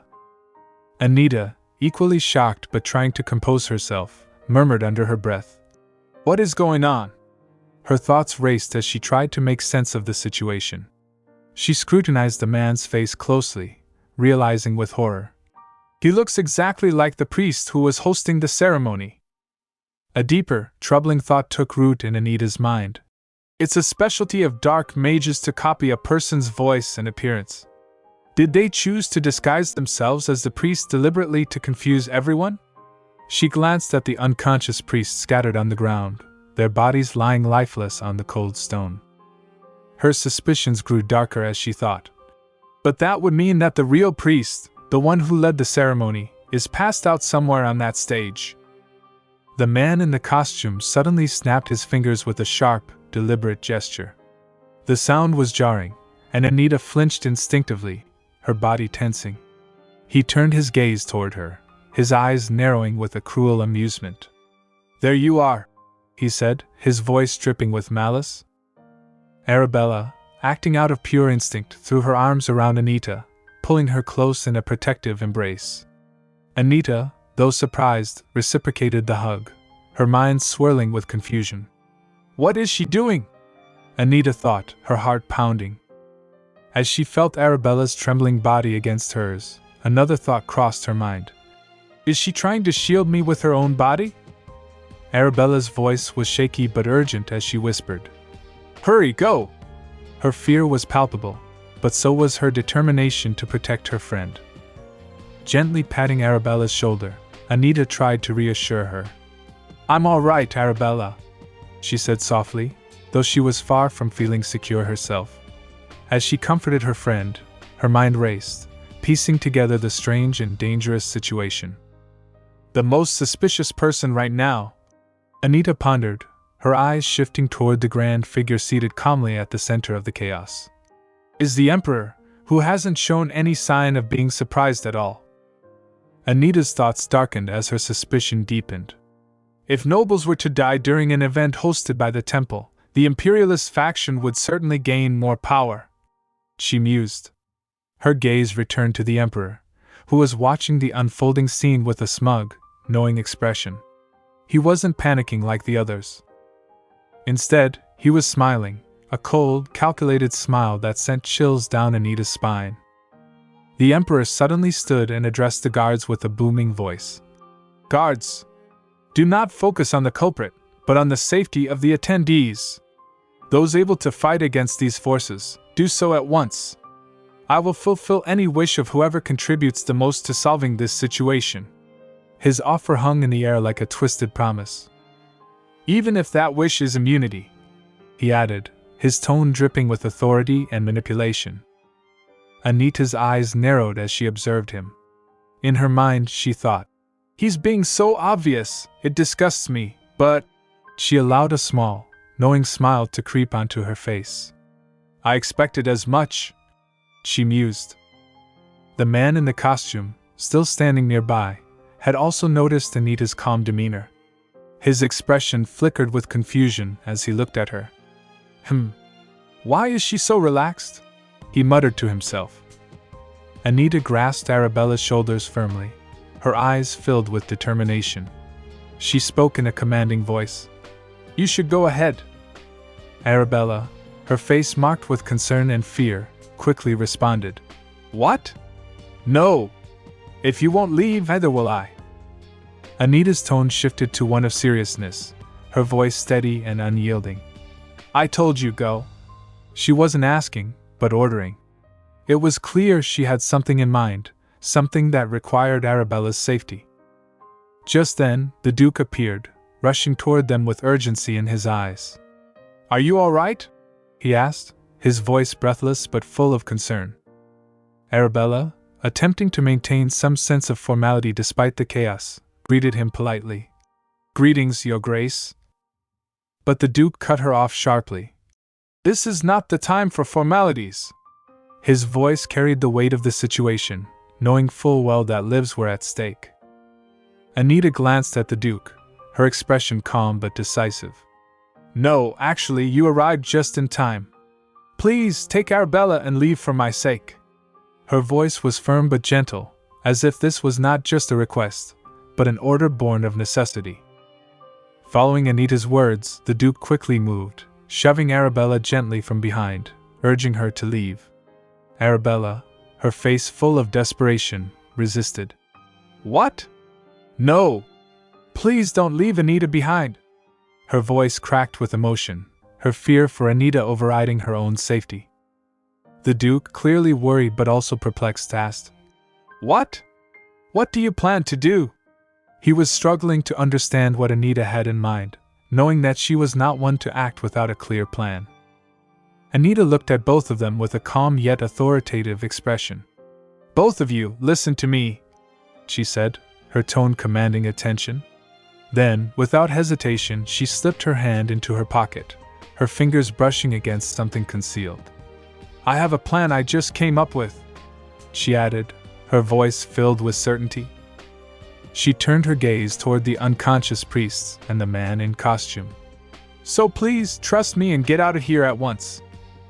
Arabella's voice rose in protest, desperation seeping into her tone. "No, Anita! I won't!" Her loyalty was unwavering, but she didn't fully understand the weight of the situation. Suddenly, the Duke's eyes widened as realization dawned on him. "Don't tell me," he began, his voice filled with dread. Anita gave a small, knowing nod. "I expected something like this to happen," she admitted calmly, her suspicions confirmed. The Duke sighed, his face heavy with worry but resolved. "All right," he said, finally trusting Anita's judgment, though it was clear he didn't like it. Arabella, still deeply concerned, turned to the Duke. "But, Your Grace," she protested, still not willing to leave Anita's side.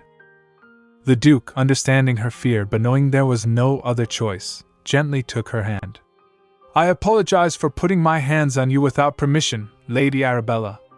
However, this is Lady Anita's request," he said with sincerity, his voice filled with urgency. Arabella, unable to hold back her emotions, called out to Anita one last time. "Hey, Anita!" Her voice trembled, filled with fear and sorrow as she was pulled away. As the chaos unfolded around her, Anita stood alone, watching her friend being taken to safety. Arabella's voice echoed behind her, pleading, "No, please!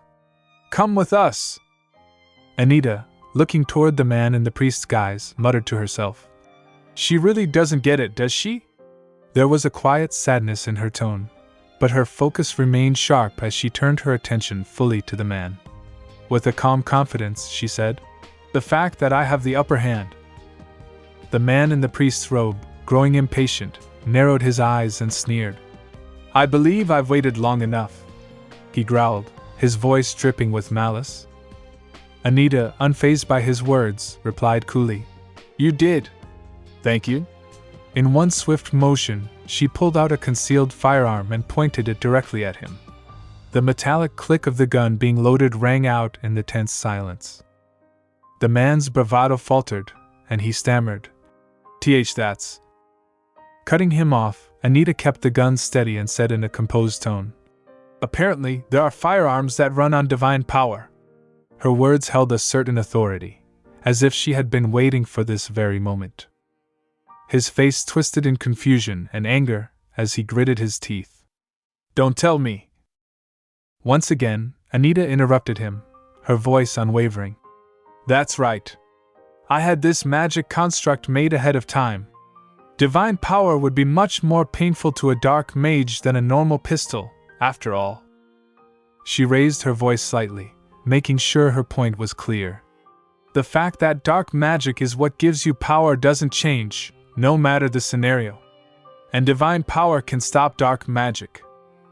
Without further hesitation, Anita pulled the trigger. A flash of divine energy erupted from the firearm, striking the man. His figure seemed to distort, and before anyone could react, he vanished, disappearing into thin air. Anita, still poised, glanced around suspiciously. As she began to walk away, a deep sense of unease settled in her chest. She suddenly stopped and mused. Something feels off. Her brow furrowed as her mind raced to process what had just happened. I most definitely saw him get shot, but where did he disappear to? She thought, scanning the area for any sign of him. Acting on instinct, Anita raised her gun again and fired at the unconscious priests scattered around. Each shot was precise, but something peculiar caught her attention. As she observed the bodies, she mused to herself, "That is strange too. That divine power has a different color than usual. Her hands clenched as she realized something unsettling. Axion and I had the same color from our divine powers, so why is the color of the cardinals different? She knew something was terribly wrong. Suddenly, the Duke's voice echoed across the chamber, calling out in a panic, "Lady Anita!" He came rushing toward her, his face filled with alarm. "Have you seen Lady Arabella? She ran off to look for you," he explained, his worry evident. Anita's heart skipped a beat, her face pale with shock. "What?" she exclaimed, her voice betraying her rising panic. She turned to face the Duke, her eyes wide. "I asked you to take her with you," she said, her voice trembling slightly. The Duke, clearly distressed, replied, "When we halted for a moment, she got free and ran off. I came back here, expecting she might have run back to you." Anita, her mind racing, quickly responded, "All right, I'll look for her." Before she could finish her sentence, a scream pierced the air. Anita and the Duke turned sharply toward the source of the sound. There, in the distance, stood the man in the priest's guise, holding Arabella in his grasp. His dark eyes glowed with a sinister light as he sneered. "Did you really think divine power would be enough to stop me?" Duke and Anita turned sharply, their eyes widening as they saw the priest standing there, gripping Arabella tightly.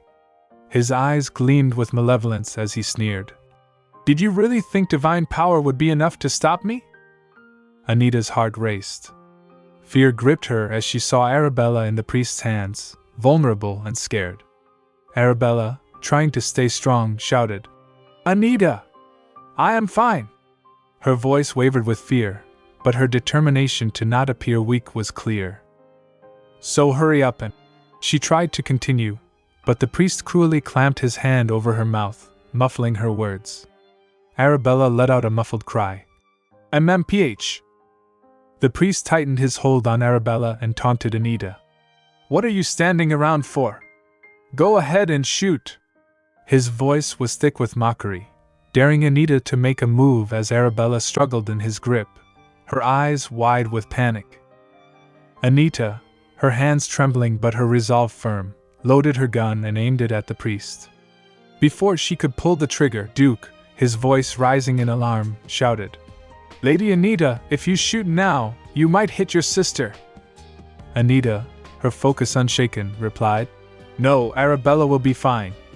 Her voice was calm and certain, filled with an unshakable belief in her ability. The priest, sensing her confidence, smirked with contempt. "Stop acting tough," he sneered. "I know you barely have any divine power left." He pressed his hand tighter against Arabella's mouth, leaning in closer as he continued to provoke Anita. "Or was there never any divine power in those bullets? Perhaps you plan on using your sister as a shield and then discarding her?" Anita's gaze never wavered. She stared him down, her voice cold and sharp. "For an assassin, you seem quite considerate of my situation." The priest chuckled darkly. "This is nothing," he spat, still brimming with arrogance. Anita raised an eyebrow and smirked. "I see," she said coolly, before adding, "You don't seem to understand what situation you're in, however." The priest's confidence faltered, his face paling slightly as he realized Anita's calm was unwavering. "What?" he stammered, visibly frightened for the first time. Without hesitation, Anita pulled the trigger. The shot echoed through the air, and the priest's body jolted violently as the bullet hit its mark. He gasped, blood spurting from his mouth as he wobbled, his strength failing him. He crumpled to the ground, coughing blood, his life slipping away. Duke wasted no time. He rushed forward, his heart pounding as he shouted, "Lady Arabella!" With swift movements, he caught Arabella as she collapsed from the priest's grasp, her body weak but safe. Anita walked toward the fallen priest, her gun still in hand. Standing over him, she pointed the gun at his head. Her voice was low but full of fury as she said, "My divine powers are intact." She glared down at him, her anger evident as she continued, "And Arabella isn't merely bait or a shield. She's my beloved sister." Satisfied that the threat was neutralized, Anita turned away, her breath still heavy from the confrontation. She led Arabella to a nearby chair, gently helping her sit down. Sitting beside her, Anita took a deep breath and said softly, "Forgive me for my rudeness earlier. Thank you for catching Arabella and making sure she was safe." Duke, standing close by, shook his head. "You weren't rude at all," he replied, his voice full of sincerity. "I just fear that my negligence put your sister in danger." Anita sat in silence for a moment before her face tensed, as if sensing something strange. She glanced around, her expression sharpening as she said, "There's a strange scent in the air. Can you sense it too, Your Grace?" Duke, puzzled by her words, furrowed his brow. "Right now? I can't tell at all." Anita's mind raced as she tried to place the unsettling feeling. "When that man crashed to the ground, I wasn't sure, but—" Her voice trailed off as she recalled the priest bleeding and Arabella's perfume mixing in the air. There was a different scent mixed in with his blood and Arabella's perfume. She continued, her thoughts becoming more focused. "And it seems like that scent has lingered." Realization struck her like a bolt of lightning. "I believe this is—" She hesitated, then said with certainty, "the scent of Robina." "That's right. It's the scent of that flower." The Duke looked at her with confusion but also respect. "The scent of Robina? I apologize, but I have no knowledge in that area. I don't believe I've ever come across that flower before." Anita shook her head, dismissing his concern. "That's all right. I might be imagining things with all the chaos," she replied, though her instincts told her otherwise. There was something sinister about that scent, something that didn't sit right with her. Suddenly, her thoughts drifted to something else, her expression growing more distant. She looked to Duke and said softly, "I'm so sorry, Your Grace, but could you move Arabella to the carriage?" Her voice was gentle, but there was an undercurrent of urgency. Duke nodded, his concern for Arabella still at the forefront of his mind. "There's no need to be sorry. It's not hard." He glanced at Anita, noticing her distracted look. "But what about you?" he asked, his voice tinged with worry. Anita remained silent for a moment, her eyes clouded with thought. "Well," she began, still lost in her thoughts, "I still have something to take care of." Moments later, Anita stood alone in the garden, lost in thought. "He should be here soon," she muttered quietly to herself. The cool breeze ruffled her hair, and just as expected, the young priest, Cardinal, appeared, dressed in his usual attire, but without his ceremonial robes. He rushed towards her, shouting, "My lady!" When he reached her, concern was written all over his face. "Are you hurt anywhere? I heard there was an attack." His voice was laced with worry. Anita remained calm and replied, "I'm fine, thank you." Looking relieved, but still serious, Cardinal said, "I heard it was someone who copied my face. The temple will insure any damages, and you will be compensated." But before he could finish, Anita cut him off, her voice firm. "That's all right. I never expected a reward anyway." She turned to leave, adding, "I appreciate your concern. I shall take my leave then." As she walked away, Cardinal called after her, "My lady!"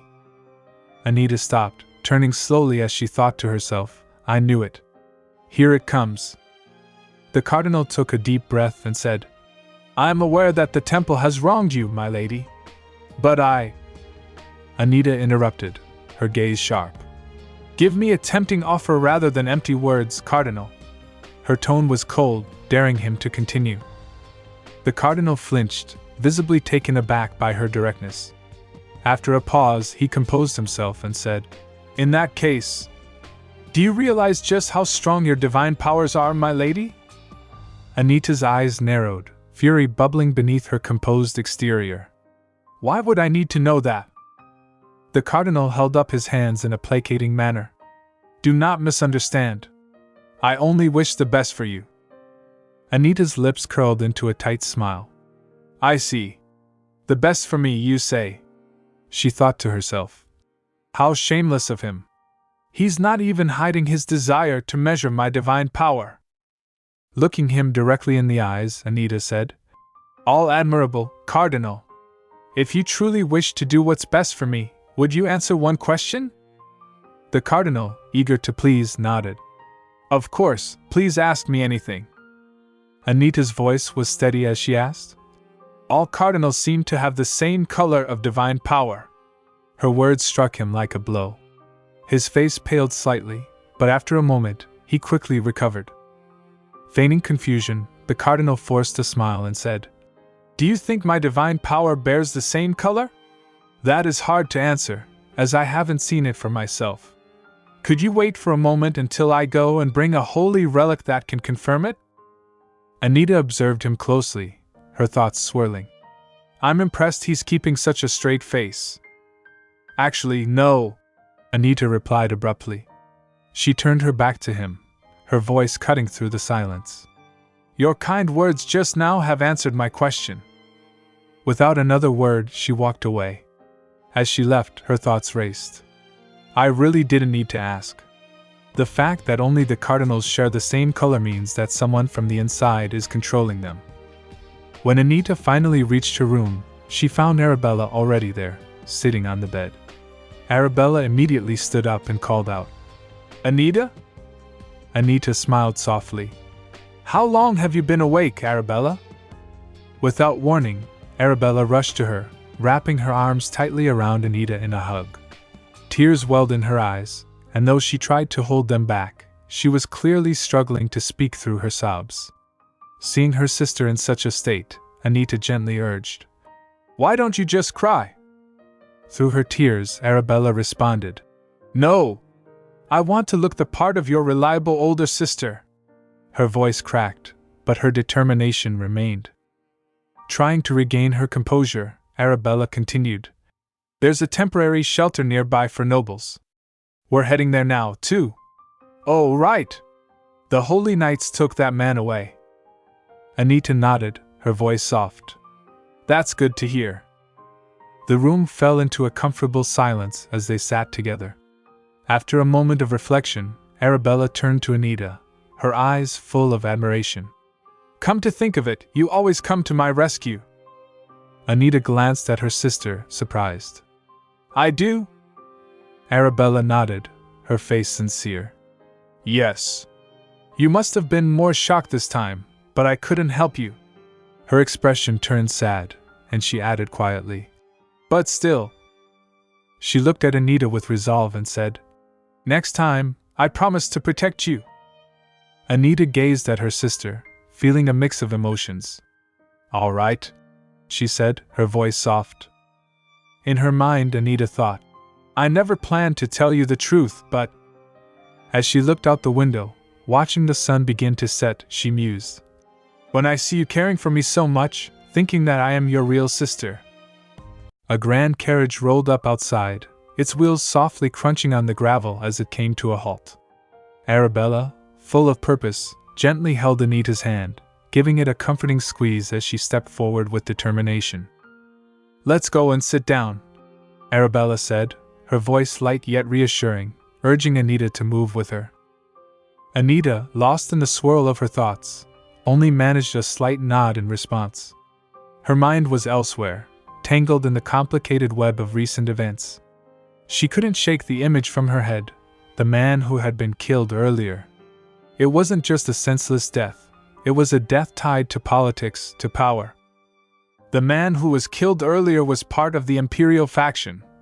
Anita thought, her mind replaying the event over and over, trying to piece it all together. The implications of that death weighed heavily on her. It wasn't just a man that had died, it was a crucial figure in the game of power. She told herself, trying to make sense of it all. Even when none of the noble houses wished their daughters to marry the prince after the scandal. Anita paused, the memory of the scandal cutting through her thoughts. She continued to reflect. This man stepped up, offering his youngest daughter, the pride of his noble house, as the prince's fiancé. It was a bold move, one that held great significance in the court's political landscape. Anita pondered the events further, thinking about the emperor and his loyal supporters. He was both loyal to the empire and an important member of high society. She mused, her brows furrowing as the puzzle pieces started coming together. Which means that the imperial faction and those related have suffered a huge loss. Her lips pressed together as she muttered under her breath. It's such a clear, one-sided loss on their part that it's hard to believe the emperor was behind it all. Yet, something about the entire situation felt off. The death of such a key figure couldn't have been a random act. Anita's thoughts swirled in confusion as she tried to make sense of the motivations behind the tragedy. But why? She trailed off, unable to fully grasp the deeper currents at play. She recalled a conversation with the emperor not long ago. His words echoed in her mind. I will fulfill any wish of whoever contributes the most to solving this situation. The words had felt like a promise, yet Anita couldn't shake the uneasy feeling that there was more to it than a simple reward. Anita's eyes narrowed in suspicion as she recalled the emperor's expression. Why did he look like everything was going according to plan? She thought, the knot in her stomach tightening. Something wasn't right. There was a hidden agenda, a secret she wasn't privy to. The weight of it all pressed down on her, making her feel even more isolated in the midst of this political turmoil. Lost in her reflections, Anita let out a quiet sigh, her breath barely audible in the stillness around her. Suddenly, her name was called, startling her out of her thoughts. Lady Anita! Someone called out, their voice firm and clear. Anita snapped back to the present, turning abruptly to face the direction of the voice. Arabella, standing beside her, also looked surprised, as neither of them had been expecting anyone. Approaching them was a noblewoman, her regal appearance unmistakable. She wore a finely detailed royal gown, a delicate crown resting atop her head, glittering in the fading sunlight. She exuded authority and grace with every step she took. The noblewoman stopped before them, her gaze resting on Anita. You have done a very great deed today, she said, her tone laced with formality. Anita and Arabella immediately bowed their heads in respect, recognizing the high rank of the woman standing before them. Anita spoke softly, her voice carrying a hint of deference. Greetings, Your Majesty, she said, her head still bowed. The noblewoman glanced at Anita with a measured expression, and then, in a solemn tone, added, What happened was simply terrible. His Majesty has declared that he will not forgive those who dared to commit such a wicked crime in the sacred temple. Anita nodded in understanding, her thoughts still on the tragedy that had befallen the imperial court. Yes, I heard many people were injured, she replied, her voice low. The noblewoman's expression darkened as she continued, her tone serious and grave. That's right. Some have even been gravely injured, so your help was really... She paused briefly before saying, What you did today was spectacular. The unexpected praise took Anita by surprise. Her actions hadn't felt spectacular, and for a moment, she was unsure of how to respond. Glancing up slightly at the noblewoman, Anita replied modestly, You flatter me, Your Majesty. The noblewoman's gaze remained fixed on Anita for a moment longer before she abruptly turned away.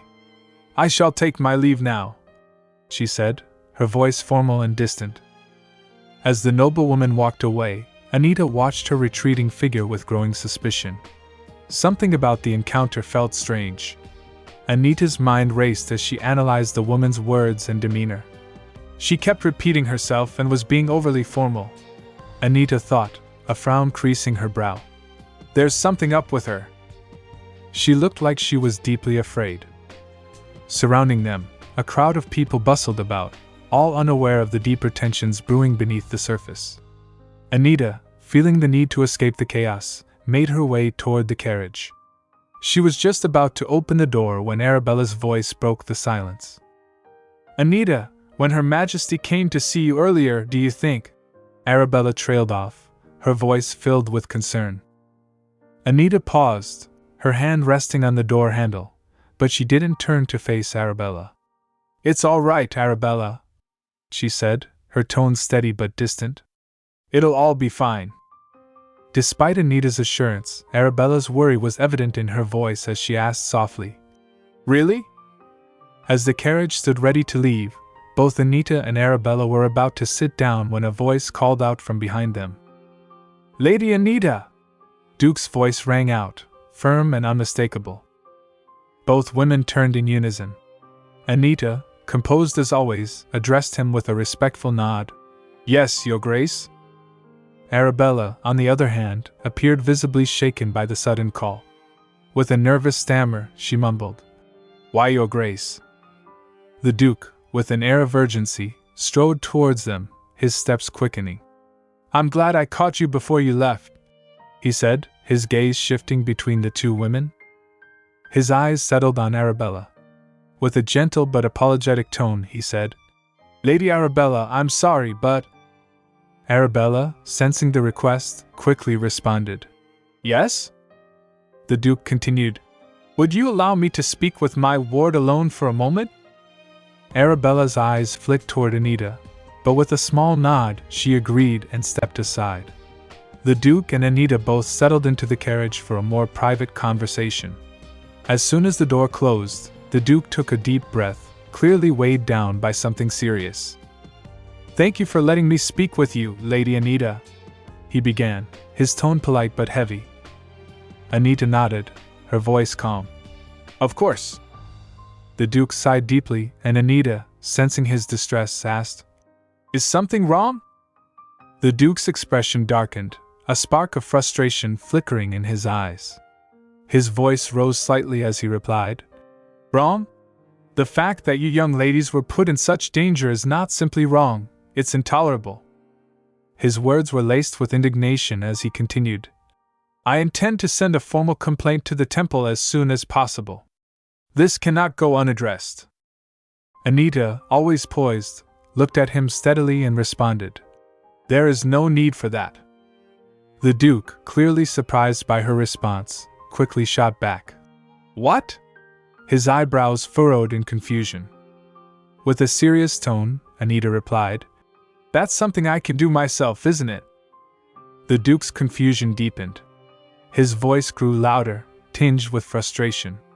"But why? I became your guardian so you could use me for things like this."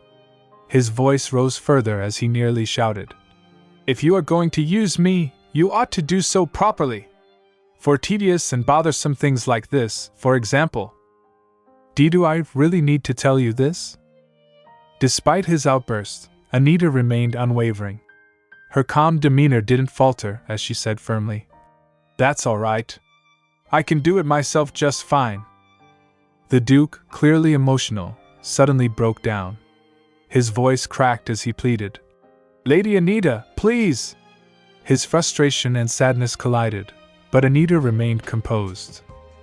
Sensing his distress, Anita shifted the topic, asking with sudden interest, "More importantly, how is the search for your daughter going?" The question caught the Duke off guard. He flinched slightly before responding, "Unfortunately, there hasn't been much progress.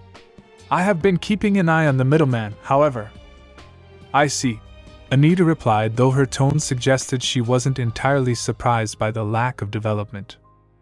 The Duke, however, seemed eager to understand Anita's motivations. He leaned forward slightly, his expression thoughtful as he asked, "May I ask why you suddenly changed your mind, though?" Anita, confused by the question, asked back, "About what?" The Duke clarified, "Well, what made you decide to help House Vice-Rasa with such enthusiasm?" Anita looked at him carefully, her eyes narrowing as she pondered her response.